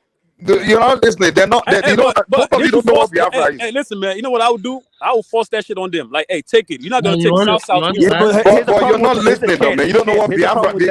It's almost like they want to take the lands of the Edo State and the resources that they have in the South and stuff. They want to take that along with them. Hold on. What I would do? This is what I would do, right? Hold on. Let UFC speak on it. Okay. Why that will not happen is that we may be small in numbers, but we are very violent when it comes to fighting. So no one will come to our land and take anything here. We don't. It's not going to happen. So don't worry. So the Biafra they're asking for, it's not even just. You're asking for. Okay. In Nigeria, right? They have 5 states, right? The Igbos, right? Yeah. They should force them. They give them that 5 states only, and they tell them, "Hey, if you guys attack the South, that's a war against Nigeria." Do you know the funny thing? Do you know what's funny? The moment some group of Yoruba and Northerners are like, "Hey, they started going to the government, say, okay, give the Igbos their 5 states." The moment people started doing that, you know what happened? Their leaders started coming out saying, "No, we are." No. You tell them. If I was the president, they said, "No, we are one Nigeria. We are not." No. Hey, I don't want to hear that rubbish. I'll tell them I don't want to hear that rubbish. You're gonna take it. I don't want to hear that rubbish. You're gonna take it. You know the irony. They started presenting a different argument that they are the most loyal Nigerians. That they are the one that spread all over Nigeria, and they started presenting a counter argument to be one Nigeria.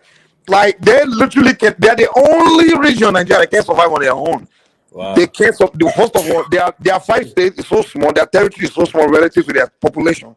Right. They're like their entire 5 states is almost the size of Edo State, where maybe if you had Edo and Delta.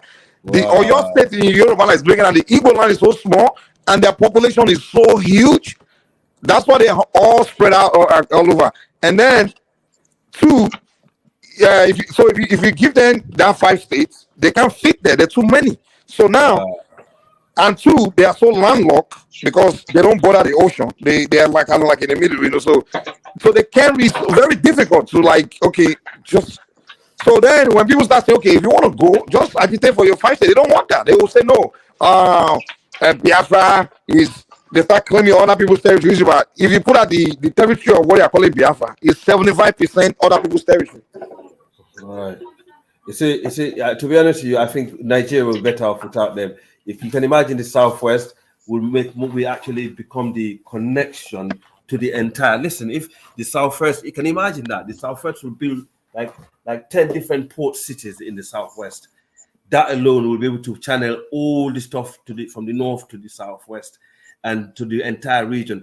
You can see why really truly, and the rivers and all those areas will be actually. I think Nigeria will be connected to the West instead, and you have more potential. I think honestly, you got more to gain by letting them go. 100%. That's what I'm saying. Oh man, yeah. I think they should let them go. They cannot be indecisive, man. They cannot be 1 minute. They want be. That's what someone like me stand for, because me, I'm just like sick of them, dude. They just like so, One like, minute literally. they want 1 minute they want Biafra, and the next minute, oh no, we are Nigerians. No, just force it down on them. Take it. Hey, take that 5 states. If you attack any other region, like South, that's a war. That's a war, man. I mean, because the way they make it even Yorubas, they make propaganda about Yorubas. I'm seeing all this stuff online. You know what's crazy, Mike? They're making another propaganda. They're saying that they are the Jews and the Hebrews and all of that nonsense, bro. On YouTube, I'm like, what the fuck? Like, the white man give them the Bible. So I think it would be better for to let them go, man, because they become a nuisance, bro. Let me say one thing, let bro. them go. When they integrate right back into ECOWAS, so it doesn't really make sense. You said what? When they were after leaving, you'll have to integrate right back into ECOWAS, which means it really doesn't make any kind of real sense. No, but they're gonna have their own country though. They're not gonna be part of Nigeria. They can still be part of ECOWAS, but not. Honestly, if they leave, Nigeria will be actually way better, and I think ECOWAS will be revitalized in a different level, because our people, tribal people, are very spread to the region in the far west, and will connect that whole region on the coast. Like imagine Benin all the way to Ghana and all the way to the Senegambian region. I swear, I can imagine with all the educated class that you got in the southwest. You can imagine the potential to all the British countries in the West African zone. We can actually create a new currency and just lock them out.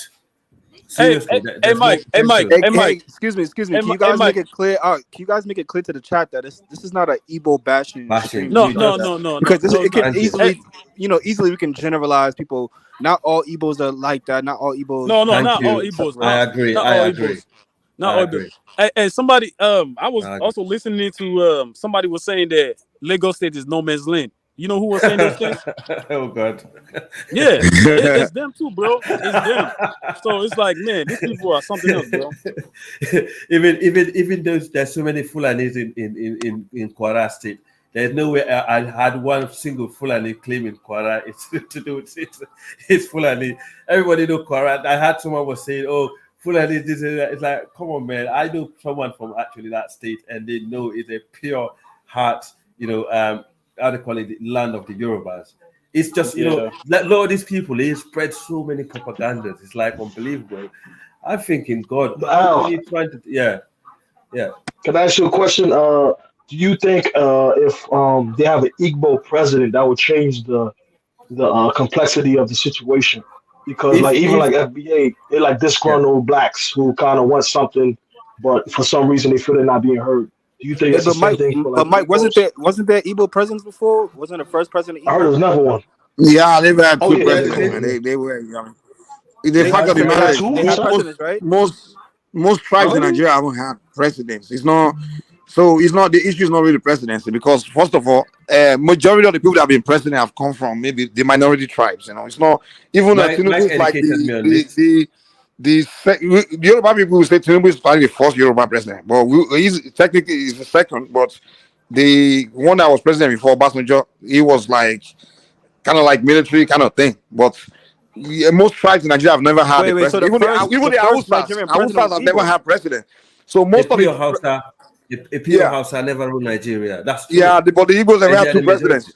And every government, they've had more vice presidents too. And then every government, they dominate the cabinet. So they're not really marginalized in Nigeria. They always, involved in every sector, whether government, everything. They are really there in everything in Nigeria, dude. The only thing they just want is that Biafra. They just want to control the oil in Niger Delta by themselves. It's just a greed, man. Greedy. They want to make their bed and lay in it, basically. Exactly. So I heard some of them was asking for like what they call it defederalization, where the regions have more control. Some of them was making like different claims. Hey, but what's crazy, dude? We used to have that though. You know that, right? No. We used to have regional system. It was the Igbo people that turned it. Oh God, Spike, stop it. But I mean, we were doing regional system. Well, that's the beef when Yoruba beef with them. Like, come on, Dude, like when the British left, we sat down to agree on how we're going to move forward, and we all agreed that okay, we're going to create regional system. We all, Mike, govern ourselves regionally, so we grow in our own pace. Do you know And if when they did a coup, totally they just turned the whole thing. They Mike, created the unitary system we are doing today, and they're the ones still complaining about it. It's something Wow. you created, and you're complaining about it. Come on now. It's so sad. I mean, do you know if Peter Obi was to stick with Atiku last election, as you said, they would not. Peter Obi would have been the vice president of Nigeria right now, and then coming the next election, he could have made a deal with Atiku. You rule one term, and I rule the second term, but he didn't. I don't know. Most of them, even when people were calling Obi, they said they're not interested in presidency. They were saying it even during the campaign. Samuel Nekpa was in Finland campaigning against Peter Obi. They say they don't want president, they want Biafra. Even one man invited on his show. He invited one of the PDP chiefs, like party leader to the show. We were talking to him. So the guy was like, dude, even before Atiku, that he was engaged. He said he wanted to present an Igbo candidate for under PDP, and he said he went to talk to the Igbo elders and elites and stuff. He said many of them were telling him that, bros, this thing you're asking us, Igbos, we're not interested in presidency. You know, what they really want is that Biafran thing, and it's not possible, dude. First of all, the South people, they don't even, the Ijaws don't even like the Igbo. They're not gonna, no one's gonna, you can't have it. Just like, but they just somehow believe one day they want to Biafra. Are you saying the leadership? You saying Igbo leadership support Biafra? Because I heard about lockdowns and they had to enforce lockdowns in Igbo states. How does that work if they, most of them support it? Here's the deal. Let me be frank with you guys, right? The reason they all really what is Biafra is this: it's more of a prestige issue. Like it's like a self-esteem thing because they can't believe that they lost that civil war, and it's kind of like a embarrassing thing to them that they lost that civil war. Like it goes down in Nigerian history as the people that lost the war. So they rather just not. The only way they can redeem that image is by actually getting that Biafra again, like actually restoring the, winning that war or we fight the war. But somehow they always give themselves rest, and unfortunately, they got a lot. Their leader that led them in the war continue to lie to them that the reason they lost the war was because the Yorubas they start twisting stories, just making it look like they're so mighty tribe they were not supposed to lose the war, that they lost the war by mistake, they were supposed to win, and so. Somehow they try to redeem that image, so that's why they kept that Biafra thing going. Like, we have to fight again to win. Did they ever thought they could defeat the Hausa and the Fulani? Did they ever thought they would do that? I mean, can you imagine that the entire Sahel will be down in the southeast in a second? Because this is how these people work. I don't understand. Yeah, why in modern day, some of them are even saying they want to, like, someone like Passat always saying we're going to fight the war again. I'm like, dude, who's going to fight? Are you kidding me? Yo, Kaiser, what is this? What is this Nigerian guy doing back on here? I paid for the whole stream, and this stream, this is the same stream. Nigeria first is supposed to be in YouTube heaven right now. Kaiser, what's up? Can I apologize for him? Can I beg for him? And that Maisie, it's a Sierra Leone brother. No, you can pay for him. He cost me $50. No. Don't apologize for anything. If Kaiser want to remove me, so be it. I don't give a fuck. Kaiser is like that thing. Like Kaiser, is it? I think he's probably asleep or something. I think one man brought him up, so one man is doing his bullshit again. No, I think I'm the one controlling it. I'm the one bringing people on. I'm the one that brought you on this one. But I don't think because I speak the truth. I don't think Kaiser and one man are here. Right? You now decided to ban. Okay, now Mike, I have paid 50 euros. Get this guy out of here. I was saying I was speaking the truth. We gotta respect the money, Mike. We gotta respect the money, Mike. You gotta go. You gotta go, Mike. You gotta go. He already acknowledged that I paid 50 to get him off, and he came up here sneakily because I clicked off. He needs to go. That's the reason. I will be the voice of Nigeria. I type on the distance. I will be the voice of Nigeria. You hear me? You're not respecting So the money, bro. if they want to remove me, fine. I don't give a fuck. Do that. All right, watch your goddamn mouth. I gotta verify all these things, you know. So all right, well, ask anybody. Okay, I'm gonna text one man if you tell me to do it, and I'll do it. But I mean, I wasn't there. I don't know. I'm telling you, Mike. I'm telling you. I'm not even. Hang on. Let me explain what happened. If I was wrong, then I will apologize. Just give me 1 minute. Oh, thank you. Yeah. You know what happened? I paid to have him removed. You know, those are the rules of the show. And he won the debate. You know, y'all are fucking up the show, bro. We agree. Then along the way, there are that has nothing to do with. I paid 50 euro to get you up out of here. He was bantering these people. I said, "Nah, you are too old for this." I got it. Which the topic? You know, this is the second time that somebody is fucking up the show, and y'all gonna cost Kaizo money. Word to everything. Right. Those are the rules of the show. And I paid to get him the fuck out of here, and he's still on here. When you were piling, I'm waiting for one man. I didn't complain. All right, you gotta wait for one man. I said no. Yo, John, did I not pay to get him out of here? I wasn't tuned in when that happened. No, he did. You were on. No finish it. Where are my kids? I kept quiet because I now you are hungry. You can remove me. I don't care. You can do that. All right. We'll see. You should be ashamed of yourself. You have 50 something. I'm ashamed of you. I'm ashamed of you sneaking back on the stream after you've been sent to YouTube hell. You've been sent to YouTube hell. And what was gonna happen? Because Mike is not taking my word for it, and he's not taking Al's word for it. These guys are gonna cost the street. They're gonna cost the money. Go to hell, knock me. Nah, well, I'm telling you what it is. UFC, Nigeria first, my brother. Just do the humble thing, yeah, and I'm a respectful person. I don't like when elderly people misbehave. No, I was trying to I'm elderly with money, so get the fuck out of here. You have no money, okay? Because if you have money, buy your freedom. Buy your freedom. Dusty Biafran. Buy your freedom. You are in your 50s. Buy your freedom, Dusty Biafran.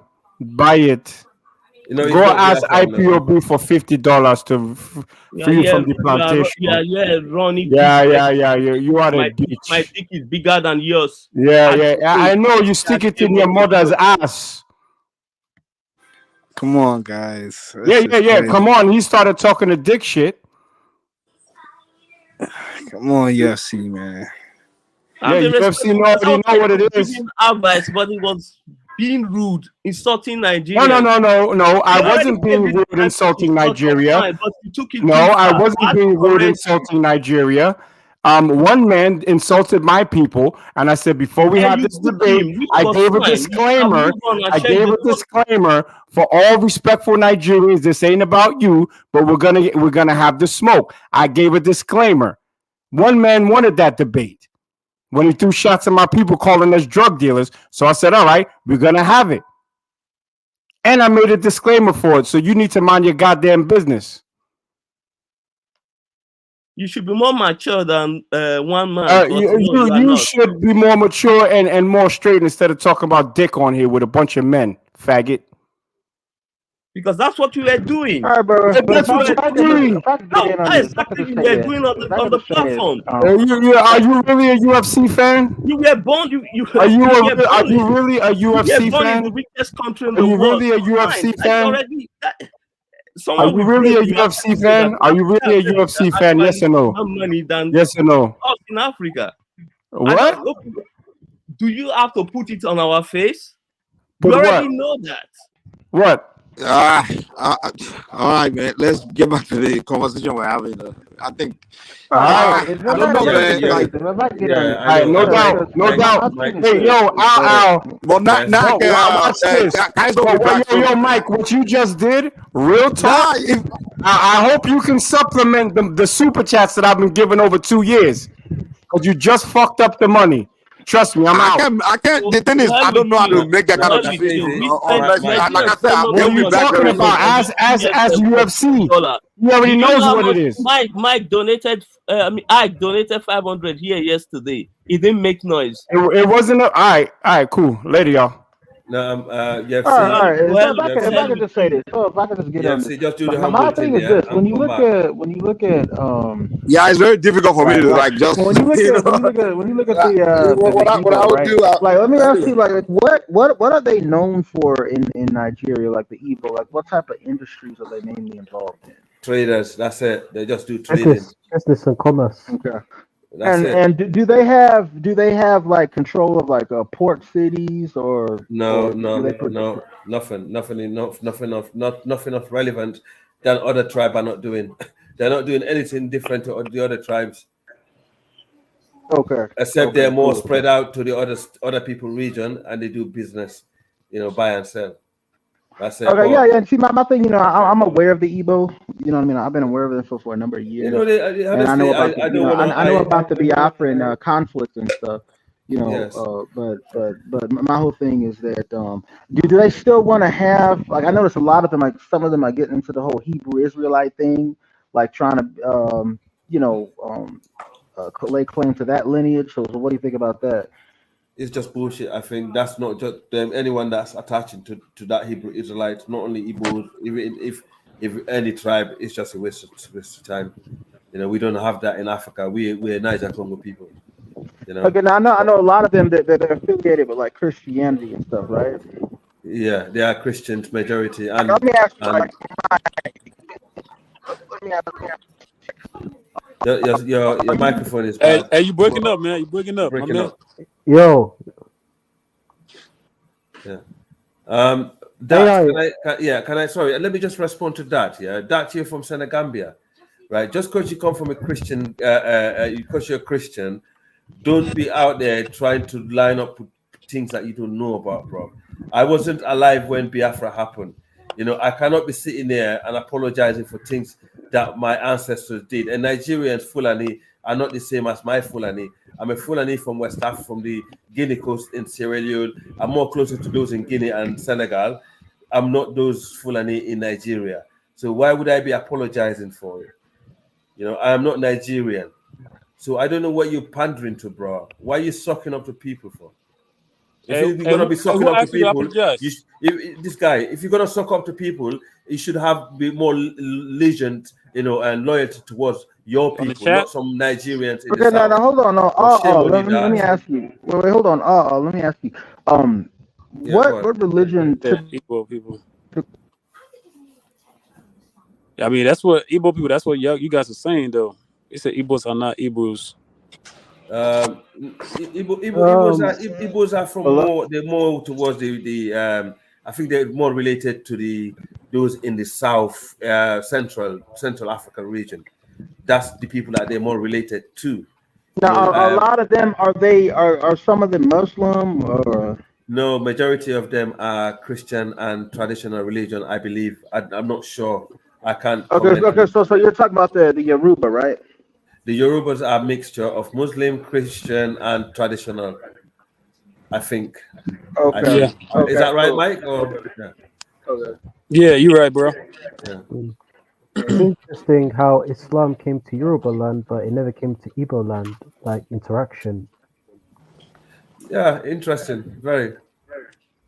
And I wanted to add another thing. I wanted to ask out of curiosity. So you're not also the Yorubas were linked to the Mali Empire. Also, the Igbos wasn't linked to the Mali Empire, so that might be another factor. Dr. R. Oh yeah, I'll take it in. But I was a bit surprised by you saying you're not closer to the Nigerian Fula.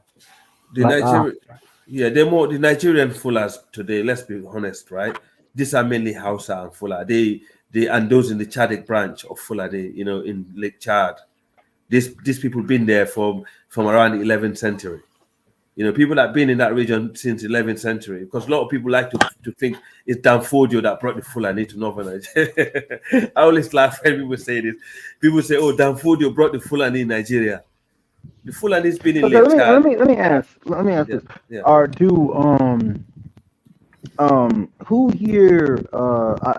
identifies as Bantu, and is there anyone up here who doesn't? We West African, I believe, even including the Yorubas, I believe, I'm not sure, they can speak for themselves. I don't think we're not Bantu. We might have some Bantu in us, but we're not Bantu by race. Okay, so what are you then? We're Niger Congo people, and I think someone corrected me yesterday. Which includes Bantu. Niger Some of them are Bantu. I think that includes Bantu, and see Yeah, that because I know there's a mindset up here of there's people who don't I think gassed him up adheres to this, but he doesn't go with the Bantu characterization. I mean, I go with it. I'm proud of it. You know, I'm a Black American, but I consider myself a Bantu, and I'm proud of that lineage. I think it's something that I think it can be something that can bind a lot of African cultures together. Okay, but the thing is, there's some people who feel like they say that the classification it's something that the white man came up with this or something like that, but it doesn't make any sense to me because if these people have like if they share like an ancestry, even though if they have different cultures, if they share like a cultural root like ancestry, the thing is, then it's valid. I believe. Go ahead, bro. Sorry, I believe those Nigerians I'll give you 1 second. Okay. Hey, Nakmizi. So one man just got back to me. So he confirmed that you pay $50 and he said I should remove UFC. So hey, like I said, I told you I gotta confirm because I work for one man is who I co-host with, so I don't make decision. He tells me what decision. So he confirmed that you pay $50 and he told me, yeah, I should remove UFC. UFC. So you know, like I said, yeah. So it's not me, you know. It's Kaizo's capitalistic. This is exactly. So it's Kaizo's capitalistic. So it's not me taking side with neither Nakmizi or UFC. I It's know, just I me. know, I know, Mike. Yeah, I that's know, all. Yeah. No, Just to make it clear. no Yeah. wahala. No wahala. Yeah. Yeah, Okay. That's right. From what I gathered, right, based on my research, what I noticed, most of the money well respected. Yeah, that's it. Most of the tribe I know. Yeah. Like I said, I mean, I couldn't just, you know, I had to reach out to one man first. Yeah, I couldn't speak on it neither because I didn't know anything about it. I must have came directly on after. Yes. So, you know, I don't have no control over that. So. Right. So yeah. Okay, Nak, do you want to say something quick, brother? Bring him. Al, myself, and other people who watch said it. Yeah. Bring him back because this ends the money tree from Not Easy.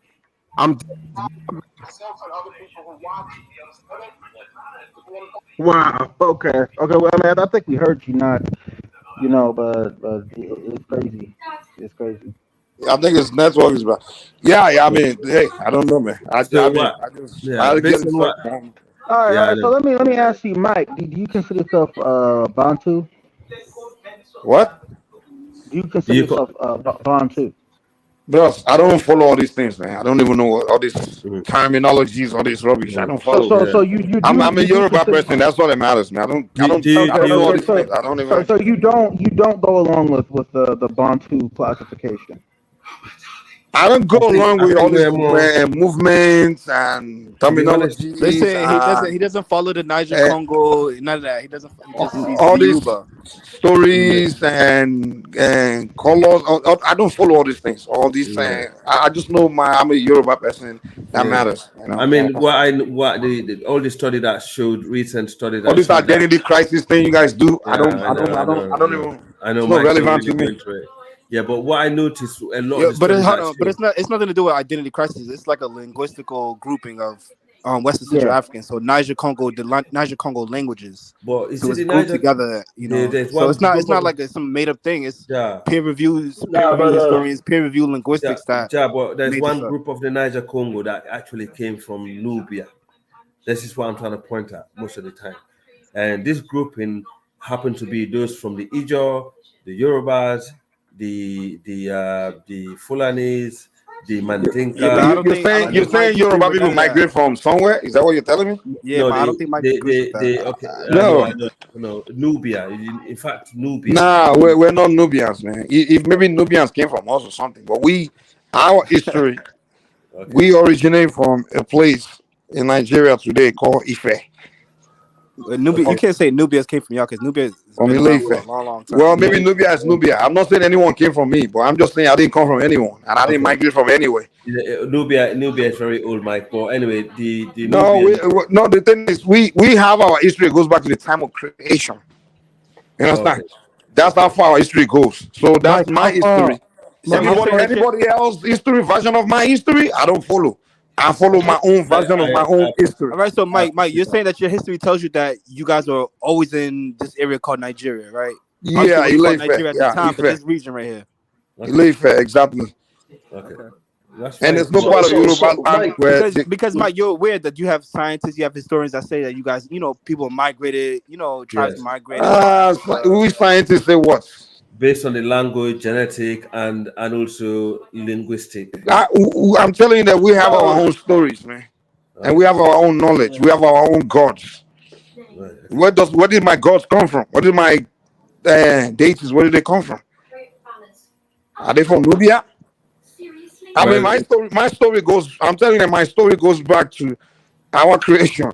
Our gods came from the spirit world, really. So let me ask you a question, Mike. So our interaction with our gods, and when our gods created us, right there in our land, right there. So that's our story. So basically, right, Mike, you pretty much give more credence to your oral tradition than you do to like science and history and linguistics and all Mike that. don't believe in that, man. Which science and stories? These are human beings' opinions, and I don't know.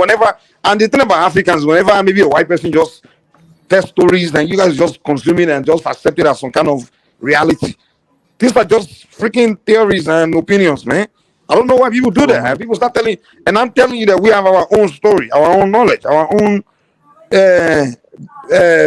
spirituality. We have it, and that's my belief. That's mine. That's it. I mean, just like if you ask the average, people from my tribe, they will tell you they come from Torah.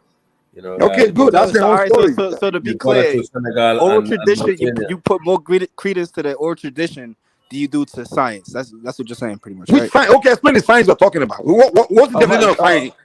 Science is knowledge, right? That's what the definition of science is, knowing, right? I mean, it's great. So if my knowledge is my knowledge not knowing? Is it not science? No, but Mike, do your origin stories agree with the one man, every man comes from one man, one woman concept, or is it different?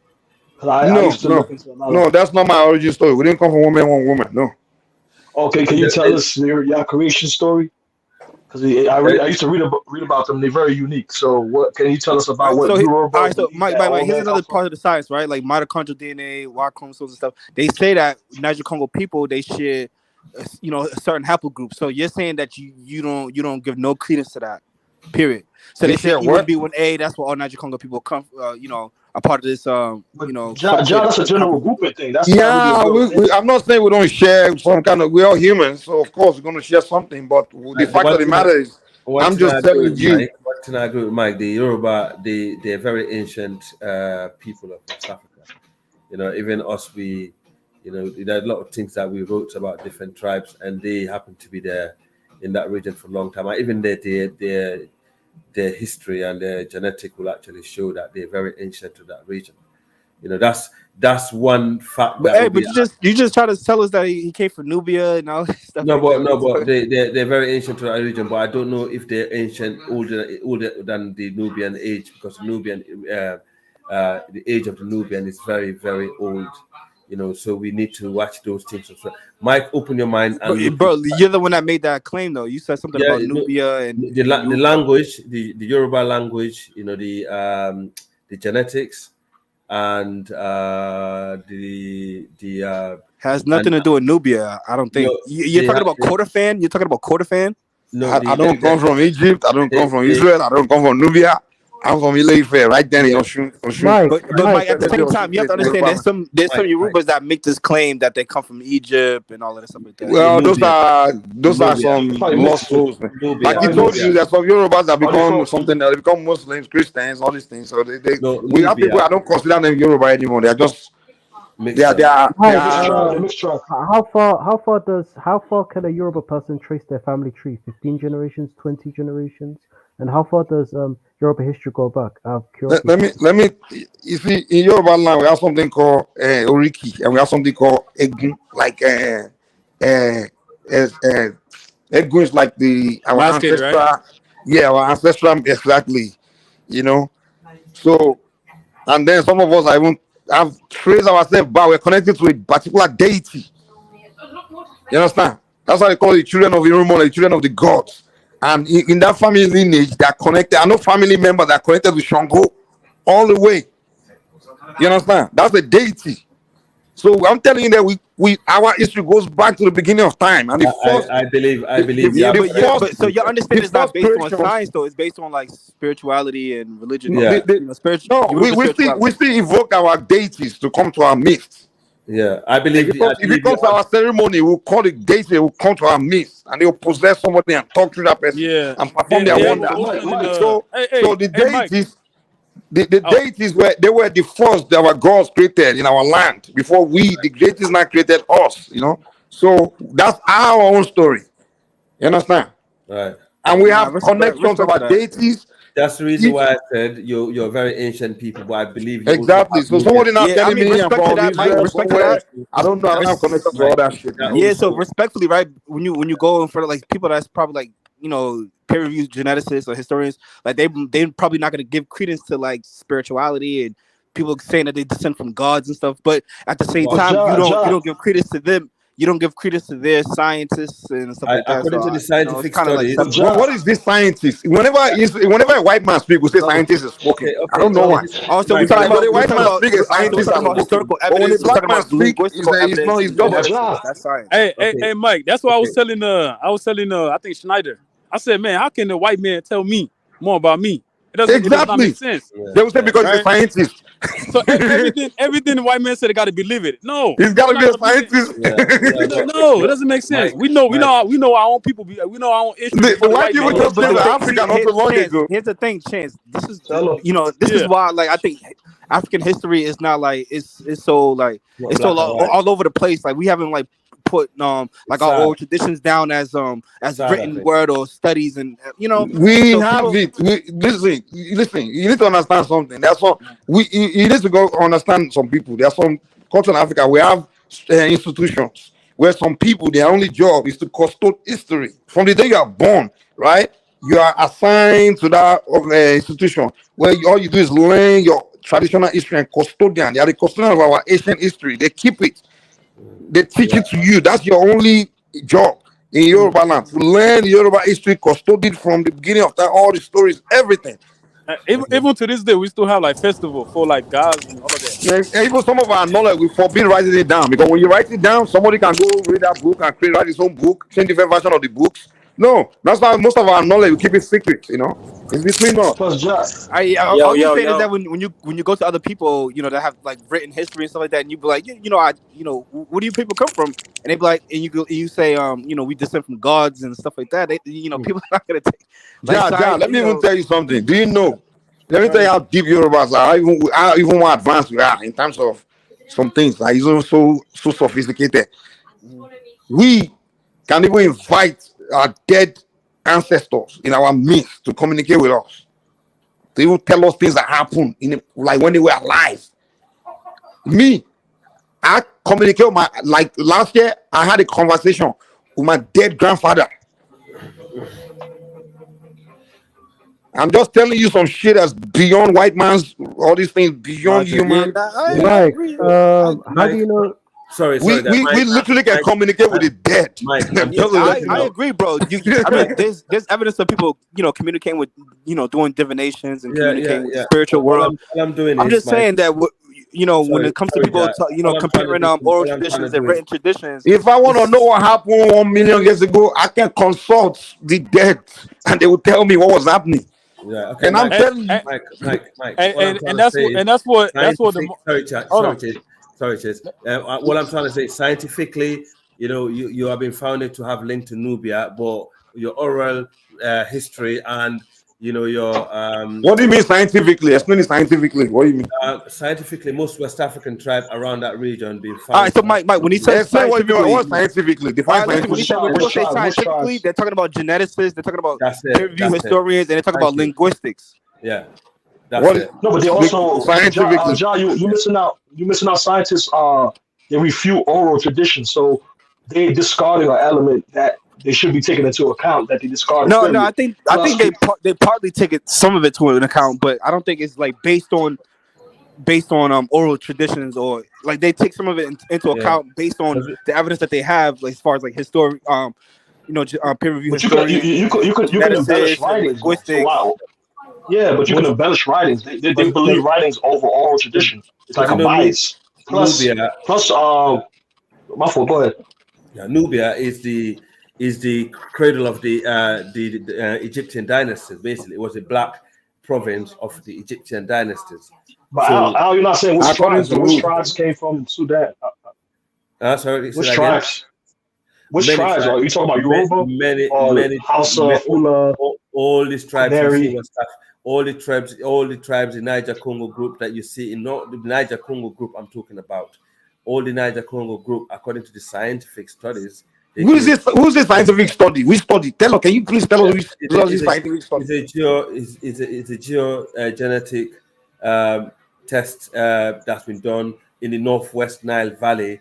By who? Egypt, by the scientists. That's Who's the scientist now? You can't just say by the scientist. I can't say by the footballer or by the basketball player. I got to tell you which one. Is it Michael Jordan? Is it? Who's this scientist? I forgot the people that done the report, but they Where are they from? Where are they from? From the US, UK. I think. Okay, yeah. European. Okay, non-African. You're gonna have to give him a specific name so he can look it up and stuff. Yeah, I'll tell you. Okay, so let's try to make sense out of this, right? Let's try to make sense out of this. Okay, Mike. So when it comes to oral traditions, right? The reason why people push back on this because hold on, before really you get there, let's try to tackle the way we are thinking. I'll bring the link. I promise. I'll bring the Okay, name. good. Let's try to tackle the way we think sometimes. Let's ask this. He's telling me some Americans, right? Are the one now putting together pieces of also, yes, but they give me a second. Let Mike talk. Can you got the source at hand, Al, or what?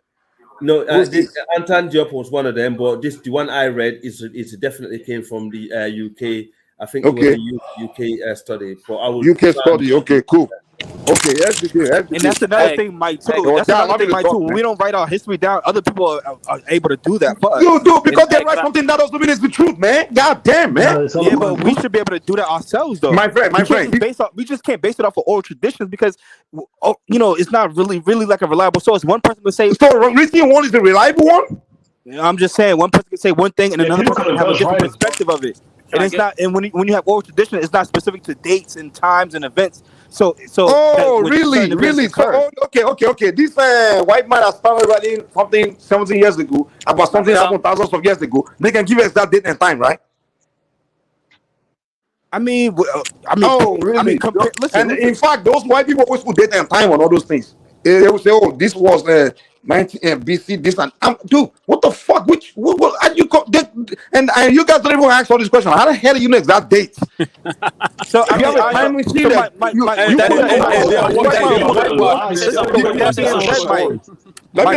Some things white people tell you Africans, and you guys, they already brainwashed them, man. You can't save them, bro. The white, you know what's so funny? The white man won't put date and time on it. This white man just came to Africa like 50 years. It's like you pull a bone and begin to tell you this bone is he was in BC, and you write a story, and I'm like, dude, what the heck?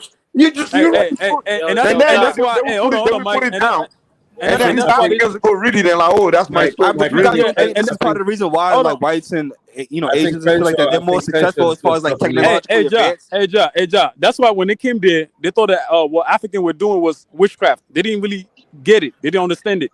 You feel me? That's true. So, bro, that's and they thought it was demonic. They thought it was, But You listen, know listen, what's so even the funny? whites, they had their own divinations too. They had their own, Okay, folklores, cool, and they had their own witchcraft too. I'm not disputing that. But when it comes to like technological advancements, we can kind of see like certain people are technologically more advanced than us as a people. In what sense? What is it not material science? What put the piece and piece together, create toothpick and create a car? That means what? Monopoly of knowledge? No, What but the heck, man?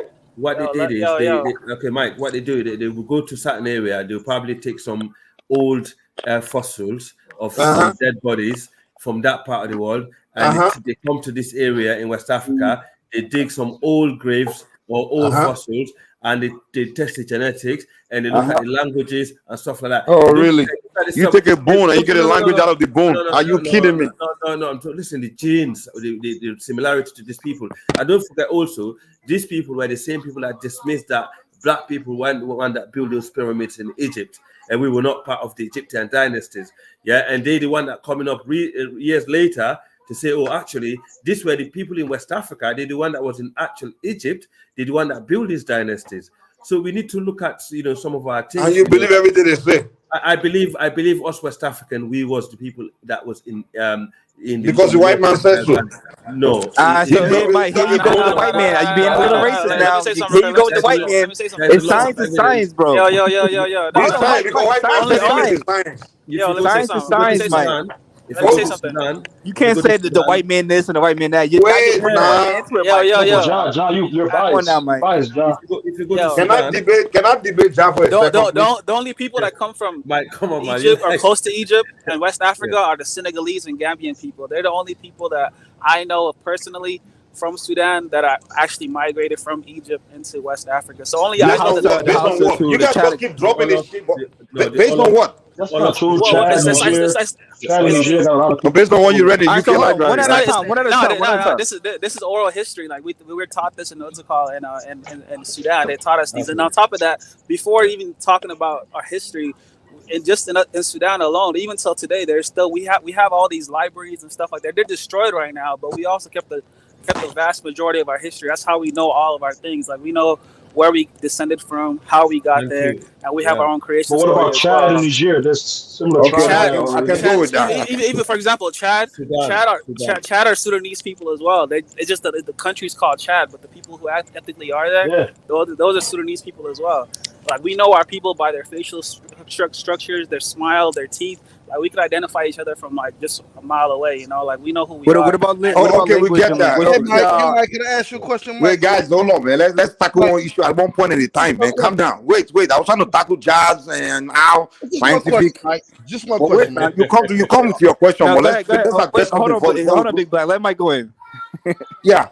So when Hal and Jan telling me this is based on scientific, and I will ask them to define what the scientific is. They can't do it. And John was telling me. Yes, I did. I did. Okay, define it again. So when I say science, I'm talking about peer-reviewed historians, peer-reviewed geneticists, peer-reviewed linguistics. It's evidence of No, that's not science now. Yeah. So what is science? You're quoting words and you're giving me what? No, science is okay. If I say okay. Let's get the actual definition of science. Can we do that? Yeah. Mike, can I say something? One question, Mike. It's basically something that you just. I'm just about to get off. Mike. So look. Science is the systematic study of a structure or behavior of a physical and natural world through observation, experimentation, and the testing of theories against the evidence obtained. Okay, all right. So now, where was the test of the theories against the evidence obtained? Where was it in this? So when you have linguistics, when you have historians, and when you have geneticists, this contributes to science. Peer-reviewed studies. These are people gathering information from around the world and from other tribes, not just from oral traditions, but from the surrounding areas, the surrounding tribes, and they put it together and put a time period on it, so it can be all the. How did they come up with a time, though? What do you mean? From like I said, it's not based on just one specific point of view as an oral tradition. But most of these science, the part of the science that's accurate is that they were gathering things together, but they didn't come up with a logic, with any kind of evidence, any conclusion based on any kind of proof. It's just theory. It's theory.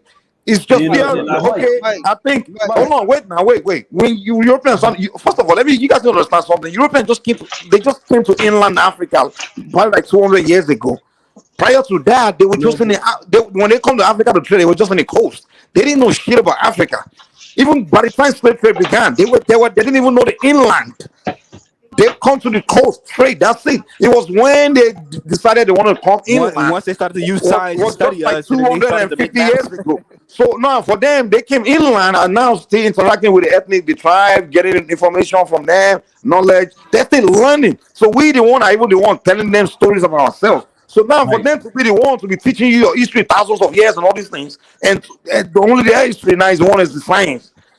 It's the one that's the fact.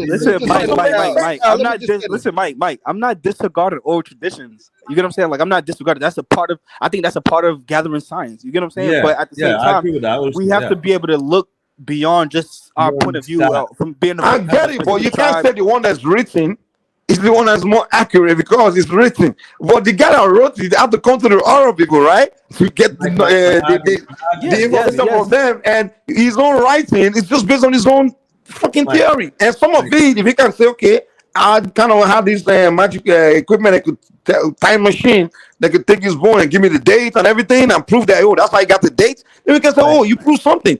But he cannot come and wait. Why guy cannot come to Africa, spend a few months, talk and write a book about that place, hundreds of years or thousands of years of their story, and just put it in a library, and then you go read it and say, oh, that's a written document. Come on, man. Tell me it's scientific because the white guy because it's written. Like my argument is, we've got to look at different things and put them together. And also us, my tribe in the Senegambia region, we know the last kingdom that was settled around our region in Toro, in Futa Toro, was the Olof kingdom.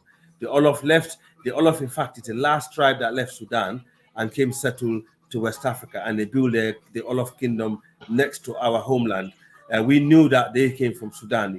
How? What I will not dispute with you is where your tribe, you believe your tribe came from. But for you to not be telling me where Yoruba people came from, that's my issue with you. There's no way your tribe can know where my tribe came from. No. I said, Mike. I told you where Yoruba how we came from, but I'm not going to see and tell you where it came from. I'm not going to tell you that. Mike, I'm personally, right, because I'm very spiritual, right? I'm not disregarding the spirituality or the oral traditions, but I feel like we should find a way to balance that.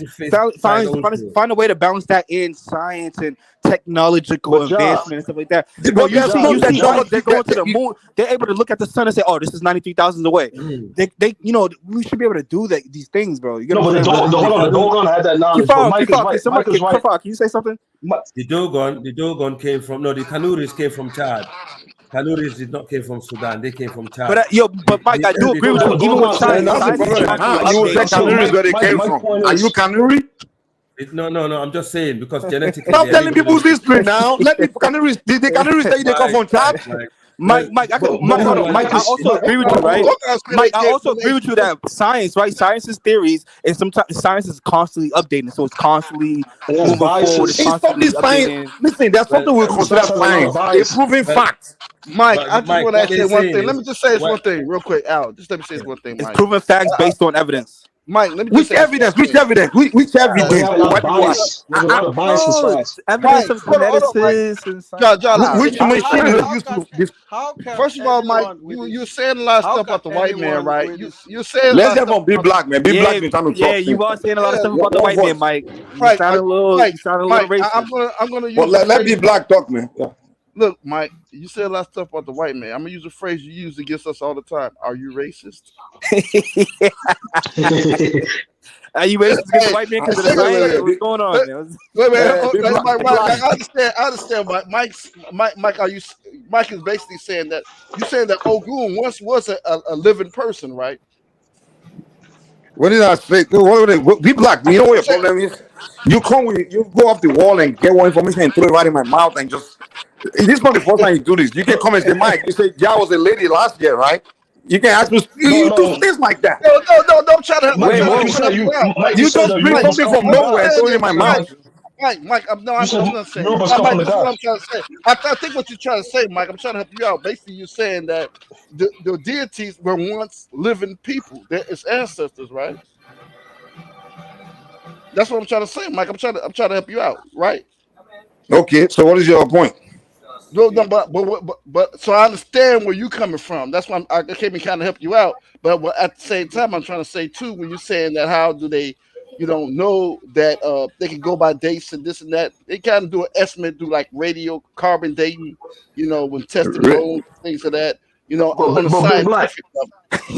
Big Black. Listen, can Kafaro But speak too? I think that's Kafaro not just got. Can he that's not speak? accurate though. That's not accurate though. That's what Let's give a reason. So hold on. Mike is saying it's not always 100% fact. That it's not. It's not 100% fact, but what I'm saying Yeah, is it's there's all different some of it is made up. Some of it And a lot of old traditions is made up too. You get Let me you even have hold different on. people. Hold on, Jack. You said what? You said what was made up? Can I? Hold on, Jack. You said what was made up? Can I Old just traditions.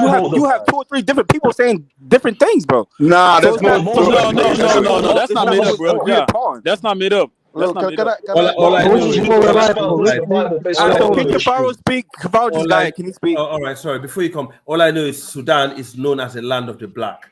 Bilal al-Sudan, the land of the black. That's where most all right, of the origin that's of the fine. blacks came from. But yeah, Sudan is the Arabic name. Next.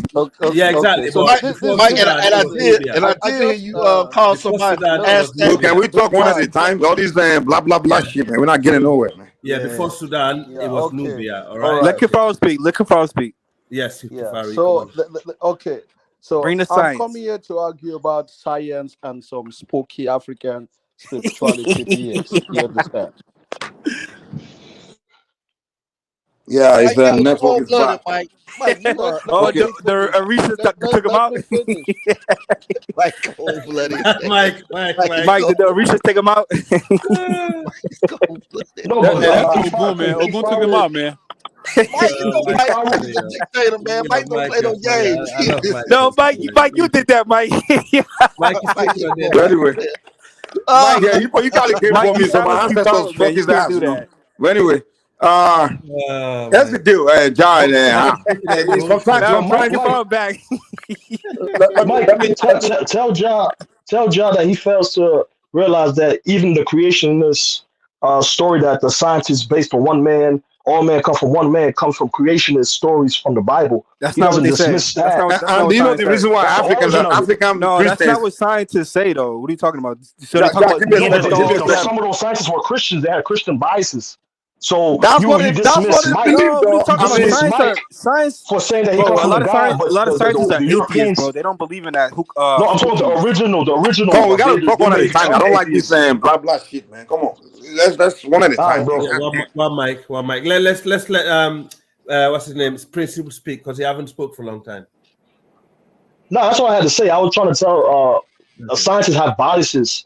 So even Okay. like the DNA test, I it agree. contradicts the concept of one man, one race, and all this and that. So we dismiss the biases in science Mm-hmm. to agree with the Nah, I agree. Europeans. While Mike is saying Yeah. something based on African creationist stories, which a lot of Right. people dismiss, but No, they have a not lot of African, truth in but them. no, not African, but Yoruba's creation of story. So Okay. his That's one of story of many. It's one of creation many. could differ. His story of creation could differ from someone else from Sudan or Right. That's somewhere else. true. You know what I'm saying? But why would you not hear his theory before you just attack it and say, oh, No. I'm that's not attacking it at all. I told you, No, he I'm a didn't spiritualist. attack. Hold on, we I'm just not you talking. attacking saying it's at not all. based in science. Mike, did you take it as an attack? No, I wasn't No, I attacking. didn't take it like that. But I'm just trying to. That's what I'm trying to accomplish here. My argument is I think we He should just dismissed it because be able to it balance was old oral traditions with based. science. Hold That's on, now all. one at a time. I don't know how we do this, man. God damn. Let's try to be simple, man. Let's keep Anyway, it simple. let's start with you, Mike. Let's start with you, then go around. Okay. Let's just keep it simple. What I'm doing here is not really to say who has accurate information, who doesn't know who's right, who's wrong. What I'm saying is we need to question knowledge, or we need to question things that we just consume. And sometimes we have to stop this idea that because this person from this place says something, it must be credible, or it's just, we just have that mentality. Just like example you gave, just like many African Christians, they just believe the Bible is the word of God. I'm like, dude, is it because the white guy says the word of God means it's the word of God? I mean, those kind of things, like, it's just where our That's culture with not science. Africans, the way we think. And secondly, when you guys give an example of, okay, this white guy came and he dug a bone, and he said, based on that, these people were the first people, or these people are, this group of people are this long because he dug one bone out of millions of people that have been buried there. So one bone out of come on, man, to make a conclusion about the entire people that live there, You must have to dig all the bones of everyone who's been buried there.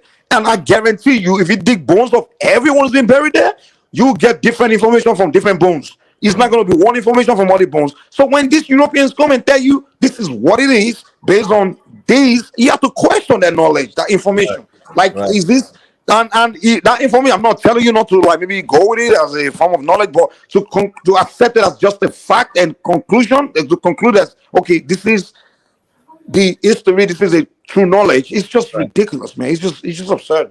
Can I go next? All I'm saying is that because I'm not. Mike, are you racist? Can I go next? Is that you next or me next? Just real quick, I'm not making a long monologue or anything like that. But I want to say just like I'm not here to attack African spirituality. Obviously, I believe we should embrace African spirituality as Black African people.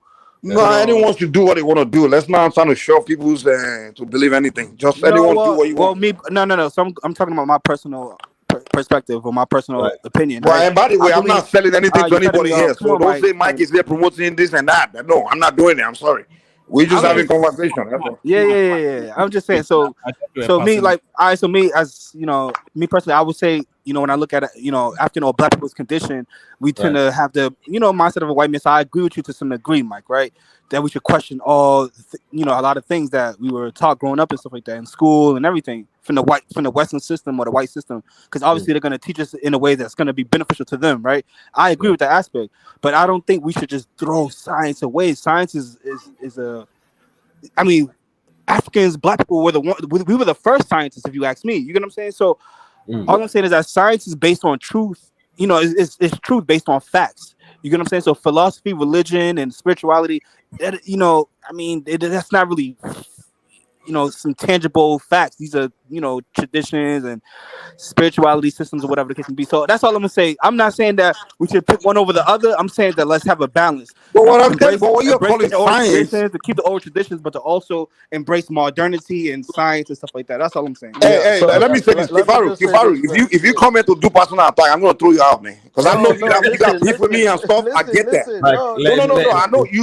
I know you and Africans have beef with me, and whenever you guys have been chasing me around YouTube and trying to come and do personal attacks, I'm gonna throw you out. I'm just letting you know right now. Simple. I thought Afrodamus was your guy, man. You got beef with Afrodamus. Doing that. Wow. So this is not. Now they be chasing me all over the place. I know just to attack me. They're not really coming to have conversation. This is not your channel. Go create your own channel and kick me out of your channel. This is not your channel. So what else? But he has the power to do it. See, Kifaru, no personal attack, Kifaru. Come back. Now let him back on, Mike, please. Come on. I'll be out of here in a few minutes. He can't come and do that, but he just came to attack me. That's what he does. No. Have issue with me.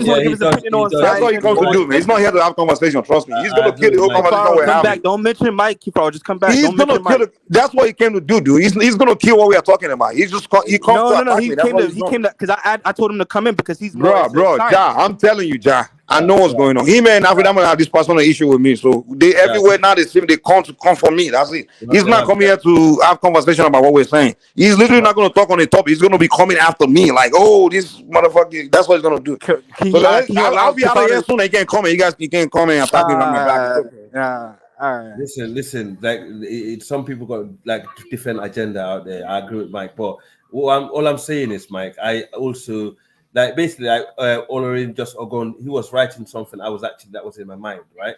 How do we know Nubians actually did not came from West Africa and went to build the Nubian those pyramids in Egypt in West Sudan? Is because I'll give an example. The oldest pyramids found in Egypt were found in Sudan because they started building them from Sudan all the way up to the north. And in fact, just before the First World War. It's a German archaeologist that came and discovered those things. He was shocked to realize the Black people were the ones that actually were building these pyramids. And what he did, he destroyed the pyramids. That was his mission, and is a documented fact, right? So the thing is, you might be right, Mike, that obviously people in the West African region did not left West Africa. They did not came from Nubia, but it's the people from West Africa that went to build Nubia. That might be also true, but we cannot dismiss the fact that the people in West Africa are the people that were linked to those in the pyramids in that region of what you call Sudan today, because Sudan is a region that was known to be the Black land of Africa. It's where the people of the native Africans existed. in Egypt before. Is when the Egyptian dynasty fell. Majority of those tribes that you see in the West Africa today, ran and came and seek refuge. Or maybe, yes, maybe the majority of the rulers were coming from West Africa to go and rule Nubia, but the West Africans always stay put where they were. So, there's a lot of, I think we need to research more on this, because, there's a lot of things that we don't know about. But these people are always trying to dismiss over the years that we had nothing to do with the pyramid, not to realize we from the West, you might dismiss it, we're the one that started building those pyramids in Egypt. 100%, the Nubians. So Mike what I would say said he's not is going to everything attack. we would say, we just accept it as our theory, but we can't be calling it fact. theory. We can just say this is the possibilities, this is this. But one thing I will never do is start telling you that this is the facts, this is this, because even the one I know from my own place, I'm not going to show it to you and say, hey, accept it as a fact. I'm just going to tell you that, hey, I wasn't there in that time. Neither was the European guys there in that time. Neither was any of us. Everybody will just give their theory. So let's take everybody's theory and just, hey, because I'm not going to see and be shoving that this is the fact because this person said it or this European said it means it's science. No, it's just their opinion. All we're saying, everyone's truth is an opinion to another person.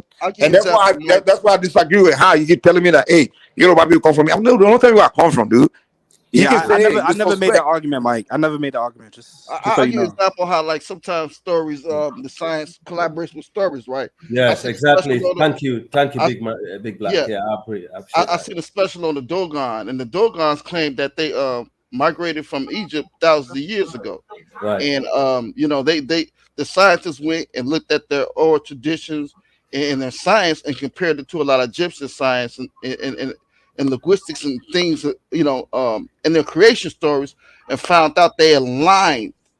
They pretty much aligned up, and you know what I'm saying, the probability is real close that they did descend from the ancient Egyptians. And to this day, they can't figure out how did the Dogons know the distance from the sun, the Earth to the moon to the sun, how they found out these different stars. They still haven't developed the science to figure out how did the Dogons know the mathematical the distance all the way to the nearest decimal point. Right. Dogons had link to the link to the Mandinka people. Mandinka people or Malinka, they are known to be originated from Sudan. Yes. So there's no rumors on that. If you speak to average Mandinka, a moment Mandinka, they will tell you they came from Sudan also, or Mandinko. So Big Black, that's not theory. That's well known in the tribe that they came from Sudan. Exactly. So it's like I think John was trying to say that, and what you said that we do write our oral traditions down, but I guess John was trying to say like maybe like in some of the early like maybe like 600 a lot of years 600 700 years ago, a lot of the stuff was the history was just orally kept, right? And basically I think Josh's point was like, okay, since it was orally kept, a lot of scientists try to double and triple check it. That's all. And also us West Africans in that region, we're the oldest people in the region. We've been there longest than any other people. So that must have shown, it's very confusing, to be honest. How do you know that? Because without science, how do you know that? According to the science, yes. They could be they could find a skeleton in Australia that fucking goes way before West Africa. So there were different ghost humans in West Africa apparently that we are all related to. We all got their genetics. All I'm saying is we can walk in true gum. I think we should obviously hold to our traditions, but also embrace modernity and science and technology and stuff like that. We should be able to do both. But obviously Mike's Mike's John, you still not defining this Mike's more so technology. like a traditionalist. Is So it a I'm not machine? Is like it an a science equipment? What You still not using this technology that they use? Is there an equipment that they use to create these dates? I mean, I don't get it. Well, excuse me. Well, they have scientific equipment try to to measure stuff. Mike, our ancestors were like what? What is? Give me an example. Well, they did do a lot of radiocarbon dating, but then they stopped. What? Radiocarbon dating, to test bones, to test the mummies, and Okay. and they used that But like I said, like Mike, to your example, right? Science sometimes it changes as far as like the facts, right? Very Because let's true. say right now, Yeah, I agree. like you said in your area, you said that you could trace the beginning story to an area in Africa, area in Nigeria, right? Let's say the scientists find the bone, and that's older than the oldest bone that they found in Africa, and then now the creation story moves to, And Nigeria, now, and then you're making sense, Big Black. Now you're making sense. you see what I'm Also, I saying? wanted to say. Also, I wanted to say, like, science is it's more so like a global type of understanding of human history, not just It's specific to not. one tribe or one oral tradition. You get what I'm saying? So they would take your oral traditions and match it up with somebody else's oral traditions, and then can come up with a time zone or a time period of history. So it's not based on just one angle, but it's a more so a global understanding. Someone could come from Australia and come with some new information that can update science. You understand what I'm Right, saying? right. Hey, Joe. Hey, let me ask you a question, right? So if they found like two different bones in two different locations, right? How would they know that one is older than the other one? Is there like a different color to it? Like, is there like a, like a No, they level just of they decay? tested. They tested bone marrow. Scientists and scientific testing and stuff like that. I'm not a scientist. I'm not a geneticist. Yeah, I'm just bone marrow. me. But Yeah. I'm just saying, let's brace the traditions and Yeah, modernity. I get what you That's what said, I'm bro. saying. I get what you're saying. But we should Because not forget when it about looks like when it comes to yeah. technological advancements, we're last in place.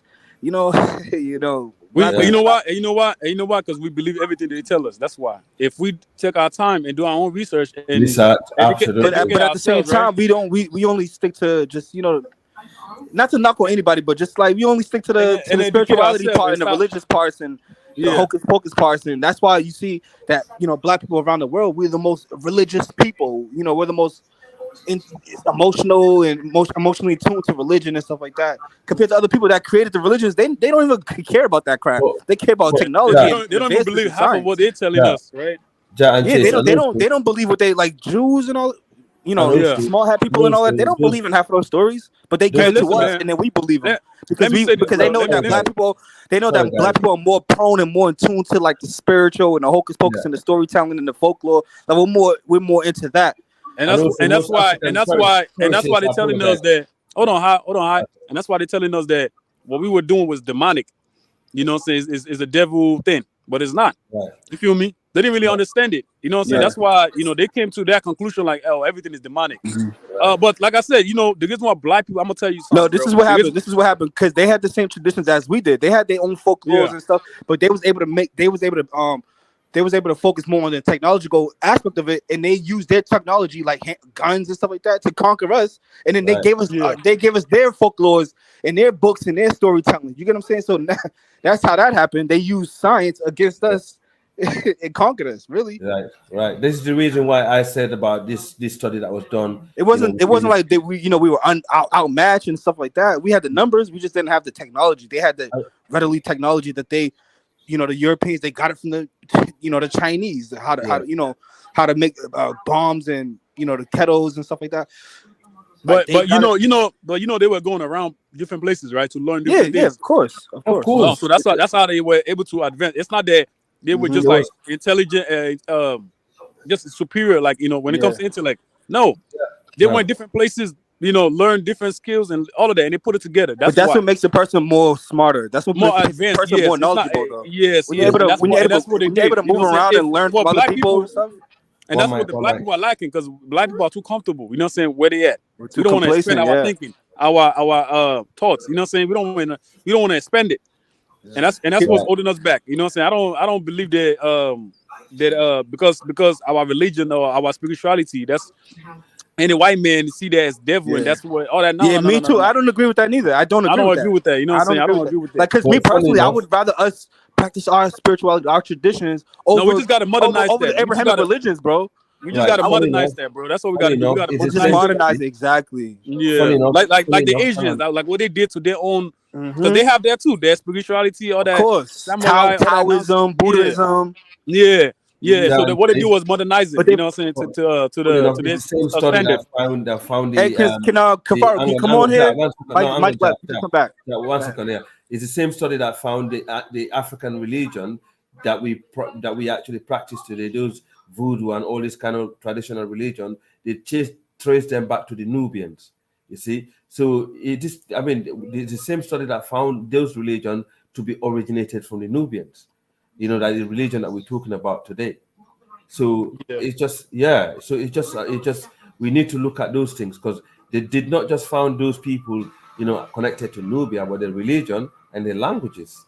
You know, so we need to look at it, because the reality is we dismiss that we wasn't people that was in Egypt. We did not build this pyramid. But how about if our ancestors were the people that done it, and years after, down the line, to build so many different empires and kingdom in West Africa after the downfall of Egypt, right? So a lot of those were was destroyed. You know that, right? Yeah. So that all those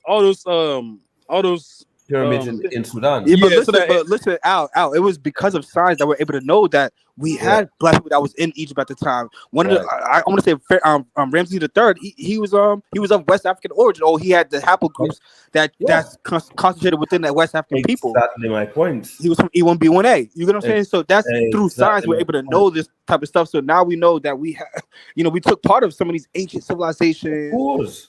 Our religions that we practice in the. But they want us to believe that we were just stuck in West Africa, that we were just swinging from trees, and that we didn't travel throughout the world, or we didn't circumnavigate the world before whites even got here. Like, they want us to believe that we were just undeveloped people all throughout history, and that's not true. I don't believe it's true. And that's why they keep bashing. That's why they keep bashing Africa. You know what I'm saying? They want to.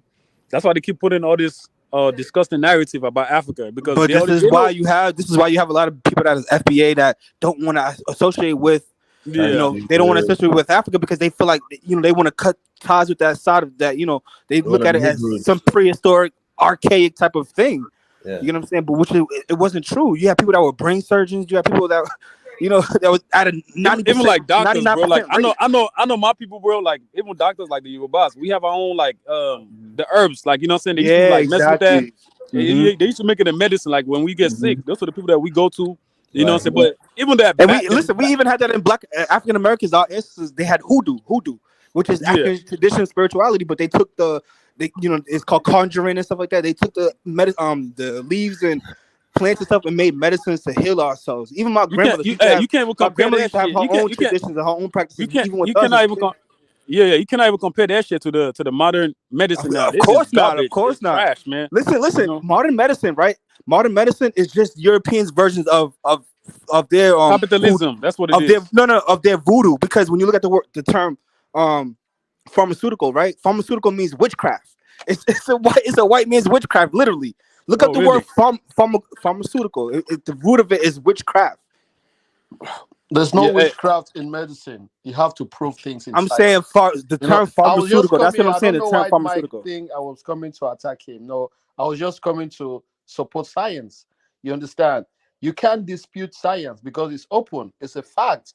It's been proven. If you disagree, you need to disprove it. You can't just disagree and say, I don't believe. Then it makes sense. That makes no sense. It is not recorded. It's not counted. We live by science. Everything we do is by the law of physics, law of gravity, law of motion, thermodynamics. We see how those things affect our life. So for you to come and dispute science over some spookism, some goat or some tree, some stone in some African village, that is just bullshit. If you want to believe in yourself, belief is something that is good. It makes people feel better about themselves. That's one good thing about belief. They don't need to prove it. So y'all people that don't have that Kefagu, you don't have African spirituality. My people do have. They have, but no one is going to dispute that with science. You understand? It's a belief system. It's good. Sometimes it brings people together, make them feel happy, gives them hope, because they believe there's something over there that's looking over them. It is just belief. And if you have a belief, sometimes it may work for you, but it's not factual. You can't take Ogun and compare it with science. That is just being stupid. That's my point. Keep it. It works for you. If Ogun was so great, was this great science? How did the Europeans? No personal attacks. No personal attacks.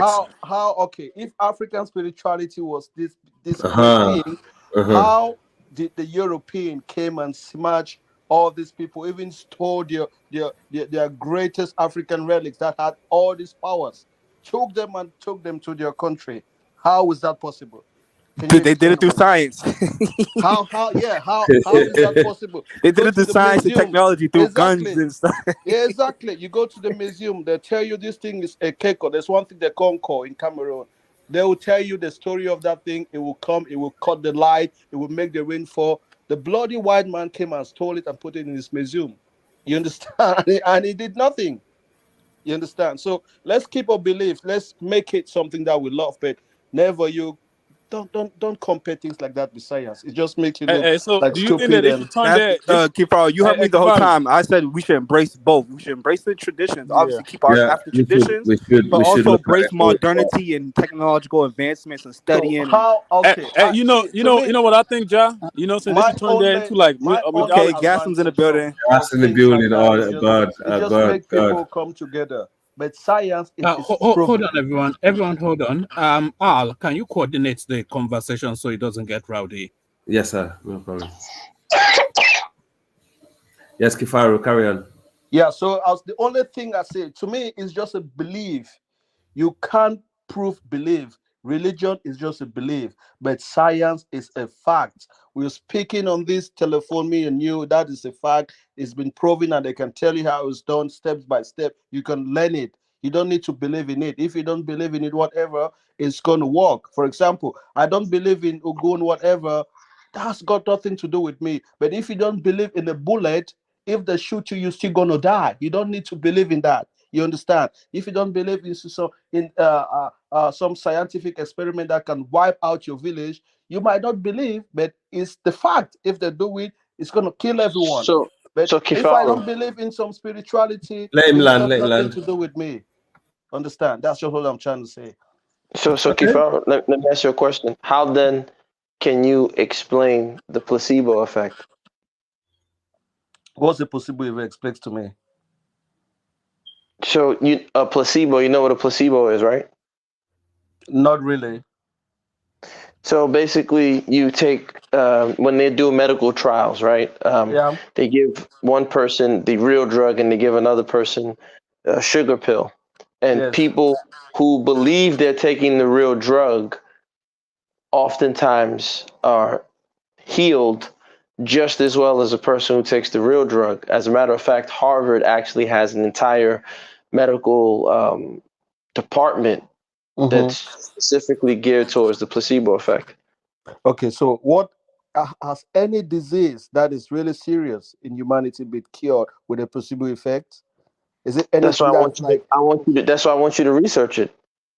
Because I don't think so. If that was possible, then many diseases could have been cured using the placebo effect. I I don't didn't know if say. there's any I'm disease just that's been saying. I'm cured. saying that I Good want you to point. check it. Yeah, those are just some expert. Those are just feelings. You understand? It's the same kind of magical trick that I see people. They take a fake hand and they tell you, "Oh, this is your fake hand," and they take something like a little prick and prick that fake hand, and you feel as if that's your hand. That's just some kind of, I don't know, mental physical stuff. It is not real. You can't give someone So a pill that. mental metaphysical is not real. No, okay, let's not go there. I'm talking about. Let's talk about is that still the placebo? What's it called? The placebo effect. Yes, sir. The placebo Yeah, effect. the placebo effect. But Placebo you're trying to effect. tell me it has been used to cure people. What illnesses Yes. have we used to Yes, cure the yes. placebo? Different things been tried in scientific ways That's what I and said. different. You can, Kifar, I don't know if you're near your computer, but just open up another tab, even on your phone, and type in No, I know, but placebo you effect. you have more knowledge about this. I want you No, to I All right, explain so don't. to me. all right, so listen, Gasma, to your point, right? To your point, it says placebos can be just placebos can be just as effective as traditional treatments in some circumstances, especially for conditions that are modulated by the brain, like pain, stress, related Right, insomnia, and side effects from cancer treatment. In fact, right. some studies have shown that placebos can cause physical changes, such as an increase in endorphins, Right. the body's natural pain reliever. Right. Absolutely. So Kifar, it's so in not certain real, like but it's affecting the body in a real way. How is that possible? Yeah, it's certain, but it said it's certain conditions, certain circumstances. No, but Yeah. he specifically said So, but that if any. I cut your arm off, police people's not gonna cure that. You get what I'm saying? No, I didn't say that. No. See, I don't want us to trivialize it. I'm going specifically on the parameters that Kifaru set for us. Kifaru said that he said two things, right? The first thing he said was that what's real is real, and what's fake is non-existent, right? That's what he was driving us towards, I believe. And so I now stated that if you have a placebo effect, something that is not real, having an example of a real world effect on the body.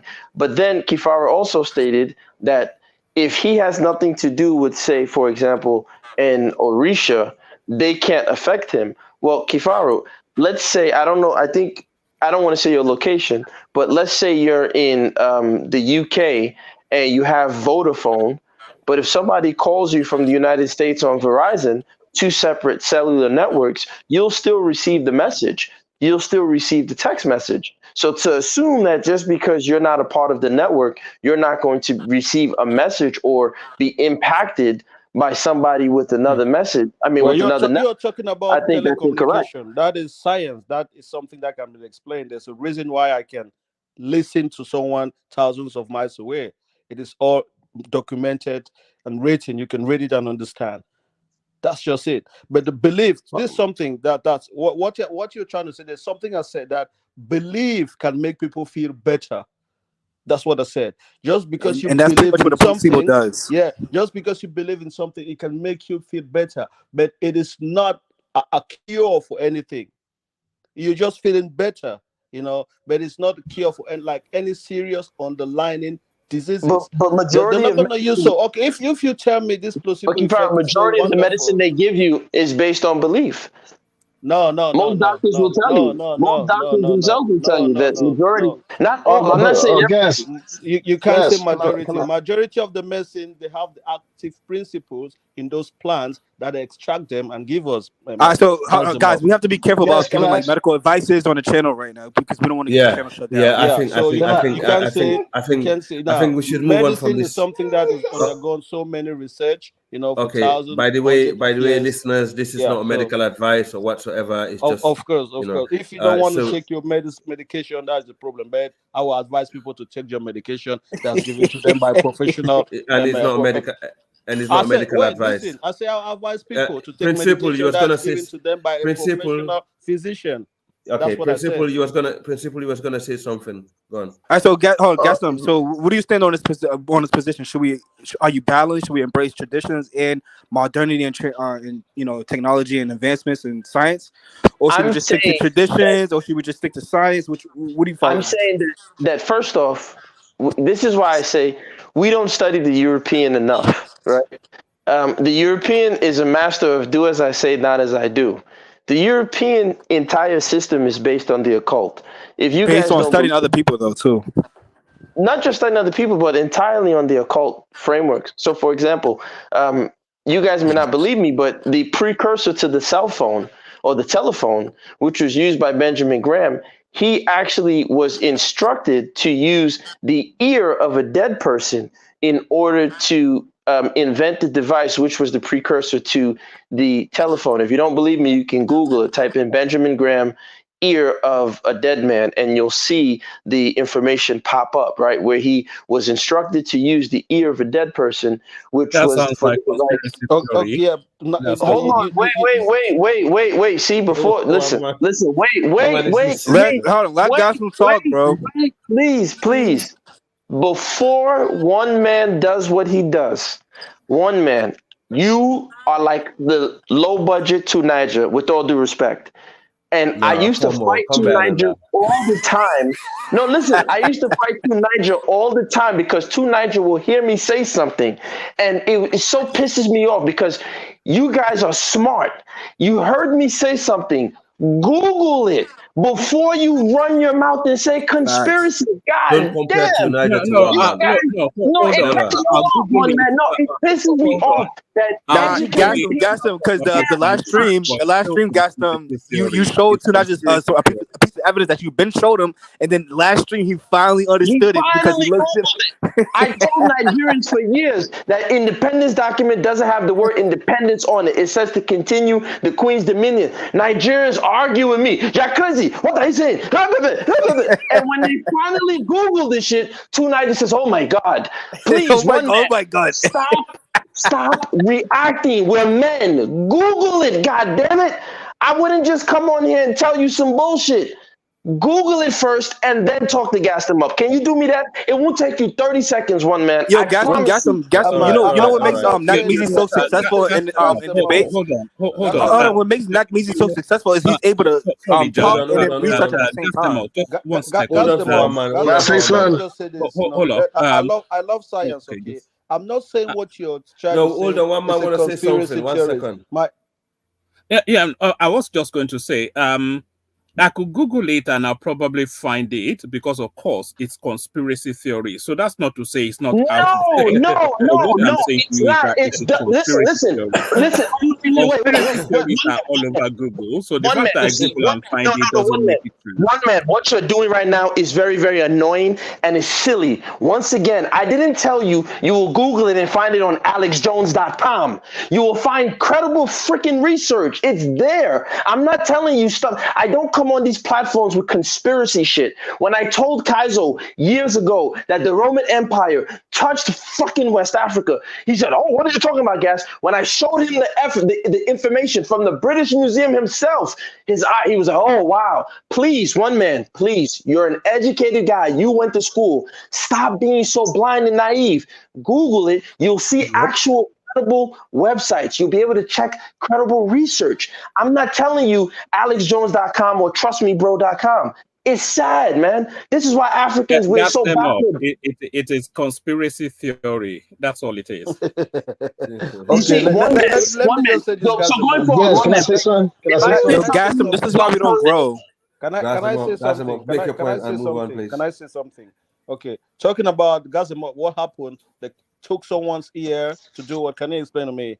Just explain to me. Then let me tell you. No, listen. I'm not gonna do the explaining. I'm done doing that and with Africans. Yes, can I Okay. Let me just go. Let me just say what I want to say. Okay, science. Okay, has to do with a lot of try and error and experiment. You know, during the old days, during scientific experiments, there were horrible things. There were people who believed they could chop off your head and put it on someone's head, transplanting. There were people who thought they could revive a dead person with through electricity. You understand? There were so many of those experiments because people were fascinated about the human body. But that your experiment cutting someone's ear did not go anywhere. How do they use that to communicate in the world? I've never seen how that thing was successful. Just because someone tried it did not mean it was a successful experiment. That's my point. I didn't listen. Once again, Kifaru, I'm not telling you. Oh my God, Kifaru, please. Can you just open another tab? Type in Benjamin Graham, dead body human ear. All right, you will see the information. I'll do it. I got you. I'll do it. God, man, why did one man this is why I call people agents. One man didn't have anything to say. As soon as he heard that, it's conspiracy theory. Yes, and it's always the Africans. Always the Africans. All right, principle, yeah. Yo, Gas, can I ask a question, bro?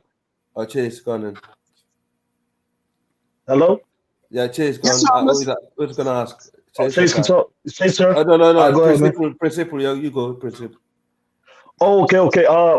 Basically, I feel like one man and even Kafaru, they don't understand that science comes from like prehistorical, like traditional base knowledge from Chinese to African to Europe. You know what I mean? So even like in the anesthesia that America has today, it comes from Haitian voodoo, right? They have a powder and a meat that causes like some kind of near-death amnesia. You know what I mean? So they studied this powder and created some serums, which is what they have as amnesia today, that they can knock you out for a couple hours and like you come back to life in a sense. So people overlook that science or origins come from traditional and mystic societies. Medicine would come from medicine men from Africa, from medicinal herbs from China. Is based on different things that were either already in Europe or stuff that they found when they did the age of exploration. And I think a lot of people don't understand that. You know what I mean? So they have to do research to understand that those things happen for the. You okay, mama? Southvilla. These are things that It happen sounds like she that needs some create some traditional modern herbs, science. bro. Yeah, she needs some traditional. Yeah. But yeah, bro, we overlook the process to the current. We have to remember that different things happen to create this current environment that we have today. And gas them up is right. We're just dismissing it because we think, oh, the white man is one in the lab. The white man sometimes No, goes in the bush and he no, finds no. different medicines from the bush that the different tribes are using, and he brings it back, study it, and he breaks it to simple compounds, and he creates quote unquote pills and modern medicine. Yeah, You know what I see, mean? look, see, we all know almost all medicine come from the bush. There's not even a debate about that. All medicine, even up to today, come from the bush, Of from the course, leaves. I agree with that. So that one 80%. is not that's not what we're debating. 80% of Yeah, all medication came from the from rainforest. trees, You're from right. roots. They just get the leaves, take the active principles, and put Right. it in tablets. That's what they Yeah. do. No one is debating it. The problem that Africans, we don't have that science to actually extract that active principle and put it in a tablet so that we can multiply it. We don't do Right. that. You know, so you go to Africa, they'll cook you a bunch of leaves in a big pot. You know, they don't have to do that because they lack the technology. Maybe all those stuff they could just take 2 or 3 leaves, extract it, and give it to you. That's the point what we're trying to talk about. So why did we not learn that to take it and make it a medicine? All Africans we live on a modern medicine today. That's a fact. If our traditional medicine was that great as you're talking, would not be Right. taking Western medicine. No. No, No, that's but you have to understand. No, go ahead, Yeah, sir. go Go ahead. ahead. Go ahead. Respond. No, but Oh, yeah. he's not taking. Principle. Yeah, go on. He's not taking into account that the fact that we mama, you like a lot of the politicians and leaders don't invest in modernity. Like you, every day you'll find like different people creating different stuff in Africa. People making different innovation. You don't ever see the leader invest in that. There's different medicine men making big declarations on the internet and even in like social settings, but no one invests in that. The European actually invests in that, homes in talent. He'll fly in people from different regions of the world, have them work in his labs. That's called investment in intelligence. Africans don't do that. They don't care to invest in intelligence. They rather depend on the West. Where's the School of Innovation in Africa? Where's the AU investing in different regional schools, That's one in what the I'm East, one in talking the West, one about. in the That's North, my one in the point. South? But Kifaru, No, but you're dismissing traditional knowledge just to say that we didn't make the current modern tablet, but rather than saying, yeah, we should embrace it. That's what gassing them up is. No. I'm not dismissing traditional knowledge. I'm dismissing the fact of lack of science. Like Kifaru, science-based. Kifaru, listen, what you're calling science, right? What you are calling science, what most Africans, when we go to school, what we're calling science is really, in its origin, was actually called natural philosophy, right? And that's a fact. What you're really talking about is the quote unquote scientific method. And there's a reason. And I agree with you.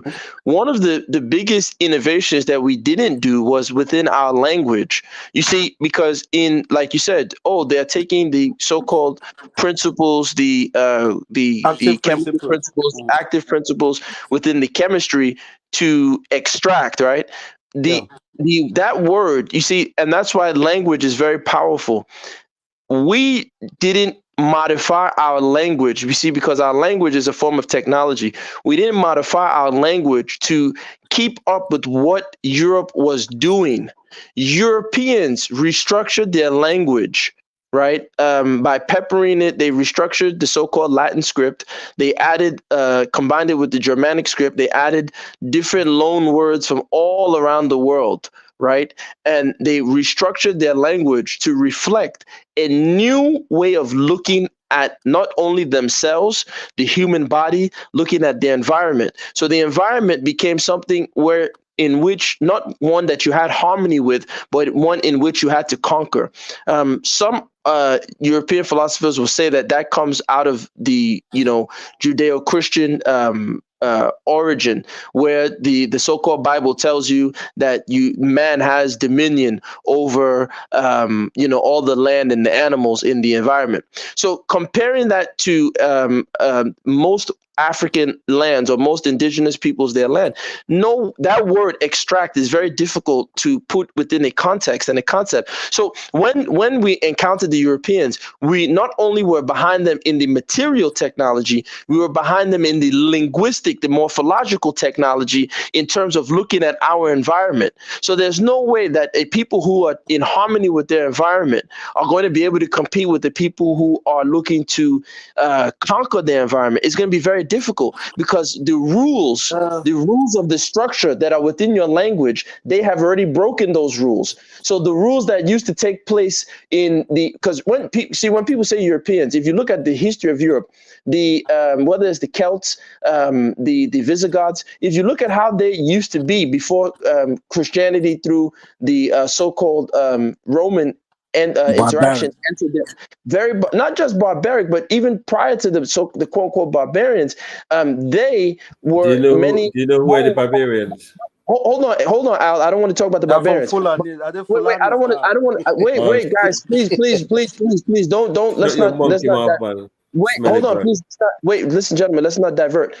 The point is that the Europeans, if you look at that their own pre-traditional practices, they the Vikings, they were very quote unquote animist. I don't like that word animist because I'm not an animal, but they were animist in their own approach. They were not like what we see, and that's why they say, oh, Christianity in Europe was mixed with ancient pagan festivals. Yes, because they would believe in things like the sun, they had Apollo, the sun, the woods, the forest, and things of that nature. Right? When you hear the word Hollywood, almost all ancient religion was paganism. The winter solstice. Wait, no, it's deeper than is deeper. See, Kafar, I don't want you to just say almost all. I'm not just saying almost all. I'm saying, so what if Europe was quote unquote, as you're saying, pagan, which they were, their transition, which they were. I didn't say they weren't. I said their transition from being pagan people who believed in a leprechaun and a lucky charm with a 4-leaf clover, who believed that the earth could give them powers, and Wicca, if you look at their tradition of Wicca, the transition from people who are like that to people who now will say to themselves they must extract quote unquote natural resources, from people who now look at everybody as an entrepreneur, land as an input to capital, labor as something that needs to be taxed. The transition within the language, that of course comes from the top of the hierarchy within Europe. So they changed the rules of their language. We in Africa, because we were in harmony, and in other community, other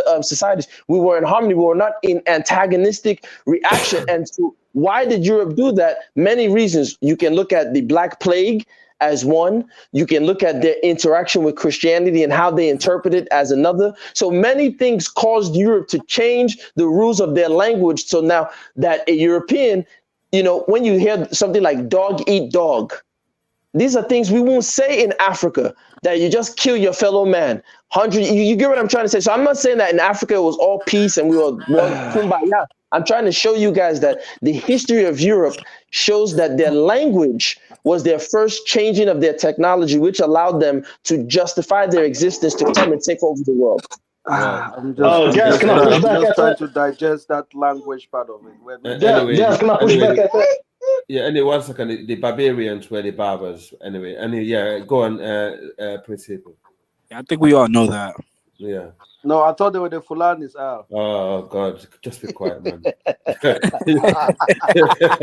Kifaru, I've been trying so hard to be nice to you tonight. Don't spoil listen, it. Listen, the barbarians. I don't know how to say the barbarians were the Berbers, because remember, the Romans. The reason why, when they say the barbarians at the gate, the reason why Western Rome collapsed is because the Romans did not want to actually civilize or colonize the Britannia.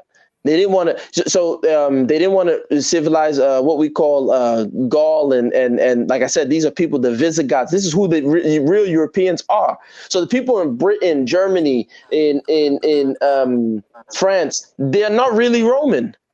That's why when I tell people, you stop using words like Caucasian, stop using words like Aryan, because these people they lied about who they are. Yeah, they're really Celts. Exactly. That's who they are. Celtic. This is the thing, if you are okay, speaking Farrell, their one language, second. They were Celts, but England is comprised of the Normans, the Romans, and the kind of Germanic mixture. The Welsh are mainly Celts, and the Scottish. These are the remaining Celts that are left in the island today. Yes, you're right. And in fact, the Scottish built the Hadrian Wall to fight the Romans for how many years? To keep the Romans away from their territory. But the Welsh didn't succeed. The Romans just entered into the Welsh territory and settled. The Roman did transform Europe, including England. In fact, if it wasn't for the Romans, this country would still be a pagan land.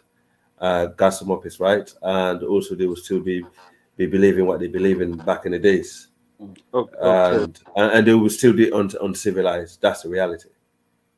The Romans, all right, like Gastamop, you're talking about like not using those terms in those languages. We are speaking their language and we are using your terms every day. But you spoke something about language, like changing the language. That I don't really thought I understood you. So what stopped Africans from changing our own language? I don't believe we didn't have hard times. People migrated in Africa from one place to another in search of great pasture. I'm sorry, Kifara, I apologize. Jan Zola, can you moderate here? I'm just going to step off. I'll back. Yeah, it's full of people migrating because they were faced with different issues. Yeah, no doubt. All over the places. So when you say the language, I don't really understand where you say we didn't transform our language to use it for our own advantage. I don't really understand what you mean. Can you elaborate? Or if someone understood, they can explain it to me.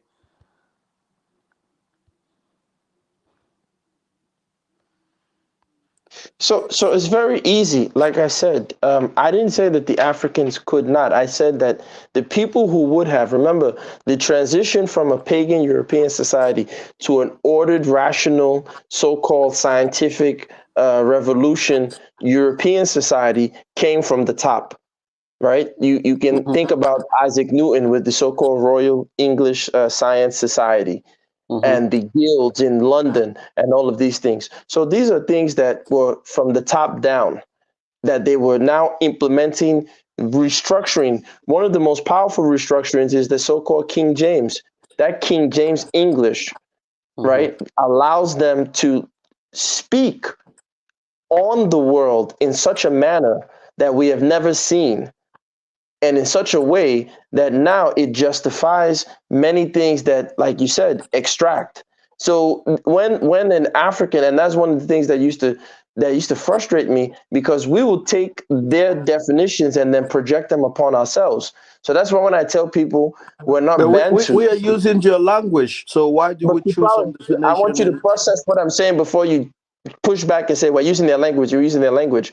I'm telling you again that their language, the change from pagan Europe, when you listen to Old English and Old Germanic, or the language of Old Germany and Gaelic and all these things, and Old Irish, it doesn't sound anything like King James. Why? Because there's a transition. In language, it's called morphology, the structure. And language comes with rules, right? So in English, for example, a boy cannot be a woman or cannot be a girl. And a boy is only a boy because it is not a girl, even though these things are changing now, right? So the rules of the language are set in place. The logic rules that come with the language are structured and set in place. So now, if you want to restructure your language and you want to go about looking at the world differently, you have to change the rules of your language. I'm trying to tell you that the Africans were not aware that the Europeans had changed the rules of their language, which allows them to take over the world. Because think about it, it's only these conceited people who will stay in their little island and call themselves, we are Great Britain. The sun never sets on the British Empire. It's a crazy person who thinks like that. But if people were given the impression that, oh, okay, things are changing, then maybe the Africans would have restructured their language. That's what I'm saying. May I ask why are you focusing only on language? Because even with but even with the language was only one part of the total change of the society. Like the society changed linguistically, socially, religiously. Most people couldn't write. They taught people how to write, right? So you're just focusing on this language. They taught people different ideologies, superiority concepts, different things like that impacted the total change of that society. You're focusing only on language. And even in America, it's an extension of Europe, which is an extension of Rome, which is the concept of the sun never sets on Rome. They too changed their version of English. And maybe you can explain that too. But I think it's more focused on the need for a social pride and nationalism, which created because even with the changing of language and religion or whatever, it's tied into the casting out of the Moors, which means that there's a level of a need of a new pride to resurrect Europe. That's why I always say Europe was saved by Christianity, because even a lot of stuff that they were saying and doing, they just fused it into their own new culture and religion. That's why it's subsects in the Catholic Church. That's why there's a lot of hidden things that exist in their church, and they just, converted the society into a new Europe that protects all of Europe versus just protecting one group. That's why it's like a pan-European. That's why I believe in the level of Pan-Africanism. But even then, the Africans or have elements of that when you deal with Mali, Yoruba. People were doing certain elements of expansionism. Hausa, there's people who speak Hausa who are not Hausa. So the concept of language, even Pidgin, is a formation of Africans taking control of the English language for themselves. So I feel like language is a part of it, but you're missing out on the other elements that that created this new society that you see. It's not just language. You think that's I didn't say. I didn't say. Remember, I didn't say it's just language. Remember, keep in mind what I'm saying. Can you send me the name of that guy with the ear thing? You call him Benjamin Jam. Can you send him the private chat? No, I said he's the inventor of the telephone. Yeah. You said his name Alexander was Graham. Benjamin Graham? What's the No, name? Can you type the name on the Alexander. Just Google inventor of the telephone. And you'll see his name. He's the guy who invented the telephone. Graham. I thought you said yes, Jam. Graham. No, Alexander Graham Bell. It's Graham. The way you said it. Okay, you said Graham. Okay. Well, in America, it's pronounced Graham, but not Graham. In the UK, they say Graham. Yeah. Okay. Well, the British, they don't know anything. All they know is crumpets and tea. But no, to the other brother, I forgot your name. What I was saying, I'm not saying that it's entirely language based. I'm trying to say that what allows it to happen is through the language, right? So the language structures, and that's if you agree with the Sapir-Whorf hypothesis, but the language structures the reality for the existence, right? So the first thing that happens is the changing in the language is now what allows, because I'll give you guys a perfect example. If you're a Christian or a Muslim, the first thing you do if you read your Bible, you realize that the rules say you are not supposed to charge any interest. If you charge any interest, that's called usury.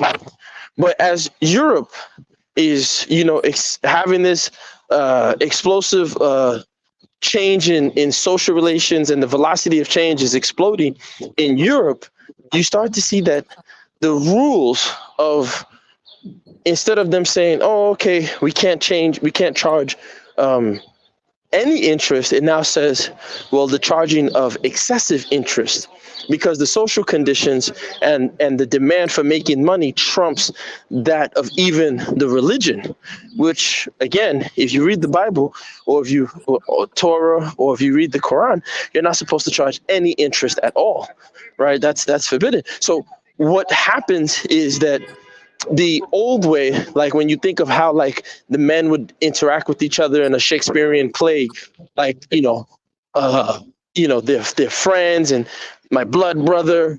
That starts to change to this very rational, dog eat dog, fuck you buddy mentality, because the people at the top are now injecting new language that allows for the charging of usury, and the interactions between people are no longer as familial and cordial as it would be without the charging of interest towards one another in that type of society. So I'm just trying to show you that language in many ways allows for people to have the type of existence that the people at the top are trying to create. So we in Africa were behind the curve because we didn't take the time to update our language to be able to come up with our own counter technologies to see what the European was doing. We weren't informed, because I guarantee you, if African leaders knew, like, look, listen, these Europeans, not only have they come with guns, they've changed their language to now be able to justify attacking, colonizing, and taking over your very existence. I think the African leaders, if they were smart, would have said, let's change our language and update our language so we can be able to look at our environment differently. So they were not compete. smart. No, it's not that you're not smart. They were uninformed. Nobody knew. Remember, at the time, let me just tell you this quickly, Kufaro. It's not that they were not smart. Remember, the people who protected most of West Africa in many instances were those Berber, more Tuaregs, because they were a buffer zone, right, between West Africa and Europe. So nobody informed the African leaders that, hey, listen, there's this people called Great Britain who are coming to take over your land. We didn't have Telegram and WhatsApp. The African leaders didn't have that at the time to say, look, there's these people coming.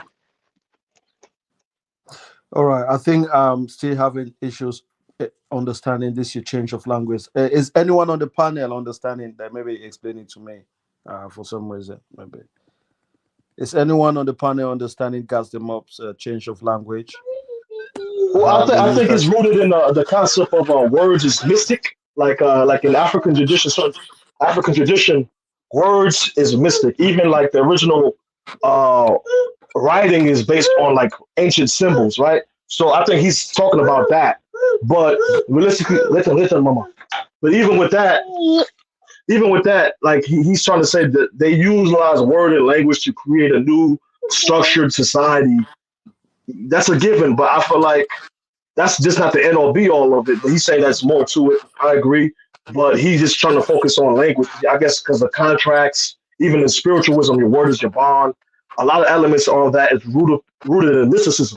You know what I mean? And that's what the African wasn't able to update. That's what I'm trying to say. So I agree with you, brother. But you can see within the language, the African was not able to update. But guess what? Have you never heard of like different prophecies about the European coming? That those things exist in Africa, and also there's proverbs that talks about when two brothers fight, the stranger inherit the land. These are things that I think Africans knew of, and they just didn't care, or at least those leaders in particular didn't care. So one was selling one side out to the Arabs for the growth of Islam, and the other one was selling the other side for expansion of their culture. So I think they knew of this danger, but they just didn't care. You know what I mean? You know what I mean? That's the realm of, or some of the certain tribes cared, certain tribes didn't, because there was you kind of overlooked the fact that there was a clash, there was a war. Some of those African leaders were like Kifaru, and you had guys like Gas them Up telling them, listen, we got to make a change. Let's adjust. Let's figure it out our own way. Let's steal what we can from these people, reverse engineer it, and keep our customs as best as we can. And African leaders like Kifaru sold me to the Bahamas. So what chance have we got now to change that, Gas them Up, at this present day and age?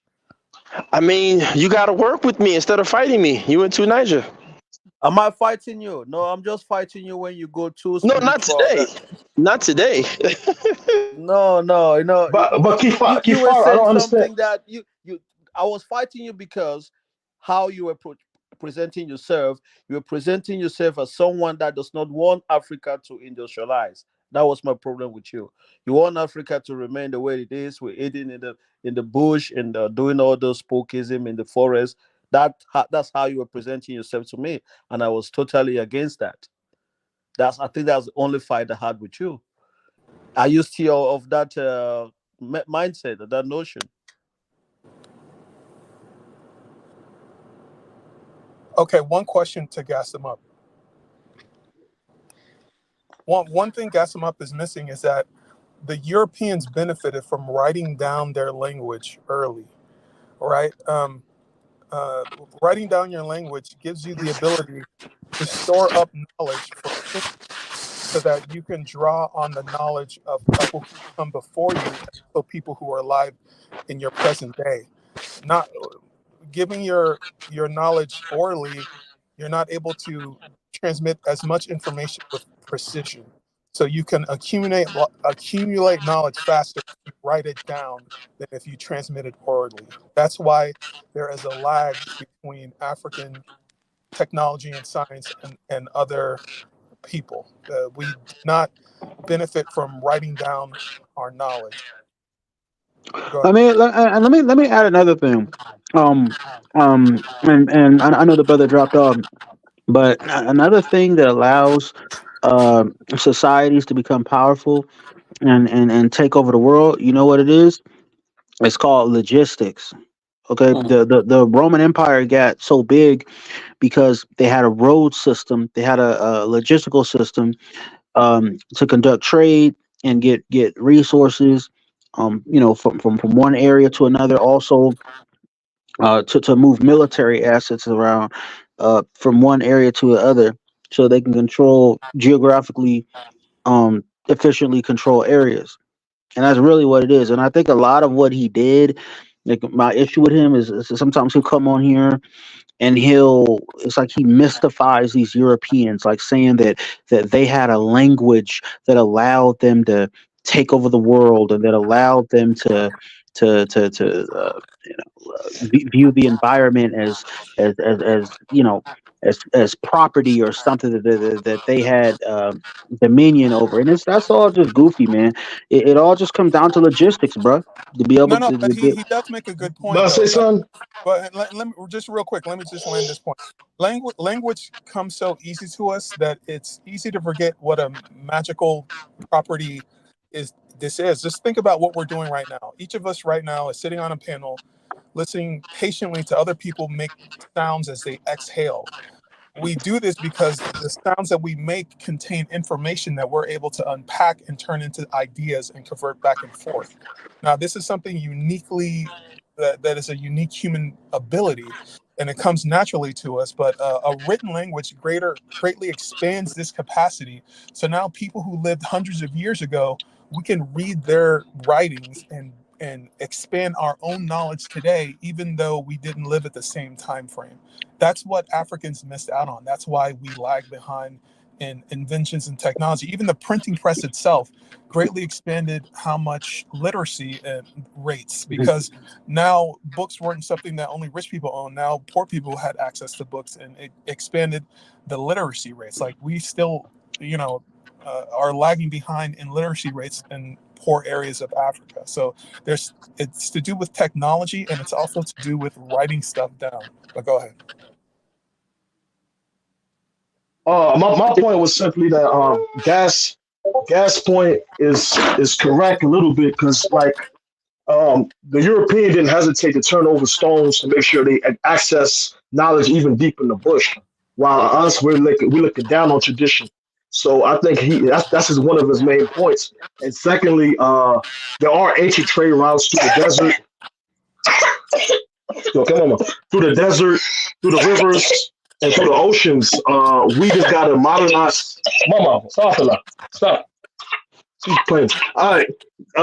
There's different routes that pre-exist from ancient times that they can modernize. Al can speak to that because Al's from the Sahel. He knows that there was trade routes through the Sahel. There's trade routes from north to south. There was trade routes from West Africa to East Africa.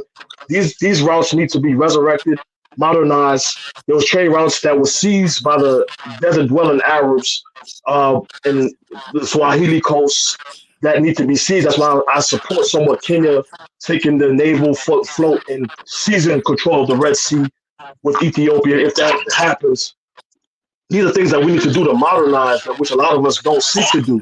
Even guys up to an extent, he don't really want to do that, but to a certain degree, he does. And I agree with that. We need to modernize ancient trade routes. We need to modernize traditional technology. We need to embrace traditional building with mud and brick and modernize it to the point at which we mass build and modernize Africa. I think that's what needs to happen. The good brother Gassim is an honorable gentleman, and he's a very high IQ individual. And I would just like to hear more of his ideologies and where his ideas come from and originate. Because I think a lot of the difference that I have with him is where is his ideology come from? It sounds like it's from the Frankfurt School. Hear a lot of Marcuse and a lot of. So therefore, it is not his own ideology, because if someone has got his own ideology, it should not be taken from somewhere else. Right. It sounds like it's derivative of some, European ideology. Yeah. So that is not. Yeah, that is not his. It's just like he read something and he loves it and he wants to mimic it. So it's different from having your own ideology. That's why sometimes it's difficult to back it up, because you are not the owner. You're not the original creator of that ideology. So it's difficult. Well, all of us are shaped by some ideology or another, but it's just good to be aware of, your ideas that you believe come from. So that's what I find it interesting. Yeah, that's true. Yeah, so I hope you're not submitting to gas them up errant nonsense. Okay, but see, here's the thing.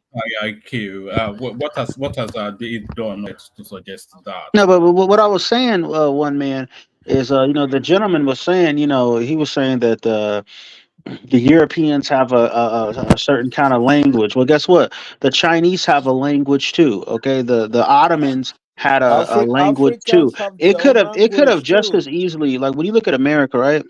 Oh, did he America leave? could have just. Oh no. Well, yeah, he's gone. Gassed him up is Right. gone. But what I was saying is this: is that America could have just as easily been colonized by the Chinese as by the Europeans. In fact, in the I think it was the 14th century, there was a Chinese explorer named Xing He.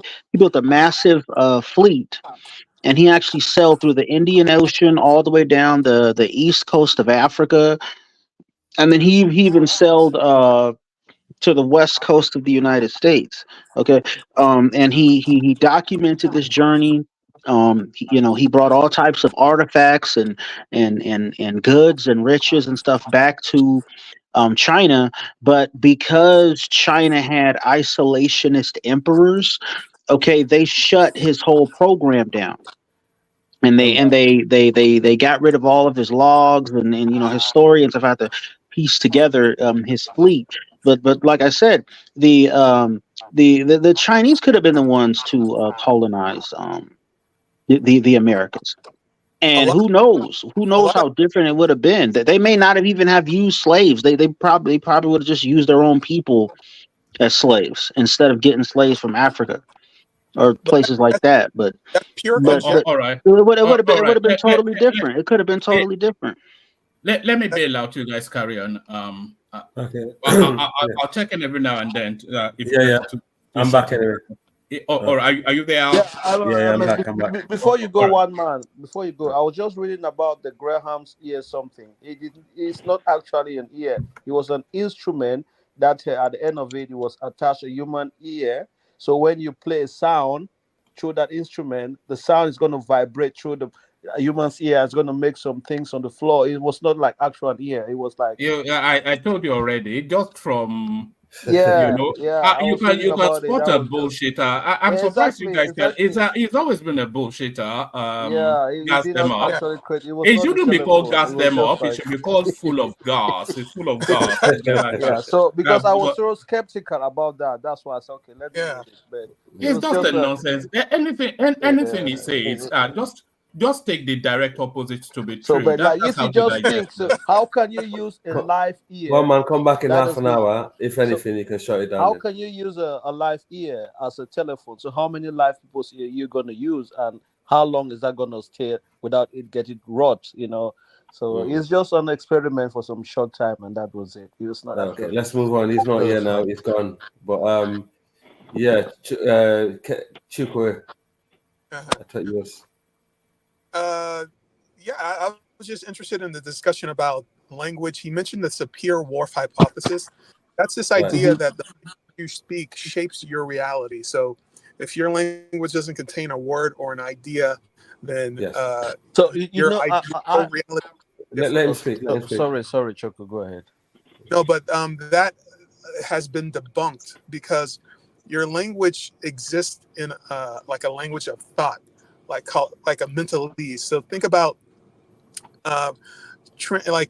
translating from one language to another is like translating from mentalese to Chinese and then back to another language. Like a language, the reason why we can coin new terms is because language gives us the ability to expand our knowledge to accumulate more information. So the Sapir-Whorf hypothesis has been debunked. I just wanted to mention that earlier. But that's a small point.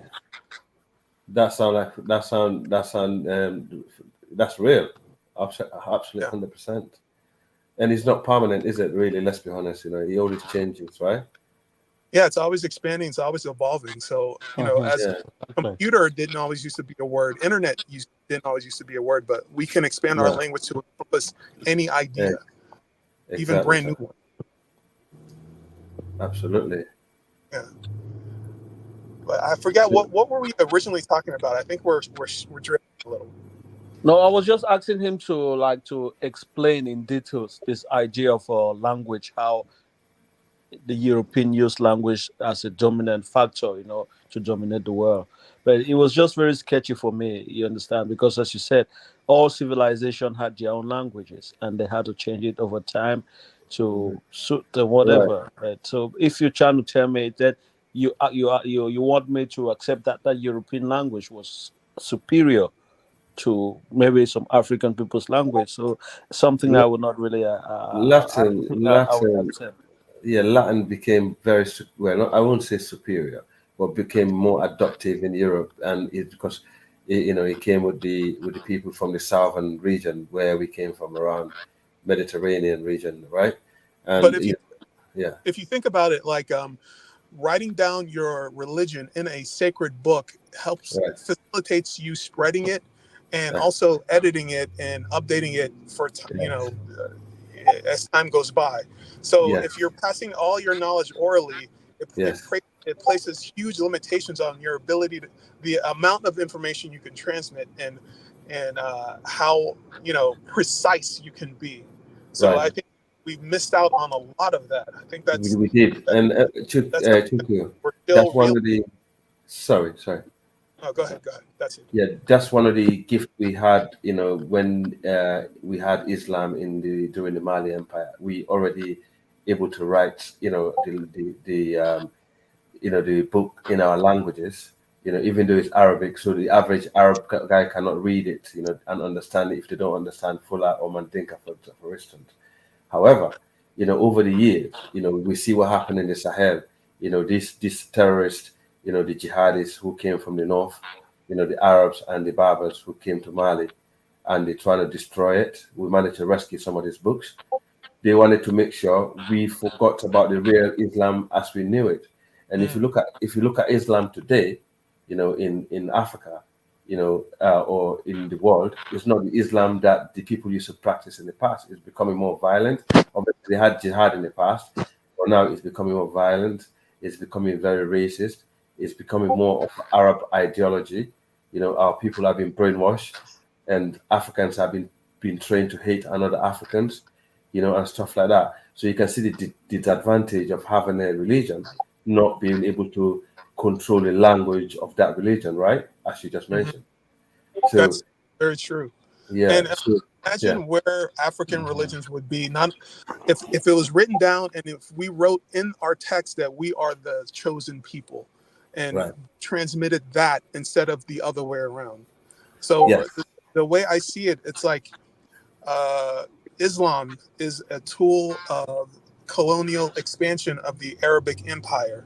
and Christianity is a tool of colonization of the Judeo-Christian empire.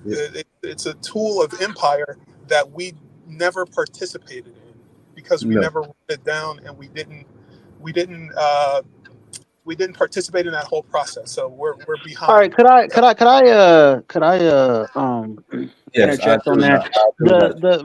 My thing about when we talk about Islam though, because there is a provision in Islam, like for instance, Islam doesn't make any one race superior. It basically makes every race superior under God, and also it actually calls the Arabs hypocrites.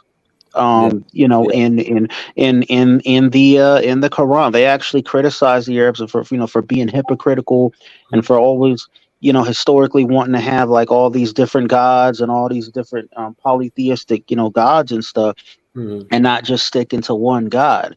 So I wouldn't, and I wouldn't say that. I actually make a distinction between Islam and Christianity. I say that Christianity is a Christianity is a colonial religion. Like it's the type of religion that a colonizer would use to kind of assimilate the people in that they're colonizing into their culture. Like for a good example would be like the conquistadors in Mexico and in South America, how they basically came in and they displaced the like the Aztecs and the indigenous culture that was there, and they introduced like this Catholicism, type of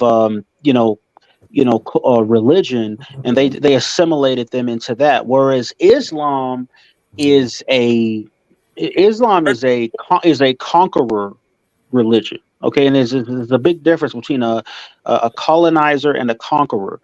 Okay, a conqueror will come into an area. Okay, a conqueror will fight you. They will come into an area. They will try to overpower you and take over your area. But once they're there, basically Islam provides like a kind of like a cultural religious framework where people who are conquered can still they can still interact in a gainful way with their conqueror. So, for instance, in Islam, you can't. In Christianity, you can enslave anyone in Christianity.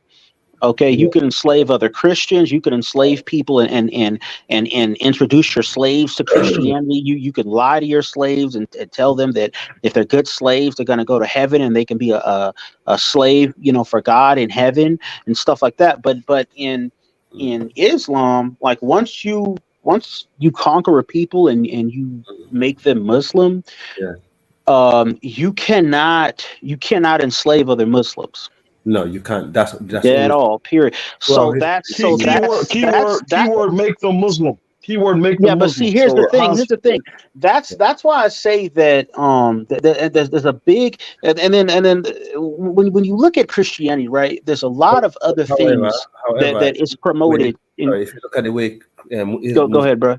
Sorry, I will let you carry on. I just want to interject. However, if you look at the way Muslims in the Middle East treat Black Africans today, it doesn't look good, is it? Let's be honest. No, right? it doesn't. It doesn't at all. Okay, but see, here's the thing. Let me say this. Here's the thing, because I have a different view. Okay. When you look at when you look at you say, well, if you look at Islam today, it hasn't worked for Black Africans. Okay, I would say why it hasn't worked for Black Africans, and then you'll say, oh, because the Islamic countries are all poor, and I say, well, how are they poor? As well as Christianity, they're all the same. How are they? Yeah, but see, here's the thing, and see, here's why I make the distinction. Christianity also it also basically provides the framework for a lot of other things, like for instance, feminism. Like if you look in the New Testament, basically women are basically like absolved of all their sins. Like a woman can be a prostitute, she can be a whore, she can be She could lie to her husband. She could be an adulterer and all these things, and the God will in Christianity will always forgive Hold her. on. I gotta push back. But Can I push back Let a him little bit? finish. He's no, making but straight here's the point. thing. Let him finish. In Islam it's different. In Islam, if a woman, if she, if she's a whore, if she's or if she's going around and she's committing infidelity or and stuff like that, or she gets she gets executed. Well, here's the Okay, reason. Is that true? she gets held accountable for what she's done. They don't just let her just walk around Is that true? like that Did the prophet forgive in prostitute? this society. But here's Yeah. why. What was that, Kifaru? Sorry, Kifaru was asking Did a the question. Prophet Muhammad forgive prostitute in Islam and the Quran? I don't know. I don't know. Honestly, I haven't come across it like that. I'm not the most educated. I'm not educated when it comes to Islam. Okay, because I thought I I heard apologize. something like that. We're missing before. a huge I don't want to point. mislead you, man. Yeah. Here's the point we're missing. Islam has never had a reformation or a renaissance the same way that Christianity has. So it still has a very like a literal translation of the scriptures. So it doesn't really allow for very liberal translations the way that Christianity does. So Christianity, as a result of the Reformation, there's many unorthodox denominations of Christianity that allow all sorts of things that are not biblical, but Islam does not allow that to Okay, occur. let me respond to that.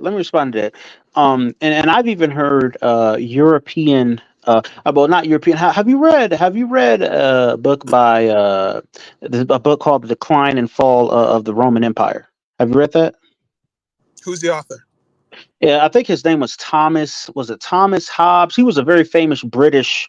I've read a lot of Hobbes, so I probably Yeah, he wrote a book, and it was written like I think in the 1700s, but it was called The Decline and Fall of the Roman Empire. It was a very famous book. I read it when I was like in my early 20s or something like that. But basically, the whole premise of the book is basically he blames the fall of the Roman Empire on Christianity.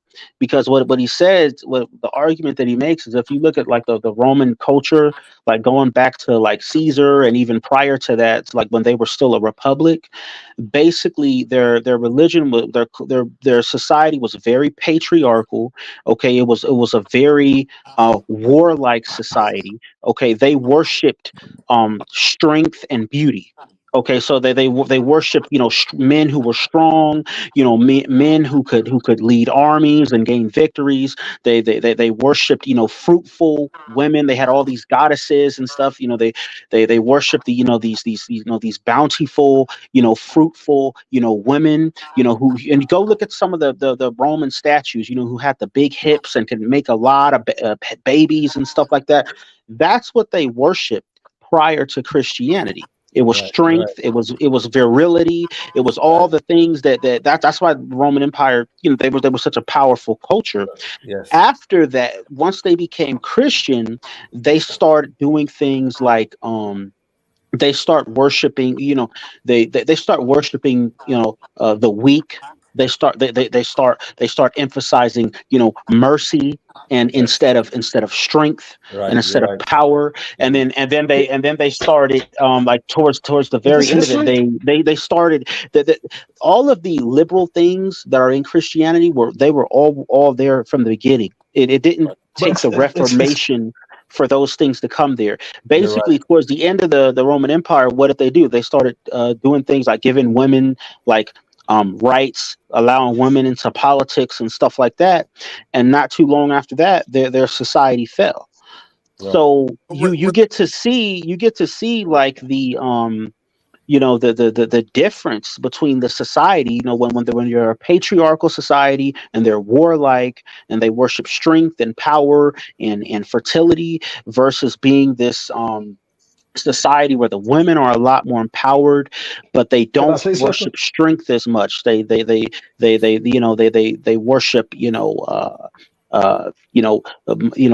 poor, and the poor are seen as more valiant than Virtuous. the rich and the powerful, and you know let's what I let mean. So that's the type of what they evolved into. But you go let's let ahead. Go ahead. Brother Princess. Well said. It's true. Yeah. Go on. Yeah, but that's not based on history. Historically, the Crusades proceed after the switch over from Christianity. Early churches didn't allow women to preach. I don't know what history you're speaking of, but I get your point on certain things. But even Islam, from some of the first expanders of Islam were Africans. Even the prophets and his helpers to Africa, and they came back with a force to help him seize the Middle East, is Africans and Turks. But today's version of Islam is Arabic based. Arabs are the king. These desert dwellers are telling us that they're the ones who control the Swahili coast and blah blah blah blah. It's Africans who helped them control the Swahili coast. See, they void you of your history. They void you of Timbuktu. They void you of the Tuaregs. They void you of how Islam. Yes. So Islam has played a crucial role in the demise of even Black history because it kind of diminished. It comes as a religion of unity, but it originally is a pro-Arab religion. The same way Christianity is a little bit more honest and straightforward, where it's like, okay, it's pro-Roman Catholic or it's pro-whatever, but it still has elements of which you can formate it. That's why I was talking to Al earlier about how the early Islam in Africa was more fused in with traditional African religion, while today's Arab is more Arabic based. Yes. And just to respond to that, religions evolve over time, right? So, like, okay, let's say in Christianity, let's say a person finds himself in a condition that's dog eat dog, a wartime condition. When they look into when a Christian looks into the scripture during wartime, they see a message of strength and fight the other groups, and what you get from your religion is different in wartime than in peacetime. If you're in a condition where everything is peaceful and you're in a positive sum relationship with other groups, and when you look into your scripture, you see a message of peace and love and tranquility. It varies based on the environment.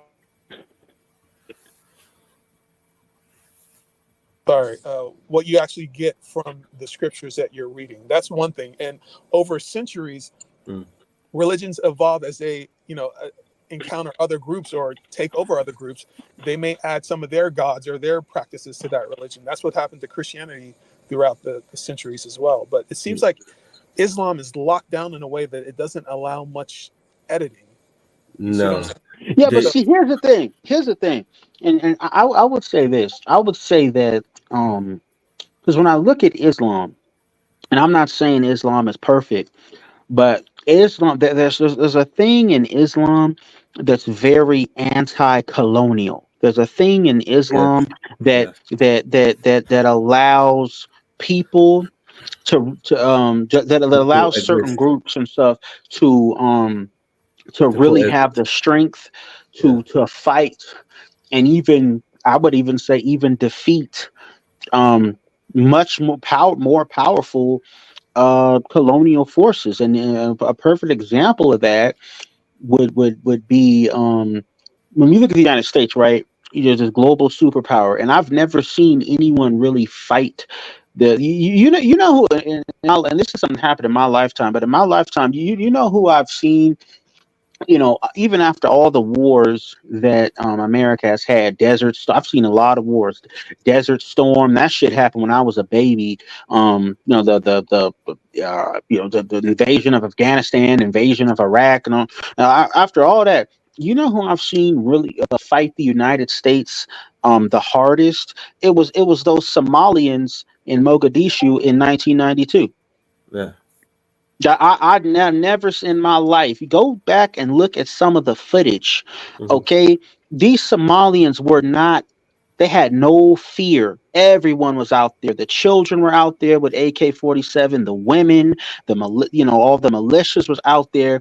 Oh, yes. The whole community was out there fighting these American special forces. And then there's actually a video of they shot down some of these American helicopters, right? They killed the crew. They dragged the crew out. They killed the crew. Then these little Somalians kids, they came out and they were playing on the helicopter like it was a fucking a jungle gym or something.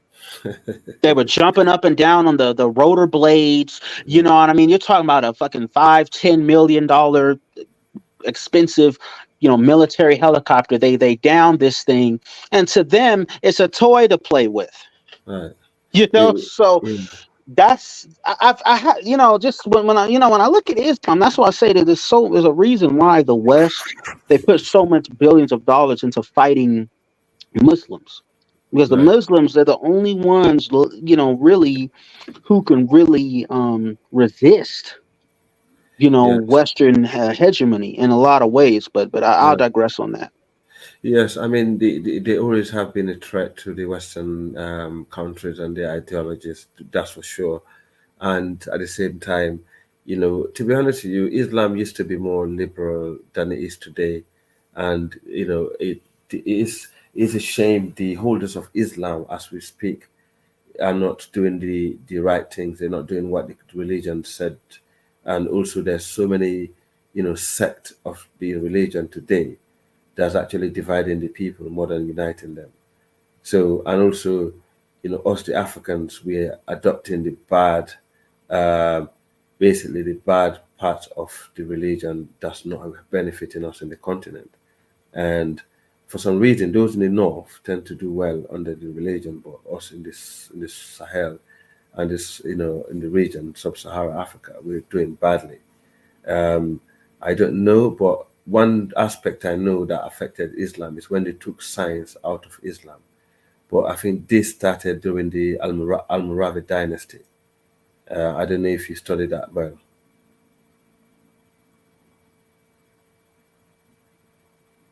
Hello?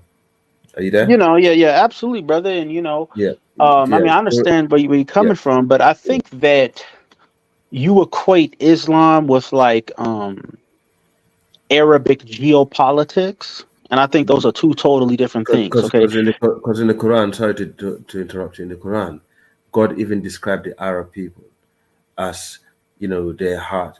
To get love from the Arab is like getting water out of a rock. They basically, the Arab people really truly, they never wanted Islam themselves. They never wanted to adopt to it because they was really cold-hearted. They was quite barbaric in nature. And in fact, the reason why Islam came to them is to change their ways. We were the original people that were supposed to be the holders of Islam, to be honest with you, if I'm honest.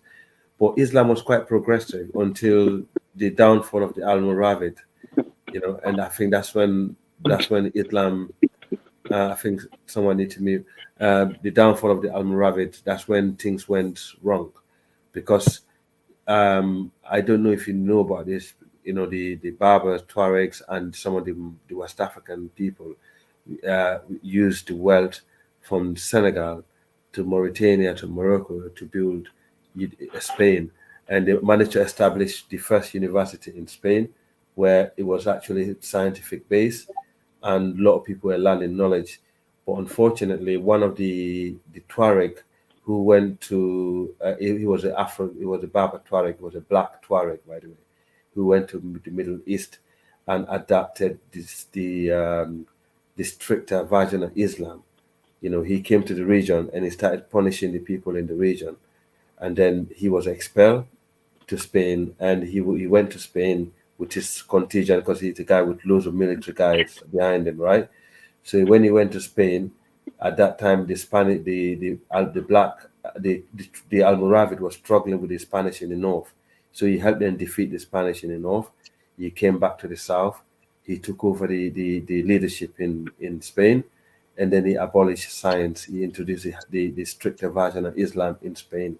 And I think since then, it was the end of Islamic science. And what happened is after his reign, or during his reign, I think I got to double check with this. The Arabs came over and said, "Look, well done for conquering the entire Spain and taking over. But by the way, you cannot be a ruler, of Islam without us, the Arabs, because we're the direct bloodline of the Prophet, right?" So basically, what they're saying is the Emir or the rulers of Spain, have to be Arab. So they removed the Berber Tuaregs and the Africans from the leadership in Spain, and they replaced it with the Arabs in Spain. And since then, things start dying out. And that was the downfall of the Almoravid before Alfonso the Great chased us out. So since then, I don't think Islam have recovered really in Africa, scientifically. Well, and I would just say this though, brother, is that because, and I understand, and I'm glad that that you sharing, your knowledge, and I really enjoy conversing with you. But me personally, I think that when you look at like I separate like the Arabic, like the geopolitics from like Yeah. the cultural religious aspect. Mhm. Okay, so But I don't how can you look do at that? How can you do that? no, I do that because I see them as two totally different things. Okay, geopolitics is just something that occurs between. It's the day to day business that occurs between nation states. Okay, that's something totally different from like the cultural, um, aspect, religious aspect, understanding of like a region or a group of people. Like if you look at Ibrahim Traore in Burkina Faso, right? Mhm. Like they kicked the French out. They kicked the French out of Burkina Faso. The French had been there for hundreds of years, and Can they I be kicked them honest? out Can I be because honest? You know what they kicked had the a French out? culture You know that what kicked them allowed out? them to be strong enough to do that. And You a know, lot of cultures can't do what they did. you know what kicked them out? As you mentioned earlier, is those jihadists in the Sahel. They're the one that kicked the French out because they have been spending loads of money. They are losing battle in the ground, and these people are not people to be messed with in that region. The Sahel is not an easy territory. No foreigner can just walk in the Sahel and take over the Sahel because it's very hot territory. It's very hard to survive in that desert. If you don't know it, you have no chance. You have more chance to conquer Somalia or Afghanistan than conquering the Sahel. These guys, the Americans, were the only people that was doing anything in the Sahel by flying drones and killing innocent people. And the people in the Sahel had enough of it. This Ibrahim Traore, they are just populist guys who follow the emotion of the people in the Sahel who had enough of the Western influence in the Sahel because these bases were bringing nightclubs, prostitution, alcohol, and this region. Sorry, they are very conservative region. This is where you got 90%, 99.99% Sunni Muslims, right? Where they actually don't accept any of this influence. And also the jihadis that they're fighting, these people are they fight to die. It's been a tough day. They've been there for over 10 years. It's like Afghanistan. They had enough. The only thing they could do is retreat to Niger Republic and use drones. The Americans did not want to help them in Burkina Faso. They were just in Ghana, in Niger, and so on. Ghana, for example, and Ghana should have been the country that helped Burkina Faso a long time ago to fight the jihadists, but they didn't. So for me, I think people like Ibrahim Traore, they're just populists. These are guys that are not. In fact, since he's been in power, they're losing grounds and territory. This is a fact. I wouldn't say not But may I necessarily say because something? Oh, yeah, go ahead, brother. Go ahead. I was gonna say that I was overlooking the fact that they're dealing with an embargo, which makes it harder for them to do trade. I think the only solution would be like some kind of cross border army that would help them fight these people off. And with the embargoes and all this type of extra things that ECOWAS have on them, it's going to be harder to fight them. That's why I think that federation thing, what you're doing with Niger and I think Chad is even in it now, will help them fight these bandits because the bandits could just cross border. The army cannot cross over borders because they need like clearance to do these things, which allows the bandits to have an upper hand. Don't you think? They had these opportunities before this. They were sanctioned. They couldn't do it. Let's be real. These guys, no one ever. It's a big shame that unfortunately Obama managed to destroy Libya. It's a big shame, because this region been the most peaceful region in the continent. Us in the coastal region, for example, in Sierra Leone, Liberia, and all the coastal. When we used to have problem like war, we used to run to the Sahel for safety because this region was so peaceful. And then all of a sudden, boom, Libya, boom, Niger, boom, Mali, boom, Northern Nigeria, boom, Burkina Faso.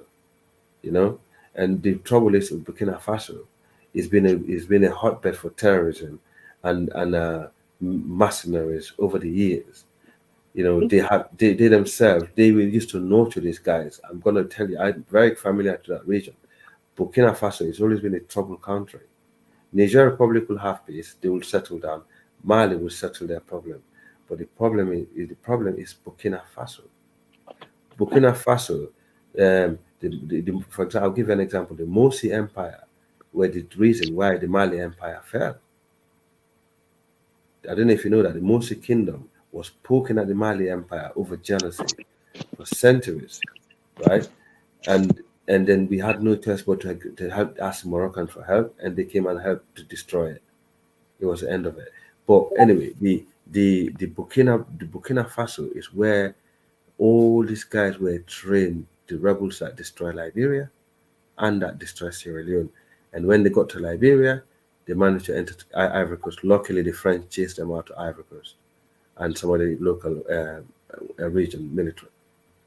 So the Burkina Faso has been a hotbed for terrorism all this time, but they never realized it's going to come back to hunt them down one day. You understand? Okay, so it's, I mean, but that's some interesting history. Are you saying that um during the Liberian Civil War, like a lot of the militants were trained in Burkina Faso? Exactly, sir. They the one Okay, that and went then them. who chased them up to who chased them out? The Nigerian military fought them out. In Sierra Leone, it was the Guinean military and the Nigerian military that chased them out. And they went up to Ivory Coast. They went to Ivory Coast, but they got Well, chased out of Ivory that's Coast. new to me, man. You know, that's new information to me. I bet I need to go study that. I listen. I'm a Sierra Leonean. 90% of the rebel that was captured and killed in Sierra Leone, who Okay. crossed the border from Liberia into Sierra Leone, were Burkinabe. Okay. I understand. I get it. You know, I Now think you you understand. explained everything pretty good. Yeah, You know, but yeah. It's you coming to know, it's coming to hunt them down, and the reality is, these people, they thought they was very crafty and clever, and yeah, simple as that. Sadly, Burkina Faso is a hotbed of those people who were training the rebels that went to Liberia and Sierra Leone. This is no doubt. I was born in Sierra Leone. I was raised there. I saw the war, and I know people how it affected. And I grew up between the border to Sierra Leone and Liberia, because Sierra Leone and Liberia and Guinea are rivers that cross that border between us. You call it the Mano River Union. You can walk through the borders, between these borders anywhere, anytime. People are so intertwined and connected, and they just cross the border into Sierra Leone and kill people. But unfortunately, we have a country called Republic of Guinea, who have a very strong military, who don't mess around. They're the one that help us to come and chase these guys out with the ECOMOG, the West African Military Force. And at the end of the war in Sierra Leone, the the British military came and actually finished them off. But it was a different faction. Someone in the chat saying Sierra Leoneans were killing their own. Oh my God, this is an idiot. Who's that? Is that Jude? Jude, come up, man. Come on, fucking tell me that. Tell me what happened in my country. Oh my God, this guy is actually unbelievable. This is how disturbing African people are. I am sitting there and telling people things that I saw, I've witnessed in my own country. Some troll in the internet is actually busy, giving their own propaganda because they support Burkina Faso with this populism agenda that's currently going on in Africa. You guys need to know. Yeah, of course, Sierra Leoneans were barbaric. Oh my God, look at that. Sierra Leoneans were not barbaric. Sierra Leoneans are one of the most peaceful West African people. If you go to Sierra Leone now, you find out we're very peaceful people. We never invaded or actually had any war before that war whatsoever. And we always been it used to be one of the most middle income country in the region. We had probably the most valuable passport and a very good currency and a very good economy. Why do you think the country will just turn out to be a war zone? Come on. They came to Liberia after Samuel Doe and Charles Taylor, Prince Johnson. All these guys went to Burkina Faso to train these guys. Go, you know what? What's your name? Is it Guni Kettle? My name is Al. I'm here on Kaiser Show every day. After this show, you can go and do your own research and please come back and prove me to be a liar. That majority of these rebels who destroyed Sierra Leone and Liberia were trained in Burkina Faso. If you prove me to be a liar, come and declare me as a big liar on this platform, okay, sir?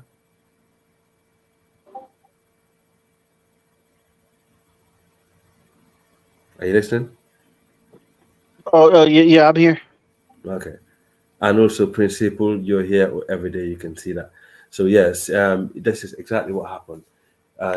Today, Cameroon is still a failed state. We managed to get rid of our war, but you still have Ambazonia. You're fighting over colonial language. They actually fighting over who speak French and English. But anyway, I ain't got time for you.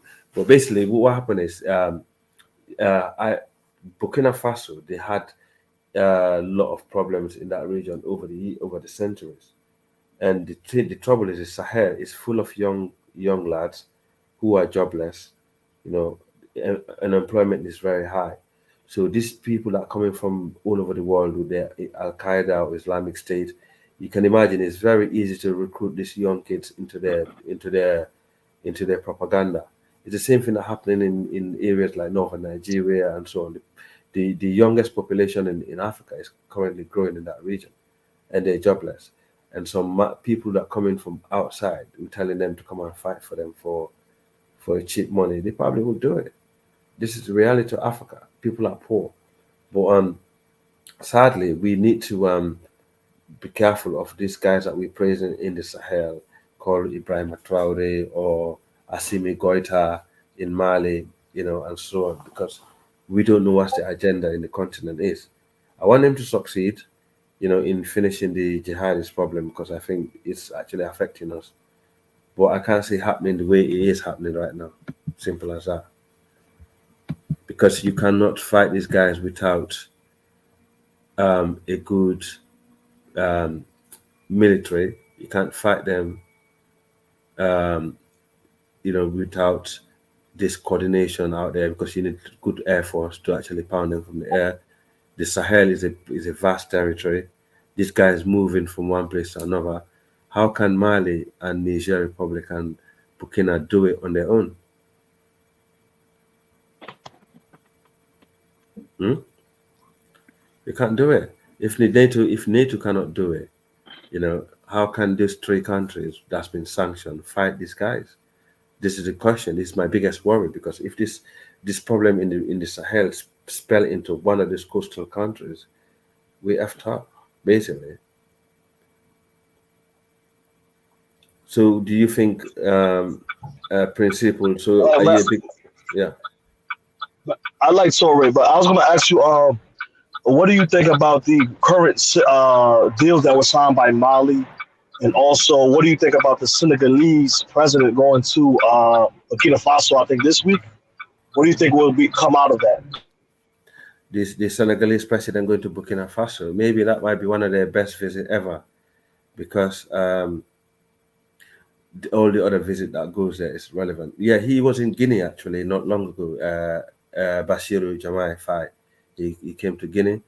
Then he's probably gone to Burkina, but I don't think this is gonna work out to be anything, because I remember Macky Sall, the former president of Senegal. He said he helped Mali. He sent like some of his battalions to go to Mali to help fight the jihadists in the Middle Belt.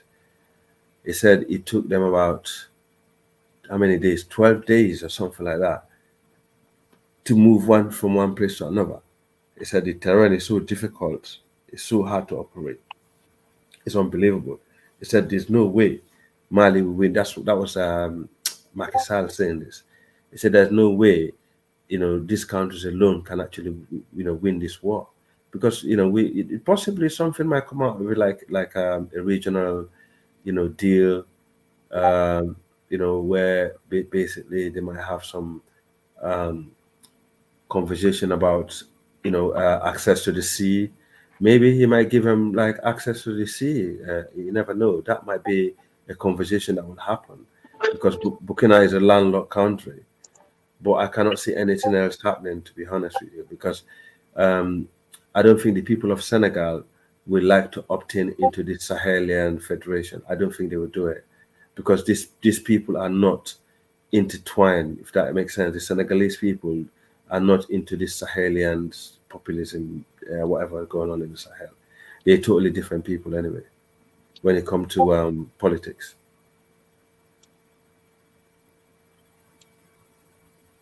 Mali get the 90% of the stuff that come to Mali come from the Guinea port, because Mali is a landlocked country. So Guinea Conakry is where most of their stuff come from, right, through the port. And from Guinea Conakry, it goes straight into Bamako.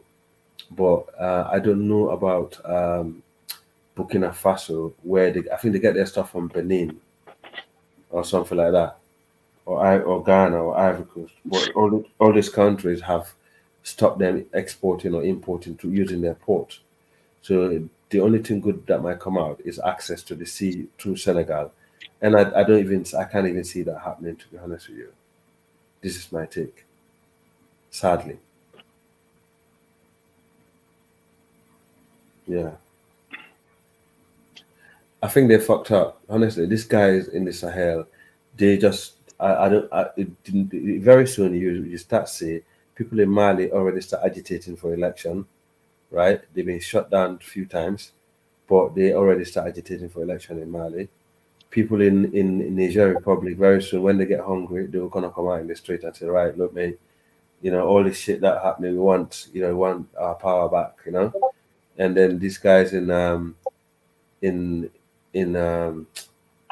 Faso will be doing the same thing. This is what happened in military rule. In Guinea, they're already agitating for election. They want election in Guinea now. They had enough of military rule. These are things that are not being reported in the media, but I know in Guinea, people are agitating strongly for election as we speak. But I just think, me personally, I think the current military regime in Guinea should stay until this problem in Mali is solved. Because if the problem in Mali is not solved, it's spilling to the neighboring countries. We need a strong. Hello? Can you hear me? Yeah, we can hear you. Yeah. If the problem in the regions, like in Mali is not solved, we don't have a strong man in Guinea, to quell any invasion, will be a problem, right? So I think the guy in Guinea should stay, and until the Mali problem is solved. I think Mali is actually solving its problem. Niger is peaceful anyway. Niger never had problem like that. It's only Burkina Faso and Mali had the problem, but Mali is fixing its problem slowly, and Niger is still in. Burkina Faso is still in trouble with the jihadists, sadly. No, That's it. That's what I recently read. So what do you think is the solution? My favorite. What do you think is the solution? The solution is to I reckon the long-term solution is to actually go back to ECOWAS, but in the right way this time, and actually negotiate with ECOWAS and have ECOMOC. I think West Africa should reinforce a military base, and they should actually build every single country in the coast that's not involved in war, that doesn't have war, should actually contribute. Your little one better. Yeah, they should contribute a massive contingent of military guys to Mali and Burkina Faso to help these guys destroy these jihadis. That's a long-term solution. Yeah, that would be smart. That would be smart. Huh? But I said that would have been smart, because even with after the ECOWAS didn't invade Niger, I didn't understand why invading Niger was a priority and not the terrorists. I didn't get that. Good They were point. supposed to go attack the terrorists because even if you have an issue with Niger, if the terrorists expanded, they take the whole region. You know what I mean? Exactly. So I thought that was kind of crazy. But at the end of the day, did you like how Rwanda from East Africa is contributing to helping Mali? I believe Mali, Burkina Faso. I think he was in Senegal. He was in Senegal recently. Paul Kagame. What I is don't your know view on Paul Kagame in West Africa? I don't know what he's doing in West Africa. I don't really know his plans over there. I know he visited a few times, but I think we have Do you more. support it? I don't know. I don't trust the guy. I don't know why. There's something telling me, but I don't know why, but I don't trust him. I just got a funny feeling he's a guy that has always, been used by someone. It's like an agent. My take is ECOMOG need to have a backbone for the first time in the region and increase their military size, like really increase our military size, and actually have what they call national service in these countries that currently struggle with terrorism, and train their young kids, because they have most of our young population in the continent is rising from that region as we speak. Put these guys well trained, don't abuse the human right violation, because when you do human right violation in the war zone, you make the war worse, because if you go in target in certain group, you're going to galvanize them to fight against you. So you go there as a professional military guys, do the job the right way, protect the territory, and also get a lot of these kids that have been recruited by these foreign jihadist people, take them away from that territory and show them a better life. That's the best way forward. I think that's what Ibrahim Traore was doing, because one of the guys from Burkina he came on the channel saying he's been going into certain region, he's getting the young kids out of the jihadis, he's training them, he's bringing them back to normal, and he's convincing certain people. Cohesion, you can't just fight with military weapons, because it's not going to work. You've done it with the West, you've done it with different people, it didn't work, and Wagner. How is find another way around it, right? So use all the tools you got. This is how we managed to eradicate the war in Sierra Leone and Liberia. We didn't just use guns, but we used different methods to get rid of them. These are your children. Some of them are poor kids who've been recruited by foreign jihadis. Can you imagine an Arab man coming from the North Africa, from Libya, coming to our region and training our kids to come and kill one another? It's crazy, man. It's unbelievable what's going on in that area. It's unbelievable, because this is coming from the north. These are the North Africans, I believe. These are North Africans who want to destroy Africa again. They never stop doing it. We've been targets of the Arabs in the north for centuries. It's the same thing that's happening in Sudan. Was that you? Yeah. You don't think that? Yes, me. I'm driving. I'm sorry. You don't think that it's the failure of ECOWAS for having a plan for West Africa? Like they don't have like East Africa has like a vision for East Africa, EAC. What is the why did ECOWAS create a plan of finance and trade long before now? Because I feel like this is why all this is happening, is because most of the African Union guys are from West Africa that's fighting in Somalia, and they managed to deal with Al-Shabaab and actually hold on to Al-Shabaab for that long. And some of the guys actually were from Sierra Leone and other West African countries. No. I'm not talking about foot. So I'm talking about in terms of an investment plan, security plan, agricultural plan. Because I feel like a lot of them they just didn't have a job. A lot of people finish university and have no work to do. So even if you read history, I think that's what happened with corruption. I think with Usman Dan Fodio, he rose to power because a lot of corruption and I would say fuckery. They was just doing it. They was preaching something that they wasn't practicing, and the people was becoming poor and poor. So that's I feel like that's what's happening now. So to kill that is to have some kind of hope and actual investment and black pride and nationalism in that region. That's going. Yes. I mean the biggest spender in West Africa is Nigeria, who actually spending a lot of money in the African Development Bank, and they do have problem themselves in the region, in the northern Nigerian region. You correct? I'm sure you're aware of that, and it seemed like we're caught out. These things happen in the wrong time. If Nigeria was a peaceful country without having insecurity to deal with, I believe they would have helped Mali out sooner than later and other countries surrounding, but they couldn't do it. They couldn't do it on their own. And Ivory Coast, that's another wealthy country in the West, they are currently in control by the French.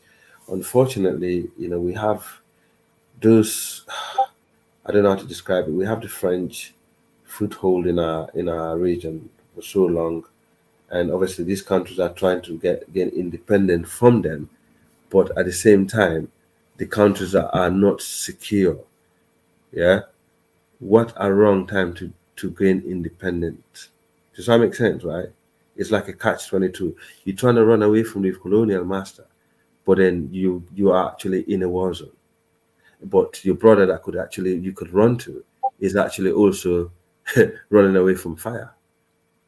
So this is So, what. why don't you? Why don't you support Torre? That's this reality. You just described his reality to a T.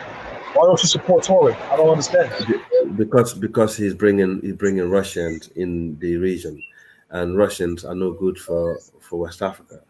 But you just said that they turned to their brother first, Nigeria, and Nigeria turned to France. So you should be supporting Torre because Nigeria, the big brother, didn't support the little brothers of the region. Nigeria for years, even when I used to watch what's up, President Buhari. Buhari used to always talk about how France is holding back ECOWAS unity. So he's been preaching that for years. So finally they're breaking free, and Nigeria is trying to back France. How does that make sense? Why don't you support Torre? Yeah. Unfortunately, yes, that's true. Good question. The thing is, Buhari tried he did. In fact, most of the military equipment that you see Niger Republic have today was given to them by Buhari, not by the French, not by the Americans. It's Buhari that gave them all this equipment to actually fight the jihadis. That's why Niger became the most peaceful country among the three. But Burkina Faso and Mali happened to be, Mali already had Wagner in their territory, right? So therefore, and Mali was kicking the French out, and the French is already there. I think it's through the colonial system also, right? Because don't forget, the French are in control of those. They were already in the land of Mali and Burkina Faso. But they could do that. They could do that with the Niger Republic, because Niger Republic and Northern Nigeria is almost the same thing. These people are more connected, right? So you can see why he is able to do it, and they land borders. And also it was affecting Nigeria. But Ibrahim Traore in Burkina Faso, he is a coup piece who is a guy who overthrown another military guy. He violated it properly, and also not only that, he brought the Wagner in, and obviously when he done that, having to have any help from the ECOWAS, that's been thrown out the window, because as far as the ECOWAS is concerned, he already violated that treaty. You understand? Because all this regional bloc, they got their own treaty, they got their own rules to follow. If you cannot follow the suit, it's gonna be, it's like a red line. You understand?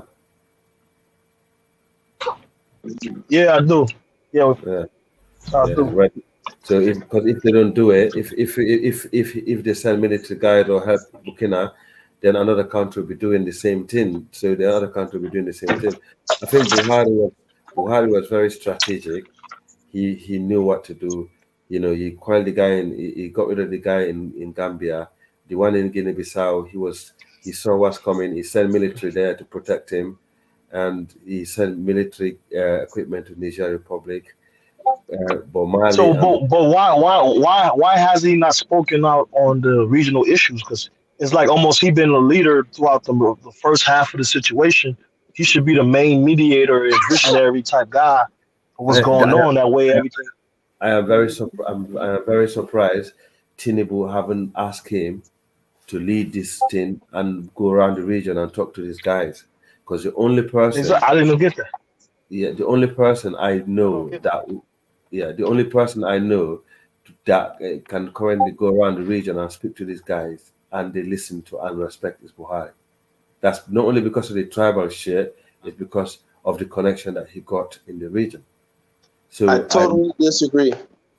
Okay, give me a reason why gas them up. Because in Kano, the Fulanis in Kano and northern Nigeria are telling Buhari that if they catch him, they're gonna kill and kidnap him.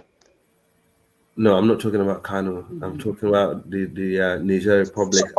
So first off, so here's the problem I have with your analysis, right? This idea, ECOWAS is a piece of shit institution. It wasn't initiated by Africans who are really meant to do what Africans are supposed to be doing. Because if ECOWAS was really an institution, hold on. I'm gonna let you respond. Let me respond, and then you go. Just one at a time. I'm gonna stop. So listen, look, ECOWAS is a piece of shit institution. One, if you guys remember, a few years back, they were trying to create the one ECO currency. I know that was scuttled, right? The French West African countries decided to go against it. They didn't want to make one currency. All of them, just Ivory Coast. I didn't say all of them. My point is, wait, oh my God, Al, you got it. You don't acting like these other gentlemen. Please don't be like them. Look, the point is simple. We have to learn one of two things. Either these so-called institutions, whether they be African Union or ECOWAS, they have to serve the purpose of Africans. And when I mean Africans, I mean Africans on the ground. Or we have to admit and acknowledge that the elites that are in these institutions are all puppets. Because there's no way that Ibrahim Traore, whether he brought in Wagner, is now an issue for so-called ECOWAS, but they didn't have a problem when France was stealing everybody's resources for many years. ECOWAS didn't have an issue when Nigeria and Ghana are part of the Commonwealth. Then this is a bullshit institution, as I said. So we have to learn to talk, as the Oyibo say, talk truth to power. We have to stop kidding ourselves. ECOWAS is a shitty institution. AU is a shitty institution. They're not really meant for the Africans on the ground. If they're really seriously trying to do anything for the Africans on the ground, those institutions will cease to exist. But they're not doing anything for the real Africans, and I'll stop there. Okay, guys, I'm up. First of all, when Buhari was in power, the guy in Gambia, the dictator, yeah. So, is that you, Principal? Someone need to mute. Okay, thank you, brother. Yeah. So when Buhari was in power, the Gambia situation was dealt with swiftly, without a problem. When Buhari was in power, Embalo Sissoko was, the situation in Guinea-Bissau was dealt with swiftly, right? And so that's two country fixed, right? And then the Mali situation was already out of his control. Is that someone snoring or someone need to mute?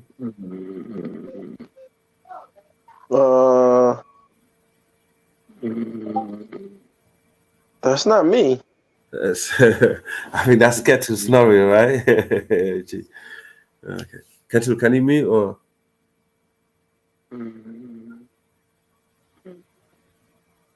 Yeah, I think someone is snoring. Yeah, that's cattle. I think that's the cattle guy. He's snoring.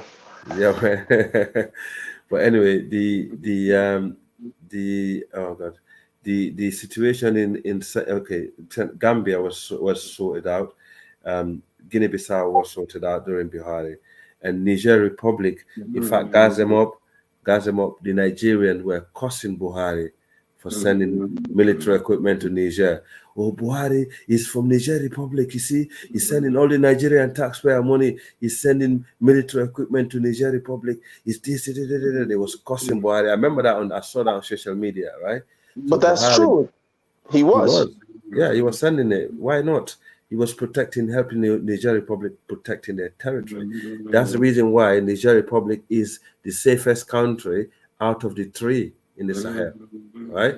And then Mali's situation and Burkina was out of Buhari's hand because those countries chose to invite foreign military in their land, right? Already before he was in power, I think, right? They chose to invite foreign military guys in their land. Ghana already accepted the Americans to build a military base in Ghana and to train the Burkina Faso did not just invite the Russian; they already had the Americans there first to train them to fight this war on terror. You see, this is the problem about inviting foreign military guys in the land. You see, instead of using your brother, asking the brother to help you out, they went to seek help from the white man again. There's nothing wrong with the white man. But Can I finish? No, can I finish? Let me just finish my analogy, right? So what happened to these guys? These guys sat on their neck for how many years? They couldn't fight these guys. They couldn't win any war. The place is a total mess, right? So down the line, Buhari left power and Niger Republic. And that time when Buhari was in power, it was Yusufu. Yusufu was in power when Buhari sent those equipment. But President Bazoum handed over power to Yusufu handed over power to Bazoum. And Bazoum was a hypocrite. He was a two-faced hypocrite. And what Bazoum did, he allowed the Americans to put a base in his country, and he started being an American puppet. And people in Niger Republic didn't like that because they can see the Americans there, building nightclubs, encouraging prostitution, alcohol. These are conservative people. And also Bazoum tried to get rid of the influence from the south. He's trying to bring his own people, his Arab people from the north in the government, and the Chiani is like, no, you're not gonna get rid of me as a bodyguard because I don't trust you. Yeah. So I'm staying. But basically they can see the tactics that the guy was playing. He was trying to use Americans as a leverage to grip hold of power in Niger, so the people in the south doesn't have influence in the country anymore. Because remember, most of this uranium is in the north or middle of Niger, right? So he was playing two games. You come to Nigeria, that Bazoum, you suck up to Buhari, like he's a good guy, but then they go back to Niger Republic, and he was targeting the Fulani people in Niger Republic. Let me tell you the secret today, right? And I know. Let me just finish. No, let me just finish, right? So Chiani didn't like him. They got rid of him, and they got rid of everything that he brought with him. So the reality is, Gassamo, yeah, I know for a fact, if Buhari was in power, that military coup in Niger would not happen. So that would have been one problem solved. Yeah, that base wouldn't have been there for long. Trust me, because he would not tolerate it, because he already had problem with the French. The French don't like him. I see the way Macron look at Buhari. Anytime they meet, it's not a secret. Him and Macron, they always had beef because he don't like Macron. Macron don't like him. Buhari have more connection with the British, even though he's another colonial master. But he's been strategic, right? Because the French. Everybody's saying I don't know about this personally because I'm not expert, but a lot of people are saying the French is behind the Boko Haram problems. They're behind the terrorism problem in the Sahel because they don't want. I think again we're being naive here. Tell me how. Buhari. Look, listen. To be honest, I think you're valorizing him because he's your fellow Fulani. Buhari's a piece of shit too. Fuck him too. He's a waste of space. The guy is a failure. Nigeria didn't improve under his regime.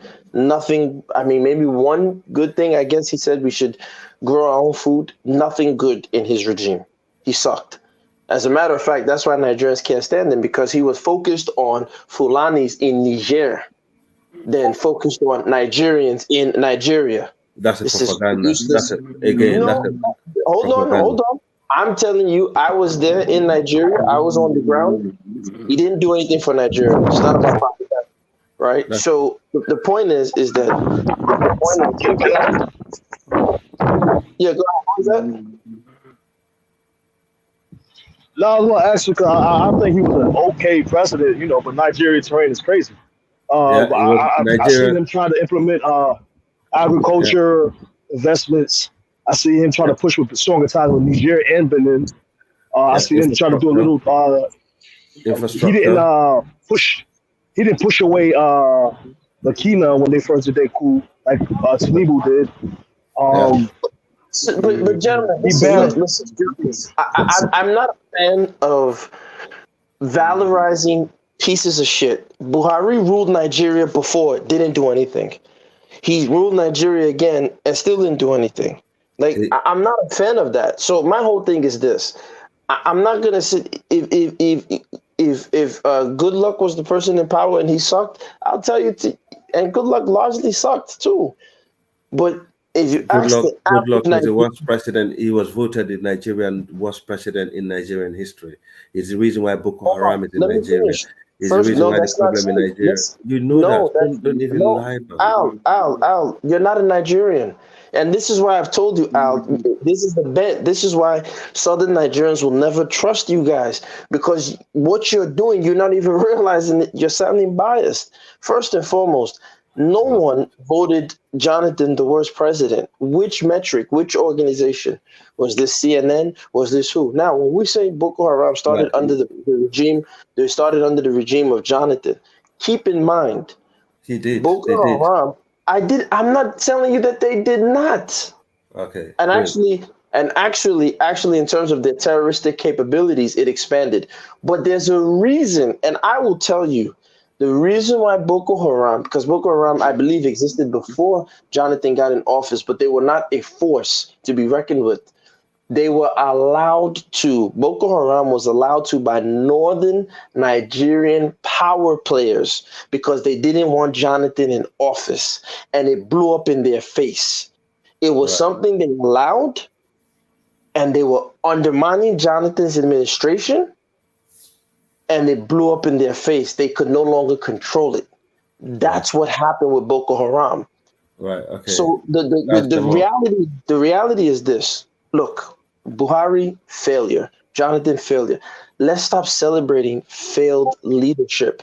Let's really analyze the issue. Yes. I Okay. don't give a Let's say. Okay. I'm not listening to you. I'm I'm not saying he succeeded. I'm wrapping it up. Okay. I don't give a damn if he was trying to help the French or if Macron didn't like him. At the end of the day, Macron didn't like him. Prince Charles, now so-called King Charles, loves him. Anytime an Oyibo likes you, you have me questioning. If an Oyibo likes you, that means 9 out of 10, you're an ass kisser and a sellout. Like I said, this is a guy who ruled Nigeria in before past and did nothing with the country. He came into Nigeria, you say infrastructure, majority of his infrastructure projects, majority, not all, was in northern Nigeria. Not true. Was for northern Nigeria. That's a fact. That's a fact. And I'm not a biased person. I'm not a southerner that says, oh, the northern Nigeria. I'm just telling you, this is the reality. I think you're very biased, actually. Oh, listen, look, you can say that, but I'm telling you, it's this true. is You why. found it. Al, listen, this is why. You see, look, let me tell you, just end with this. This is why Nigeria's unity will never exist because you're thinking you're not being first off, you're not being fair. The Nigeria that we're calling Nigeria today, if it wasn't for the people of the South, if it wasn't for our oil, none of those people in northern Nigeria who have power would have anything. They would have zero. But as Muslims who they read the Quran, they know they're doing the wrong thing. They're stealing resources from the southern people, the real South people. They will never do the right thing. So until that is addressed, you'll never have a unified Nigeria. That's just the facts. No one is going to go along with it. Okay, can we That's just all I'll say? tell you. Yeah. Okay, can you just say what? Could you just say one thing that under Buhari, Nigeria was Africa #1 economy. under Buhari, there was more infrastructure in the country. The second Niger Bridge was built. Under Buhari, I've seen a ship. This is not me saying it. I've seen this. Under Buhari, Nigeria actually manufactured their own weapons to fight against Boko Haram. Under Buhari, you had, some of the military coup. As I mentioned earlier, some of the problems in the region, like Guinea-Bissau, Gambia, was solved, and he did not interfere in some of the issues that he knows, some of the coups that he knows did not worth intervening on. He left them to be, and also he provided equipment for Niger Republic to fight terrorism. Can you answer all that as true? If you cannot answer all that, none of them are true. Listen. Again, I'm sorry to say, man. Is that right or wrong? Is that right or wrong? Is that right or That's wrong? absolutely wrong. Listen. I'll tell you this, and you might take offense. You're a foreigner. You're a foreigner. You're not a Nigerian. Yeah. And the sad part of Nigeria is that because you're Muslim, because you're Fulani, and because the way the country is arranged, you can enter my country and have more access. And that's what's fucked up about Nigeria. And until that changes, and that's why you will support Buhari and Kanuris and Northerners, because you know you will benefit from the nonsense that's going on. And until that changes, Nigeria will never see peace. When we have an equal balanced country, look, whether you give me all these fake ass accolades, the average life of the Nigerian under Buhari was bullshit. The average life of the Nigerian under Jonathan was bullshit, but it has progressively gotten worse. That's the point. From the time of Obasanjo, when they so-called brought in the new democratic regime under Obasanjo, when $1 was about 80-something naira. So then you think Tinubu is doing all right? Hold on, let me finish. Up to now, where $1 is almost 1,500, 16. What have we seen? We've seen an erosion of the spending power for the average Nigerian. We've seen manufacturing decimated. So all these white elephant so-called infrastructure projects that you're talking about are not benefiting the average Nigerian. And as a foreigner, you can't tell me how the average Nigerian is living. Let me tell you why. Because I don't go to Nigeria and hide in one fucking estate in Lekki or in one fucking estate in Abuja with rich people bullshitting myself. I don't hide. I enter the streets. I get on the bus. I have money to go and live like a big man. I can do that with my so-called dollars, but I don't. I walk the streets and I see what people are going through. So the reality is the average Nigerian is not enjoying for any person that was in power. So please don't ever come here and insult our intelligence and tell me Buhari, he's a bullshit artist, Jonathan is a bullshit artist. And if you're an honest man, you read the Quran, you will say it without being biased because he's a Fulani. That guy's a piece of shit. Let's stop the games. Okay, guys, well, that's your opinion. I will leave it as that. But, one thing I noticed, you got a lot of bias against Northerners. I don't know why, but at the end of the day, Northerners ain't done nothing. I've never come on this platform and had any bias against Northerners. I've talked about the Northern elite, and they are stealing the resources of the South. The country has been run since 1960 on so-called Nigeria's oil. Now, Zamfara has found gold. In northern Nigeria, they're finding things like lithium and other minerals. Zamfara clearly stated that gold belongs to Zamfara, not Nigeria. That's a fact. So you mean to tell me for the last 40-something, 50-something years, where South oil has been feeding Nigeria, you have people like Danjuma. Hold on. You have people like Danjuma. You're laughing because you know it's the truth. You have people like Danjuma. Let me finish. You have people like Danjuma who have an oil block. He sold half of an oil block, his half, to the Chinese company for $500 million. He doesn't have a right to that land in where he has the oil block. And as Muslims, they know that's bullshit. I'm not saying all northern Nigerians. I'm talking about the elite northern Nigerians. They know that's bullshit. There's no reason. So now that Zamfara has found gold, Zamfara is saying that gold belongs to Zamfara. Why didn't we say that the oil that was on the South belongs to the states first, and they will give the federal government their own share afterwards? But they will never allow that. That's my point. So don't come on here and bullshit me, okay? Please.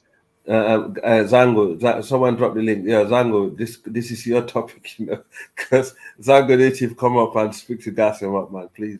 Because right now, Zango can't speak to me. Like I said, you are a foreigner. You are a foreigner, and you benefit because you are a foreigner and you are how do I Fulani. benefit? So How do I benefit?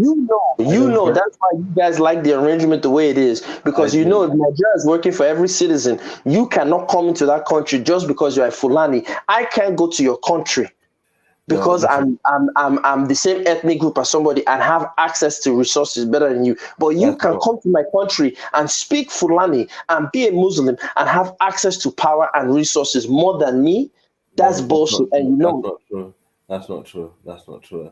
I'll never be able to do that in Nigeria. Trust me. I don't want to anyway because I got listen. You can tell yourself these lies, and I'm telling you, Al. You see, it's these type of things, and I'll be real. It's this type of.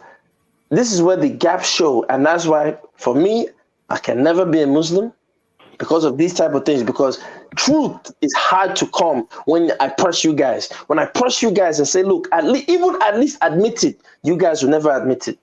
At least admit it. I'm not saying you should change it. At least admit it and acknowledge it. You guys will never do. Gas him up. I don't understand why you're blaming me for that. I'm not into I didn't blame you. I never blamed you. I never blamed you. Again, I never blamed you. I just said the inability to acknowledge the reality on the ground. Because what you just did, you tried to pee on my leg and tell me it's raining. You tried to get me to celebrate Buhari, and I told you Jonathan's a piece of shit and so Buhari. But because he's a Fulani man, you're there defending him, and that is wrong. I just told you what he did, right? Also, he did nothing. I'm telling you, you're a foreigner. You can't speak about the life of the average Nigerian. The average Nigerian is fucked. Well, I know ECOMOG can do a lot, and ECOMOG is not just Nigeria. If ECOMOG gets its act together, they could actually help the brothers in the region, like Burkina Faso and Mali, because the ECOMOG managed to help Sierra Leone and Liberia during the war. This is one of the point I was making before you actually switched the conversation. Really, the point is that if every West African country that's not at war could provide enough military equipment and military guys to the ECOMOG, that could help these brothers in the Sahel to fight against the jihadis, that will go a long way. And those countries in the Sahel can actually recruit their young population, which is the fastest growing population in the region, and train them, help them to go and fight against the jihadis and reclaim our land. That would be a good step, first step to stop somewhere to start anyway. In terms of Buhari, what he did right, what he did wrong, I agree. Yeah, you know what? Sincerely speaking, I think Buhari shouldn't have been president of Nigeria because he's a guy that's known to being someone that suffered from a war trauma. Because he was documented, even his own family admit that he actually suffering from trauma from the Chadic War. Because he went there with his battalion, he was the only survivor. That's what made him a general. And we know the war in Chad was one of the most brutal war in the continent, right? So, and we know it was still ongoing until Idris Deby, rest in peace, lost his life on the front line. His son took over. But the reality is, yes, Buhari had, he shouldn't have been back as a civilian prime minister, because what he did, he ruled Nigeria like a military guy, right? He sat there, he commanded, oh, you go and do this, you want to go and do this, you go and do this, with no accountability. He's surrounded by corrupt cabals and stuff like that. Absolutely, I agree with that. I cannot deny that. But also, under his regime, Nigeria started manufacturing their own weapons. He finished the second Niger bridge. He built a lot of the equipment that's been used in the Nigerian military actually have been built by Nigerians. So that's a legacy he left. At the end of the day, yes, that's true. And also Nigeria was the biggest economy in Africa. Today is not even the second. But yes, there are things that's not been right and that things that haven't gone right that need to be redressed. Nigeria got a political problem only Nigerians can fix. I cannot fix that for them. That's a fact. And also in terms of I agree with that. And also the problem with the oil in the south, I totally agree. I think if the oil is coming from your region, your people should be the most beneficiary of that resources than anybody else. And for the fact that there's oil spill going on in that area that's not been solved, by Shell, and the government haven't held Shell accountable, for that, I can see where some of the anger and people from that region anger is coming from, and that's one thing you cannot shy away from.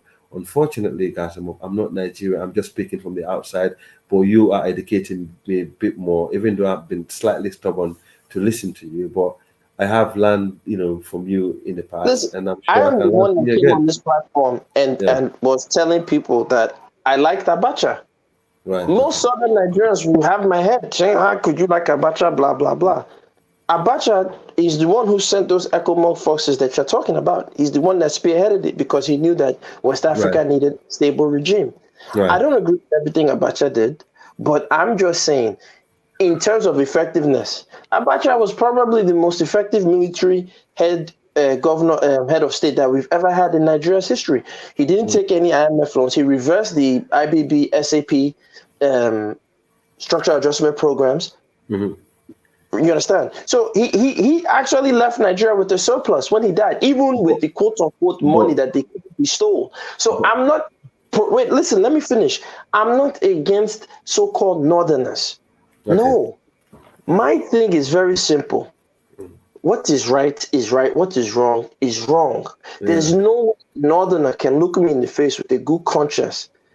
Majority who are Muslim and read the Quran and know that the Quran is against cheating and stealing and say that, oh wow, the oil that belongs on the land of these people, a general like Danjuma should have an oil block, because realistically, I as a southerner can never own, now that they found lithium and other minerals in the north, they will never allow me to have a block of lithium that I'll be selling to Elon Musk.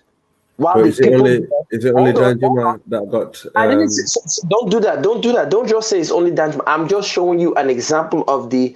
No, is it only him that got oil block, and other Nigerian got oil block also? I'm saying that I'm showing you that this is, like you said, part of the political fiasco that allows these things to happen.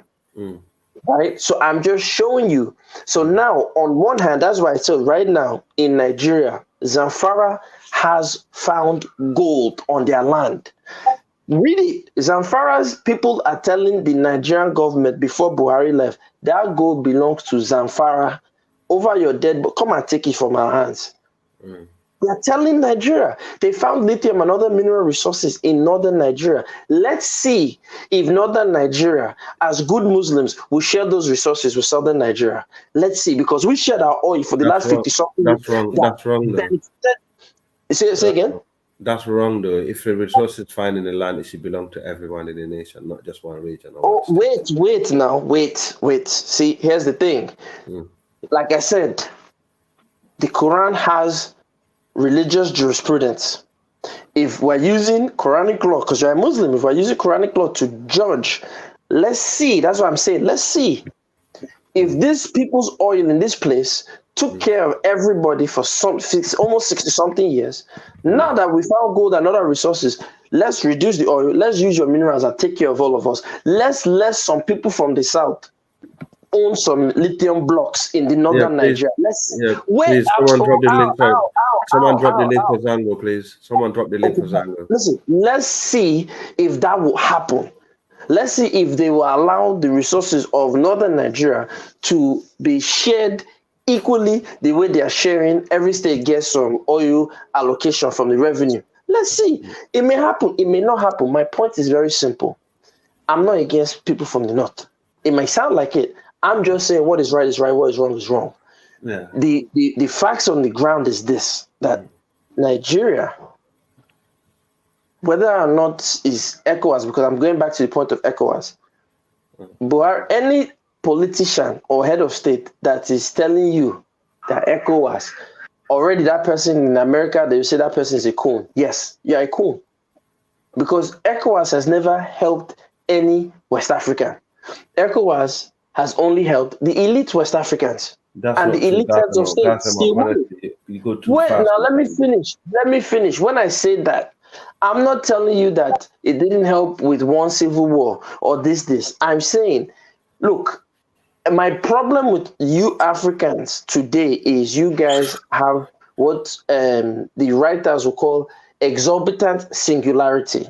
You guys are so self-fucking centered. It's sickening. I cannot say that if I'm in charge of Nigeria and I create policies and my policies only benefit people in Lekki, Abuja, and some other estates in other regions of Nigeria, that I did a good fucking job. Yay, I did a good job. No, I'm a failure. I'm supposed to help the quote unquote people of Nigeria. Plain and simple. If my policies cannot help the people of Nigeria as a whole, then I failed. So when we talk about Jonathan, he failed. When we talk about Buhari, he failed. At least with Obasanjo, whatever, he brought GSM to the country, that helped. But now we see Tinubu, first thing he did, he removes oil subsidy.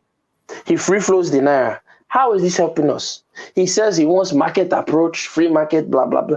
These people are not thinking. They don't give a damn about the average. Now,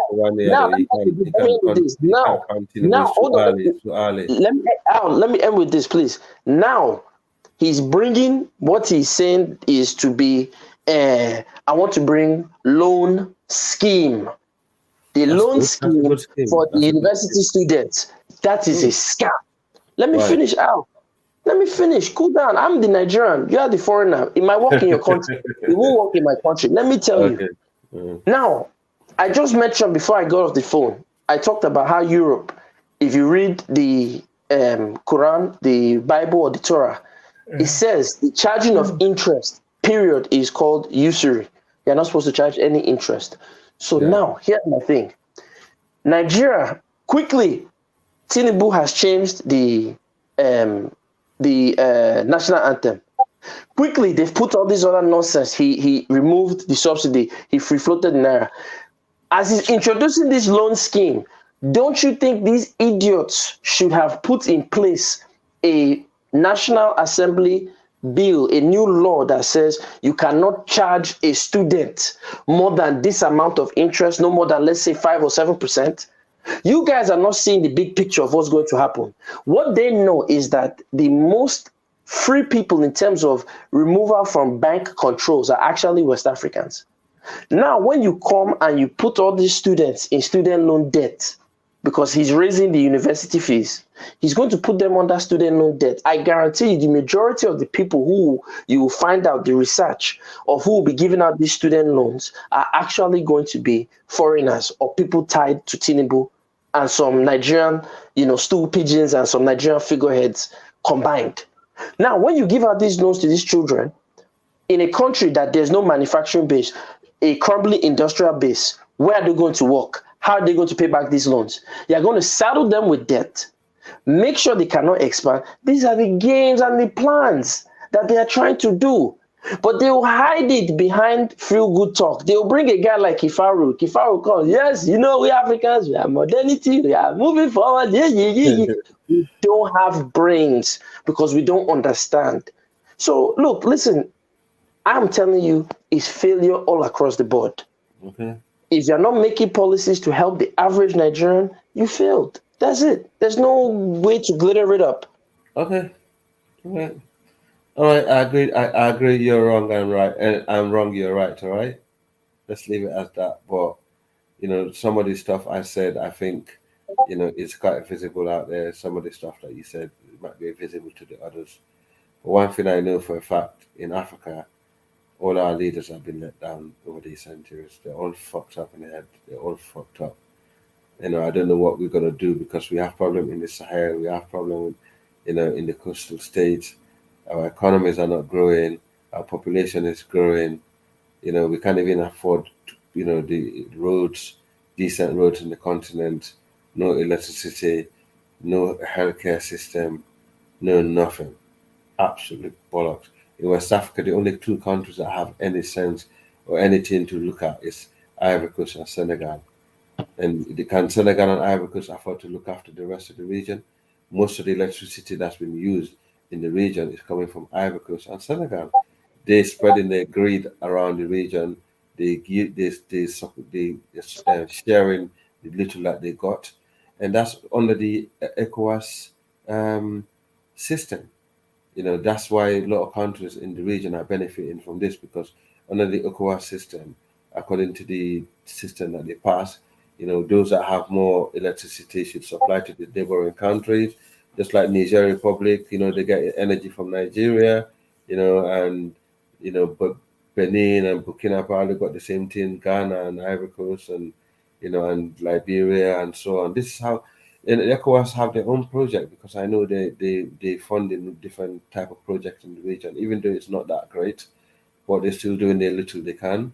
And I noticed, over the years, as I mentioned, I have pointed out a few places where the ECOMOC have went and they stopped the war, and areas where they foil coup, where even recently they stopped the coup happening in Burkina and Guinea-Bissau.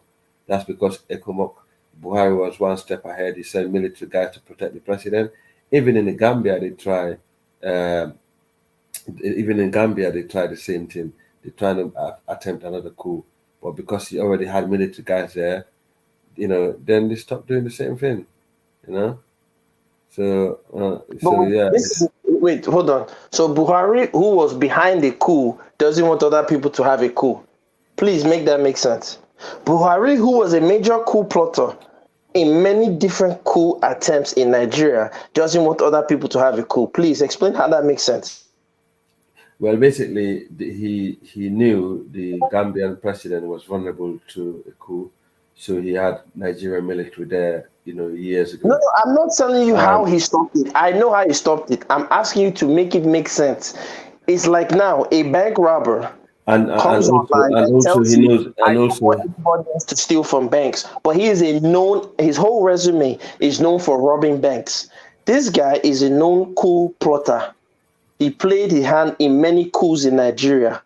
He was even couped himself. Now he doesn't want other countries to have a coup. Please explain to me how that makes sense. No, Spell, I got you. I'm actually watching your comments, Spell. I think you make a lot of sense down there still. But no, what I was gonna say is, he's a coup plotter himself. Yes, he's been a coupist. I agree. But remember, under the ECOWAS treaty that he was ruling, coup were not allowed. But he actually did allow one coup that went, in Burkina Faso because he probably realized that coup there was necessary. That's why he did not get involved in that one. But yes, he even though he's a coup based, let me finish. He was an elected president who had the chair of ECOWAS.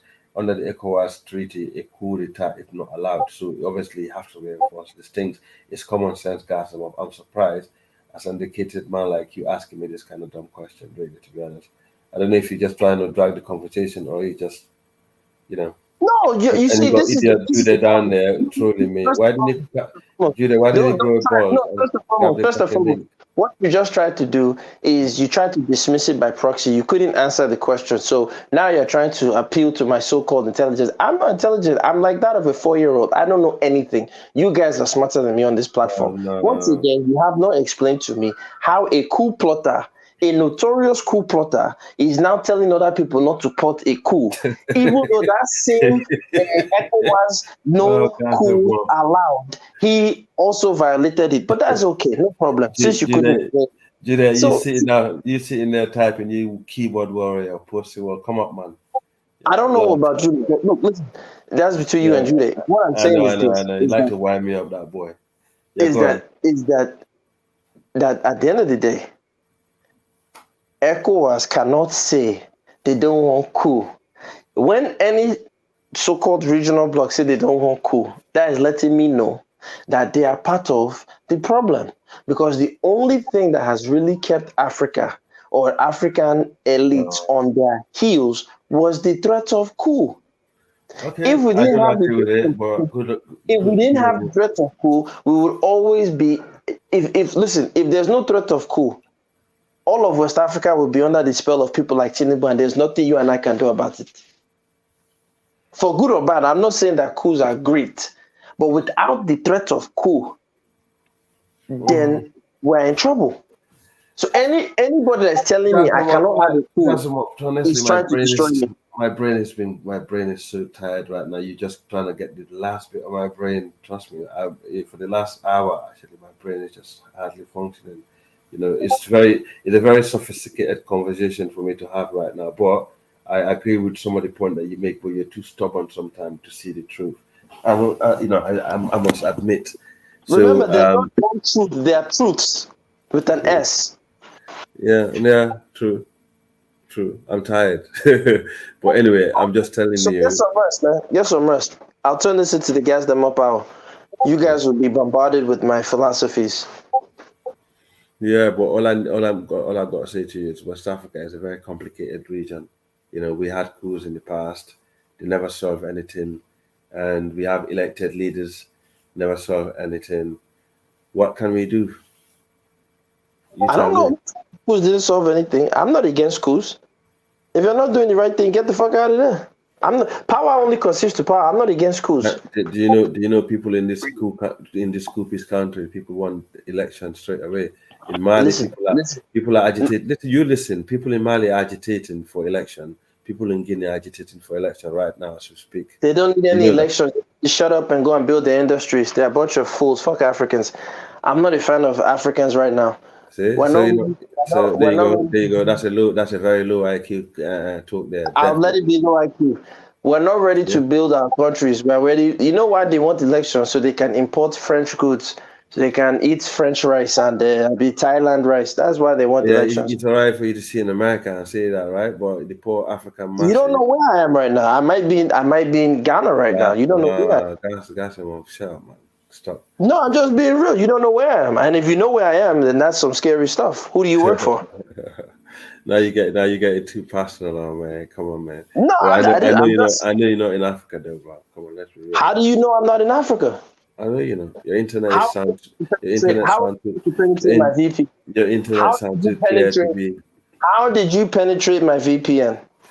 Your internet sounds too clear. Ah, man, this is scary, man. You guys have. Anyway, guys, I'm gonna tell those brothers in the north to leave your oil alone, yeah, because I think you're very angry about that oil that's coming out there. They'll never leave it. They'll tell you. They'll laugh in your face. They'll never leave it. I know them. But they're not the only people that are taking the oil, though. But why you just focus on the north taking the oil? Because they should be setting a better example. They read what the prophet wrote. Why just the northerners? He just came in. Oh, your brothers in the north, they taking the oil. As if it's the only people in Nigeria that are taking the oil are the northerners. You're a very interesting character. You see, no. You see what you just did. I didn't say all of the oil, blah blah blah. I just said that. No, I'm just saying. And then you went on Danjuma, like if Danjuma is the only man that's taking the oil. Listen. You know, and I know. You know, and I know that I can never go to northern Nigeria and own a plot of land right now in Zamfara and own it and be accessing and harvesting the gold. They'll never allow it. You know it and I know. Let's not kid ourselves.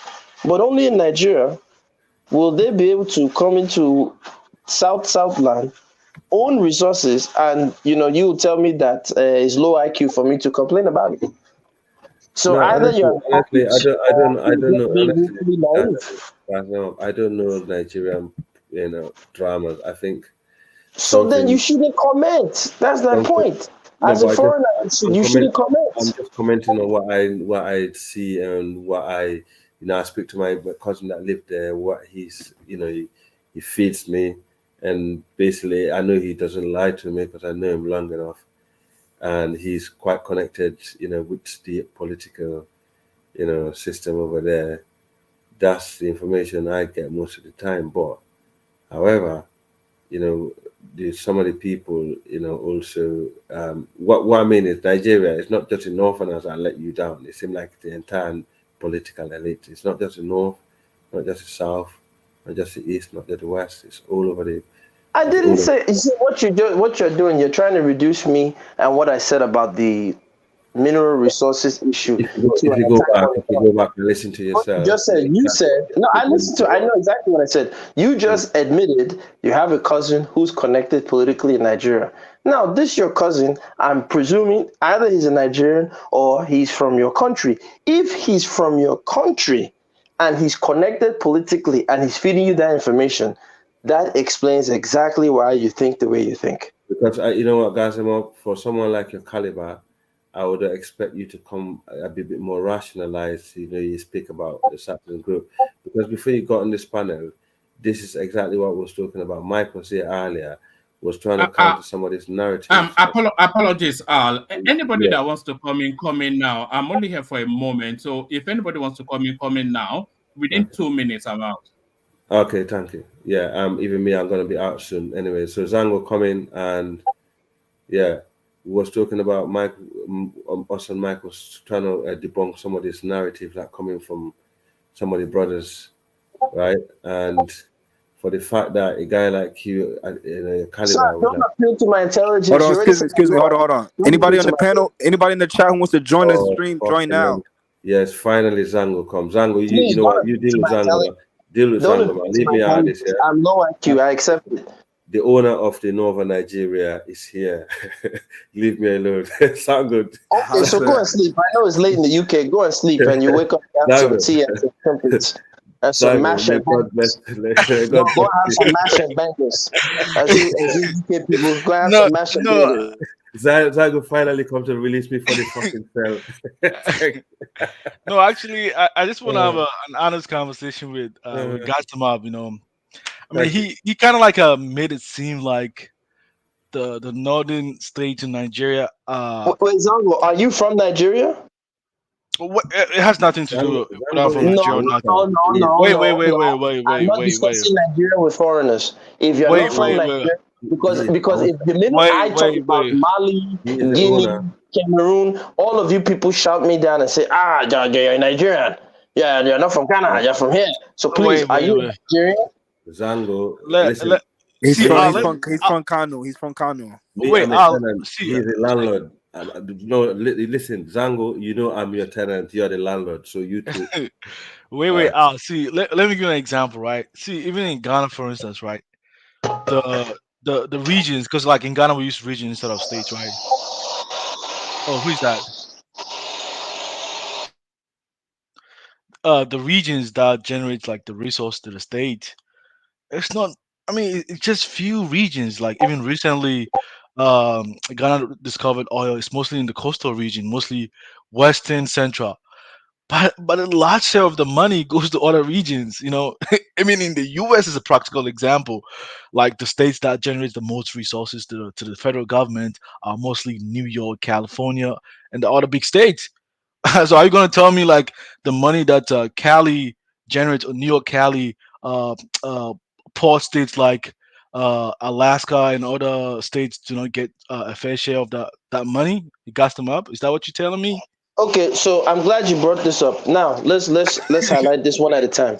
Now, first off, Idaho is known for potatoes. Does New York take a share of Idaho's potato revenue? No, that's the answer. No, that's not what I mean. No, let me finish. Let me finish. You brought up your point. I'm responding to you. Now, Alaska. You see, if you don't let me finish, I'll let you finish. I'll let you say your point. Now, Alaska. Right now, if you don't know, if you move to Alaska, if you stay in Alaska, I believe if it's more than 1 year of you become a resident of Alaska, you are entitled to an oil dividend that and the more children you have, the more of that dividend you get, that every Alaskan resident gets. Can a New Yorker or a Texan get a revenue from that? Can they get money from that dividend from the Alaska oil? No, they cannot. So my point is very simple. When you guys say these things, you are not being specific. Much like when people like Tinubu tell you, we remove the subsidy because of impartiality, infractions of the market system, blah blah blah. America is a land of subsidy. You never hear them tell you that they're removing the subsidy from USDA. But only a Nigerian, only an African will listen to a foreign economist who in their own country have not removed subsidies. So please don't talk about the so-called state resources. Wait. Let's stick to that conversation that you brought up, right?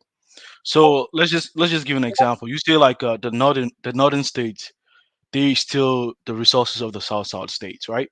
I never said that. No, you made that statement. Wait. You did. I never made that statement. No, you made that statement, right?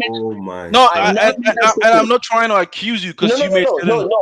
I said I will repeat it again and clear. Al, you said you were going. Go get your bangers. No, Al. Good night. You said you were leaving. You get your bangers in your match. Now listen, Zongo. Good night to everyone. Zango. All right, brother. Get some tea and crumpets. Listen, spell my brother. Good night, everyone. I said, Zongo, this Good is night, exactly man. what I Shout said. out to Al. Hey, Alright, Ja, Shout man. out to you, Al. Hey, Ja, Listen, man. this is Thanks for exactly making everything happen, man, Zongo. Ja. Zongo, this Listen, is I'm Zongo. not an administrator. I'm not an No, administrator, but you can be an administrator. You can stay on, please. Zongo, this is exactly what I said. I said that if you look at the history of Nigeria, northern elites have hijacked and taken more. I'm not saying some southern elites have not paid a part. I'm saying northern elites have taken more of the resources from southern Nigeria because the oil is in the south. That oil has financed all of Nigeria. And I'm saying right now, if you look at northern Nigeria, Zamfara, for example, that found gold, and these other states that are finding other mineral resources such as lithium, they are not saying that they are going to share those resources to fix all of Nigeria. Zamfara made it clear that that gold belongs to Zamfara. So I'm saying, you're just making an ignorant okay. statement. Where does it No, stay no, no. You see, in the state's Zongo. constitution state? No, Zongo. Before That is an ignorant you statement, accuse man. me of something, Zongo. You accuse me of something.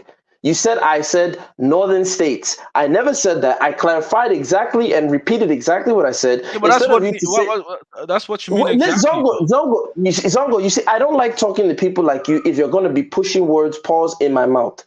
You heard what you wanted to hear. I I don't want to. clarified I'm it. not trying to debate. I'm trying to have a We're conversation. not, I don't so want to good. debate. I want So us to have a good. discussion. I don't want to debate. I don't want to debate. Zongo, listen, if you want to have a discussion, then let's be like men. Let's not have any agenda. Let's not have any bias. When you say what you say, if I'm not sure, I ask for clarification and I try and repeat verbatim what you said. Don't hear what you want to hear. I'm saying it again. I didn't say anything about northern states taking advantage. I said northern elites. If you don't want to go and concede that you were wrong to say that, which I did not say, and the playback will be there, I never said northern states. And I'm saying again, in Zamfara state, this is why I know you're a Ghanaian, you're not a Nigerian. Zamfara state just recently, since 2019, found large deposits of gold in their region. The Zamfara state administration has emphasized and made it be clear that they are not sharing that gold with the states in Nigeria. That gold, the revenue is going to go specifically and primarily to Zamfara first. And I'm only showing the world to say, look, this is silly. If the South oil has been feeding Nigeria for the last 60 something years, 40 something, 50 something years, however many years. Now that Zamfara and these northern states are finding minerals and mineral resources on their land, I want to see, I didn't say that they have, but Zamfara is a clear indication of where they're going. I want to see, will they now do two things? Will they now feed Nigeria for the next 40 to 50 something years like the South resources have? That is one. And the second part, I want to see, will they allow, for example, a southern elite like Danjuma is a northern elite who has an oil block in a land that he has no claim or tie to? Will they allow a southerner to have land with mineral block resources in the north now that they're finding it? Those are the two things I want to see. So address that and we can So have a good conversation. are you suggesting that even currently some of the resources in the northern, like let's say, like even in the field of agriculture areas, there isn't a southerner that have stake in the resources I'm located in the only northern talking, Nigeria? once again, you see, this is why it's difficult, Zongo. Please, I said what I said. Don't bring up agriculture. Focus on the No, last 2 points I made. I'm just I giving can't an answer. example. I'm not answering that example because it's going to take me away. I'm not answering. This is an agenda. If Well, you want to have see, a conversation, no, please. If you want to have a even though, conversation, wait. I'm not answering that question. Let me address. See, let me address Conversation what you with said. men and address See, what I said. Don't bring anything else. I said two main points at the end, which is I want to see, I'm repeating again, I hope maybe you should write it down, is the North I and heard the what you Northern said. elite and administration. Are they I heard going what to you feed said. Nigeria for the next 50 to 60 years? That is one. And two, will a Southern person be able to own land with mineral resources the same way Danjuma and other Northern elites own oil blocks in Southern Nigeria, which they don't have a claim or a stake to? That's what I want you to address. If you cannot address that, please don't bring anything else up.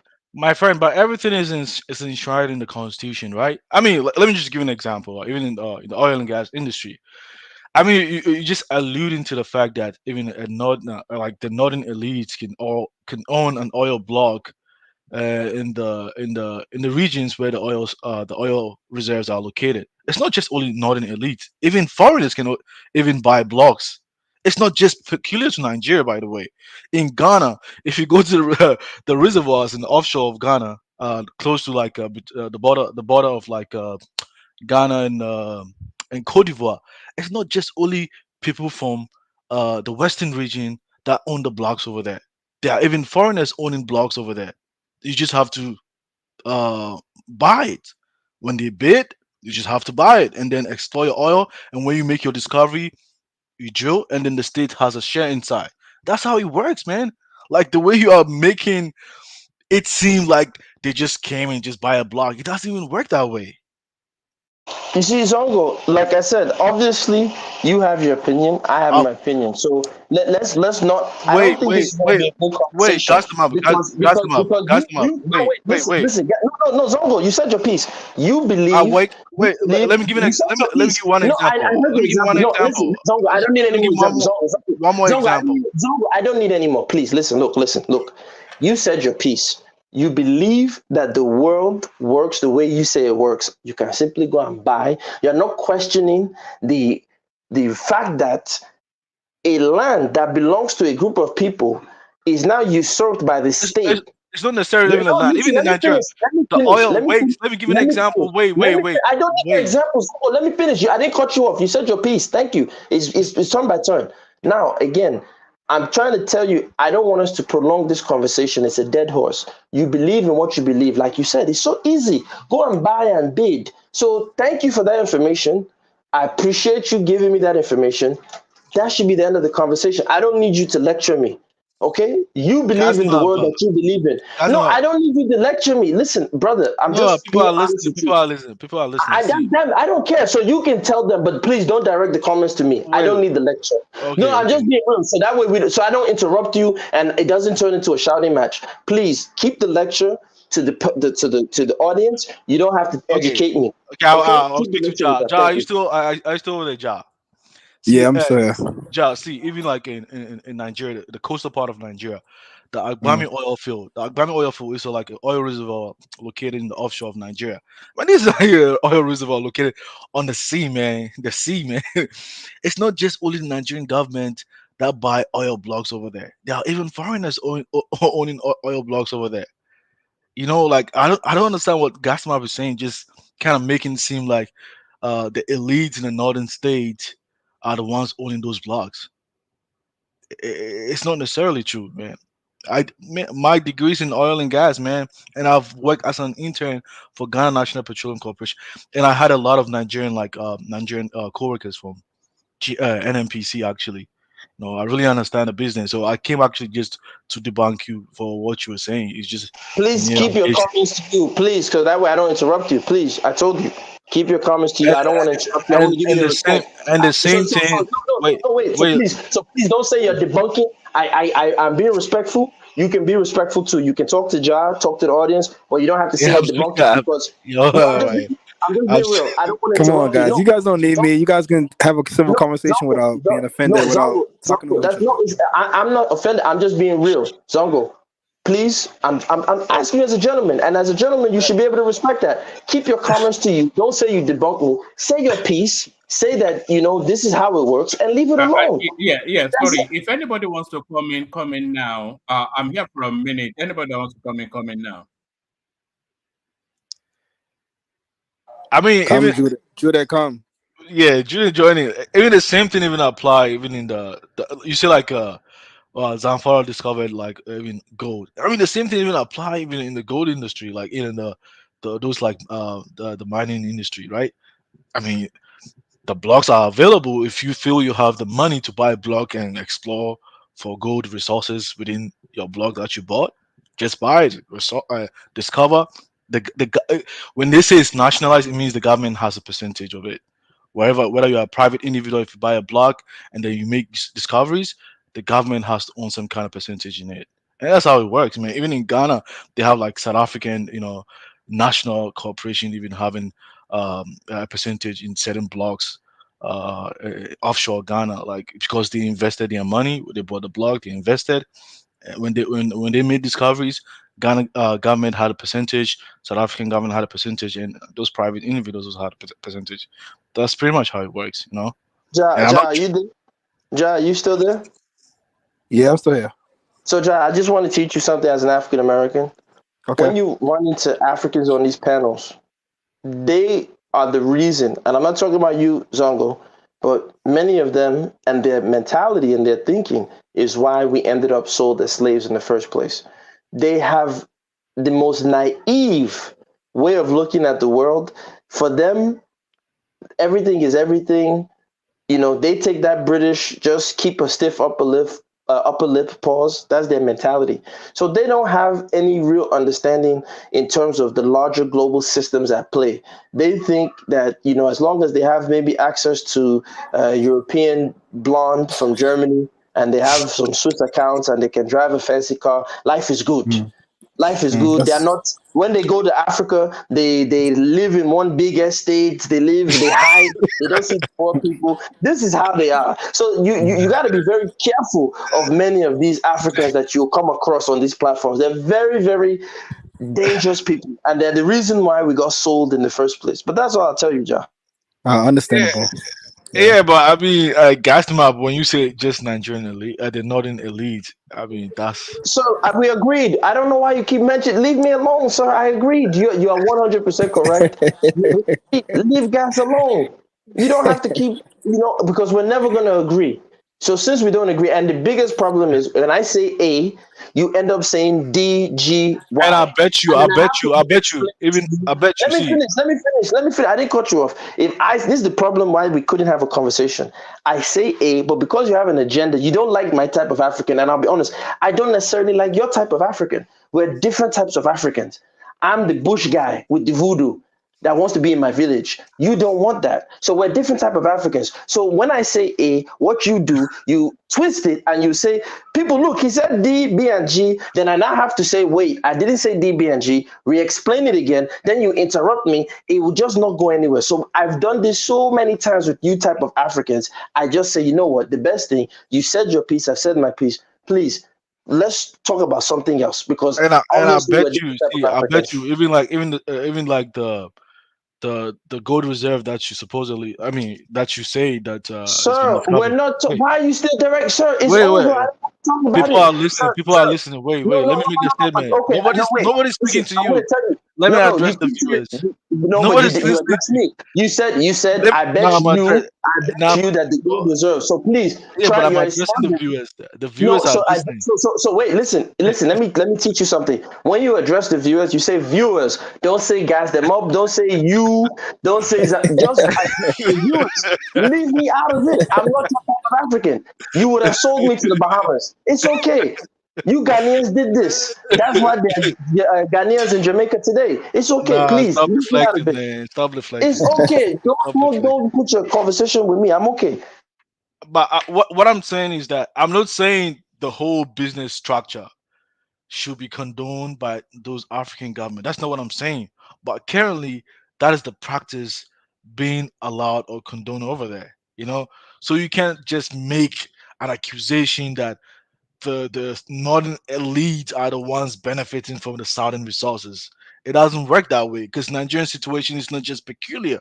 It works in most countries everywhere. You know, there's always going to be a certain region within the country that has the most resources, and those that are within outside of those regions are always going to get a fair share of that resources. That's how it works. The fact that you got like the whole nations agree to be part of the nation state of Nigeria, there's always going to be some kind of Wait, you said my people agreed to be a part of the nation state called Nigeria?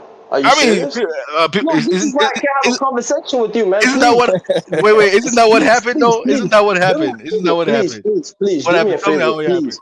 Please, Wait. please. I'm I not don't know. telling you anything. Once I don't know again, about the please, history of Nigeria. Tell please me what stop happened. directing your Listen, conversation. but Zongo, did not the European powers create constructed the borders and A No, lot there of was these no tribes. Berlin conference. There's never been a Berlin conference. It never happened. You know, Yeah. Lugard, a 19-year-old sack of shit from England, never came to West Africa and Nigeria with his side bitch named Flora Shaw that named Yeah. that region called Nigeria. That never happened, Ja. So Yeah. this is why I tell you, look, listen, Ja, the reason why you ended up, instead of being in a village with me and you would have had 3 wives, we would have been chilling. The reason why you Chilling. got sold and I was crying, they sold my brother Ja, and I had to go and hide in Soko land, is because of the type of Africans you meet on these panels. And they're proud. They're Zango. humble. The way they talk, they say, yo, we sold you Africans. Yeah, they're bragging about this shit. This is how sick they are, man. Yeah. This is the sickness of our people. So you have to be very careful of these type of Africans. We So, gotta wake them up. Ja, let me just give you a prime example. Even in Texas state, right? I mean, Hmm. there's oil onshore and oil offshore. But if you go over there, most of like the companies that are operating in those regions, I mean, they have indigenous people operating over there, making huge sums of money for themselves and for the state at large, right? But there's also a significant portion of private individuals from other states and even outside the countries that are operating over there. Example of such companies are like tallow oil from the BP. UK, BP from the UK. Yeah. They have like the Italian company. What's the name? NI Oil from the Italy, and then even Schlumberger didn't start in Texas. You know, even I doubt even Halliburton started in Texas. You know, it's our Ja, companies that started in other you see, states. once again, Ja, you have to be very careful of the African okey doke. And I'm not talking about Zongo. The African okey doke, they believe in selling. Ja, you're from New York. I'm from the New York area. No, no, I'm no. gonna tell you right now. I'm actually from Boston. Okay, Boston, but you're from the Yeah. East Coast. I'm gonna Yep. keep Yep. it a bean with you, as y'all Yeah. say in Boston. I'm gonna keep it a bean.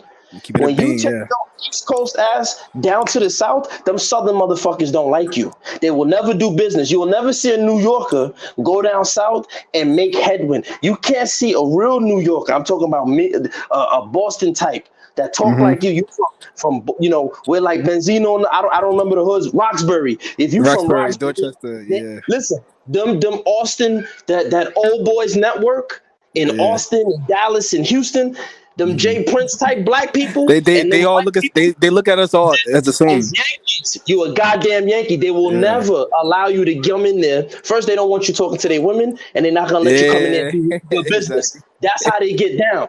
So don't let nobody give you the okey doke. Yeah, foreigners. It's a fucking lie. They're all bullshit artists. I know because I lived in the South. They a bunch of phony ass bullshit artists. Them dudes is Nah, they be fronted. hating. They be You know what I'm hating saying? hard. But here's the thing: they will move to the East Coast, and we'll open the doors for them, give them the red carpet. You start looking at a lot of companies on the East Coast, you find out many of them ran from their little small hick towns and came to the East Coast. But you can't leave Boston and go down to Texas and become a man of power. They're never gonna let you do that. They're gonna hate on you, they're gonna stifle you. I'm telling you how they get down. So don't let anybody tell you that, yo, that's how it works. It doesn't But work that way. do you know one thing that I agree about what you said? That I do recognize that even when I was in Cyprus, that I grew up from Ghana, but even when I came in contact with people from northern Nigeria, I realized that even though I grew up from Ghana, but my culturally, I'm more inclined with the people from northern Nigeria than the people from southern Nigeria. So it's easy for me to blend among their midst than someone from the southern Nigeria. And you're right about what you said, and I agree with you what you said, guys. About I'm not disputing that fact. You're right, and I think that's the problem about this. I mean, this modern nation state. Sometimes someone might be culturally inclined with someone in a different country, and they might be more connected to that person than someone that within the same nation state where they coexist. Right. So I agree. I agree with what you said, but I'm just saying that don't just think that it's just the northern elites, man. Like it could be anybody. I mean, I guarantee you that even the oil, the gold that has been discovered, there's going to be a significant portion of even southern elites, operating over. Again, the majority of the leaders in Nigeria, particularly the military heads of state, come Hmm. from what part of Nigeria, Ja? If you know Nigerian history, what part of Nigeria they come from? I would say northern Nigeria. Northern and middle Nigeria, Uh, not the South. Now, I'm not telling you don't have Southern coon elites that sell out, of course. But when they tell you, no, no, no, it's not like that. You see, they're doing the same okey doke that the Texan will try to do to you. When you go down there, you say, wait a minute, y'all come up to Boston and we got, y'all can make it happen. But when we come down there, the only thing a black man from the East Coast, unless you're a doctor, lawyer, or some sort of, real strong professional, only thing you can do is drive a truck or work a forklift. I'm telling you, that's how they are down south. And they'll smile in your face and say, bless your heart. Phony, phony, phony, phony. You know what I I'm saying? mean, That's how they see, I think you are commingling like politics with business. So I'm looking at You're just talking about in terms of business, man. I mean, Gaston just separated politics with business. I yeah. mean, So if that's what it's covered all. I'm looking at the defense minister. Seems like he's a northern minister of state of defense, Bella Matalwe. look I don't at know the if that's last anything. heads of the Chief so-called of night. Chief of Defense Staff General Christopher Musa. Okay, now look. Here's what you really want to look at. Look at the NNPC, right? That's the Nigerian National Petroleum Corporation. Look at who has been the head of the NNPC. What region have they historically come from? If the countries are But what is the head going to make though, man? Like I'm you just see what I'm saying? trying to So understand you though. John, once I bring this stuff up, the next thing they say, but what does that matter? What that matter, man? What That's not what I mean. No, I'm not really from Nigeria though. Wait, but job. Yeah. See, if you are if you are like appointed to be the executive, like a leader of an organization, government agency, I mean, you're not really making money. You're probably going to award contract to private individuals that might probably give you some kind of like some back pay at the backhand or something like that. But it's not like you can just gonna drop your hand in the pocket of the So, John, ask government this wallet gentleman, and just take all the ask, money. ask It this doesn't work Songo that way. gentleman, how many northern Nigerian NNPC directors have left that position poverty-stricken or regular? He's just telling you ain't gonna make no money there. But ask them how many have left the position, who entered the position broke, left the position broke, or entered the position regular and left the position regular. Since you ain't gonna make no money in that position. Do you know how like even the oil industry works or gas map? Do you know how it You works? see, every time I ask him a question, the next thing he does, No, he I'm asks just me a no, no, question to no. tell me, do I know how the oil industry works? Upstream, downstream, this, that. You see, this is what they do. No, This is no, this is what they do. no, You see what I'm saying? I'm I don't trying know to anything. ask you. Listen, I'm asking I don't you. know anything about upstream and downstream. No, that's Listen, not what I listen, mean. listen, That's not what I listen, mean. brother. I mean like Listen, the brother. way the business work. That's what Listen, I'm I just just told asking. you I don't know anything. Listen, I don't know anything. You know it all, sir. And I told you already, we're different type of Africans. We're not the same type of African, right? So I, since we're not the same type I of mean African, the point. The point I'm listen, just trying to tell you is I'm that making it easy. Wait, it's not brother, just the listen. northern Why region. can't you just make this easy on us? I don't need you to lecture me. Listen. I'm not on There's here a lot of complaining. people Yo, from other holy shit, countries goddamn, dude, making money. it's not that hard, dude. You see, you a Texas. I can tell you from the South, man. Listen, let me explain something to you. I'm not calling you up here saying, I'm suffering. I ain't got no money. I'm fucked up. I ain't eating 3 days. John, you didn't hear me say any of that. Nah. He don't need to explain business to me. Does So the listen, people of holy Isoko, do they shit. have oil? Do they have oil in their Listen, land? listen, Isoko people, listen, do they have listen, oil in listen, their land? listen. Once Oh, again, they're from listen, Delta State, right? In listen, Delta, there's a listen, lot of listen, oil over there, right? listen, sir, please. Once again, sir, I'm trying to make life easy. We are different types of Africans. Feel I was saying, me and you know did the same category. I'm not your type of African. You're not my type of African. So let's make this easy on ourselves. Pause. And you do your thing. I do my thing. I'm not calling on here saying, yo, why can't you help me? I didn't tell you I'm hungry. I'm starving. I didn't eat. I didn't say any of that. So please, for the love of whatever you believe in, don't lecture me. Don't tell me about business because I don't need your business advice. I really don't. Yeah, I'm you good. just came here to Okay, make brother? ignorant statement. I just came to correct If you. it's That's all. ignorant to you, Doing. listen, brother, if It it's was ignorant to ignorant. you, to you, right? There were other people who had a So favorable Zongo, what particular and statement there did he were make other people who that you guys disagreed. are? So what particular statement did he make that you're discontent with, Zongo? No, he said like the northern elites, Mm-hmm. they have a large chunk of the resources from the southern part of the country, And and you're I'm saying just that's not true? And I'm just saying it's not the way it works. Everybody can have a share. The way it works is you have to buy the block first. But are they overrepresented in administrative That no positions? no, forget about the government. I'm talking about private sector, like the oil and gas, Okay. the private sector, right? So so Okay. so so Wait. He asked me a question. Let me respond. First, you have to buy the government sells the land. Hey, we have oil. We believe there's oil over there. Anybody want to buy a land? So people have to buy a block. So you buy it's like buying the land. Once you buy the land, then you have to bring your companies come and then they explore the oil, the land. If they discover oil, boom, that's a jackpot for them. They start producing and make money. And even the way it works is it's not just only one person on a whole block. It's mostly companies coming together to work together like in a form of partnership. That's how it works. And there's no even like a single uh block that you don't even find Western companies being part of it. You just got to look at the share percentage, like the holdings within the block, and you're gonna see how much they own Ja, from it. listen. Yeah, Let, it let me looks like let I'm me looking at it now. I hold on, Hmm. see Ja. Wait. Shell, Ja, Shell, wait. Slow Chevron, down. Ja, wait. ExxonMobil, then Slow even down. within Hold Shell. on, Ja. Wait, Ja. Okay. Let me show you something. Ja, listen. We just were told because according to some people, right, we didn't know that there was a Berlin conference. We didn't know how Nigeria was put together, right? So now people will come and tell you, yo, Ja, it's easy, man. Just go buy an oil block. Now, when you ask yourself, the northern elites that do own these oil blocks, did they just buy the oil blocks or were they given these oil blocks when the time existed when majority northern and middle belt dictators were giving these oil blocks to people who were from their area? So now, if you and I in New York, we got oil, the majority of the dictators come from the South.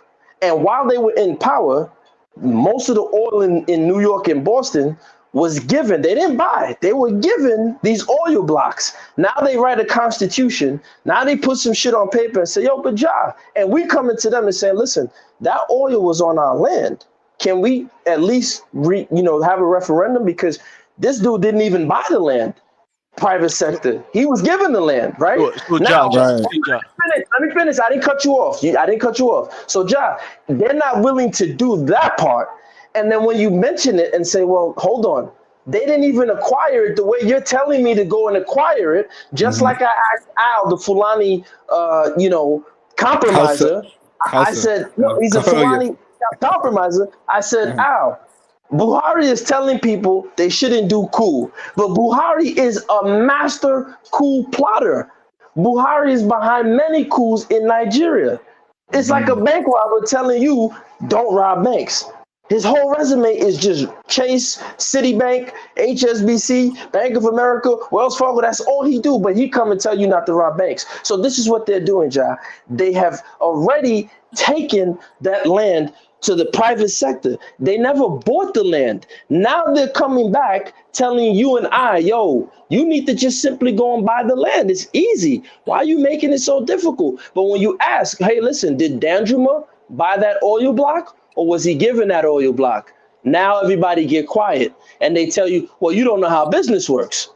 You see the problem, John? Oh wait. Okay, Ja, see, Ja, see. I mean, just put all jokes aside, right?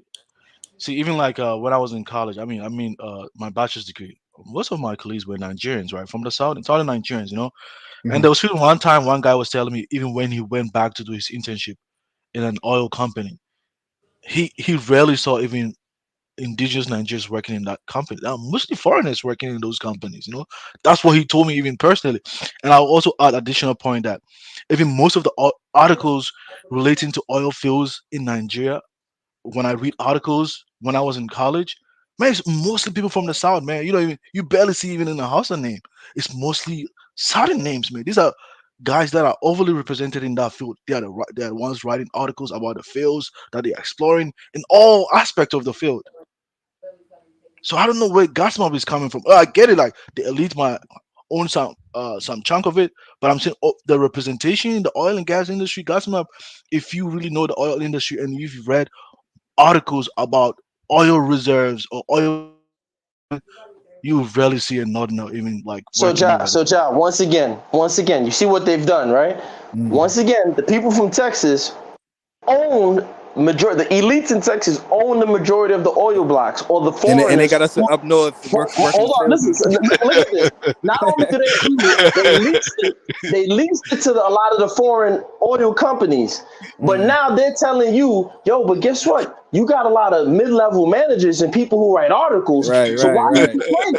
This is the bullshit. Horses That's funny. swinging it. But this is the game they play. This is why Oh, you and I got separated from Isoko land and you ended up in Boston because of these type of Africans.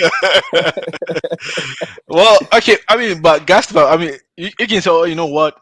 Maybe the way like the business model is structured by the government, you don't like it. You can say, oh, it has to be restructured. Then I was okay. Maybe I agree with you because the way it's actually structured just doesn't make sense. The way it's structured, if you ask me personally, it looks like it's mostly going to be the foreign investors that have the most resources. They are the ones they are going to buy the blogs.